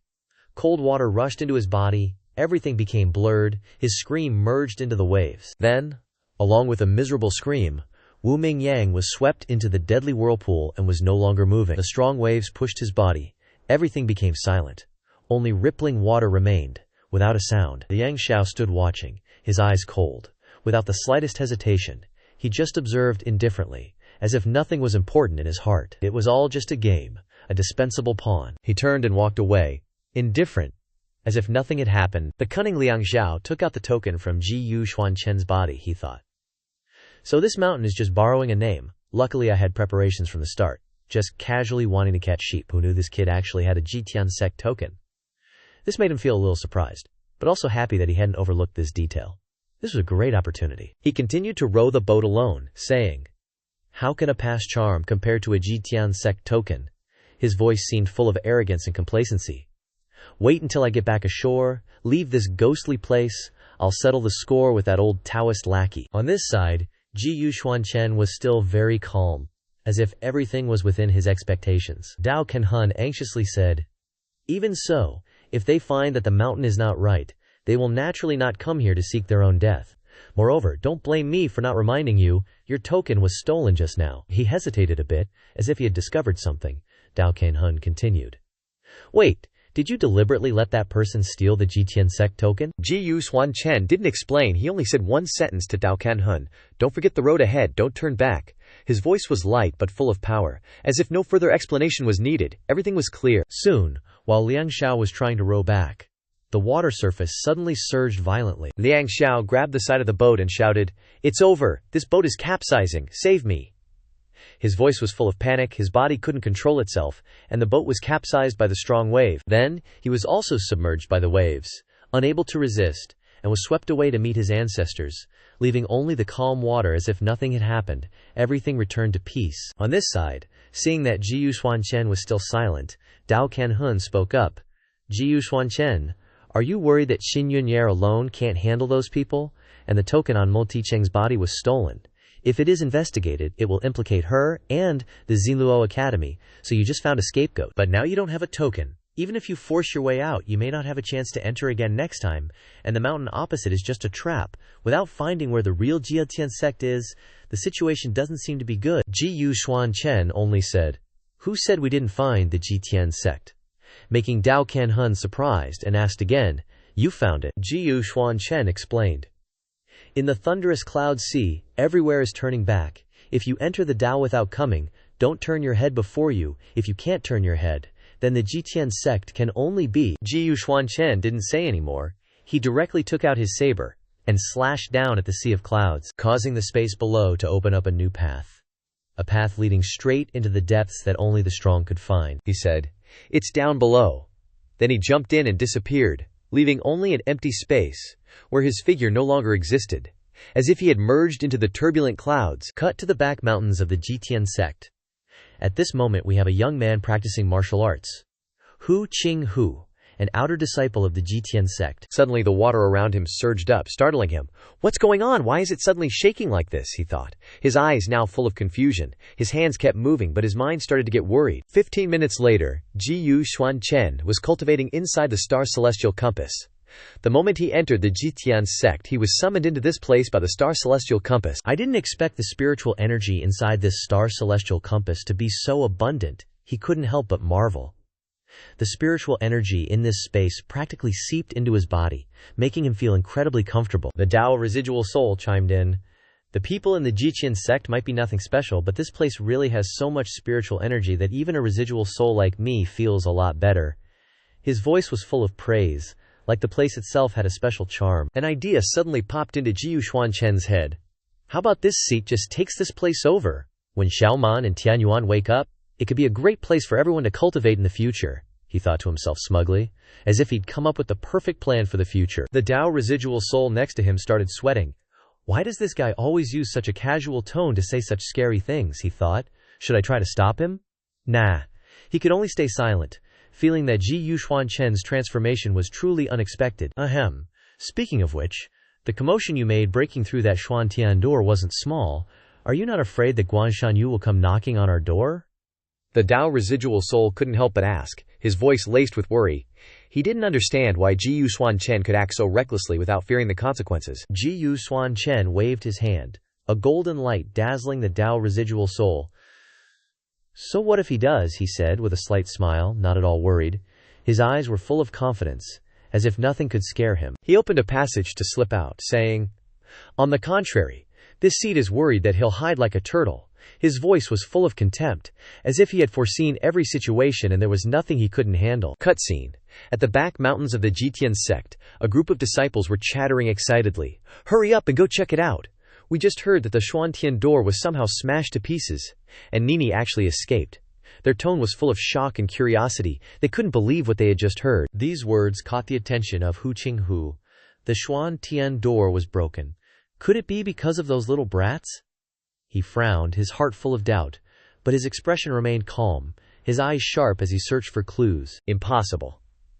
That Taoist priest assured me that they were just fooling those useless young masters who don't even have the ability to pass the secret realm trial." Hu Qinghu shook his head slightly, as if he couldn't accept this. He didn't believe in the failure of those he considered incompetent. Just then, a disciple ran over. "Qinghu, senior brother. Today is the day for your sword duel with Huanglong, senior brother, who won." He looked at Hu Qinghu anxiously, his eyes full of anticipation, as if wanting to know the result immediately. Hu Qinghu just turned away and replied, saying something shocking. "Just now I suddenly had some enlightenment about the sect's shadowless sword art. How about we try it out now?" His voice was calm, but his eyes sparkled with confidence, as if he had found a new path. With that, he swung the sword in his hand, slashing at the waterfall, a powerful sword strike. Water splashed everywhere, creating an illusionary light, making those who witnessed it unable to help but admire. This shocked the disciple behind him. He said, "Senior brother is too modest. You've clearly made great progress." His voice was full of admiration and respect. There was no denying that Hu Qinghu had made a significant step in swordplay. But Hu Qinghu himself was also surprised. He raised the sword in front of him and thought, "What's going on?" Clearly, 15 minutes ago I could only cut the water into 3 sections. Could it be that I really have some talent? And once I had an epiphany, my progress would be so great? With that he frowned, feeling surprised by the rapid change in himself. Wondering if he had stepped into a new realm, he excitedly turned to the disciple and said, "Quickly find Huanglong. Tell him I'm still having a duel." His tone was full of excitement, as if he couldn't wait to prove his progress, which surprised the other man. Didn't expect Hu Qinghu to suddenly become so confident, he thought. He felt that something was wrong, but still quickly ran off to carry out the request. At this moment, Xuan Chen appeared, stepping out of the mist without making a sound, as if he had been here for a long time. Hu Qinghu saw that his clothes were different, and immediately called out, "Hey, you!" His tone was a bit annoyed. Who is this guy? Why is he here? He's not a disciple of the Jintian sect. Why is he dressed like that? Why isn't he wearing the uniform? He thought, looking at Xuan Chen strangely. He didn't seem to have any background, and his heart was full of suspicion, not knowing where this person came from. Xuan Chen also looked at him and thought, "Is this guy a disciple of the Jitian sect?" He frowned slightly, his eyes sharp, not rushing to give an answer, but just silently observing Hu Qinghu. Hu Qinghu rummaged through his pocket and threw Xuan Chen a pearl. He said, "This is the image preservation pearl. Be careful." His tone was somewhat serious, not wanting Xuan Chen to encounter any accidents. When using it, Xuan Chen looked at the pearl in his hand, his eyes sharp. He gently rotated the pearl, feeling the spiritual energy emanating from it, and then nodded slightly, without saying anything. Seeing this, Hu Qinghu reminded him, "Later, record the way I defeated Huanglong for me. Got it?" His eyes were full of confidence, as if the match was already decided. Just then, someone approached the two of them. A sarcastic voice rang out, "Ha ha ha, what big words!" which made both Hu Qinghu and Xuan Chen turn around to look. It was Huanglong, an outer disciple of the Jitian sect. He was tall and burly, with a shaggy beard, gave an arrogant smile, and said towards Hu Qinghu, "Do you really think you can beat me?" His tone was full of contempt, as if he was certain of the outcome of this match. Xuan Chen remembered when he heard the name Hu Qinghu. So those 3 guys also mentioned this name. A swindler. Hu Qinghu is a swindler, accepting spirit stones to guarantee that I would become a disciple of the Jitian sect. So it was him. A cold glint flashed in Xuan Chen's eyes, and he thought to himself, "This guy is not a good person." Sure enough, on the surface he pretends to be noble, but in reality he is just a greedy and unreliable person. Hu Qinghu raised his saber, ready to fight, and frowned and said, "Huang, enough with the nonsense. Are you going first or am I going first?" His tone was full of challenge. He didn't want to waste time with words, just wanted to quickly determine victory. The disciple hurriedly stopped him. "Senior brother, wait." His voice was anxious, but it was too late to stop him. Huang Long was already in a fighting stance, raised his sword, up. "HMPH, let me go first. I would like to see how strong he is." His eyes were full of confidence, and he believed that he would not lose easily. The disciple then whispered to Hu Qinghu, "Senior brother, I just heard Huang Long and that person talking. He had already blocked 10 sections of the waterfall with water." Hu Qinghu was shocked when he heard this. What? He widened his eyes in shock at the disciple, not believing what he had just heard. 10 sections of water? This is no joke. He never thought that his opponent would have such abilities. Hu Qinghu angrily grabbed the disciple by the neck and roared loudly, "Then why didn't you say so earlier?" His voice was low and full of anger. He felt that he had been ambushed by the opponent and was furious. The disciple could only tremble in his hand, not daring to say anything more. Meanwhile, Huang Long had swung his sword, slashing hard at the waterfall. A sharp slash cut across the waterfall, causing water to splash everywhere. Each drop of water fell to the ground like sharp arrows, a magnificent sight. But it made Hu Qinghu feel even more hopeless. Looking at the scene before him, Hu Qinghu was so desperate he almost fainted, thinking, "Crap, I can only block 5 segments of the waterfall, and I just learned that. If this guy's so strong he can deal with the waterfall so easily, I don't stand a chance." His eyes dimmed, at a loss for what to do. Behind him, a crowd of people, hearing the commotion, came rushing over. The earlier ruckus probably meant someone was having a sword duel. A few curious people exchanged glances, and without much thought, decided to go over and see what was up. "With this situation, we're screwed. Looks like the arrow's already on the string and they gotta fire." They knew things wouldn't be simple anymore, and this match wouldn't end easily. Huang Long pointed at Hu Qinghu with a smug grin, saying, "Well, Hu Qinghu, your turn." His words were like a challenge, his eyes full of mockery. Though Hu Qinghu was seething inside, he still hesitated, unsure of what to do. He kept quiet, not daring to reply right away. Noticing his opponent's hesitation, Huang Long baited, "What's wrong? Can't you even manage 10 segments?" In his heart, he chuckled. "HMPH? My 10 segments took years of hard training. Betting against me, Hu Qinghu is a real idiot." These taunts only fueled Hu Qinghu's anger. His face flushed, feeling his pride and skills being insulted. Hearing this, Hu Qinghu, ashamed into anger, yelled, "You!" Suddenly, Xuan Chen spoke up, his tone calm but full of arrogance. 10 segments? That's nothing. Shadowless sword art. The sword appears without a shadow, and you only got 10 segments? The afterimages are already countless. Xuan Chen's words made the 2 disciples of Jitian's sect turn to look at him in surprise and confusion, not knowing why he was so confident. This sentence had a strange power, making the atmosphere around them seem to change. Xuan Chen's words struck right at Huang Long's weak spot, making him unable to bear such arrogance. He turned back with a challenging gaze, directly saying, "Such arrogant words? Do you dare to compete with me?" His voice carried disdain and a hint of anger, his eyes flashing with challenge. Xuan Chen, with a calm and confident attitude, showed no fear, and coldly replied, "Compete in what?" His tone was as if he didn't care about the challenge at all, making Huang Long even more annoyed. Hu Qinghu, seeing the tense situation, whispered, Hey, you gotta think carefully," intending to warn Xuan Chen that this opponent wasn't simple. Huang Long ignored Hu Qinghu's advice, instead issuing a powerful challenge. "Compete in swordplay. If you can split this waterfall into 50 segments, I'll respectfully offer you tea and kowtow." He paused, his eyes lighting up with challenge, and continued, "If you can't, the Liu Ying pearl in your hands belongs to me, and you'll have to kneel down and kowtow to me." He gestured with his hand, provoking him 100 times.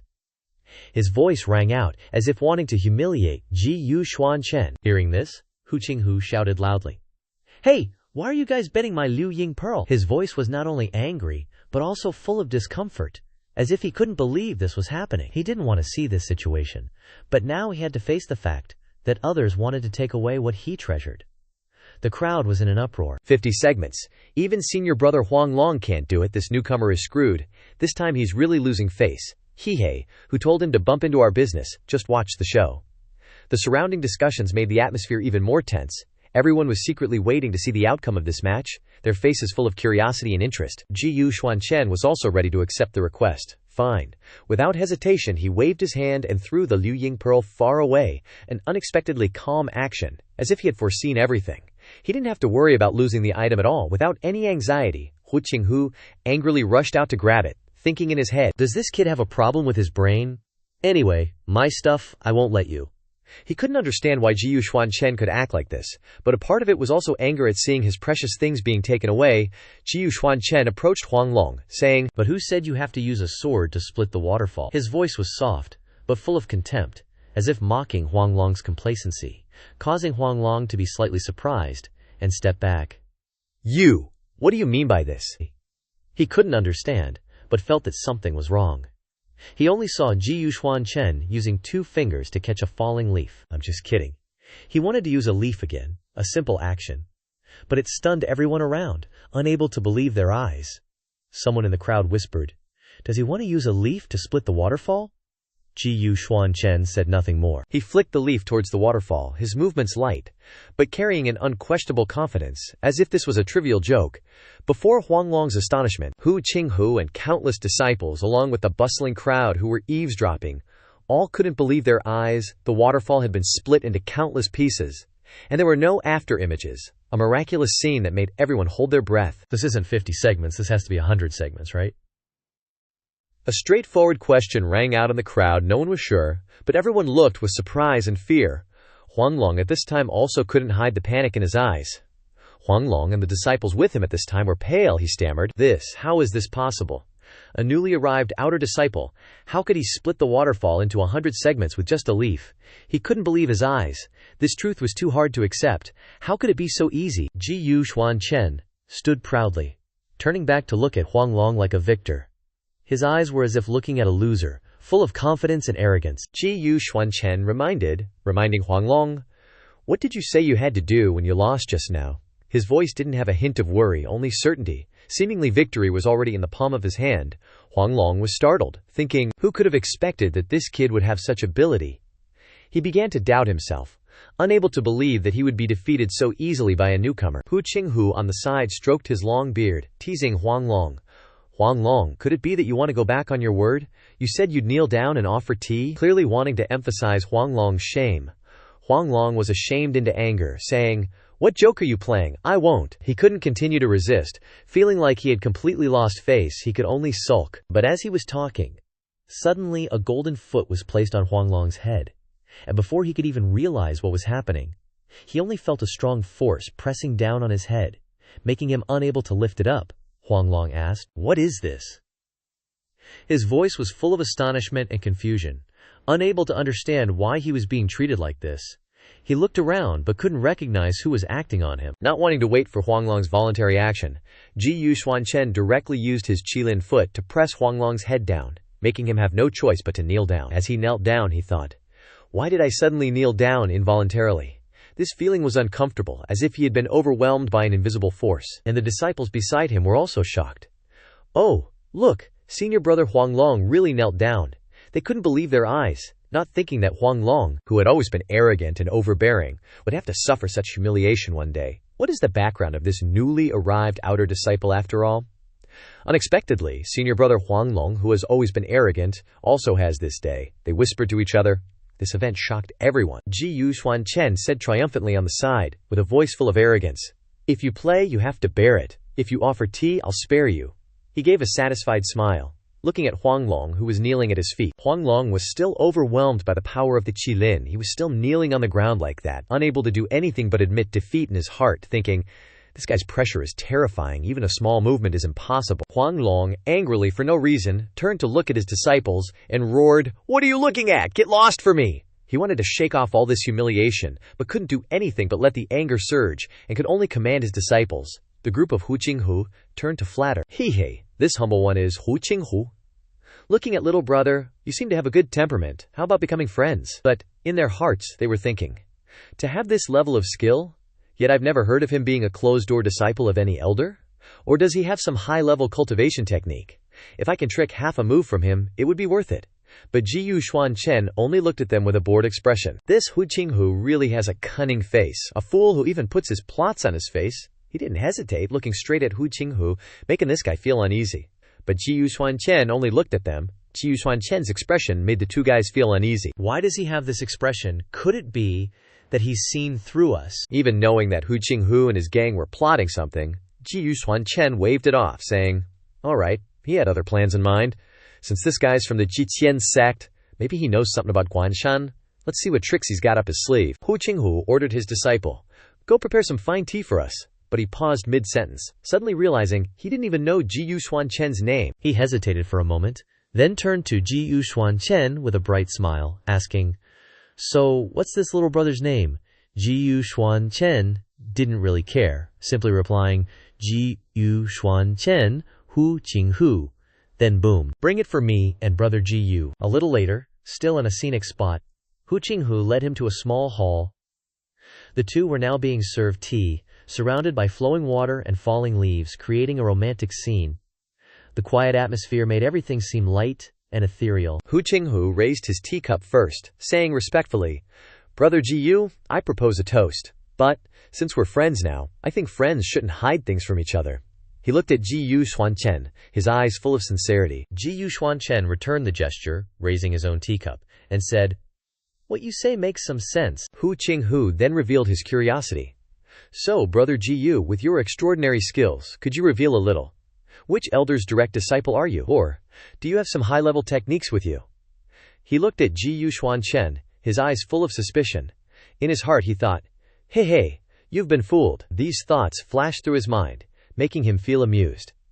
He kept imagining Jiyu Xuan Chen's background, wondering if this guy really had some secret technique he didn't know about, or if it was just a coincidence that allowed him to do such things.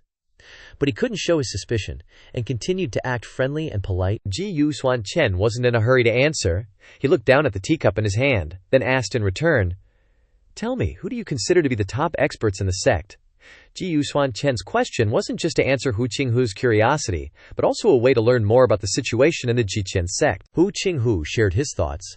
Sect leader Ji Changfeng, of course, goes without saying. Below him are the top alchemist, Elder Wu Ya, the sword genius Elder Yang Tianwu, and Elder Guan Ru Hai, who has first-rate formation skills. Among the younger generation, the most powerful is still Guanshan Yue, one of the three sons of Jijietian. He happens to be the son of Elder Guan Ru Hai. Jiyu Xuan Chen's face turned thoughtful. "Guan Ru Hai? Guanshan Yu?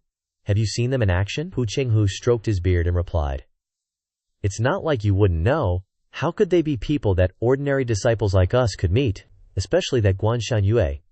He's not always in the sect, but recently I heard that the father and son are in seclusion somewhere." Jiyu Xuan Chen had his own answer, so he's still in seclusion. After rambling for so long, Hu Qinghu finally remembered the main point, and asked, "Wait, after all this talk, Brother Jiyu still hasn't said how you got your skills." Jiyu Xuan Chen replied, "This deity does have some orthodox techniques." This answer made Hu Qinghu rejoice, as if he had caught something. But suddenly, a voice came from afar. "Senior Brother Qinghu." It was Hu Qinghu's disciple. He stood up, cupped his hands respectfully to Jiyu Xuan Chen, and said, "Brother Jiyu, please wait a moment. Let me go see what's going on." In Hu Qinghu's sneaky shadow, Dao Tanhun finally appeared, saying, "Hey, you saw through him long ago, right? This Hu Qinghu is the elder Hu that those people were talking about. He's up to no good with all this sneaking around." Jiyu Xuan Chen simply said, "So what?" as if he had already calculated every move of this cunning guy. He then said to Dao Tanhun, "HMPH, you don't seem worried at all." On the other side, Hu Qinghu and his disciple had reached a secluded corner. He asked the disciple curiously, "What's the matter? Why the rush?" The disciple hurriedly wiped the sweat from his brow, saying, "I followed your instructions and investigated this Jiyu Xuan Chen, but there's no one with that name among the outer disciples." He was out of breath, and urgently said, "Rumor has it that the Xuantian sect had some unusual activity today and fled. Could it be related to him?" Hu Qinghu hesitated, replying, "This." He felt something was strange, but couldn't put his finger on it. The disciple quickly said, "Let's report this to the higher-ups. If it's true, we might be able to get a big reward." He turned to run, but Hu Qinghu grabbed his collar and pulled him back. "Wait, absolutely not." Hu Qinghu had other plans. If it's found to be related to the Xuantian sect, wouldn't my secret sale of disciple slots be exposed? Plus, he was afraid that his own plan would be revealed, so he wouldn't let the disciple report it to the higher-ups. He said to the disciple, "Haha, so what if we get a reward? Compared to those core disciples, we won't even get to learn the sect's high-level techniques, let alone meet them." The disciple looked confused, scratching his head and asking, "What do you mean, Senior Brother Hu?" At this moment, Hu Qinghu's expression changed. The look on his face immediately became cunning and calculating. his face full of treachery. "Just now, I heard Jiyu Xuan Chen say that he has high-level techniques with him. If we can trick him and learn a little." His words were soft, but full of complexity that outsiders couldn't understand, his eyes looking at a target not in a hurry, but extremely certain. But just as he spoke, Huanglong and his disciple rushed over from behind, standing on the cliff. "Well done, Hu Qinghu." Huanglong's voice made Hu Qinghu feel a little pressure. Huanglong stood on the rock, his face angry, his hand clenched, and said to Hu Qinghu, "You actually want to cover up for this Jiyu Xuan Chen?" His voice couldn't hide his anger, his eyes as sharp as knives. It turned out that Huanglong had been following and saw Hu Qinghu's sneaky actions. He continued, "Luckily I saw through it early on. What were you whispering about just now?" Sure enough, you had a scheme. Huanglong's words were like an arrow hitting Hu Qinghu's heart. He didn't expect that all his actions would be discovered by Huanglong. Hu Qinghu's face became tense, and all his plans seemed to be exposed. He kept thinking, wanting to cover up the truth, but couldn't find a way. Seeing that Huanglong had hit the nail on the head, Hu Qinghu's face was full of discomfort. He couldn't hide the emotions in his heart anymore. "Huanglong, don't think I don't know what you're planning. Aren't you also trying to get a share of the benefits?" Hu Qinghu's voice was a little tense. He turned to face Huanglong, his eyes full of vigilance. Huanglong still stood on the rock, looking at Hu Qinghu, smiling faintly. His smile didn't have any sincerity, but on the contrary, it was like a mockery. "If you already know, then it seems like we're thinking the same thing. The Jiuxian sect's territory is so big, hiding a person, as long as we can limit his area of activity, maybe we won't be discovered." Huanglong's words were full of calculation. His eyes seemed to be probing Hu Qinghu's reaction. He was waiting to see how Hu Qinghu would react. Would he agree to cooperate with him, or continue to resist? But Hu Qinghu still had a fear. He said to Huanglong, "But this matter, once it's investigated," his voice sank, full of worry, and a sense of fear suddenly flashed in his heart, worried about what would happen if everything was exposed. Every word he said seemed to contain hesitation, but he couldn't help but say it. Huanglong said, "What are you pretending for? You already thought of it, right? We've all learned high-level techniques. Will the sect punish us? By then, won't they be praising us instead? If we can succeed, then we'll become core disciples of the Jiuxian sect." Hearing those words, Hu Qinghu couldn't help but grin, already imagining all the sweet benefits he'd reel in. When Hu Qinghu came back to where Jiyu Xuan Chen was sitting, Jiyu Xuan Chen was just about to enjoy a hot cup of tea when Hu Qinghu called out, "Brother Jiyu." Hu Qinghu found Jiyu Xuan Chen's expression super chill, like he already knew everything. Jiyu Xuan Chen calmly said to Hu Qinghu, "So, you know now." But Hu Qinghu himself was totally taken aback. Wait, something's super off here. Why is he so calm? In his head, he'd pictured Jiyu Xuan Chen clinging to his leg, begging, "Brother Qinghu! Please, please don't tell anyone else in the Jiuxian sect." And he'd be standing there, arms crossed, arrogantly saying, "Relax, we're all brothers here. Just listen to me, and you'll be fine." But things didn't seem to be going according to plan. His face started to twist as he thought, "Uh-oh, this isn't how I imagined it at all." But he still had to try and keep up his dignified front as he said to Jiyu Xuan Chen, "Ahem, ahem, I, Hu Qinghu, am truly a man of honor. Rest assured, Brother Jiyu, I'll definitely cover this up for you." Jiyu Xuan Chen, still calmly sipping his tea, replied, "Well then, this venerable one should probably thank you." Then, he shot back, "Aren't you afraid of causing trouble for yourself, though?" Hu Qinghu said with absolute conviction, "Brother Jiyu, why would you say that? Heroes have always emerged from ancient times, and besides, with your distinguished bearing, you must certainly be a true gentleman. What's more, there's someone else who wants to get to know you, Brother Jiyu." Jiyu Xuan Chen wasn't swayed by these words at all. He just kept sitting there, waiting to see what these guys were up to. Hu Qinghu then commanded, "Come over here." Huanglong appeared out of nowhere and walked up to Jiyu Xuan Chen, bowing respectfully with cupped hands. "Brother Jiyu, we meet again." Jiyu Xuan Chen was quite curious about Huanglong's sudden appearance, so he posed a question that was both inquisitive and a bit mocking. Still stunned, "What's up? Did you specially come to kowtow and offer tea to this venerable one? Or do you just not want to bring up that humiliation?" Huanglong coughed a few times, cough, cough, signaling to Hu Qinghu understood perfectly, flashing a fawning smile as he explained, "Brother Jiyu, you're joking. We all just got acquainted after a little sparring session, that's all.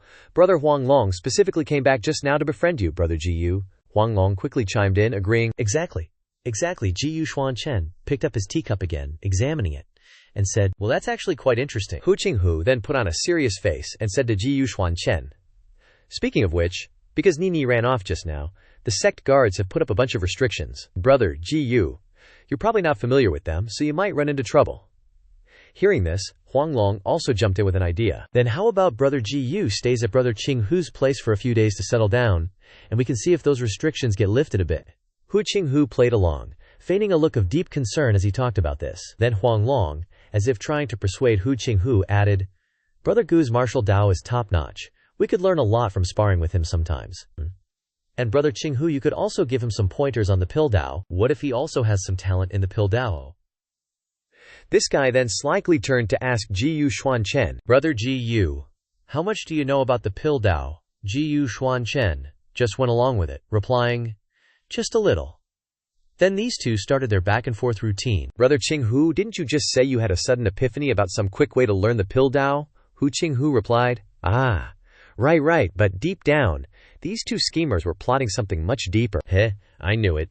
His martial Dao is already defying the heavens, so there's no way he can be strong in everything. That's right, as long as we keep him here, won't it be easy to trick all sorts of cultivation techniques out of him later on? Hu Qinghu then pulled out a glittering golden pill and said to Ji Yu Xuan Chen, Brother Ji Yu, this is a Tongshuan pill. It can condense spiritual essence and qi, helping with cultivation in our Jitian sect. After that, he pulled out an alchemy furnace from his spatial storage bag, showing off. Actually, pill refining isn't that hard. First, you need to use pill fire to warm the cauldron. I'll show you exactly how to do it. But deep down, he had some sinister thoughts. Even though all the medicinal ingredients for the Tongshuan pill are in there are still a few unused ones too. Once he fails at refining the pill, it'll be convenient for me to put him in his place and gain some leverage. But Ji Yu Xuan Chen suddenly stood up, looking at the cauldron spinning in mid-air, and said with a tone of disdain, a mere Tongshuan pill. Isn't that just a massive waste? These words completely stunned Huanglong, and especially Hu Qinghu. Huanglong asked curiously, what do you mean by that? Ji Yu Xuan Chen simply raised his hand and directly conjured a beautiful blue flame. Then he shot the flame straight towards the cauldron in mid-air, making the two of them watch curiously. Their mouths hung wide open in utter shock, and the two cunning fellows finally stammered, Wait a minute, this is Heavenly Dao True Fire? Huanglong looked at the cauldron and said in terror, I can feel the power of the Heavenly Dao overflowing within the entire cauldron. This is truly showing off before an expert. Hu Qinghu, with an equally astonished look, immediately blurted out, This isn't just pill fire warming the cauldron anymore. This is Dao fire warming the cauldron. With a single move, Ji Yu Xuan Chen had just proven to him that he had really bitten off more than he could chew. The scene before him made Hu Qinghu break out in a cold sweat. He had never seen such a sight in his life. His eyes were bloodshot, his pupils constricted, terrified and unable to believe what he was seeing. He screamed, Wait, this, how can this be? Not only did his grandstanding tricks fail to deceive Ji Yu Xuan Chen, but he was completely overwhelmed by Ji Yu Xuan Chen's actual power. The cauldron, now enveloped by Ji Yu Xuan Chen's blue flame, not only refined the medicinal ingredients within, but also began to automatically draw in other precious medicinal ingredients from around them. The scene was utterly magnificent at this moment, and all that could be heard was Hu Qinghu's terrified voice. A cauldron without sentience, yet it's actively absorbing heavenly materials and earthly treasures from the surroundings. Ji Yu Xuan Chen's face was incredibly cool now.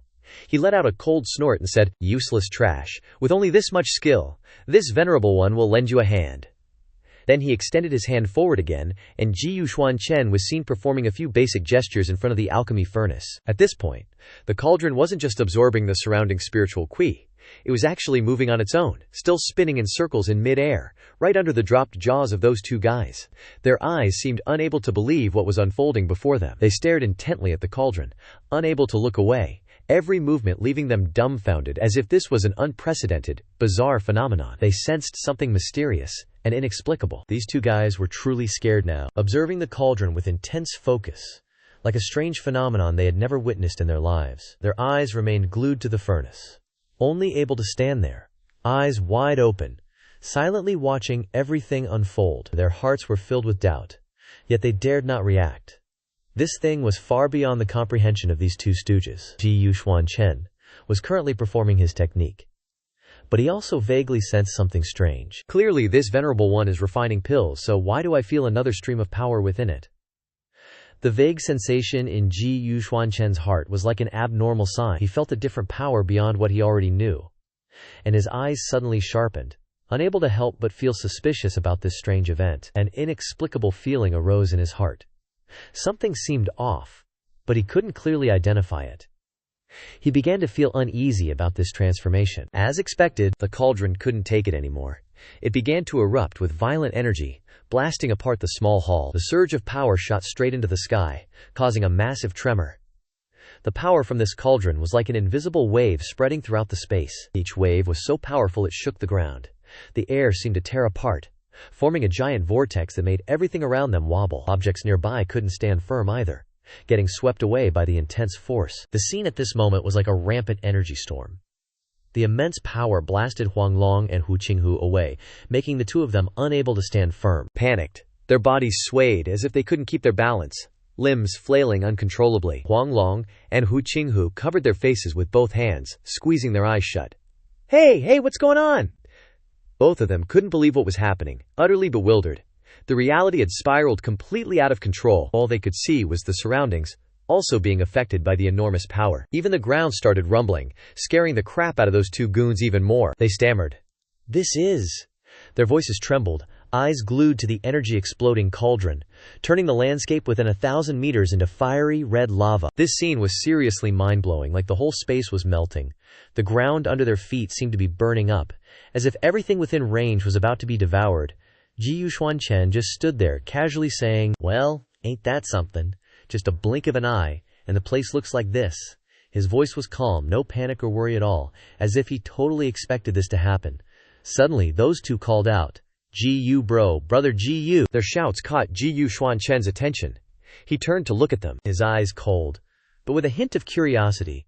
Huanglong and Hu Qinghu scurried over to Xuan Chen, yelling, "This is bad. It's turned into a sea of fire. You gotta get out of here with us, quick." Xuan Chen looked at these two running towards him and cracked a smirk, thinking it was rare to see guys with no balls. Despite the fire and lava spreading everywhere, he just stood there without a care in the world. Then, Xuan Chen just straight up unleashed a move at Huanglong and Hu Qinghu. And with a flick of his wrist, a terrifying surge of power erupted. He said with a dismissive tone, "TCH, you weaklings." Huanglong and Hu Qinghu were already getting roasted by the flames. To him, they were just insignificant nobodies. The indifference in Xuan Chen's voice emphasized the gap between them.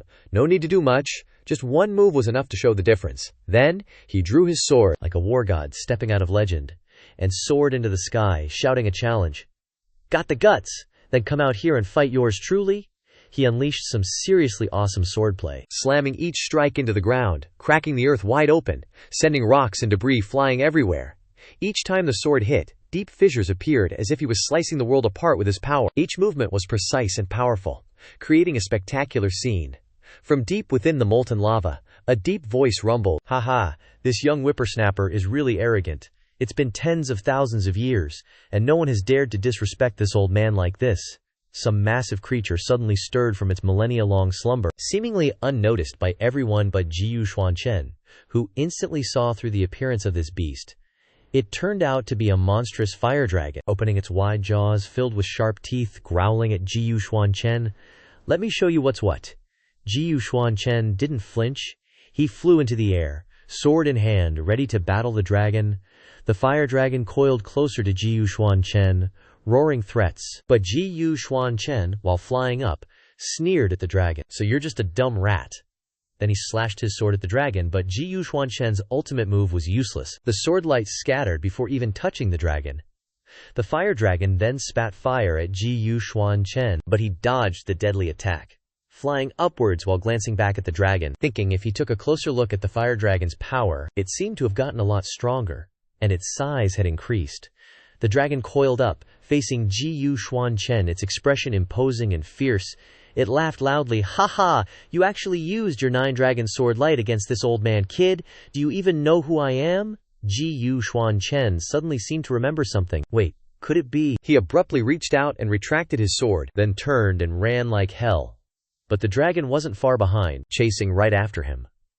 While pursuing Xuan Chen, it said smugly, "Ha, you're pretty fast, but you'll never escape this old man's 5-finger mountain."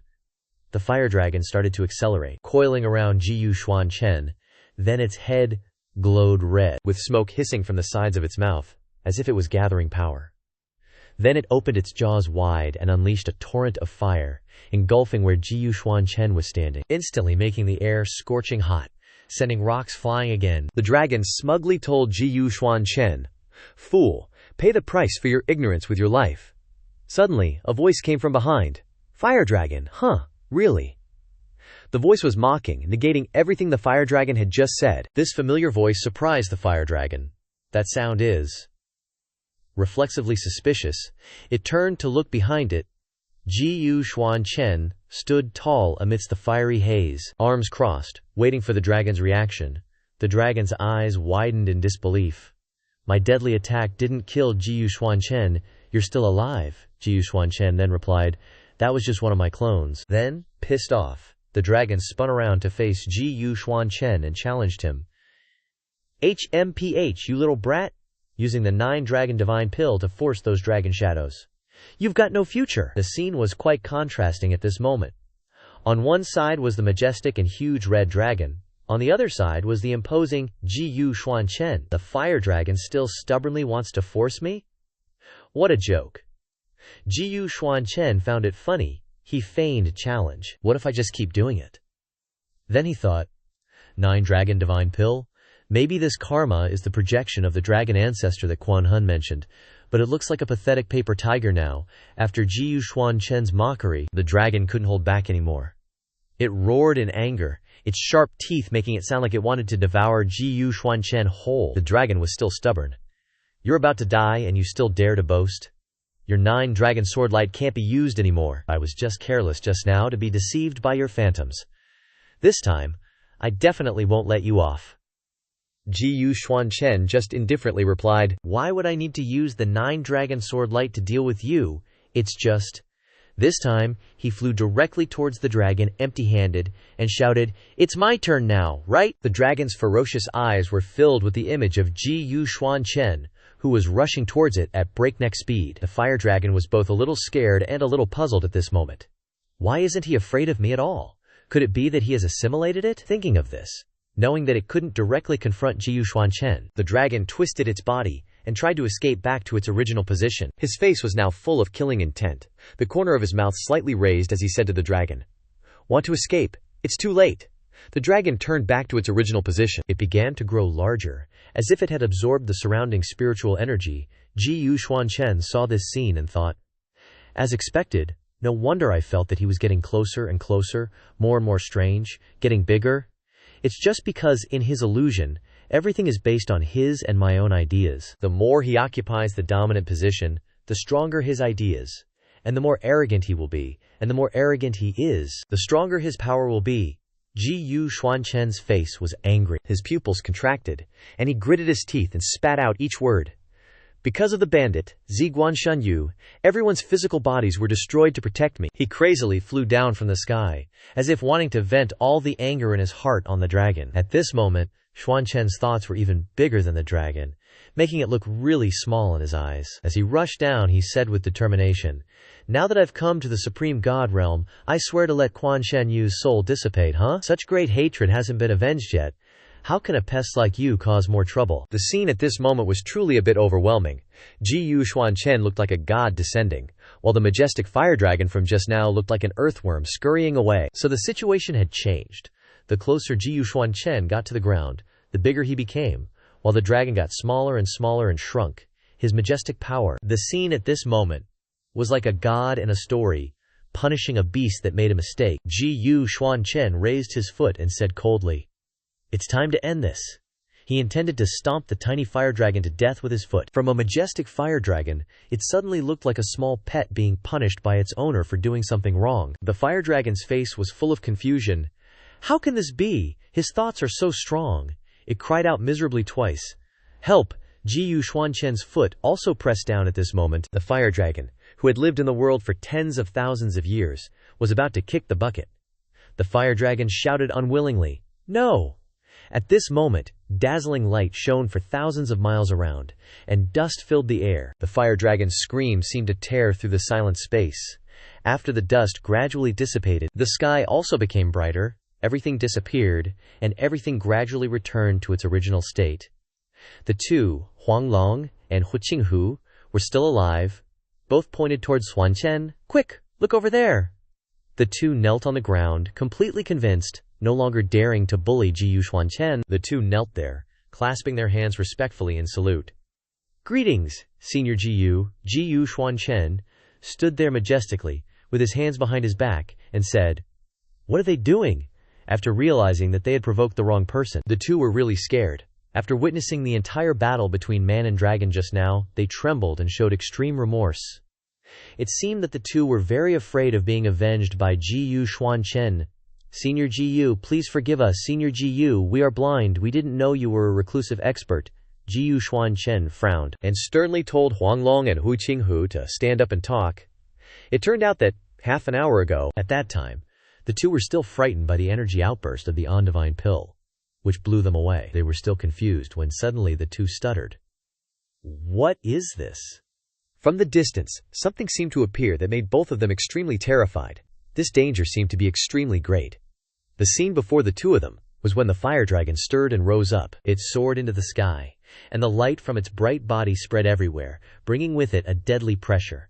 Each red ray seemed to burn the sky. These two little guys could only sit on the ground, their bodies trembling uncontrollably, their eyes showing extreme fear, and their mouths stuttering out weak sounds.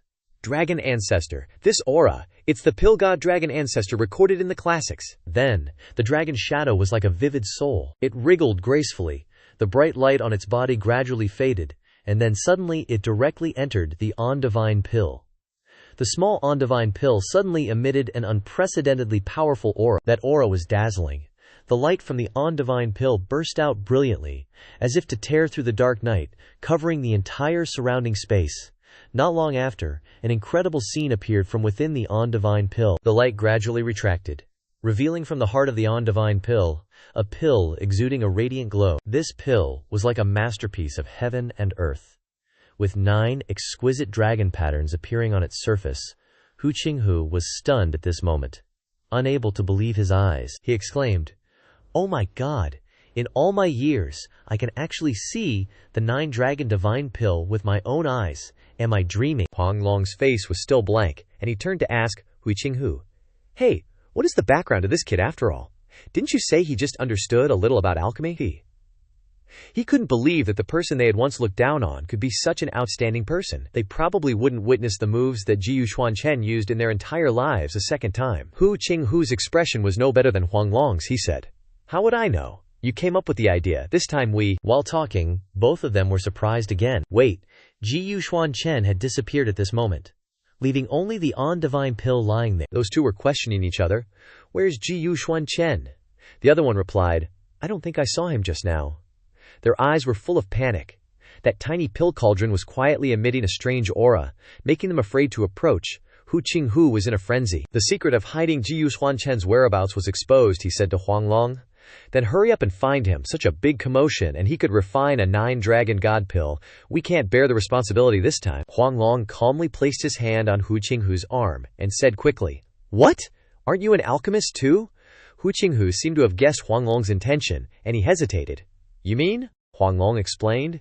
"Xuan Chen isn't here if we don't tell anyone who would know who refined this 9-dragon god pill." Then, from within the hazy dust, a group of very dignified people faintly appeared. These people looked like they belonged to the ranks of the elders of the Jitian sect. This appearance made Huanglong and Hu Qinghu's skin crawl.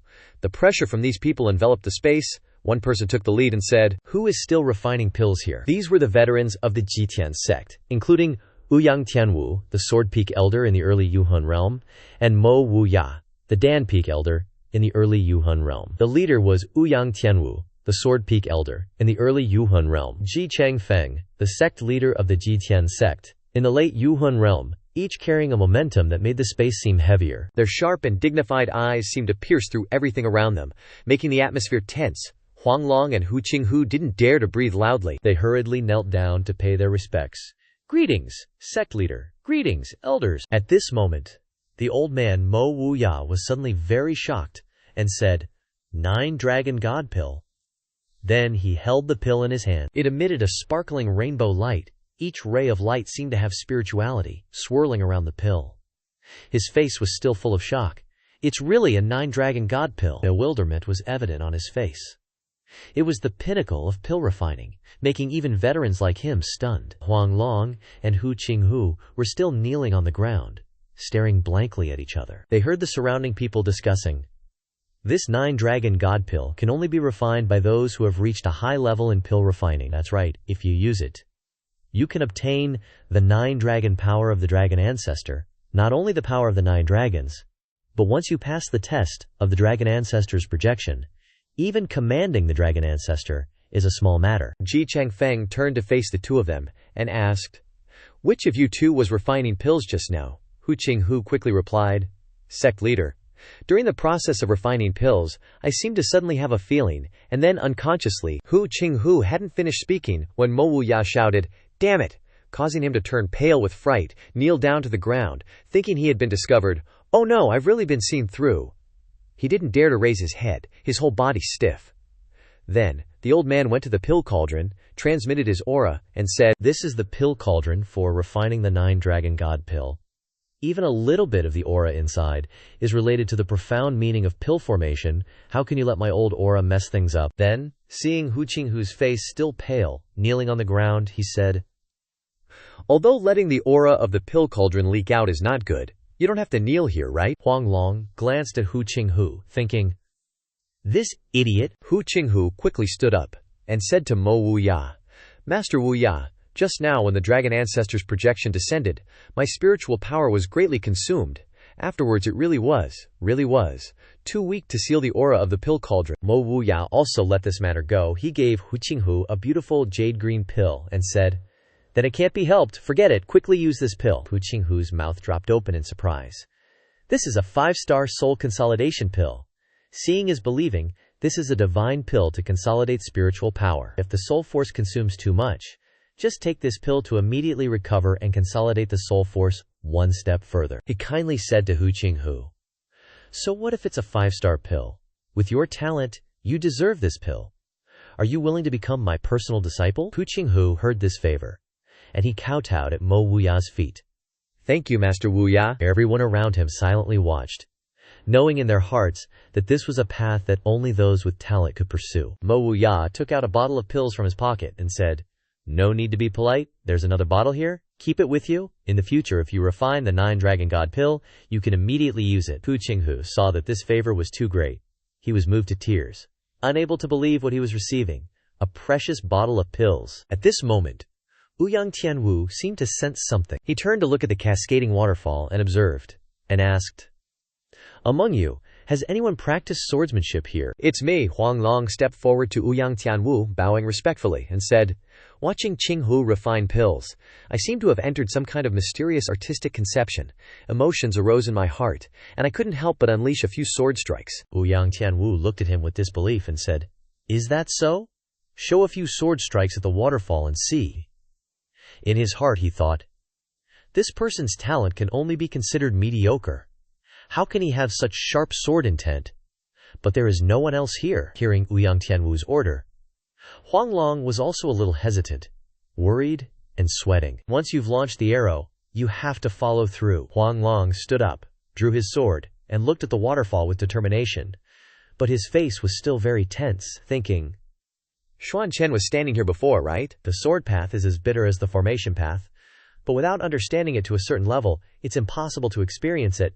Now I can only take it one step at a time. He took a fighting stance, only to see him swing a sword strike, and he actually chopped the waterfall into dozens of pieces. Everyone around was shocked. The waterfall was actually broken into dozens of pieces. The shadowless sword art was originally a low-grade sword art of the Jitian sect. Understanding it to this level has made the sword art approach the middle grade. Huang Long himself couldn't believe his eyes. He opened his mouth in shock and doubted himself. How is this possible? Could it be due to the influence of the aura of the 9-dragon god pill refined by Xuan Chen? Ouyang Tianwu was very happy to see the innate talent before him. He offered Huang Long, "You can actually comprehend sword upgrade yourself. Are you willing to be my disciple?" But hearing this, the other elders gathered around to compete. "Elder Ouyang, how many disciples do you have already? Can you teach each one well? Don't waste the talent of this young man." "That's right. But if we're talking about disciples, I have the least. I think you should still worship under our command. Elder Ouyang is the master of the sword path, but my sword path is equal to his, and I still don't have a personal disciple." This made Huang Long, who hadn't escaped from one surprise, switch to another surprise. He didn't expect that he could become so valuable in one day. Hearing these words, Ji Chengfeng spoke up and scolded, "Nonsense." Causing the crowd that was arguing to suddenly split to both sides, Ji Chengfeng stood in the middle of the crowd and shouted, "All of you together are not even 10,000 years old, yet you dare to argue in front of the seniors. Do you still look like elders?" Everyone asked in unison. "Sect leader, how should we talk about this?" Everyone was waiting for the sect leader's answer. At this moment, Ji Chengfeng also had to carefully consider and make a decision. "If none of you are willing to let go, for the unity and stability of the sect, then let me come and accept you." These words made Huanglong extremely shocked. Since the day he was born, he had never thought that he would one day become a disciple of the Jitian sect leader. Too many shocking news came at the same time, making Huanglong's face stiff at this moment. The sound of arguing began to explode, making birds fly everywhere. A series of seniors spoke out in opposition. "Sect leader, do you have any shame? Sect leader, you are so busy handling sect affairs. How can you have the mind to teach disciples?" Back in reality, after telling Xuan Chen everything that had just happened, Huanglong and Hu Qinghu were officially freaking out. Their voices were shaking so bad, it sounded like they were begging Xuan Chen for help. "This is what happened. We somehow ended up as personal disciples of Elder Wu Ya and the sect leader." Huanglong, over there, was practically begging, "Jiyu Senior, we're in way over our heads now. If this gets exposed, we're dead meat. You absolutely have to save us." All Xuan Chen did was stand there with this "not my problem" smirk on his face. "So that's the story," he said. "But what's in it for yours truly? Why should I help you two chumps?" And cue the flattery. "Jiyu Senior, if you need anything while you're at the Jitian sect, just leave it to us," Hu Qinghu chimed in. Exactly. We'll serve you with unwavering loyalty, even if it kills us," Xuan Chen thought to himself for a moment. Hu Qinghu and Huanglong borrowed my wind to get where they are, and now they have some decent positions in the Jitian sect. Might be useful to have them running errands. So, putting on his most dignified, godlike face, he said to the two crouching at his feet, "Since that's the case, I do have a few things I want you to take care of." Knowing Xuan Chen had agreed, they bowed their heads even lower. "We obey senior's orders." After that, thanks to Hu Qinghu's arrangements, Xuan Chen finally had his own VIP private quarters. Bright and early, Hu Qinghu came crawling to Xuan Chen, oozing with flattery. "Jiyu Senior, did you sleep well last night? If there's anything you're not happy with, just tell me." Xuan Chen just casually replied, "It was all right." Then he cut to the chase. "How's the intel gathering going?" Hu Qinghu respectfully clasped his hands and reported, "The Guan family, father and son, aren't too familiar with the Danfeng and Shenfeng. I heard they are in closed-door cultivation right now and will need a few days. How about waiting for Huanglong's information first?" Then he held out his two hands, revealing a token inside. He offered it to Xuan Chen, saying, "Oh right, Jiyu Senior, this is a core disciple token from the Jitian sect. I ordered someone to get you an extra one. Except for the sect's forbidden areas, this token can bypass all restrictions. You can go take a look around today." Xuan Chen took the token, looking at it thoughtfully. He didn't say anything, just thinking it was more useful than Moti Cheng. Then he coldly turned and walked back into his private room, saying, "Keep sniffing around for Guanshan Yu's secluded cultivation spot." He walked off, leaving Hu Qinghu bowing respectfully, still clasping his hands. While Xuan Chen was casually strolling past a waterfall, a voice rang out, ordering Xuan Chen to stop. Curious, he turned around. As expected, a beautiful girl walked over. She had a really strong vibe, definitely that martial arts family kind of thing. She asked Xuan Chen, "Who are you? Which elder sent you here?" Her voice and aura were all about strength, but her face was still super feminine. This girl was Mo Rushu, granddaughter of Elder Wu Ya. Early stage of nourishing spirit realm, Xuan Chen sized her up and thought, judging by her clothes and the way she talks, she probably has a pretty high status in the Jitian sect.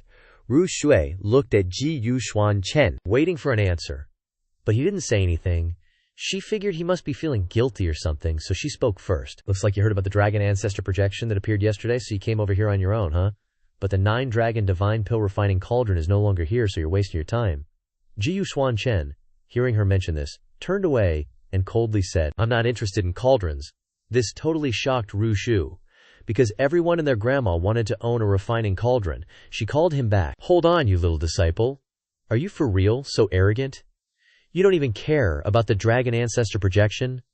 So she bluntly asked Xuan Chen, "Do you even know anything about alchemy?" She must be thinking in her mind, it seems like Xuan Chen doesn't know anything about alchemy, that's why he doesn't have any interest in the dragon god pill. Xuan Chen still replied coldly, "I know a little. Read a few books on the Tao of alchemy." Rushu questioned him. Reading a few ancient alchemy texts is considered knowing a little. This is the Jitian sect. You can't use worldly standards to compare. Even though the cauldron has been taken away, the remaining aura here is still very useful for alchemists. If you say you understand a little, why don't you try to comprehend some of it? Xuan Chen initially didn't want to get involved with her, but after Rushu's suggestion, he frowned and thought, looks like it will be even more troublesome if I don't do as she says. On Rushu's side, she was also thinking, Grandpa brought that cauldron back yesterday and said that my current level of alchemy couldn't comprehend it, so he told me to come here to comprehend the remaining aura. But this little disciple actually doesn't look at us. Conversely, I want to see how capable he is. But the scene that appeared in front of her made Rushu very scared. With just a wave of his hand, Xuan Chen conjured up the phantom of the dragon ancestor. The majestic dragon ancestor twisted and turned in the dazzling golden phantom. Xuan Chen stood in front of the phantom, arrogantly asking Rushu, "How's that?" Rushu couldn't believe her eyes. She stammered, How is this possible?" But the truth stood right in front of her, making her unable to not believe it. At this time, Xuan Chen waved his hand again to make the dragon shadow disappear. He thought, after my tutelage, she actually knows what's good for her now. Rushu still stood there blankly, saying, "Just now, this is what you sensed. How can it look so easy?" He turned to Rushu and questioned, "Wouldn't you know as soon as you try it yourself?" Rushu said to him, "You wait for me for a while." Then she sat down on the ground, using all of her aura, creating a small blue ball in her palms. While using her aura, she thought, that's right, could it be that the remaining aura here is extremely thick? But after working on it for a while, it didn't have any effect. Mumbling in her daze, she thought, is this really a trace of the dragon ancestor's aura? No way, why can't I sense anything? But when she opened her eyes, Xuan Chen was nowhere to be seen. Leaving her alone by the stream, where did he go?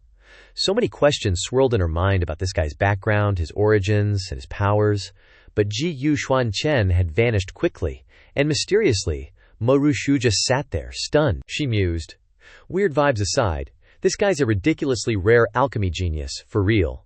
In the distance, two disciples from Wu Ya's lineage came calling. Senior Sister Mo, Elder Wu Ya ordered us to check on you. Hearing this, she perked up. She asked excitedly, Grandpa's still at the pill hall, right? Rushu's attitude caught the two disciples off guard. She practically never showed this much excitement. One of them stammered, "Yes." Hearing this, Rushu spun around and took off, cheerfully telling the two disciples, "I gotta go tell Grandpa about this, stat." This made the two disciples even more baffled.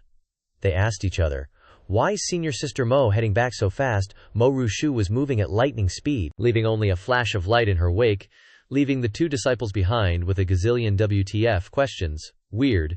Senior Sister Rushu is usually so cold, but why did she look so hyped just now? The other one replied, "How am I supposed to know?" Xuan Chen watched Rushue's departing figure. He finally figured out Rushue's background. Turns out, Rushue is a descendant of Wu Ya, the Pill Peak elder from the Jitian sect. Scene change. Inside some secret chamber within the Jitian sect, two figures were cultivating. The one in the front was Guanshan Yue, one of the Jitian three sons. In the transformation realm, Shan Qi was cultivating when he suddenly snapped his eyes open. As if sensing something, he blurted out, "Why is that aura still here?" The person behind him reminded, "Don't lose focus. How could he be so fast?" Reaching the Supreme God realm and entering the Jitian sect. These two were talking about someone. Then, the person behind continued, "Now, focus on cultivating your technique. Preparing for the sect tournament coming up is what's important right now for you." Turns out it was Elder Guanru Hai, in the mid-stage of the Fengyu Soul Realm, Guanshan Yu's father. Guanshan Yu gritted his teeth in frustration. He wanted to do something, but for now, he could only obey, so he softly said, "Yes, father." Turns out the two of them were talking about Xuan Chen all this time. Guanshan Yu thought, what father said is right. Just a tiny ant from the sacred realm, yet dared to come looking for me. Isn't this just seeking death? Elsewhere, in the still of the night, Rushu couldn't sleep. She stood outside the Yuhua garden, arms crossed, deep in thought. Grandpa really doesn't believe that a newly arrived outer sect disciple could beat Dandao genius Hu Qinghu.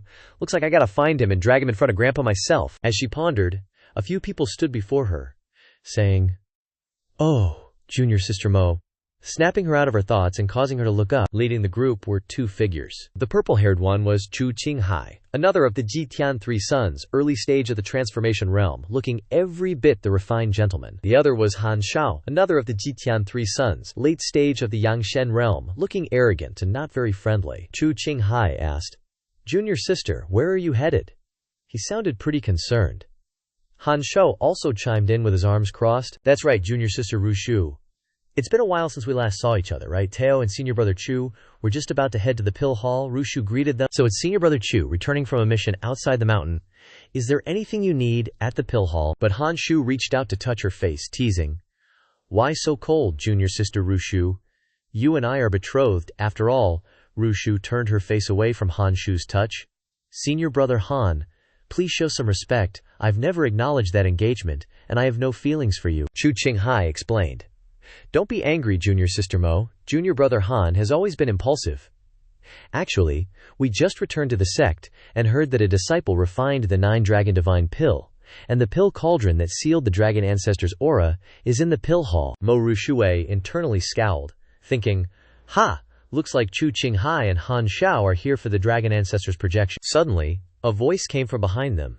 "Ahem, cough cough. Turns out it was you guys here, Mo Rushue." And the group from before were surprised and said, "Martial Uncle Huang, Martial Uncle Mo." The two were stunned and asked, "Rushui, you're calling them martial uncles?" So, it was Huang Long and Hu Qinghu. Chu Qinghai and Han Shu thought, "Who could be called martial uncle by Mo Rushu? Isn't at least a first-level direct disciple?" Then one of them spoke up and asked, "Junior sister Rushu, what are you joking about? Since when have they become direct disciples?" Hu Qinghu said out loud, "Ahem. Cough coughs. It's normal if you two just got back and don't know. Besides, I didn't want to brag about it in the first place. But now I am a direct disciple of Elder Wu Ya, and Brother Huang Long has been accepted under the command of the sect leader, becoming the sect leader's direct disciple." Huang Long confirmed on the side. That's right. The news Chu Qinghai and Han Shu heard suddenly dumbfounded them. They couldn't help but believe what they were hearing. The sect leader's direct disciple Han Shu was even more shocked and asked, "Wait a minute. Then the disciple who refined the 9-dragon divine pill," pointing at Hu Qinghu, said, "Could it be you?" The whole group couldn't believe their eyes. Two unknown small fries from the Jitian sect. But now they've become their martial uncles. Hu Qinghu also conveniently raised his hand to stroke his sparse beard, showing a dignified look. "Little Chu, little Han, us martial uncles like to be humble, don't be arrogant." The words made Chu Qinghai and Han Shu stunned, and they asked, "Little Chu, little Han?" Huang Long also took advantage of the situation, asking, "That's right, little Chu, little Han. Do you two know where little Quan is in seclusion?" The two answered honestly. Senior brother Quan has never mentioned it before going into seclusion. Then Huang Long continued to ask, "Then when will he end his seclusion?" The two didn't know the situation clearly and said, "We can't say for sure about the time." Seeing that they couldn't get any information, the two suddenly became scared, thinking about Jiyu Xuan Chen's cold and deadly gaze. As the Jitian three sons, even these two don't know Quan Shanyu's information. I'm afraid it won't be easy to report to that living ancestor. With nothing more to say, Chu Qinghai cupped his hands and bowed respectfully. "Two martial uncles, my junior brother and I, suddenly remembered that we have something to do, so we'll head back first." Han Shao also stammered, "Yes, that's right." Huang Long knew that he couldn't get anything out of these two, and had to wave them off. "Then the two of you can leave first." Han Shao and Chu Qinghai still bowed to each other in salute. Calling these two martial uncles was really hard to say. It's better to leave quickly. After Chu Qinghai and Han Shu's group left, Mo Rushui finally came over and asked, "Speaking of which, both martial uncles were once members of our outer sect. Actually, there's something I wanted to ask. Has there been any new outer sect disciple with talent in the Tao of alchemy recently?" Huang Long and Hu Qinghu glanced at each other blankly, hesitating. The Tao of alchemy. But in their hearts, they both knew Mo Rushu was referring to Senior Ji-Yu. Then, they put on an act like they didn't know anything, and told Mo Rushu, "Never seen him? I haven't seen him either." Which really surprised Mo Rushu. To end the conversation, they suddenly turned away and said to Rushu, "Oh right, we actually have something to report to the sect leader about another matter." With that, they left Mo Rushu with a puzzled expression. Why do I feel like these two martial uncles are hiding something? Huang Long, Hu Qinghu, along with countless disciples, arrived at Jiyu Xuan Chen's base. They trembled and knelt on the ground, as if afraid Jiyu Xuan Chen would punish them. But he just turned away and asked, Still no news. Although terrified, Hu Qinghu still reported in detail, "Why, yes, that's right. We even went to ask Chu Qinghai and Han Shao of the Three Heavens descendants, but even they don't know anything." Huang Long then added, "But the Heavenly Sacrifice Sect's sect competition is coming up soon. Guanshan Yu will definitely not miss this chance to show off, so maybe his closed-door cultivation is to prepare for that competition." This information caught Jiyu Xuan Chen's attention, and he frowned, asking, "Sect competition?" Just to explain, the sect competition is the most important competition in the Heavenly Sacrifice sect. The competition takes place on the highest tower in the sect, the Profound Spirit Tower. Each peak must send 10 disciples into the Profound Spirit Tower to undergo the trials of each level. In the tower, the disciple who clears the most levels can win an extremely precious Earth Yang cultivation manual. Jiyu Xuan Chen asked curiously, "What's this Earth Grade Cultivation Manual?" Hu Qinghu cowered, his face filled with fear, and said, "Senior Jiyu might not know, but in the Heavenly Sacrifice sect, cultivation manuals are ranked from highest to lowest as Heaven, Earth, Profound, and Yellow grades." He was afraid that with a wave of Jiyu Xuan Chen's hand his life would be forfeit. He further explained, "Yellow grade cultivation manuals are available to every sect disciple, and Profound grade manuals are usually rewarded to inner sect disciples who are valued, except for the Heaven grade cultivation manuals held by the sect leader. Earth grade manuals are the highest level manuals that outer sect disciples can study. After all, normally, even the elders of the peaks aren't qualified to study them." Hu Qinghu and Huang Long took out 2 cultivation manuals and respectfully presented them to Jiyu Xuan Chen. "Senior Jiyu, these are the Profound grade cultivation manuals we obtained when we were under Elder Wu Yai's command. Please accept them." Jiyu Xuan Chen didn't even need to lift a finger. With just a palm strike, he pulled the 2 cultivation manuals towards himself. He looked intently at the covers of the books. Blazing Fire Manual, 7-Star Formation. The 2 books seemed to emanate a beautiful aura, swirling around Jiyu Xuan Chen's hand. Then he slammed his hand down on the 2 books to get a feel for them. Countless words flew out of the books, a beautiful, mystical, and wondrous scene that drew the eyes of everyone in the space. And Jiyu Xuan Chen thought, although they're a bit better than the teacher's manual in the Purple Luau Academy, they're still just so-so. Looking at Jiyu Xuan Chen in front of them, the 2 were stunned and said, "Senior Jiyu, is this enlightenment?" "So what?" He returned the 2 books to these 2 useless guys, and coldly said, "This level of cultivation manual is really boring. But this deity has actually gained a new insight." He gave an inscrutable smile, his eyes still coldly asking the 2, "Do you want to try it?" Then he thought, "If I want them to work for me, it would be a bit troublesome if they were too useless." The group of people were as happy as if they had just been granted a great favor, and they prostrated themselves like they were worshipping a living Buddha, saying, "Bestow it upon us. Thank you, Senior Jiyu." Then, Jiyu Xuan Chen focused and raised his hand. A beautiful, azure flame appeared on his 2 fingers. With a wave of his hand, the flame burst out and enveloped the base, covering the people standing there and everything around them. Hu Qinghu and Huang Long struggled. Hot, so hot. But how could a Profound grade cultivation manual have this power? Heaven grade? This is definitely Heaven grade. Jiyu Xuan Chen said nothing, just turned around, ignoring the cries of the people behind him. "It's too hot, save me, I can't take it anymore." Only he said, "Blazing Fire Manual. Use the Heavenly Tao to transform blazing fire. Use intent to control the fire's power." The 2 behind him looked at him like he was a terrifying monster. A Profound grade cultivation manual, directly upgraded to Heaven grade. What terrifying level of enlightenment has Jiyu Xuan Chen reached? Is he even talking about the true meaning of the Blazing Fire Manual? After regaining their composure for a while, Huang Long and Hu Qinghu began to sit upright, clasping their hands together and saying loudly, "Everyone, eliminate distracting thoughts and focus your minds." The people behind them pushed aside the heat of the flames, and also cleared their minds and clasped their hands together to absorb as much of this precious spiritual power as possible. Jiyu Xuan Chen also closed his eyes, thinking, "After this deity comprehended the Blazing Fire Manual to a new level, I actually feel like I've been tricked, and the Heavenly Tao is surrounding me." He opened his eyes wide, and they seemed to be burning brightly with fire. This deity is about to break through again. A violent azure flame was erupting around Xuan Chen's body. After comprehending the power, the group of Huang Long and Hu Qinghu exclaimed, "I feel much more relaxed after clearing my mind and comprehending the true meaning in this manual." Huang Long also confirmed, "That's right, even though we're in the blazing fire, our whole bodies feel like they've been cleansed with spring water, and we don't feel any heat at all." Someone shouted, "Quick, look, it's Huang Long and Hu Qinghu, get up quickly."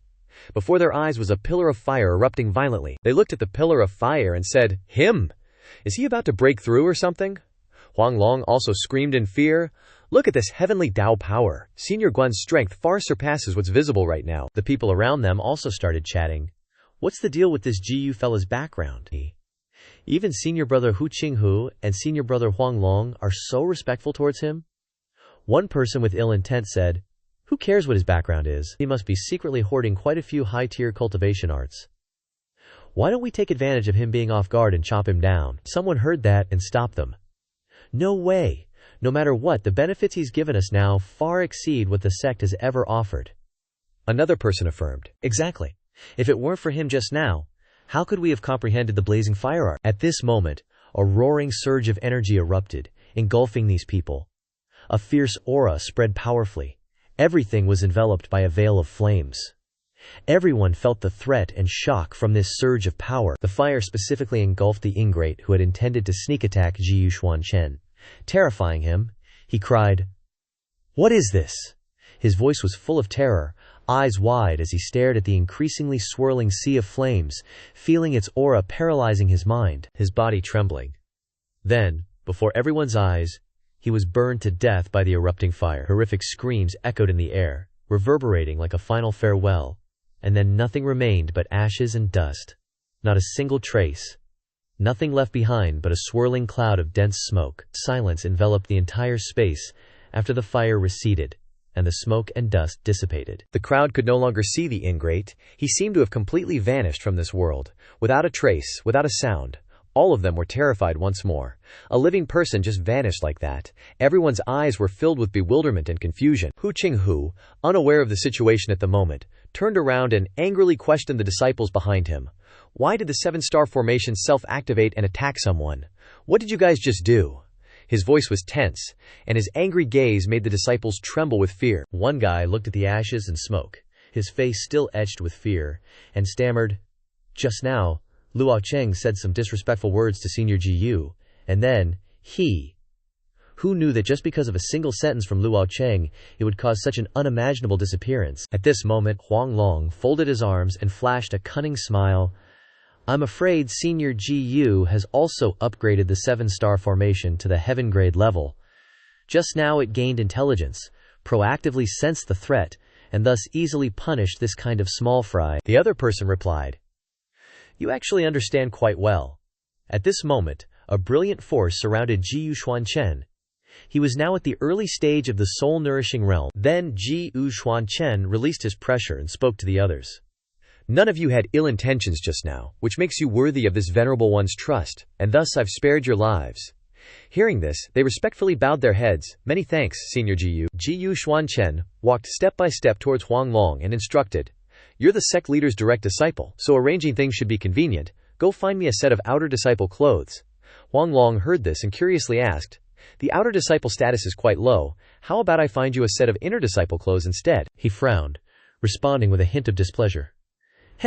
If I want to hide my identity in the heaven-sacrificing sect, do you think outer disciples will rub shoulders with many people? Or will inner disciples be familiar faces everywhere? Feeling that he had just offended Xuan Chen, Huang Long didn't ask any further. Oh, I get it now. Senior Jiyu truly thinks far ahead. The next morning, Huang Long held a set of outer disciple uniforms in his hands, ready to bring them to Xuan Chen. But little did he know that his actions had been fully observed by Mo Rushu. She watched his strange behavior, and couldn't help but find it odd. Didn't senior uncle Huang Long go to the Dong Shao? Where is he secretly sneaking off to now? Elsewhere, after Xuan Chen had changed into the outer disciple uniform, Huang Long and Hu Qinghu followed behind, fawning over him while fanning him. "Senior Jiyu, I've made sure to be completely discreet, don't you worry." As they walked, a voice called from behind, "Senior uncle, wait." Seeing Mo Rushu, those two guys' eyes widened in surprise. She approached, speaking. "With those clothes, are you really just an outer disciple?" he calmly retorted. "Why couldn't this venerable one be?" Huang Long and Hu Qinghu panicked, quickly pushing Mo Rushu aside. "Oops, well, if it isn't little Mo." "Ah, right," Hu Qinghu said anxiously. "Little Mo, let's talk over here." Hold on, she asked suspiciously. "Earlier, I found an outer disciple who was very skilled in alchemy, and it was this person." "If you two already knew each other, why didn't you say anything back then?" Hu Qinghu, feeling guilty, stammered in response. That's something you don't know. We have our own difficulties. Mo Rushue's expression turned serious, exuding killing intent. Why? Could it be that he's someone wanted by the sect and has to hide his identity? Huang Long's face turned pale as he shook his head. Of course not. Actually, it's because... Suddenly, an idea popped into his head, as she confusedly repeated her question. So why exactly? Huang Long put on a serious, dignified expression and said to Mo Rushu, Ji Xuan Chen, he likes you. Hearing that, she was surprised, her face flushing. He likes me, Huang Long continued. That's right, even though Ji Xuan Chen is an outer disciple, he's at least been in the sect for 2 years now, you know. As she listened to him, she glanced at Ji Xuan Chen, Mo Rushui, then lowered her face, deep in thought. That I didn't know.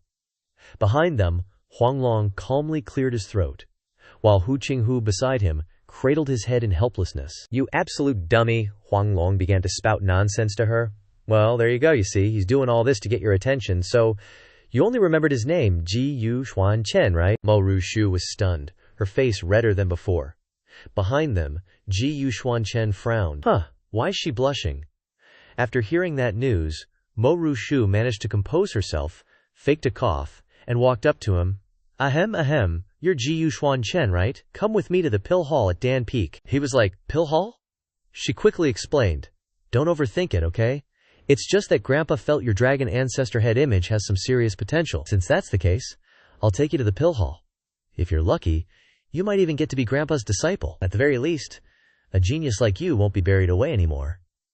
He replied, looking all enlightened. Oh, I see. All right. Watching her walk ahead, he mused to himself, Mo Rushu is Elder Wu Ya's granddaughter from the Jijichin sect. Elder Wu Ya and Guan Hairu are both elders, so they probably know where those two went, so it shouldn't be too hard to find out. When they got there, she awkwardly continued. Also, there's a spirit beast up ahead. Just fly over and hop on it. Then she added, oh, and about that you like me thing. Let's talk about that after you can cultivate the 9-dragon divine pill, okay? Hearing that, he looked annoyed. What? When did this venerable one ever like you? Seeing his brilliant excuse about to crumble, Huang Long and Hu Qinghu quickly rushed over to Ji Xuan Chen, loudly interjecting, Whoa there, Senior Ji, let's get going, don't sweat the small stuff. Yeah, exactly. Let's hurry to the pill hall. Watching the three of them leave, Huang Long, who was still down there, exclaimed in admiration, Senior Ji is seriously amazing. Mo Rushu is always so cold and arrogant. But she didn't get mad at all just now. Unless she's actually taken with him. A little while later, the trio had made it to the pill hall. As Mo Rushu presented her token, she said, This is your first time here, so stick close to me, Hu Qinghu. Trailing behind, quietly explained, This Dan Peak is super important to the Jijichin sect. Unless you're a disciple from Dan Peak itself, if any other disciples try to trespass, dressed as an outer disciple, Ji Xuan Chen stepped onto the peak, thinking, Whoa, this Dan Peak is absolutely packed with medicinal herbs, and every single one of these fields looks like it's irrigated with a blend of heavenly Dao essences. Both Ji Xuan Chen and Hu Qinghu were utterly stunned, especially Hu Qinghu, who just stood there with his mouth agape, staring at a sight he'd never even dreamed of. The rolling mountains and glistening medicinal herbs stretched as far as their eyes could see, completely mesmerizing them. Mo Rushu, on the other hand, had seen this place since she was a kid, so it was nothing new to her. She just kept pointing the way for them. The pill pavilion is straight ahead. Before them was a massive pill pavilion, and 2 apprentice disciples walked out, both bowing respectfully and greeting. Greetings, Senior Sister Mo. From inside the pill pavilion stepped out a guy with purple hair and a face that just screamed lovesick. This was Luo Cheng, the head disciple of Dan Peak, currently in the mid-level body-nourishing realm. With his hands clasped behind his back, he addressed Mo Rushu. Junior Sister Rushu, why are you just bringing random people here? Seeing him accompanied by 2 others, Mo Rushu looked confused and began, Senior Brother Luo, those 2 are. He just scowled, cutting her off. It doesn't matter who they are. Maester's totally focused on his alchemy research right now, and he can't be disturbed by anyone. Whatever it is, just wait until he has some free time to meet them. At this point, Hu Qinghu saw what was happening and quickly leaned into Ji Xuan Chen's ear, whispering just loud enough for him to understand the gist, without making Luo Cheng suspicious. Senior Ji Yu, he murmured. This is Luo Cheng, Elder Wu Ya's registered head disciple. His talent's pretty limited, so he's never gotten the chance to become a personal disciple. Don't let his looks fool you. He's actually over 100 years old, and he's been secretly in love with Mo Rushu forever. But honestly, everyone knows it by now. Ji Xuan Chen just let out a little, Oh, Like he finally got the whole picture. Luo Cheng eyed the two of them suspiciously, his gaze full of resentment and side-eye. This guy's aura, it doesn't feel like an outer disciple's at all, he thought to himself. He just kept staring intently at the trio, even though Mo Rushu's face was starting to look a bit annoyed. He couldn't help but wonder what kind of relationship Jiyu Xuan Chen and Mo Rushu had. Seeing Luo Cheng's scrutinizing, detailed gaze, Hu Qinghu felt he had to break the ice to lessen the awkwardness. He forced a strained laugh and said, Ahem, you must be little Luo, huh? But internally he was fuming. This Luo Cheng is such a moron. How dare he stare at an ancestor like that? If he pisses him off, it's going to be a huge mess. Better for me to handle this. Luo Cheng, infuriated by this stranger calling him little Luo, completely blew up. Veins popped in his neck as he roared, "Impudent, what did you just say?" Not only that, but his hands were already twitching, ready to strike Hu Qinghu just for such a simple remark. Right then, Mo Rushu saw the tension escalating, and immediately stepped forward, frowning as she flat out told him that Hu Qinghu was her grandpa's newly accepted personal disciple. At this, the arrogant little jerk's face just went completely blank. He couldn't believe it, so he had to ask again to be sure. Newly accepted? Yep. He was so furious he almost fell over backward, the news hitting him like a bolt of lightning. A personal disciple. Is he the one who refined that 9-dragon divine pill, he thought, seizing the moment? Hu Qinghu got even more arrogant, confidently stepping right up to Luo Cheng and saying, "Little Mo, you guys hurry up and go meet master." Ignoring the trio's wide, surprised eyes, Luo Cheng let out a booming "Yes, senior brother." And just like that, Jiyu Xuan Chen and the other two completely walked past Luo Cheng, heading straight into the pill pavilion. Luo Cheng could only stand there, utterly dazed, watching them go. Mo Rushu, leading the way, pushed open the pill pavilion's grand doors and called out, "Grandpa!" Inside the vast space, precious medicinal herbs, and Hu Qinghu called out to Master, who was diligently working in the back. Jiyu Xuan Chen couldn't help but be amazed.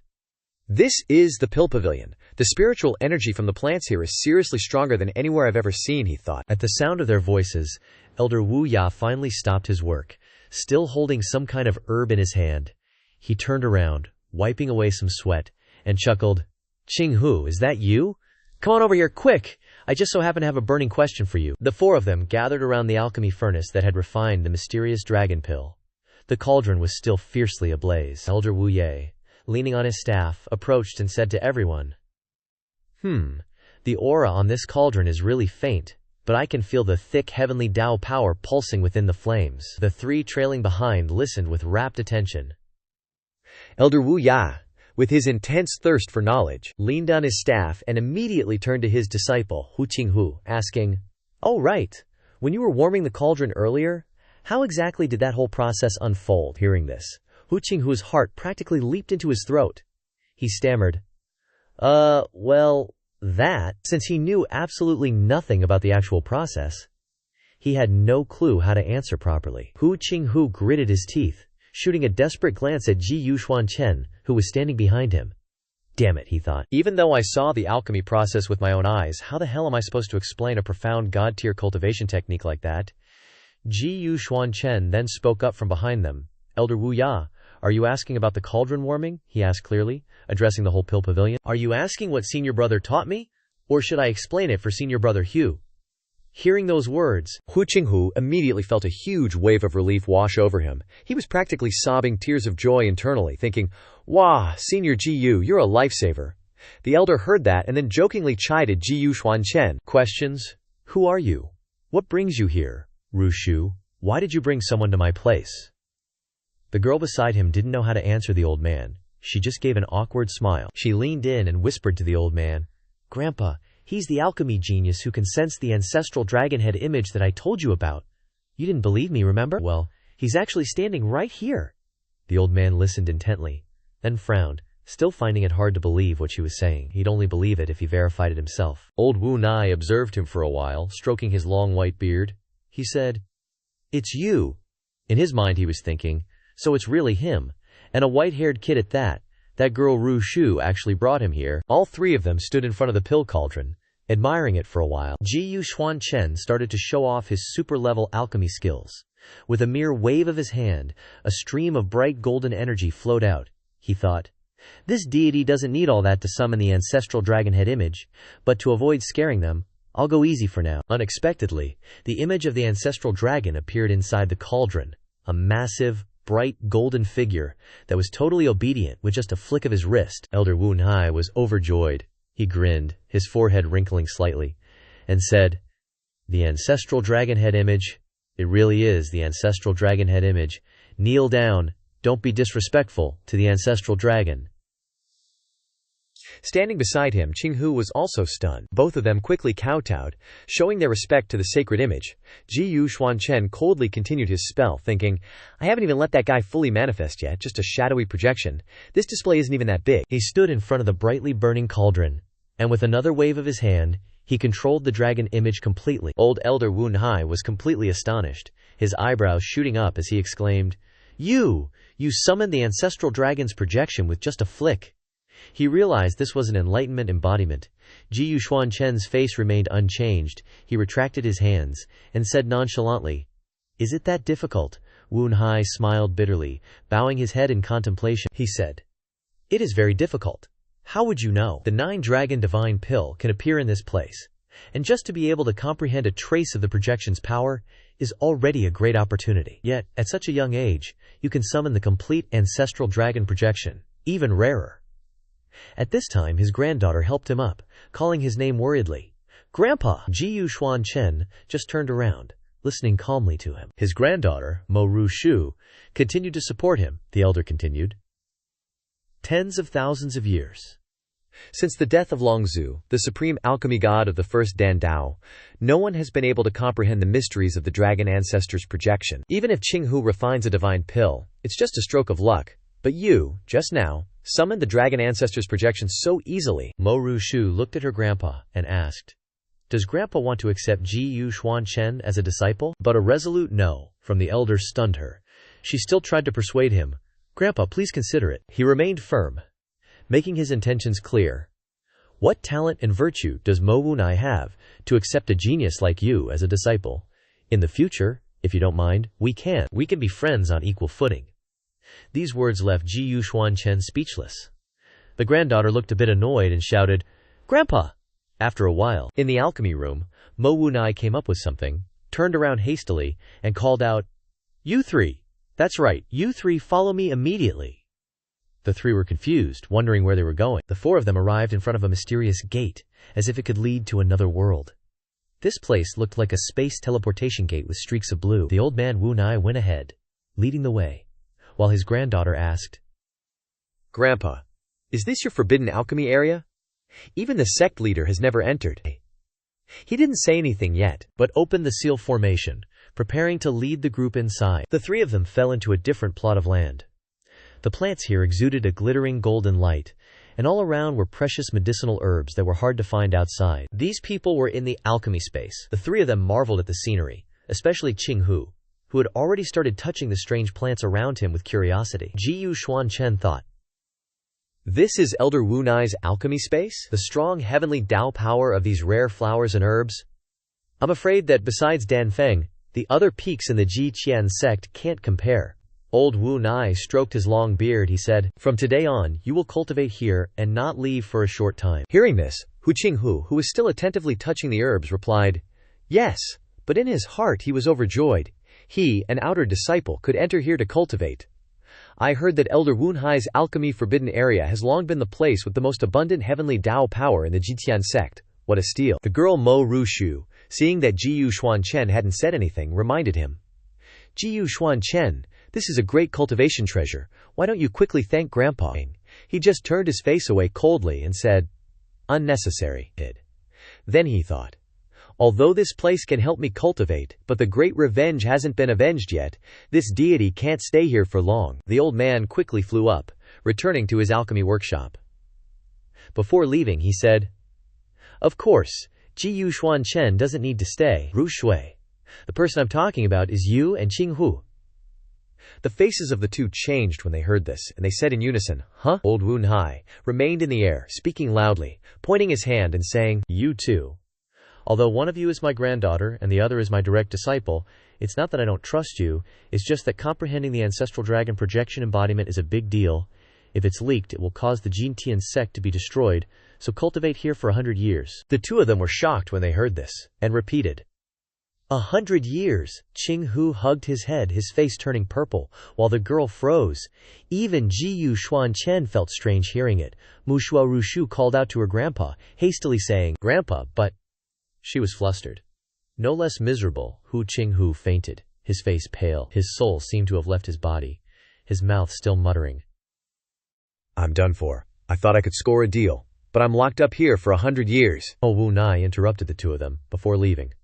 "All right, take the big picture into account. No need to say any more. Besides, there's no place in the Jitian sect that can compare to this place of mine. Initially, Guanxi's father and son wanted to cultivate at my place, but I didn't even agree." Jiyu Xuan Chen asked back, "The person you mentioned is the Ji Tianzi Guanshan Yu?" He snorted coldly, his eyes still looking at the sky, and said, "That's right. Because of this matter, Guan Ruhai is still upset with me." Jiyu Xuan Chen pondered when he heard the name of the person he had to avenge for the people who died for him. He thought, they're so out of harmony, Elder Wu Nai probably doesn't know where Guanshan Yu and his son are secretly secluding themselves. Elder Wu Nai put his hand on his shoulder with a full of hope, saying, "And you, Jiyu Xuan Chen, since I have discovered your talent, I can't bury you like this. In the future, you can freely enter and exit any place in Danfeng, and you can freely read books in the library. If there are any other requests, just come to me and say—" Then the old man flew up to the space gate to return. Before his whole body disappeared, he still instructed, "All right, this old man has to go close the gate to comprehend the technique this time. You just do as you please. Since Long Zhu died, this Dan Dao has become even weaker." He stood there, watching the old man disappear, while the girl cried on the green grass, because it would be a long time before she could go out. He ascended and slammed the door shut. A blue vortex crackling with lightning appeared where it once was, signaling the portal's closure. But his voice still echoed, "Our Pill Dawo is about to produce a big shot who'll suppress the Supreme God Realm, ha." The two of them just stood there dumbfounded, watching the old guy return to his pill refinement workshop. Jiyu Xuan Chen, puzzled, pointed at the door and asked Morushu, "Does he always talk to himself and then run off like that?" Hearing this, Morushu froze, sweating bullets, and stuttered. Only sometimes, she suddenly realized something was off. She immediately changed her tone and grilled him, "Jiyu Xuan Chen, because of you, I'm stuck in this space for 100 years, unable to leave." Jiyu Xuan Chen firmly retorted, "This was your grandpa's decision, not my intention, so what do you want?" She pulled out a wooden book and said, "Then I'll see what you're made of." This book of hers was truly mystical, emitting a mysterious blue light. Seeing this scripture, he couldn't help but wonder, "What's this?" The glowing blue book read, "Jade Spirit Heart Sutra," making him exclaim the book's name in question. He picked up the Heart Sutra and opened it. The book unleashed a powerful aura, emitting small lightning bolts around the holder's hand, and the entire space was enveloped in this light. The mall girl began to explain, "This Heart Sutra is a family heirloom from my mother, but I never fully comprehended it.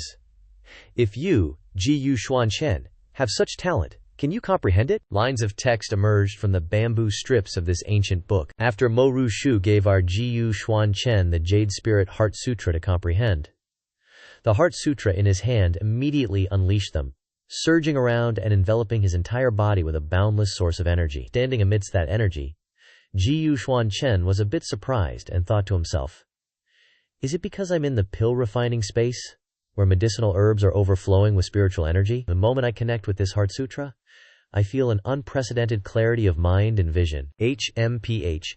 It seems this Heart Sutra is actively sensing me. Morushue, witnessing such a scene from the outside, was more astonished than ever, and exclaimed, "My Jade Spirit Heart Sutra is actually actively sensing Jiyu Xuan Chen." At this moment, our Jiyu Xuan Chen spoke up.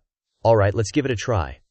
As he spoke, he raised 2 fingers to activate the Heart Sutra, and sparks of light flew around. As Jiyu Xuan Chen channeled energy into it, the plants bloomed.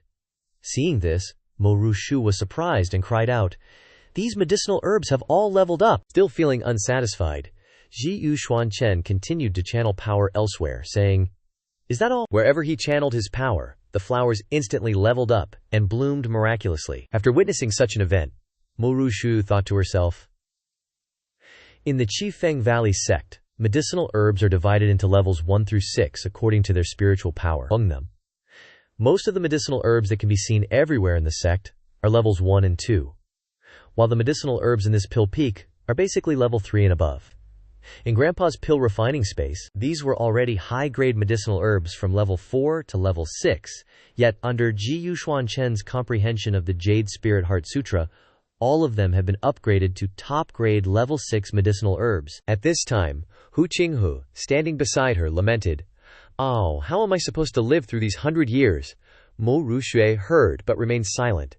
A look of unease was visible on her face. Then, she suddenly clasped her hands together, bowed before Xuan Chen, and respectfully said, "Xuan Chen, you can achieve an embodied understanding of the Dragon Ancestor's projection, and you can instantly comprehend my family's Heart Sutra to its depths." Then, she firmly said, "This talent, I know I can't compare. Grandpa once arranged a marriage for me with Han Shao, one of the Qifeng Valley's 3 talents. But in my heart, I only wanted to cultivate the Pill Dao and didn't care for him at all. But now, I've made up my mind." Then, she began to sit down in a meditative posture, with her hands in front of her abdomen and rotating in reverse, and said, "Being here for 100 years is fine. That way I can take a gamble, and don't have to worry about marrying someone else or not." Then, Hu Qinghu also sat down in a meditative posture behind her, and said, "Great, I'll cultivate with you too." Seeing this, our Xuan Chen turned around and said to the two of them, "Your talents are decent. You may one day reach the peak. Calm your minds and cultivate first." Later, at this time, Xuan Chen was sitting in focused meditation in front of a large refining furnace. In the flickering flames, the green from the pill furnace emitted many large bands of green light, carrying a terrifying power. Behind him appeared a giant golden dragon, with a large barrier on its head that was constantly emitting scorching hot flames. At the same time, he opened his eyes, looked at the pill refining furnace, and said, "It's refined. Before, I refined the 9-dragon divine pill. But I don't know what grade this one will be." Right now, a giant pillar of light suddenly shot out from the refining furnace, surrounded by many streaks of lightning that were constantly flashing. It was very scary. Xuan Chen stood up and said, "Might as well go take a look." At this time, a pill appeared and shot out from the refining furnace in front of him. The pill was golden and had many patterns engraved on it.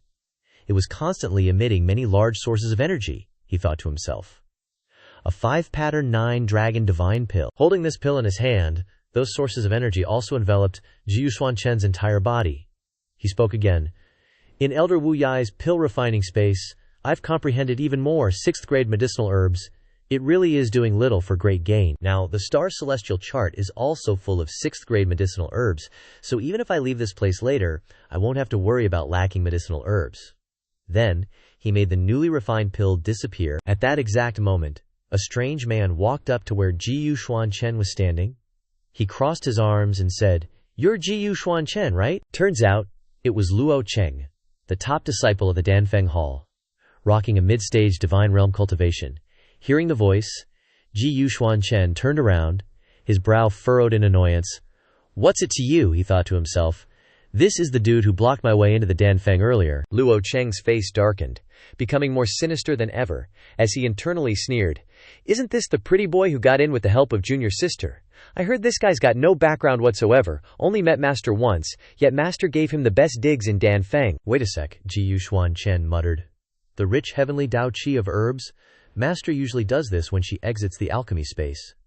Seeing a huge wave of energy radiating from Xuan Chen's body, Luo Cheng exclaimed, You went into Master's alchemy space." Xuan Chen stood there, cool as a cucumber, and replied, "So what if I did?" Luo Cheng was seething with envy, clenching his teeth and fists, thinking, "I've toiled for years and still haven't earned the right to enter, and this pretty boy gets in on his first try. Master is way too biased. I need to assert myself. Can't let this kid climb all over me later." After some quick scheming, Luo Cheng suddenly changed his tune, clearing his throat importantly. "Ahem, I'm Master's head disciple, here to guide the newbies. The medicinal herbs of Danfeng, managed by me, are incredibly precious. If you damage them, you might not be able to afford it." He internally cackled, "Heh, twisting you will be a piece of cake." Just then, a medicinal herb flower floated freely on the breeze, nearing Xuan Chen's hand.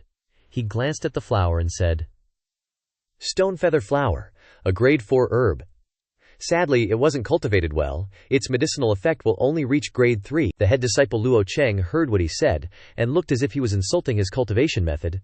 Luo Cheng immediately expressed an unhappy expression and shouted angrily in his face, "What did you say?" Seeing Luo Cheng standing there being such a pain, Xuan Chen couldn't be bothered and said, "If there's nothing else, Don't block this venerable one's path. With that, he ignored Luo Cheng and walked on. Luo Cheng, seeing this, became even angrier, waving his hands and yelling, "Hey you brat, what would an outer sect disciple like you know about Dan Feng's herb cultivation? With such wild words, I bet you can't even get anything to grow." Hearing Luo Cheng say that, Xuan Chen was forced to turn around and answer, "Heh, what if this venerable one can?" At that moment, Luo Cheng became super smug, pointing at Xuan Chen with a haughty and arrogant tone. "If you can grow something, I'll cripple my own cultivation. But if you lose, you'll chop off your hands and feet for me. Not only that, you'll scram out of the Jitian sect and never step foot in the sect again." Luo Cheng's face darkened, and he gave a sinister smile and said, "Do you dare?" Not wanting to let Luo Cheng be so smug, Xuan Chen replied, "Is there anything that I wouldn't dare to do?" Then he thought to himself, "This little pretty boy dares to seduce junior sister based on his appearance, and I don't know what he did that worked, but the sect leader gave such an arrogant disciple, I'll have to teach him a lesson in person today." After thinking, he turned to Xuan Chen and said, "All right, follow me." A while later, they arrived at a place, also in Danfeng. Standing on a bare herb field, the soil was barren, as if there was no life in it. Not only that, there were no plants or flowers. Two other disciples of Danfeng were now standing in front of Xuan Chen, one named Wang Hai and the other Zhao Biyu. At this time Wang Hai said, Ahem, Xuan Chen, right, senior brother Luo has spoken.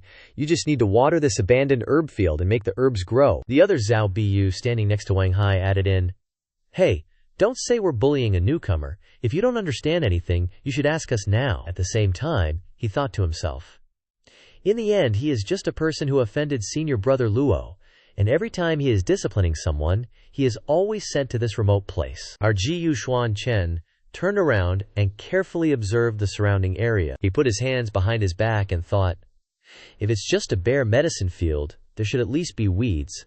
But there isn't a single blade of grass here. It's probably not as simple as being abandoned. Then, Zhao Biyu continued, "Okay, if there is no problem, we all have other things to do. We'll inform senior brother Luo once you complete the task."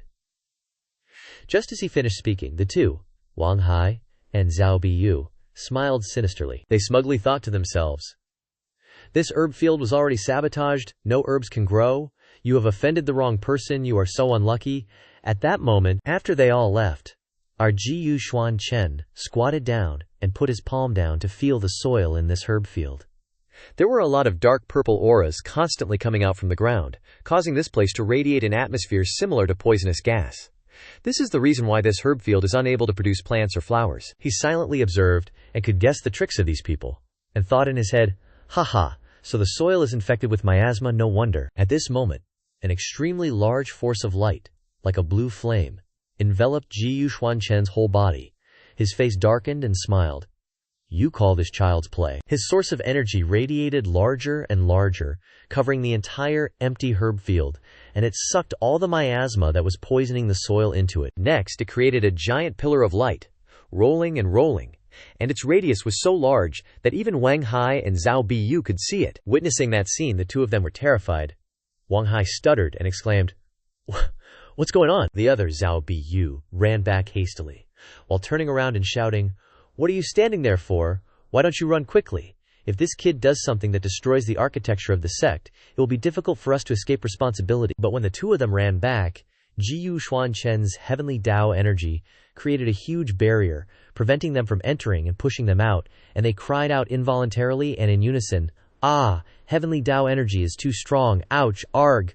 Looking in from the outside, the two of them could see that a huge source of heavenly Tao energy was constantly radiating from inside the place where Xuan Chen was standing, and many large and small rocks were constantly flying and floating in the air, and large pillars of light were constantly rolling. Wang Hai shouted in fright, "Xuan Chen, what are you doing? Why don't you get out of here?"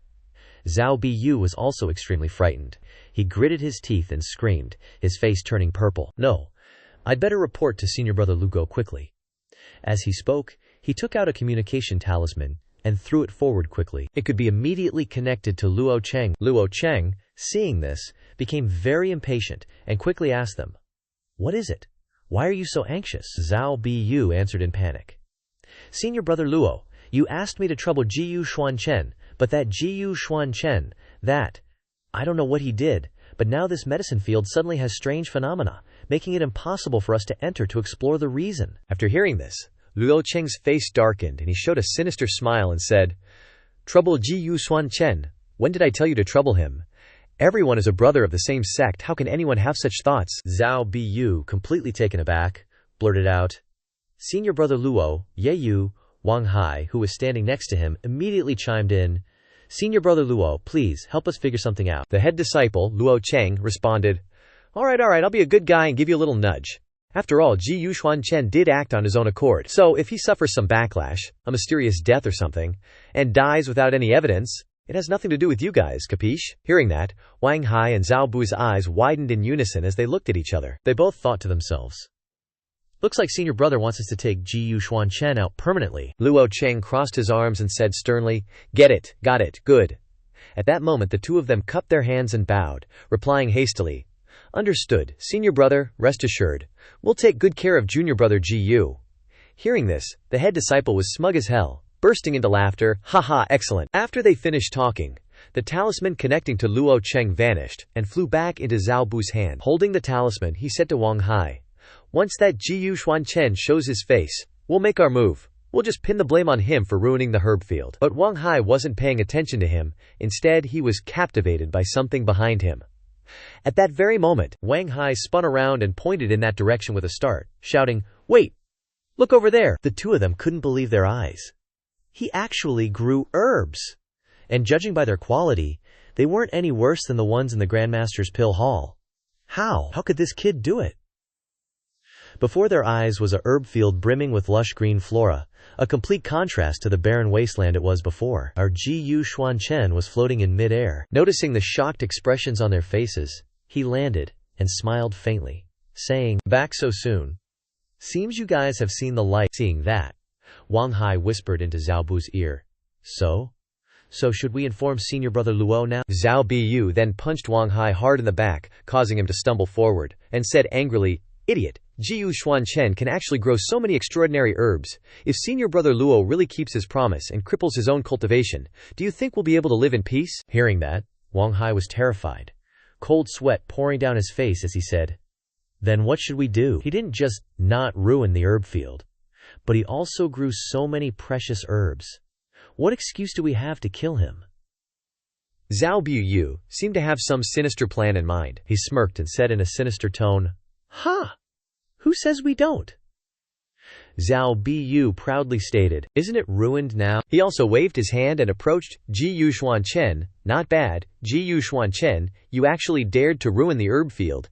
HMPH, an outer disciple must have secretly stolen some magical artifact to grow so many spirit herbs. In that case, we might as well just get rid of him and take all those treasures for ourselves. Ji Xuan Chen only chuckled coldly and said, Hehehe, looks like you want to frame Manhwa. Zhao Bu approached, ready to give him a beating. Haha, blame your bad luck. Ji Xuan Chen turned around and looked at him with cold eyes, causing the surrounding scenery to change, scaring him silly, and shouting, Ugh! Save me. Seeing the power of this formation, Wang Hai took a step back. This killing formation is too powerful. How can Ji Xuan Chen just be an outer disciple? Ji Xuan Chen turned to look at Wang Hai, and he immediately trembled like a leaf and knelt down, begging, Please don't kill me. Ji Xuan Chen simply asked him one question. Manhwa can spare your life. Where is that Luo brat? Wang Hai, still bowing his head, said fearfully, According to the image from the communication talisman just now, senior brother must be cultivating in the gorge to the southwest. After speaking, Ji Xuan Chen used his hand to lift Wang Hai's chin, causing him to feel overjoyed. Why you agreed not to kill me, right? Ji Xuan Chen smiled and replied. That's right. Wang Hai smiled and said, Phew, that's great. Ji Xuan Chen hesitated. It's just that, Manhwa didn't say that I wouldn't beat you up. Then, Ji Xuan Chen gave him an uppercut, sending him flying backward. Immediately afterward, in the gorge, Luo Cheng was sitting in meditation to cultivate, smugly laughing. Haha, that Ji Yu kid dared to go against me. He's probably fertilizer for the herb field by now. Anyway, if Shifu asks, I'll just say that Ji Xuan Chen didn't listen to reason and touched the herb field's restriction, so he died. Ji Xuan Chen suddenly appeared, giving him a beating. Looks like you're feeling pretty pleased with yourself, huh? Luo Chengdai, seeing Xuan Chen send a move at him, was immediately sent flying. Ouch! Ah! Who is it? Xuan Chen appeared from the mist and approached him, saying, "You're here to cripple your cultivation." Luo Chengdai, also furious, immediately rushed up to fight. Xuan Chen, you're still not dead, Xuan Chen said without the slightest fear. If you want Ben Zuo's life, I'm afraid you're not qualified enough. After that, Xuan Chen pressed down on Luo Chengdai's head, making him scream in pain. You! Who the hell are you? You're not an outer disciple of the Qifeng sect, are you? Xuan Chen twisted his head around and finished him off with one sentence. You don't deserve to know when you're dead. He only managed to utter a single ouch, before disappearing into a nearby cave. Han Xiao excitedly approached a girl and said, Trisk, not bad. Chu Qinghai appeared, asking, Is it over? He frowned unhappily. Why is another person dead? This is the Qifeng sect, not outside. You should have some restraint when secretly using that forbidden art. Han Shu showed off his own power, saying shamelessly, It's just a minor outer disciple, what does it matter? Just handle it as usual. Han Shu used magic to dispose of the female cultivator's corpse while saying, Brother, you're being way too uptight, aren't you? The sect competition is just around the corner. If I don't use the joyous union art to extract yin and replenish yang to increase my cultivation, how am I supposed to level up faster? Chu Qinghai, hearing this, asked, So, how much have you leveled up? The female cultivator's body has been completely erased by the black magic. Han Shu replied, I haven't improved in a long time. It's just that those outer disciples are too weak. They can't handle it. They break after only a few times. Time is running out. It seems I need to find a female with even more average cultivation, one that doesn't surpass me. As soon as Han Xiao finished speaking, Chu Qinghai's face turned sinister, and he asked, What do you want to do? Han Xiao exuded a strange aura, grinning wickedly, saying, This matter will have to trouble senior brother to help me with. Elsewhere, in the main hall of the Pill Hall, Manhwa was talking to Xuan Chen. After all these years, I trusted Luo Chengda so much, but I didn't expect him to collude with Wang Haizao out of jealousy of you, wanting to silence you. Xuan Chen consoled, It's all their own doing. Manhwa stroked his beard and continued, In the end, it's because I didn't supervise properly, but luckily you're okay, Xuan Chen replied. It's just some small tricks, they couldn't hurt me. At this moment a disciple suddenly ran in to report, Master, there are guests outside Dan Peak requesting an audience, Manhwa asked. Who is it? The disciple replied, Qifeng Three Sons, Han Shu. Manhwa's face lit up when he heard the name, and he happily said, It's him! Let him in! The disciple quickly went outside. After hearing this, Manhwa sighed and said, Perhaps Han Xiao is here again because of the marriage with Rushu. Xuan Chen was curious. Marriage? Xuan Chen thought to himself. He remembered Mo Rushu mentioning the marriage with Han Xiao, but she didn't seem too willing, Manhwa explained. Back then, I suffered qi deviation while refining pills, and my life was hanging by a thread. Fortunately, my eldest disciple, Han Tian, who is also Han Xiao's father, transferred his own cultivation to me, but he also lost half of his cultivation because of this. Plus, he couldn't get rid of the backlash from the power of my qi deviation. Manhwa recalled the past, recounting, Not long after that, he left behind his only son, leaving this world, and I felt guilty, so I promised that if my granddaughter was a boy, he would become sworn brothers with his son, and if she was a girl, she would marry into the Han family as his wife when she grew up. Originally, I planned to take Han Xiao by my side and teach him pill refining methods, and also personally cultivate his temperament. Manhwa raised his head slightly, sighing thoughtfully. It's just that he has no talent for pill refining, nor does he have the heart for it, so I let him follow Chu Qinghai. And Guanshunyue, Rushuye has always complained about this marriage. Have I done something wrong? Xuan Chen listened in silence, saying nothing. Manhwa then waved his hand and continued. Forget it. These are just some emotional words from this old man. Xuan Chen, you can leave first. Before Xuan Chen could leave, Han Shu ran in, saying, This disciple just returned with Qinghai's senior brother yesterday and hasn't had time to visit you and Rushu Jr.'s sister. Manhwa continued. Come over here, you don't need to be so polite. Han Xiao and Xuan Chen brushed past each other. Xuan Chen immediately sensed something was wrong, his face hardening, frowning and thinking, HMPH, this guy's aura is a bit strange. Han Shu looked around and said, I don't seem to see Rushu Jr.'s sister, Manhwa replied. Rushu is currently in secluded cultivation. You've come to talk about your marriage, right? Although I initially arranged this marriage, I can't force her now. Han Shou clasped his hands together, looking warm and friendly, saying, Yes, yes, yes, this disciple is here for that reason. Today, this disciple came to say that if Rusho Jr.'s sister is really unwilling, this marriage should be cancelled. Mo Wuya was a little surprised to hear this and asked, Your Han Shou turned his body slightly, continuing, It's not that this disciple doesn't like Rushu Jr.'s sister, it's just that I've understood over the years that forcing things won't work. But now, this disciple still wants to meet Rushu Jr.'s sister once, and if I can personally hear her reject me, I will completely give up. Mo Wuya closed his eyes and pondered. Although Rushu is still in the cultivation space, it's not convenient to meet him. But he's been dissatisfied with this marriage for a long time, and if these two can really talk properly and have an ending, that would be a good thing. Thinking this, Mo Wuya agreed to Han Shao. Okay, I'll let Rushu come out to meet you. You can talk things over yourselves. A moment later, Mo Rushu appeared in the main hall of the pill hall. Mo Rushu looked around, wondering. Where are you? Mo Rushu thought. Grandpa said Han Shu agreed to cancel the marriage, but I don't see him anywhere. A figure suddenly appeared behind Mo Rushu, along with Han Shao's voice.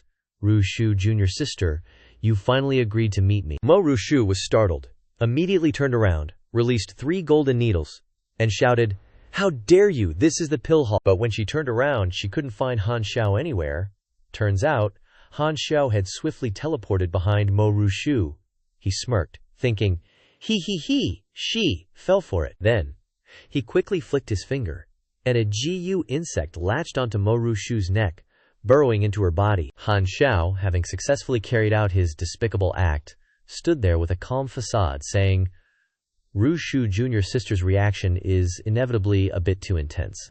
You yourself said this is the pill hall. What could I possibly do to you here? If I say I'm willing to cancel this engagement, I definitely won't regret it, but I want to use tea in place of wine to dissolve our misunderstandings. Mo Rushu, clueless about what just happened, reached behind her neck and said, If senior brother Han can see reason, that's for the best, but drinking tea isn't necessary, Mo Rushu thought to herself. Who knows what kind of trick this guy is planning? I better stay vigilant. Then, Mo Rushu turned to leave, saying, If there's nothing else, I won't keep you company, senior brother. Enjoy your time. Han Shu's vile expression resurfaced. He gloated to himself. Mo Rushu, oh Mo Rushu, you might not care about me now, but I want to see how you escape from my grasp. Meanwhile, at Gu Xuan Chen's residence in Danfeng, Gu Xuan Chen was sitting cross-legged on his bed, holding a sphere, emitting a mystical golden light. Gu Xuan Chen looked at the sphere, speaking through thought.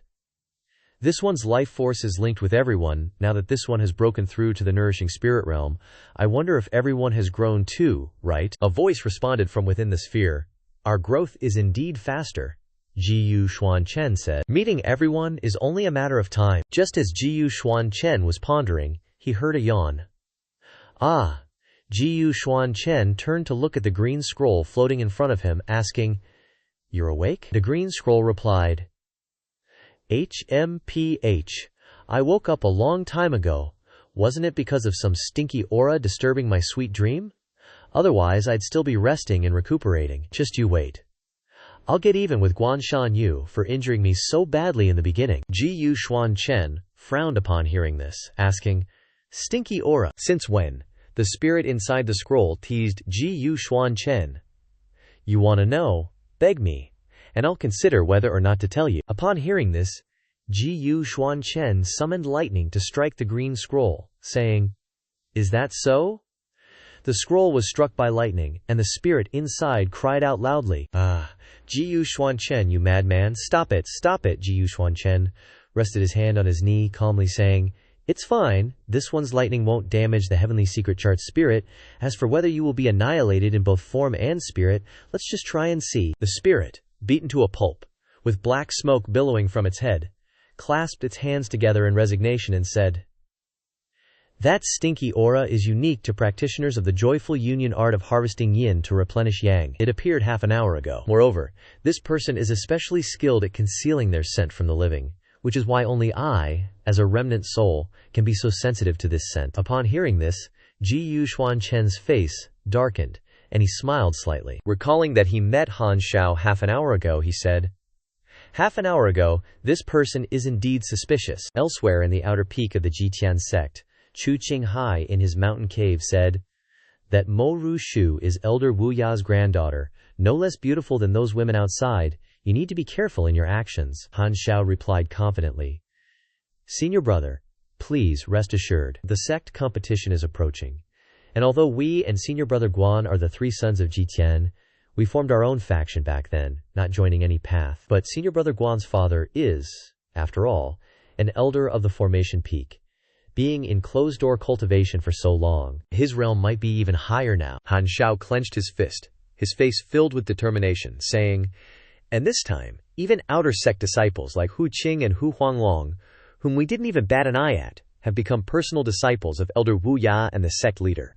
If I don't seize the time to cultivate the harmonious heart with you, where will we even have a place in the Jintian sect later? Han Xiao opened his hand, and a large GU insect appeared in his palm.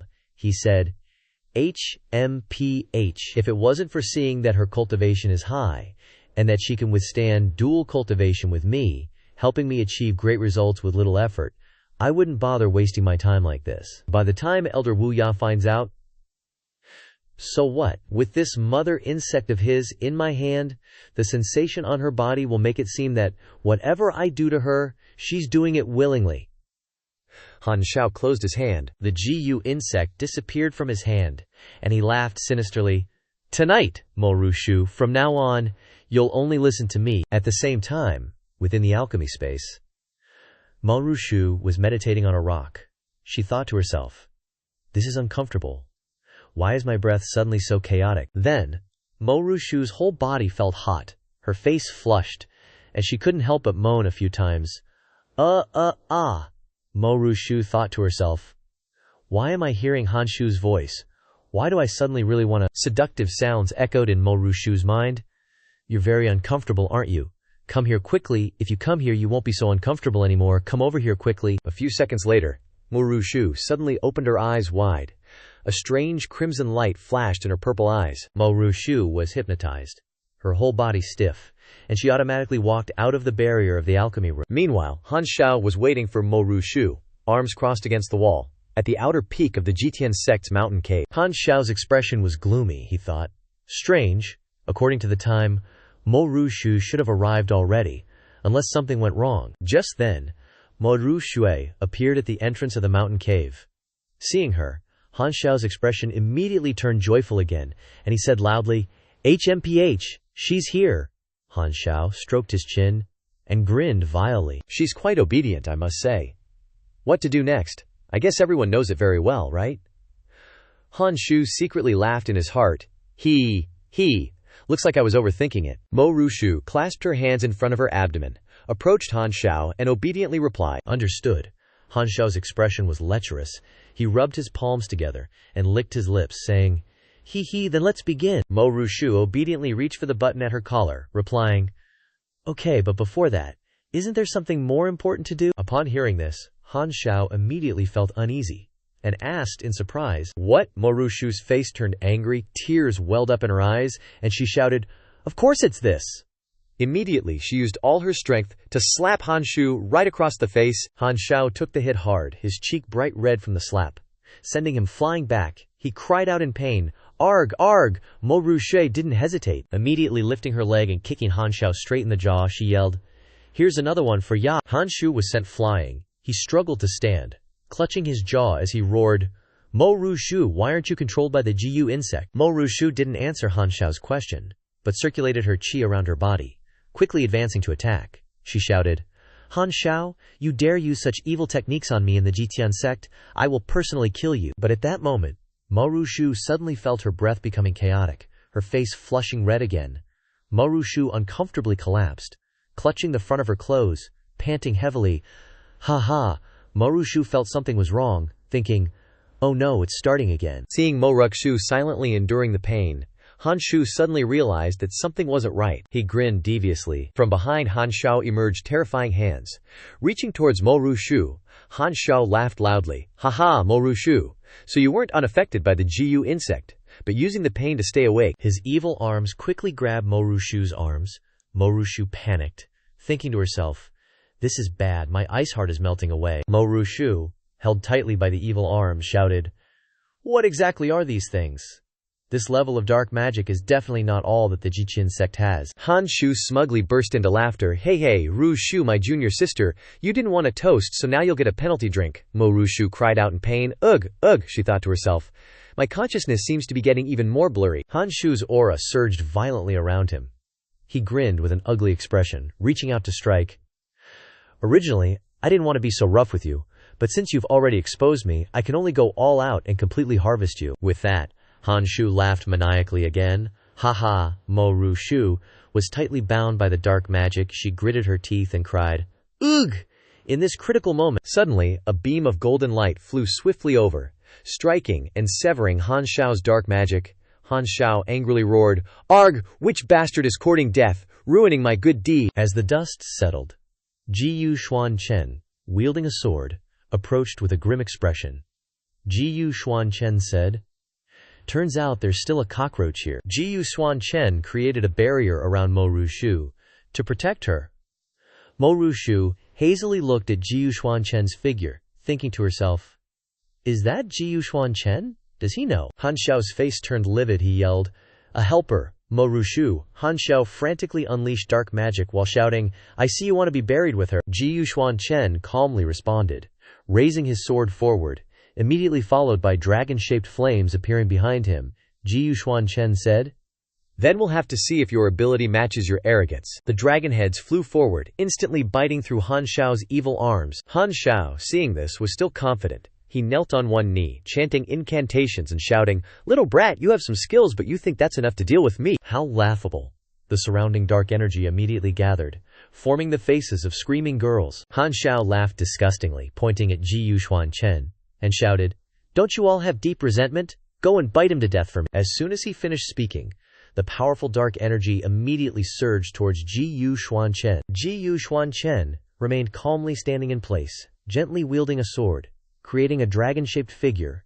He coldly snorted, HMPH, courting death. Xuan Chen's flames immediately ignited the dark energy, causing it to dissipate. Not only that, the dragon-shaped flames wanted to continue attacking Han Shu. Han Xiao, seeing this, was very surprised and shouted, What is this? It's being devoured. How is this possible? Han Xiao immediately turned to run, shouting as he ran, This is bad. Quickly go find senior brother. Xuan Chen flicked his fingers and said, Want to run?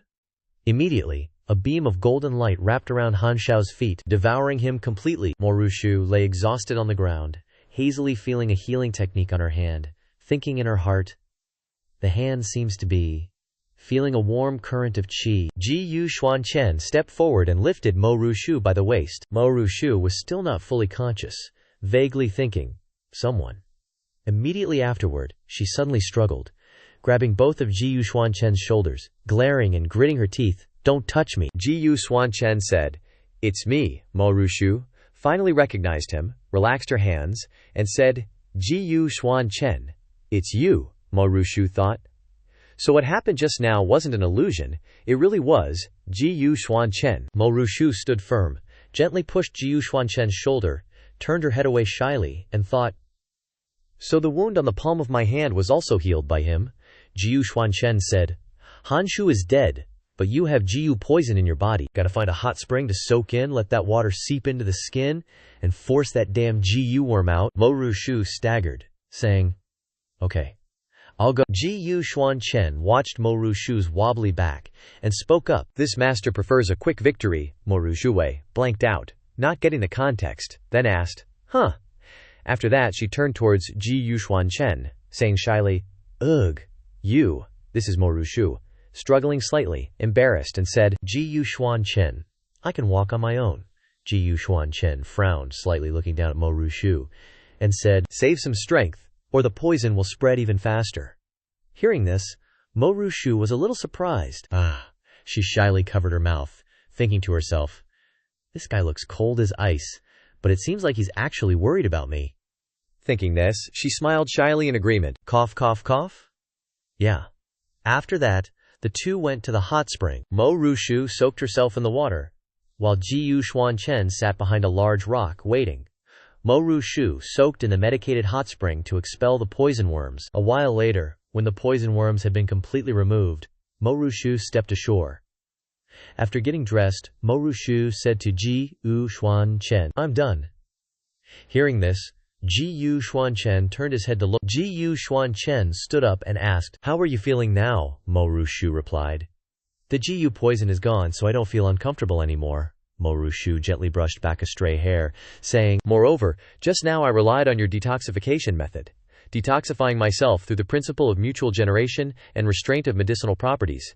In the process I gained some insight into the Jade Spirit Heart Sutra." Xuan Chen praised without reservation. "Very insightful. Looks like you have some talent," Mo Rushu replied. "I still have to thank you for showing up in time tonight, otherwise I wouldn't have been harmed by Han Shao." "Speaking of which, how did you know that Han Shao was trying to harm me?" Xuan Chen explained. "He cultivates the joyous union art, which is a demonic technique. The body of the cultivator will produce a rotten smell. This master also discovered the soul in the memorial tablet under a coincidence." Hearing Xuan Chen say this, he was annoyed and pointed, saying, "Humph, well done Xuan Chen, you stole my credit." Mo Rushu was quite surprised to hear Xuan Chen say that. She asked, "So this Gu worm is also a method used by this joyous union art to manipulate others?" Xuan Chen looked at her and replied, "The joyous union art is yin consuming and yang replenishing. Cultivators should have a yang constitution, and Gu worms like yin. Those who refine the body have a cold yin constitution. One person cannot cultivate both at the same time." Mo Rushu was shocked when she heard Xuan Chen say this, and opened her eyes wide and said, "You mean that Han Shu isn't the only one secretly practicing this yin evil technique in the Qifeng Valley?" Xuan Chen smiled lightly, and said, "Haha, I'm afraid this person is now so angry that he's vomiting blood." In a courtyard in the Qifeng Valley, a purple light flew past and snuck into the courtyard. Chu Qinghai emerged from the purple light. Chu Qinghai's expression was furious. He clenched his hand and shouted, "Han Shao, that idiot. It's really more harm than good. It's fine if you lost your life, but you made me lose 2 Gu worms." Chu Qinghai remembered that when he approached the entrance of the mountain cave, he heard a loud noise. And Han Shu's loud shout, Chu Qinghai immediately knew that something bad had happened. When he saw Xuan Chen carrying Mo Rushu out of the mountain cave, he hurriedly hid behind a large tree nearby. Chu Qinghai couldn't restrain his anger. He waved his hand and threw things around, and said angrily, "Originally, I wanted to wait until he succeeded and take advantage of him, but now a white-faced boy who appeared out of nowhere ruined things." Then, Chu Qinghai smiled sinisterly, and he thought, "Good kid.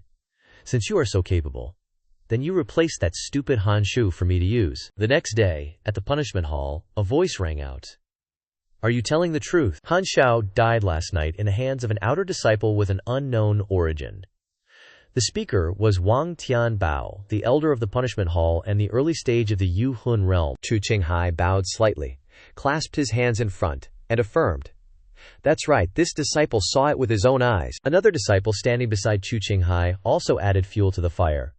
"Master, this disciple asked about it. Last night someone did see Mon Rushu leaving the Dan Peak late at night, and before that she had taken a handsome outer disciple into the Dan Peak with her, named Xuan Chen. It is said that Elder Wu Ye even rewarded him with the best residence of the Dan Peak disciples." Chu Qinghai continued to distort the facts and said, "Although the marriage between junior brother Han and junior sister Rushu was originally decided by Elder Wu Ya himself, junior brother Han was worried that junior sister Rushu would be unwilling, so he specially went back to promise not to force her, quote, but who knew that Rushu Shime would." Chu Qinghai said here and then put on a look of injustice and continued, "Collude with an outer disciple to murder him, and this disciple has an unknown origin.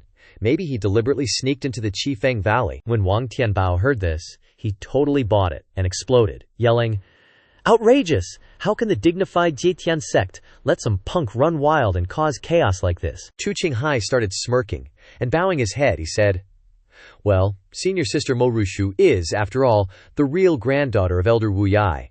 And that kid, it seems Elder Wu Yai thinks highly of him too." Enough with that, Wang Tianbao waved his hand dismissively, his robe flapping. "I, Xiang Feng, am stationed at Jintian sect precisely to uphold the sect's rules. No matter their background, Xiang Feng will treat everyone equally and show absolutely no mercy." Wang Tianbao pulled out a command token and said, "This is my Xing Feng command token. With this you can summon any disciple of Xing Feng." Wang Tianbao handed the token to Chu Qinghai and said, "Chu Qinghai, I hereby order you to bring Xuan Chen and Moni Rushui back to Xingfeng with me. I want to interrogate them myself. Chu Qinghai accepted the token, a sinister smile creeping across his face. Yes, disciple obeys. At that moment, Xuan Chen was sitting in cultivation, when a female disciple came running over in a fluster. She asked, Xuan Chen, are you Xuan Chen, young master Xuan Chen glanced back slightly and said, What is it? The female disciple hurriedly said, It's Mo Ru Shu. Senior Sister Mo secretly asked me to pass on a message. She just went to the Dan Hall and ran into the Xingfeng people who came to arrest you. Their punishments are notoriously brutal, young master Jiyu. You should quickly leave Dan Peak and hide for a while. Hearing this, Xuan Chen calmly closed his eyes and continued cultivating, saying, They're already knocking on my door this quickly. Xuan Chen scoffed. This daddy wants to see what kind of rat is stirring up trouble. With that, Xuan Chen shot off. The female disciple anxiously called out, Young Master Jiyu, where are you going? In the distance, Chu Qinghai was leading a group of Xingfeng disciples, searching for and trying to capture Xuan Chen. Chu Qinghai was flying and secretly grinning. Wu Yai, the old fart, is at the Dan Hall and old Wang is personally there too. Perfect, I can have this Xuan Chen delivered right to my door. Just then, Xuan Chen blasted out from the barrier and zipped past Chu Qinghai's group. Chu Qinghai saw Xuan Chen's figure flash by and thought it looked familiar. He muttered, that attire. Chu Qinghai quickly turned his head back and yelled, Chase after him, it's Xuan Chen. The disciples behind him immediately responded, Yes sir. Chu Qinghai thought to himself, scared, trying to run. Too bad it's too late. Chu Qinghai's group immediately turned around and sped after Xuan Chen. A moment later, Chu Qinghai's group landed near a cliff. Chu Qinghai looked around and said, Strange, he clearly went in this direction just now. Where did he go? As soon as Chu Qinghai finished speaking, Xuan Chen's voice rang out, Are you guys looking for this daddy? Chu Qinghai was startled and immediately turned around. Chu Qinghai broke out in a cold sweat when he saw Xuan Chen in mid-air, holding a sword and rushing towards him, saying, This place is spacious, we can fight to our heart's content. This daddy has been waiting for a while now, you guys are too slow. With just one strike from Xuan Chen, several Xingfeng disciples were sent flying, spitting out mouthfuls of blood, screaming, Ah, ah! At this point, only Chu Qinghai managed to stay standing on the ground. He was bruised all over, clutching his chest, and said, I originally thought this guy had some special magic weapon on him to kill Han Shao. Chu Qinghai looked at the scattered rocks and soil, gripping. The bewildering sword yelled loudly, but this sword made several Xingfeng masters unable to withstand a single blow. Chu Qinghai's eyes widened like copper bells, saying, Could it be that he is a master but is hiding his cultivation? Xuan Chen continued to advance and launched another attack towards Chu Qinghai. The immense power attacking Chu Qinghai made it impossible for him to counterattack. He could only grip his sword and block in front of him, being pushed back continuously. Chu Qinghai was knocked back, thinking, Within this Longjing swordlight is the Dao charm of our Jintian sect's supernal transcendence art. But it's even more unpredictable than what's within the sect. Xuan Chen didn't give Chu Qinghai any time to breathe, and immediately attacked again. Chu Qinghai spat out a mouthful of blood, his face turning purple, thinking, It's over, he's too fast. If this continues it won't work. Thinking that, he immediately knelt down, kowtowing before Xuan Chen could continue attacking him, shamelessly yelling, I won't dare anymore. Xuan Chen gripped his sword, standing in front of Chu Qinghai who was kneeling on the ground and trembling. Xuan Chen said, Do you think this daddy will forgive you just like that? Chu Qinghai repeatedly kowtowed on the ground, saying a useful information, I know news of Guanshan Yue. Xuan Chen's face turned icy at that, a chilling aura emanating from him as he said, What did you say? Chu Qinghai, sporting a swollen forehead, bowed respectfully, saying, Earlier, Hu Qingyur, Senior Brother Hu, and Senior Brother Huang, asked me and Han Shu about information regarding Guanshan Yu and his son. Actually, isn't it that Senior Ji Yu wanted to know? Chu Qinghai remained hunched over in a servile manner. He gritted his teeth, thinking, This Xuan Chen and Hu Qinghu entered the pill chamber together, and he's unfathomably deep. Maybe their sudden rise to becoming personal disciples is related to him. Chu Qinghai was sweating bullets, thinking. Thinking back, they were awfully abrupt about caring about this matter. Could it have been his intention? Xuan Chen sheathed his sword, saying calmly, This one does indeed want to know. Chu Qinghai, trembling in fear, secretly breathed a sigh of relief. Great. Looks like I bet right. But then Xuan Chen said, But what reason do I have to believe you? Causing Chu Qinghai to panic and tremble again, Chu Qinghai bit his lip, thinking, damn it, seems he's not so easy to fool. Gu Xuan Chen condensed spiritual energy at his fingertips. Then a huge Gu insect appeared in Gu Xuan Chen's hand. Chu Qinghai, even more terrified upon seeing this, yelled out, "Wait, Senior Gu, what are you trying to do?" Gu Xuan Chen held out the Gu insect, his face cold, as he asked Chu Qinghai, "This is the maternal larva Gu that you just refined, isn't it?" Chu Qinghai didn't dare to lift his head, his face pale green, anxiously thinking, "Suddenly I have a bad feeling about this." Gu Xuan Chen grabbed Chu Qinghai's cheeks, forcing him to open his mouth. Gu Xuan Chen shoved the large Gu insect straight into Chu Qinghai's mouth. Forcing him to swallow, Chu Qinghai choked, his face contorted, coughing repeatedly. "Cough, cough," Gu Xuan Chen said with a sinister smile. "This one will take the maternal Gu. As for you, having used this Gu already, I'll believe you a little more." Meanwhile, at Danfeng, Wang Tianbao had led a group of disciples to the entrance. Mo Wuya stood in front of Mo Rushu, saying, "Elder Wang, your Jingfeng and my Danfeng have always kept to ourselves. What's the meaning of this today?" Mo Rushu, shielded behind him, worriedly called out. "Grandpa," Wang Tianbao stepped inside, saying, "Chu Qinghai personally witnessed Mo Rushui and Gu Xuan Chen, a newly recruited outer sect disciple of your Danfeng, kill Han Shu. For this act of fellow disciples killing each other, my Jingfeng naturally has to lead people to investigate and interrogate thoroughly." Elder Wu Ya pointed at Wang Tianbao, saying loudly, "HMPH, your Jingfeng's 18 methods of torturing people, who can get through easily. Moreover, that's just Chu Qinghai's one-sided story." When Ru Xue returned, she already explained the whole situation. It was clearly Han Shu who had malicious intentions first, Wang Tianbao said. "So Elder Wu Ya, you're refusing to hand them over, is that right?" Several Xingfeng disciples also grumbled, wanting to charge forward. Elder Wu Ya opened a teleportation portal behind him, saying, "I've managed Danfeng for many years, indulging in the Tao of pills all day. On the contrary, it's been a long time since I've stretched my muscles." Elder Wu Ya pushed Mo Rushu into the teleportation portal. Mo Rushu turned her head and said loudly, "Grandpa, you must be careful." Wang Tianbao immediately launched an attack, gathering spiritual energy in his palm, attacking towards Elder Wu Ya. Wang Tianbao said, "Then don't blame me for being impolite." Elder Wu Ya wasn't afraid at all, immediately stepping forward, saying, "Enough with the nonsense." The two rushed at each other at the same time. Seeing Wang Tianbao and Elder Wu Ya fighting, the Xingfeng disciples called out, "Master!" Wang Tianbao shouted back, "No one is allowed to follow. Today I must fight this old geezer Wu Ya." The two fought fiercely, breaking straight through the roof from the floor below, fighting all the way into the sky without stopping. Wang Tianbao unleashed a move while saying, "Old geezer Wu Ya, you're so bold as to hinder Xingfeng from capturing people.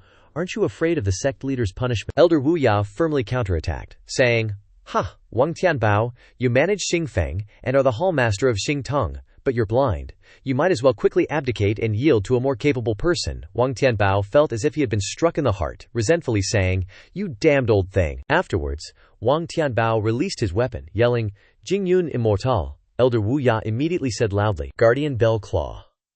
A large bronze bell immediately appeared, covering Elder Wu Ya's body. The bronze bell protected Elder Wu Ya from Wang Tianbao's attack, but unexpectedly, the bronze bell was so powerful that it reflected Wang Tianbao's attack, catching him off guard, causing him to scream, "Ah!" A Xingfeng disciple hiding behind a large rock said, "Elder Wu Ya has suddenly become stronger in order to protect his granddaughter. Our master is afraid he won't be able to win. Should we charge in or not?" Another disciple hiding beside him continued, "Going over there now, our master is afraid he will be even more angry." Elder Wu Ya said, "Wang Tianbao, do you admit defeat?" Wang Tianbao's face darkened, still stubbornly refusing to admit defeat, saying loudly, "Not convinced. Fight another round." Just at this moment, suddenly an attack came, stopping Wang Tianbao's actions. A stern voice sounded, and a dignified man appeared, saying, "Wang Elder, Wu Ya Elder, what exactly are you two doing?" Wang Tianbao and Wu Ya Elder, seeing this person appear, immediately stopped fighting, respectfully clasped their hands, and said in unison, "Greetings, sect leader." Immediately after, Wang Tianbao pointed directly at Wu Ya Elder, saying loudly, Wuya old Kaja is covering up for his granddaughter Mo Rushu, an outer sect disciple, Jiyu Xuan Chen, for massacring fellow disciple Han Shu, with Chu Qinghai as witness. Wuya elder immediately retorted, "Ha! Nonsense. It was clearly that I trusted Han Shu wrongly, giving him the opportunity to use demonic arts on Ru Shu." The sect leader of Qitian sect mumbled, "Mo Rushu, Jiyu Xuan Chen," and thought, although Mo Rushu's cultivation isn't low, Han Shu is also one of the 3 disciples of sacrificing to heaven. How could she kill him? On the other hand, Jiyu Xuan Chen, an outer sect disciple, was actually able to touch Han Shu. Thinking this, the sect leader of Qitian sect then asked, "Where is this Jiyu Xuan Chen you speak of?" At this time, in another place, Jiyu Xuan Chen and Chu Qinghai were standing in midair, looking down at a forest. Jiyu Xuan Chen asked, "It's right here." Chu Qinghai replied, "That's right. This place is called Mist Forest, named so because it's surrounded by mist at the end of the year." Chu Qinghai continued, "And within this forest is a stone chamber, a place for people entering the forest to cultivate. The Quan father and son are currently in the stone chamber." Speaking of which, Chu Qinghai looked worried again, saying to Jiyu Xuan Chen, "Young Master Jiyu, this is a conversation I accidentally overheard from them. Absolutely no lies. You can." Jiyu Xuan Chen didn't pay attention to Chu Qinghai's words, and immediately flew down, saying, "Enough talk, I'll know when I go see." Chu Qinghai, seeing that Jiyu Xuan Chen had gone down, thought to himself, "HMPH, Jiyu Xuan Chen, the Quan father and son are here. I didn't lie to you." Chu Qinghai's expression then became sinister, and he monologued, "But do you think this place is called Mist Forest just because it's surrounded by mist at the end of the year?" Chu Qinghai laughed evilly and said, "Ha! If you have the life to withstand the tempering of this mist, it will indeed be of great benefit. It's just a pity this poisonous mist has the effect of causing illusions. Anyone who enters the forest without preparation can easily go crazy from chi deviation and die." Within the mist forest, Jiyu Xuan Chen had landed on the ground quickly. The soul inside the jade scroll crossed his arms and said, "I've fought them before. Among the 3 disciples of sacrificing to heaven, Chu Qinghai is the most cunning. This forest is probably problematic. Jiyu Xuan Chen, be careful." Opposite where Jiyu Xuan Chen was standing, a loud explosion suddenly erupted, smoke and fire filling the air. Jiyu Xuan Chen thought, this sound is... The smoke began to dissipate, revealing the form of a fire beast. The fire beast's eyes glowed, and it roared with a piercing sound. Roar, roar! Rushing to attack Jiyu Xuan Chen gripped his sword tightly, thinking, "It has quite a heavy gift. Moreover, when I entered the forest just now, I didn't notice the aura of this beast at all." Jiyu Xuan Chen still calmly swung his sword lightly, saying, "But just based on you dare to sneak attack me? You're probably tired of living, right?" Jiyu Xuan Chen's sword struck. The monster immediately tore its body into 2 pieces. Jiyu Xuan Chen laughed, saying, "Ha! As expected, it can't withstand a single blow." But strangely, the monster didn't die. Its 2 pieces of body immediately turned into 2 new fire beasts. They continuously made noises. Roar, roar, roar, roar. Jiyu Xuan Chen was a little surprised to see this scene, thinking, wait, cut into 2 pieces and then grow into 2 new ones. Jiyu Xuan Chen got into an attack stance, saying happily, "Haha, this is much more interesting than I expected." The soul in the jade scroll felt helpless seeing this scene, thinking, I was indeed worried about this guy for nothing. In the main hall of the Sacrificing Heaven sect, the sect leader of Sacrificing Heaven sect, along with Wang Tianbao and Wuya Elder, had summoned the disciples who went with Chu Qinghai back to ask questions. Wuya Elder asked, "Is what you're saying true? The sect leader is here, you can't just talk nonsense like that." The disciple bowed down, shaking his head, and replied, "This disciple wouldn't dare. Senior Jiyu is indeed not a person from the sect, and the dragon ancestor projection that initially appeared, and the shadowless sword technique that Huanglong can use to cut 3 million pieces of waterfall, is indeed related to Senior Jiyu." That disciple thought, this time, even the sect leader knows about Senior Jiyu. There's no hiding it at all. The sect leader of Sacrificing Heaven sect stroked his chin and said, "This Jiyu Xuan Chen can actually sword cut 1 million pieces of the waterfall. The supreme grade Gong decision can also refine the 9-dragon divine pill. Unbelievable, truly unbelievable." At this time, another disciple entered, carrying an item, reporting, "Sect leader, this disciple found this item in Chu Qinghai's room." That disciple presented a purple book in front of Wuya Elder. Wuya Elder saw the title of the book and said loudly, "Yin Yang Childmother, Jiyu." Wuya Elder turned around, pointing directly at Wang Tianbao, saying, So this is the evil heresy that Tru Qinghai cultivated. Wang Tianbao, do you have anything else to say? Wang Tianbao hesitated and said, "This matter." Before Wang Tianbao could finish speaking, another disciple suddenly entered, shouting, "Report! Jiyu Xuan Chen and Tru Qinghai are both gone." The sect leader of Sacrificing Heaven's sect, along with Wuya Elder and Wang Tianbao, were all very surprised, saying in unison, "What? Both are gone." In the grand hall, the disciples are kneeling down, listening to the sect leader's instructions. Beside him were two elders, also standing in discussion. Wuya Elder spoke with a gloomy expression. "It's also my fault. I only found out today that Jiyu Xuan Chen isn't even a disciple of our sect. Where the heck did he go?" The sect leader, with a dignified yet sharp look, furrowed his brows and asked the disciple, "What else do you know about Jiyu Xuan Chen? If you're hiding anything, you'll be punished according to sect rules." The disciple, terrified, stammered, "I don't think there's anything else." Then, as if remembering something, his eyes widened, sweat pouring down his cheek as he looked at the sect leader and said, "That's right, Senior Jiyu once asked about news of Qinguanyu's sacrifice to Heaven 3 sons." The sect leader looked at his disciple with some doubt, asking, "Qinguanyue, the mist forest." At this moment, Jiyu Xuan Chen was standing before a group of terrifyingly ferocious demonic beasts. They were baring their sharp fangs, mouths wide open, aiming for him. A very dangerous situation. Jiyu Xuan Chen, sword in hand, looked at the demonic beasts and said, "These beasts, no matter what method I use to kill them, they just split into another one in the blink of an eye, and they're not even scratched." He looked at the demonic beasts with fierce eyes, dust billowing, and said with a bit of disbelief, "Does such a monster really exist in this world, or am I thinking about this the wrong way?" The thick mist surrounding him gradually caught Jiyu Xuan Chen's attention. He thought to himself, was this mist always this thick? His brows furrowed, recalling from the time he entered until now, thinking back on it. It seems like when the first strange beast split into two, this weird mist started to become denser. Jiyu Xuan Chen suddenly flew into the air, causing the strange beasts to roar fiercely. He continued to think. Strange beasts, mist. Could it be that between these two? Finally, as if he had found the answer, he grinned. "Ha ha. So that's how it is." Jiyu Xuan Chen was as fast as lightning, slicing through the wind as he charged to attack the ferocious demonic beasts that were constantly baring their fangs and claws. He shouted as if making a declaration, "This game is coming to an end." He used the power from his sword to wipe them all out in one fell swoop, and a crimson flame burst forth fiercely. After finishing the job, Jiyu Xuan Chen landed on the ground. That's all there is to it. How boring. In the distance, a powerful aura radiated out, alarming the entire forest. Jiyu Xuan Chen quickly became alert. "That aura is..." Without letting Xuan Chen wait long, the man in green angrily spoke the answer. "Qinguanyue. Of the three, he was the one who injured me the most." The entire forest trembled violently with each surge of spiritual energy constantly spreading. Qinguanyue's whole body was overflowing with spiritual energy, and powerful streams of purple-tinged spiritual energy were constantly surrounding him. The man excitedly laughed loudly. "Ha ha! I feel like my whole body is overflowing with power now."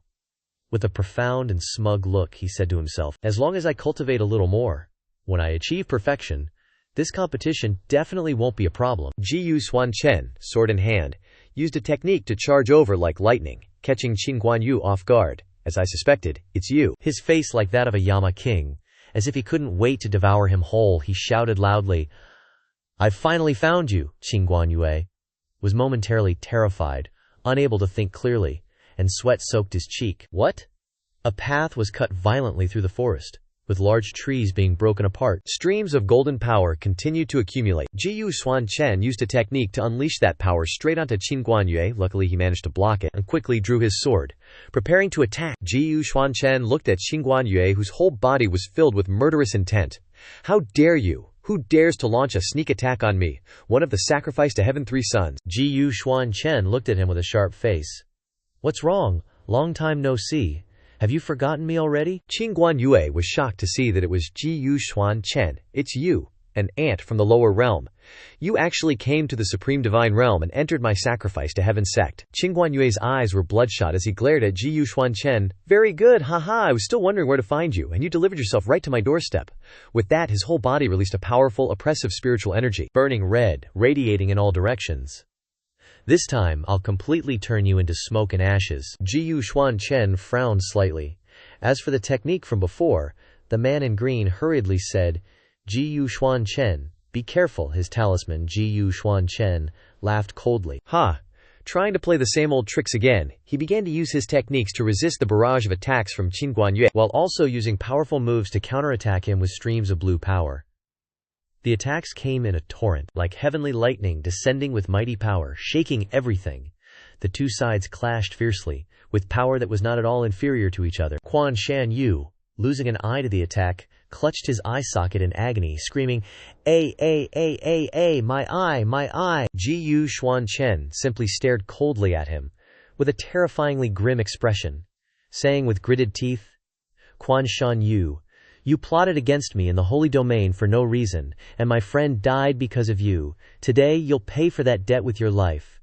With a wave of his hand, unleashing his spiritual power, he attacked Quan Shan Yu, drowning the entire scene in red. Quan Shan Yu, clutching his injured eye in pain, was terrified when he saw the attack, thinking to himself, the Transcendence Art, an invisible sword Quen, how can he? The fierce attacks from the Transcendence Art rained down relentlessly, and Quan Shan Yu's purple protective barrier.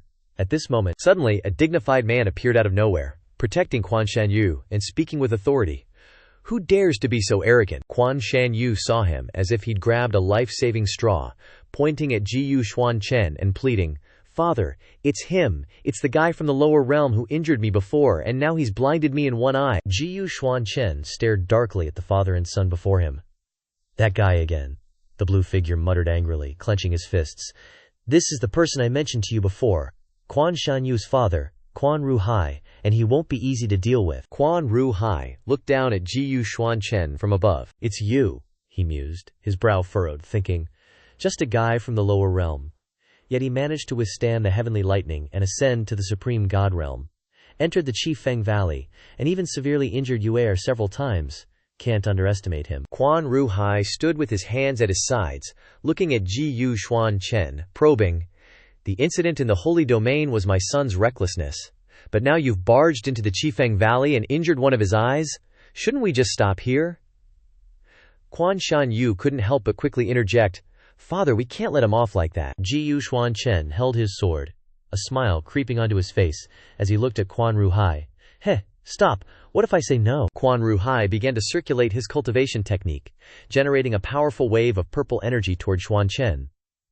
Then this old man has no choice but to offend you. Elder Wu Ya, Mo Rushu, the sect leader, and the other disciples all flew over.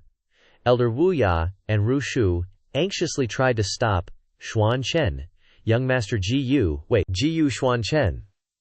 Seeing the tense situation, Elder Wu Ya hurriedly said, Young Master Hu Qinghu has confessed everything.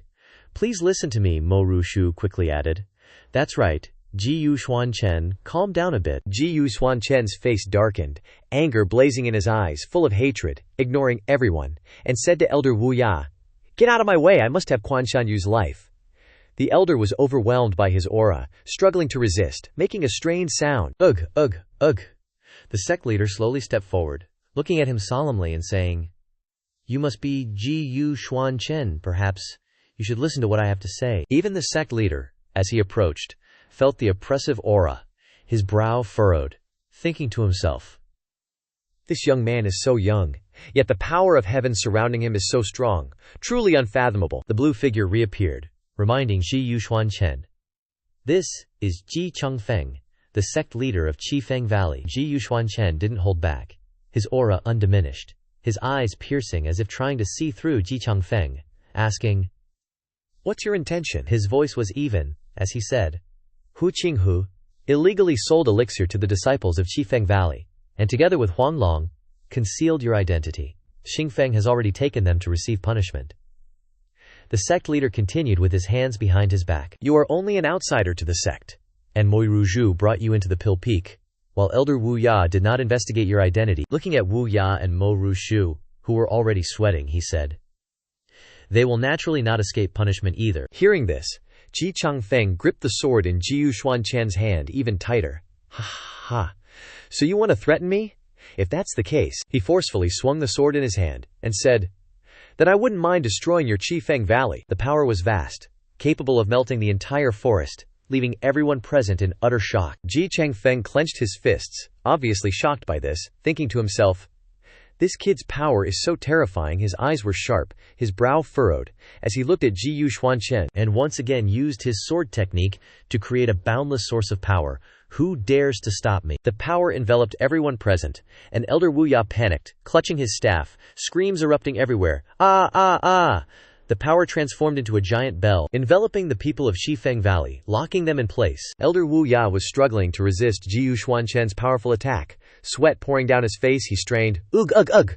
Even Mo Rushui couldn't help but be frightened by the scene. Her eyes widened. Xuan Chen looked at the people of Shifeng Valley trapped in the giant bell, and said, "Hurry, and get out of my way." Elder Wu Ye was Still struggling to resist, and said to him, "Young Master Ji, this old man doesn't have good talent. I don't have the fate to accept you as a disciple, but I really like your talent in the Dan Dao, and I don't want to become an enemy with you." Xuan Chen looked at him angrily. Ji Changfeng couldn't take it anymore. His hands clenched, face pale, sweat pouring down, he said to Xuan Chen, "I'm not threatening you, but no matter what grievances you have with Guanshanyu, the Jitian sect has its rules. If Guanshanyu really committed a mistake in the holy domain, and is truly innocent, the Jitian sect will personally deal with him." Looking at Elder Wu Ya, he continued to state his plan. "Or, you can also participate in the sect competition." Xuan Chen frowned the entire time, looking at them with a gloomy expression, and repeated, "Sect competition." In Xuan Chen's mind, he recalled the grandeur of this competition, but instead remembered what Huang Long once said about the Jitian sect's sect competition. He had said that the sect competition was the biggest competition in the Jitian sect, and the arena was located inside the Xuanling Tower, the tallest tower in the sect. Following the recollection, his voice kept ringing in his ears.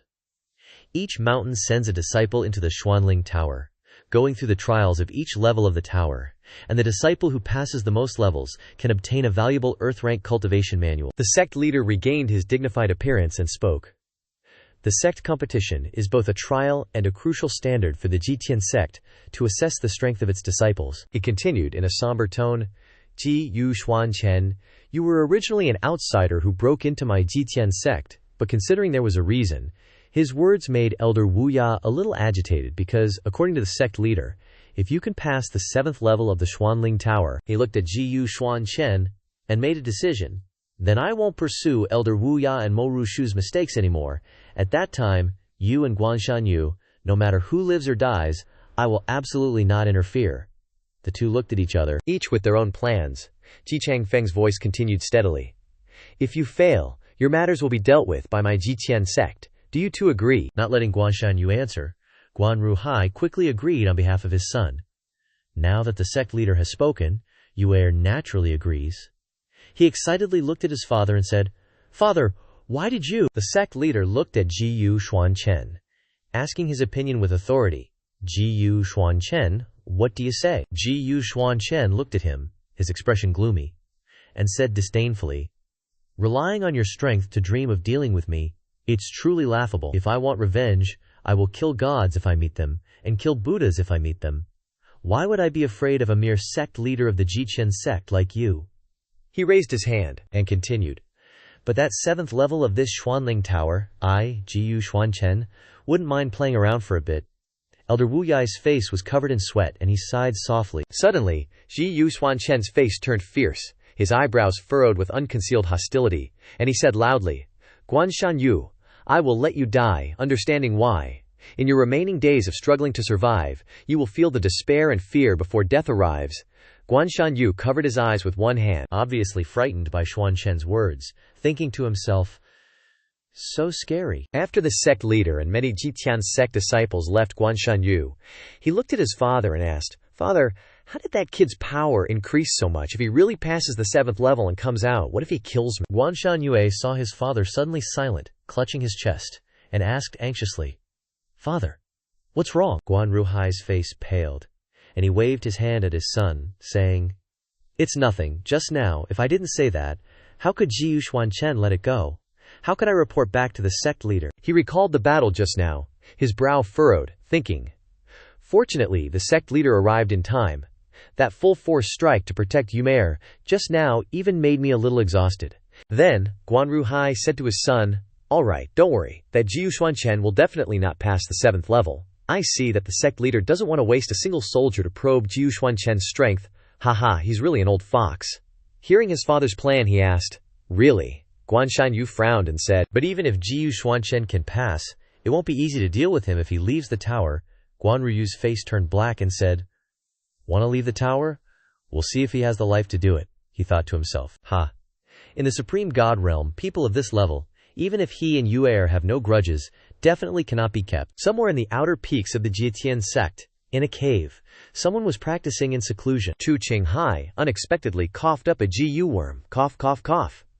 The Jiu worm he spat out carried a few drops of blood, splattering everywhere. Chu Qinghai was covered in sweat, trying to wipe the corner of his mouth, and muttered to himself, "Jiu Xuan Chen, you idiot. I refined the mother-son Jiu. How could I not know how to force the Jiu poison out?" His scarred face showed a hint of cruelty. Thinking of Jiu Xuan Chen being eaten alive by demonic beasts, he laughed loudly. Hey, I tricked him into the mist forest. If I calculate the time, he's probably already become food for those beasts, right? At this moment, suddenly a red light flashed, causing him to be surprised and horrified. Chu Qinghai was obviously frightened by the light just now, confused, and said to himself, what was that just now? Why did it suddenly light up a bit? It seems like I have a feeling, so it was the light just now. He suspected it was Jiu Xuan Chen. Before he could finish speaking, he was knocked to the ground by this move from Xuan Chen, and before he could finish his words, ouch! Jiu Xuan Chen folded his arms across his chest, his expression gloomy. "I almost forgot that there was still a rat like you that I hadn't dealt with. The weather today is so beautiful. The sky is blue, and the white clouds add color to the magnificent beauty. Today is the day of the sect competition, and the large red doors of the Xuanling Tower were opened by 2 strong men with chains." The Jietian sect disciples, Elder Wu Ya and Mo Rushu, were present. He looked at Jiu Xuan Chen and instructed, "This Xuanling Tower has dangerous phenomena every week. Try to persevere, but you shouldn't push yourself on the 7th level. If the sect leader has promised to handle it fairly, he naturally won't favor Guan Shanyu." Elder Wu Ye gave each of the sect disciples a bright spirit talisman to ensure their safety. "I will distribute the spirit talismans. If anyone can't withstand the trials and voluntarily withdraws from the competition, they can send a message through the paper talisman. Useless things like that are not needed." Jiu Xuan Chen closed his eyes and just waved his hand, burning the spirit talisman that had just been issued. Elder Wuya and his granddaughter were instantly agitated. She suddenly spoke up, "Hey, Jiu Xuan Chen, you." The disciples in the sect began to whisper amongst themselves, with embarrassment creeping onto their faces. "Who is this guy? He doesn't even need a life-saving talisman, never seen him before." Becoming frantic, his expression turned cold as he said, "This old man wants to see what you're capable of in this Xuanling Tower challenge. You better not disappoint me." All the disciples rushed forward, heading straight for the Xuanling Tower, where the competition would begin. Each carrying a glimmer of hope. Some confidently declared, "I'm definitely going to win this sect competition." Another person suddenly burst out laughing, "Haha, based on you, what arrogant nonsense. Hey, senior brother, wait for me." The elder's voice resounded, and just then, 2 disciples closed the Xuan Rusholing Tower's door. The elder said, "The disciples have all entered the tower. Close it up." Mo Krushui anxiously turned to Elder Wu Shoya and asked, "Grandpa, why are you so worried about Jiu Xuan Chen? What exactly is in the 7th level?" He just shook his head and said, "I don't know, actually. Even the sect leader himself has only reached the 6th level." Mo Rushui was immediately shocked upon hearing this, raising her hand to her mouth in alarm. "So the sect leader is trying to cover up for Guan Shanyu." Elder Wu Ye sighed in silence and said to his granddaughter, "If the sect leader has promised Jiu Xuan Chen to handle this matter fairly, he naturally won't show favoritism. But after all, he's the leader of a sect. If he lets an outsider who doesn't care about the rules kill disciples of the Jingtian sect, it will inevitably damage the prestige of the Jingtian sect." Mo Rushu gripped her hands tighter and worriedly asked, "Grandpa, if Jiu Xuan Chen rushes in, will it be very dangerous?" Elder Wuya furrowed his brows, anxiously thinking about the danger. He looked towards where Guan Ruhai was standing and said, "I'm afraid it's not just the 7th level of the Xuanling Tower that's dangerous." The so-called danger was smiling, his face seeming to be full of sinister calculations. Inside the Xuanling Tower, it was quiet. With only heat constantly rising, this was the 1st level of the Xuanling Tower. Jiu Xuan Chen looked leisurely, with his hands behind his back, gently descending. The Jitian sect disciples behind him immediately followed, starting to yell, "Aha, my feet are burning!" One disciple looked around in surprise. Why is the scenery like this? I clearly heard that the first level of the Xuanling Tower is a thunderous attack, and I even prepared specifically for it. The senior brother, hearing this, began to put on an act. You're just trying to deceive people, right? I heard Master say a long time ago that once the conditions in the Xuanling Tower are formed, they won't change. I think this time it must be a desert trial, with scorching sun. The disciples began to surround him, feigning flattery. That's right. Senior brother makes a lot of sense. No wonder you're our Jianfeng's #1 senior brother. But upon hearing the laughter, Xuan Chen's voice rang out. The disciples angrily looked towards him. One pointed at Xuan Chen. Was that him laughing just now? Another quickly chimed in.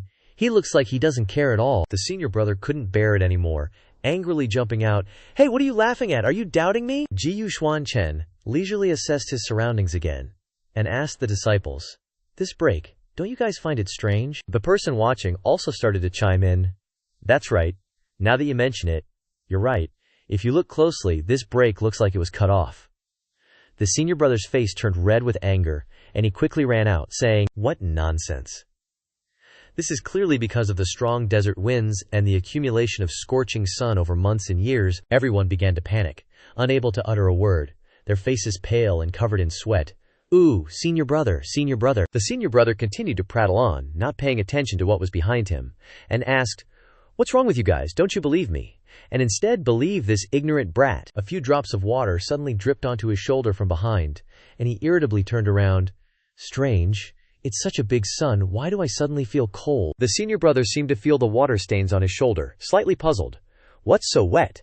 He was instantly shocked, his eyes widening. A huge beast appeared, its whole body golden, with blood-red eyes, its teeth full of sharpness, constantly aiming at the prey in front of it, scaring him. The beast slammed heavily on the ground, causing violent tremors everywhere. The surrounding fellow disciples looked at the strange beast in surprise, worriedly calling out, "Senior brother!" Everyone quickly used their spirit power, their faces mixed with fear and determination, and jointly surrounded and attacked. All the fellow disciples attacked the strange beast from all sides.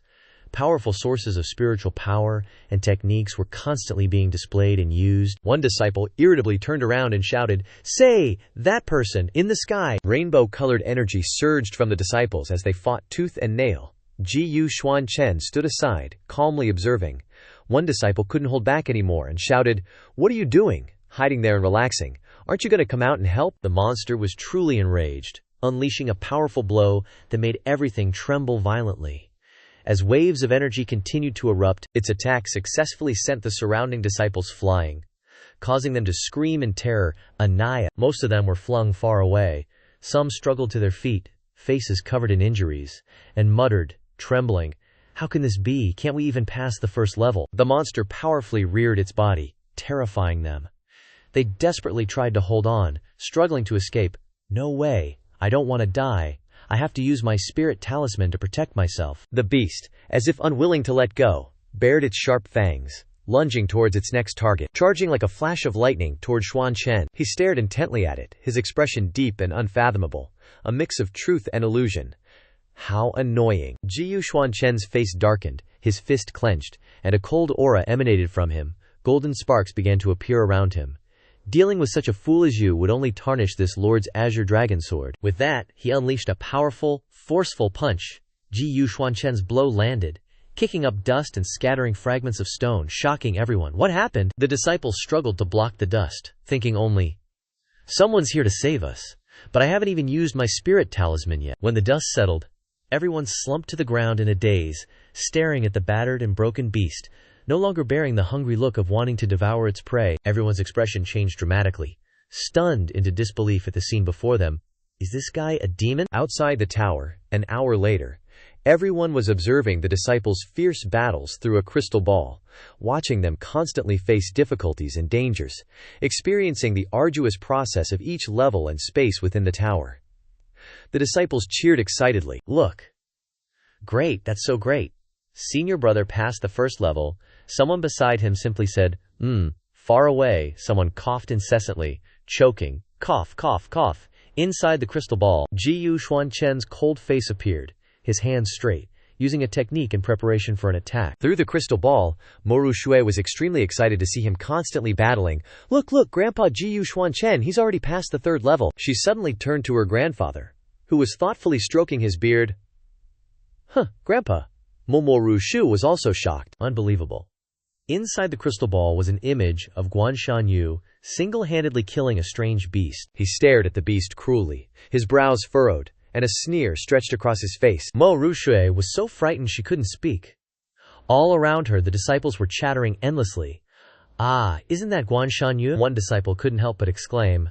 Worthy of being one of the 3 children of sacrifice to heaven, he's already reached the 4th level. Heavens, crushing the shell of a 4th level demon beast with his bare hands, so his cultivation is so heaven-defying. Inside the crystal ball was an image of a confident Guanshan Yu, leisurely looking down at the beast from before. The image inside the crystal ball gradually disappeared, causing everyone outside the Xuanling Tower to be curious and ask, Spirit Orb, what's wrong? Why can't we see the situation inside the tower anymore? Yeah, I was still watching the best part. Moru Shui looked at the spirit orb worriedly, a drop of sweat rolling down her cheek. She thought to herself, why do I suddenly have a bad feeling? Inside the Xuanling Tower, at the 4th level, at this moment, the ground was littered with the corpses of demon beasts. Guanshan Yu was slowly wiping away the bloodstains with a handkerchief, raising one hand to shield his eyes, his sinister face full of scheming. Jiyu Xuan Chen, I will take this eye back from you, he said in a gloomy voice, secretly plotting. But, before our unexpected game officially begins, under the moonlight, he raised one hand high, using his spiritual power to shoot out scarlet rays from all directions, his face without the slightest ripple. As if he had planned it all along, his tone low, I'll give you an appetizer. The blood-red moonlight successfully stimulated the surrounding beasts, making them even more frenzied and uncontrollable. Even the beasts underwater seemed to sense it, and they began to emerge from the water with ferocious eyes. Guanshan Yu enjoyed looking at the beasts that had been stimulated, until their eyes turned red, flashing a light of ferocity as he laughed loudly. Ha ha ha! The beasts, driven mad by the red light, had their eyes dyed red, baring their fangs and roaring. Roar! Roar! Roar! Roar! They came in droves, all wielding weapons. Still roaring, Jiyu Xuan Chen looked at the horde of demonic beasts before him, channeling his spirit arts. Golden light enveloped the area. He smirked, completely unfazed. HMPH. After such a fierce attack, the monsters are all beaten up, lying pathetically all over the place. 15 minutes later, in the 4th level of the Profound Spirit Pagoda, this seat finally got to stretch his muscles. He cracked his knuckles, a dark expression on his face. What's wrong? You guys scared already? Jiyu Xuan Chen gave them a sinister look, slowly and deliberately saying, Too bad. This seat hasn't had enough yet. The monsters were terrified, cowering and trembling as they looked at Jiyu Xuan Chen. He didn't pay them any mind. He swung his sword, sending the beasts scattering in terror. Jiyu Xuan Chen yelled as he fought, Come on, hurry up and keep this seat entertained. Jiyu Xuan Chen's swordsmanship sent them fleeing in chaos. The entire space vibrated violently, and the spiritual energy released from all directions caused the demonic beasts to only scream in pain. Ararg! Jur! Meanwhile, at a grand doorway, the sky wasn't so clear, and a few gusts of wind whistled through the area. This was the 5th level of the Profound Spirit Pagoda. The guy in green, resting his chin on his hand, said, This 5th level of the Profound Spirit Pagoda is just an inn? You say you slaughtered those demonic beasts. What are you wasting your time down there for? You should have come here and rested up. Jiyu Xuan Chen stepped firmly on the long staircase leading to the inn. As he walked, he replied to the man in green. The demonic beasts on the 4th level kept coming after this seat. He clenched his fists, pursing his lips. If this seat hadn't noticed something fishy, how would I know there were annoying pests waiting in the back? The green-clothed man was shocked. Chasing you? Who knows who is chasing after who? Inside the inn, the disciples of the Offering Heaven sect sat all around the tables. Everyone was excitedly discussing, This inn doesn't look strange. Is it like the 4th level? With no demonic beasts? Did you not encounter demonic beasts? We didn't either. Us too. Could it be that something happened? A voice suddenly cut in from behind. HMPH. You really think the 4th level had no demonic beasts? A purple-haired fellow disciple smugly pointed at the person behind him. If it wasn't for us cooperating with Senior Brother Zhu Wu to remove those obstacles for you guys, how could you have made it through the 4th level without any losses? The person next to him said respectfully, Senior Brother, please, have a seat. He sat down, a look of satisfaction on his face. This was Xue Wu, the eldest disciple of Xing Feng, at the late stage of the spirit nourishment realm. The fellow disciples asked seriously. So Xingfeng's people took care of the demonic beasts. We didn't see anything, so why should we believe you? That's right. Xue Wu's junior brother spoke in a low voice. Have you ever heard of demonic beasts suddenly disappearing in the profound spirit pagoda? Or that the sect competition has had any unexpected incidents? The crowd started to get noisy again, but one person calmly sipped tea, ignoring the nonsense being discussed. I've never heard of that. That's right, that's never happened before. Hearing this, the junior smugly pointed towards Xu Wu and said darkly, "Ha! If that's the case, if nobody helped you to slay those demonic beasts earlier, how else can you explain it? My brother Xu here is at the late stage of the spirit nourishment realm, apart from Shi Tian Xin, Zi Guangshan, Yue. Do any of you sitting here have a higher cultivation than our senior brother Xing Feng?" The junior disciples respectfully offered tea and water to senior brother Xue Wu. Please have some water. Xue Feng nodded in agreement.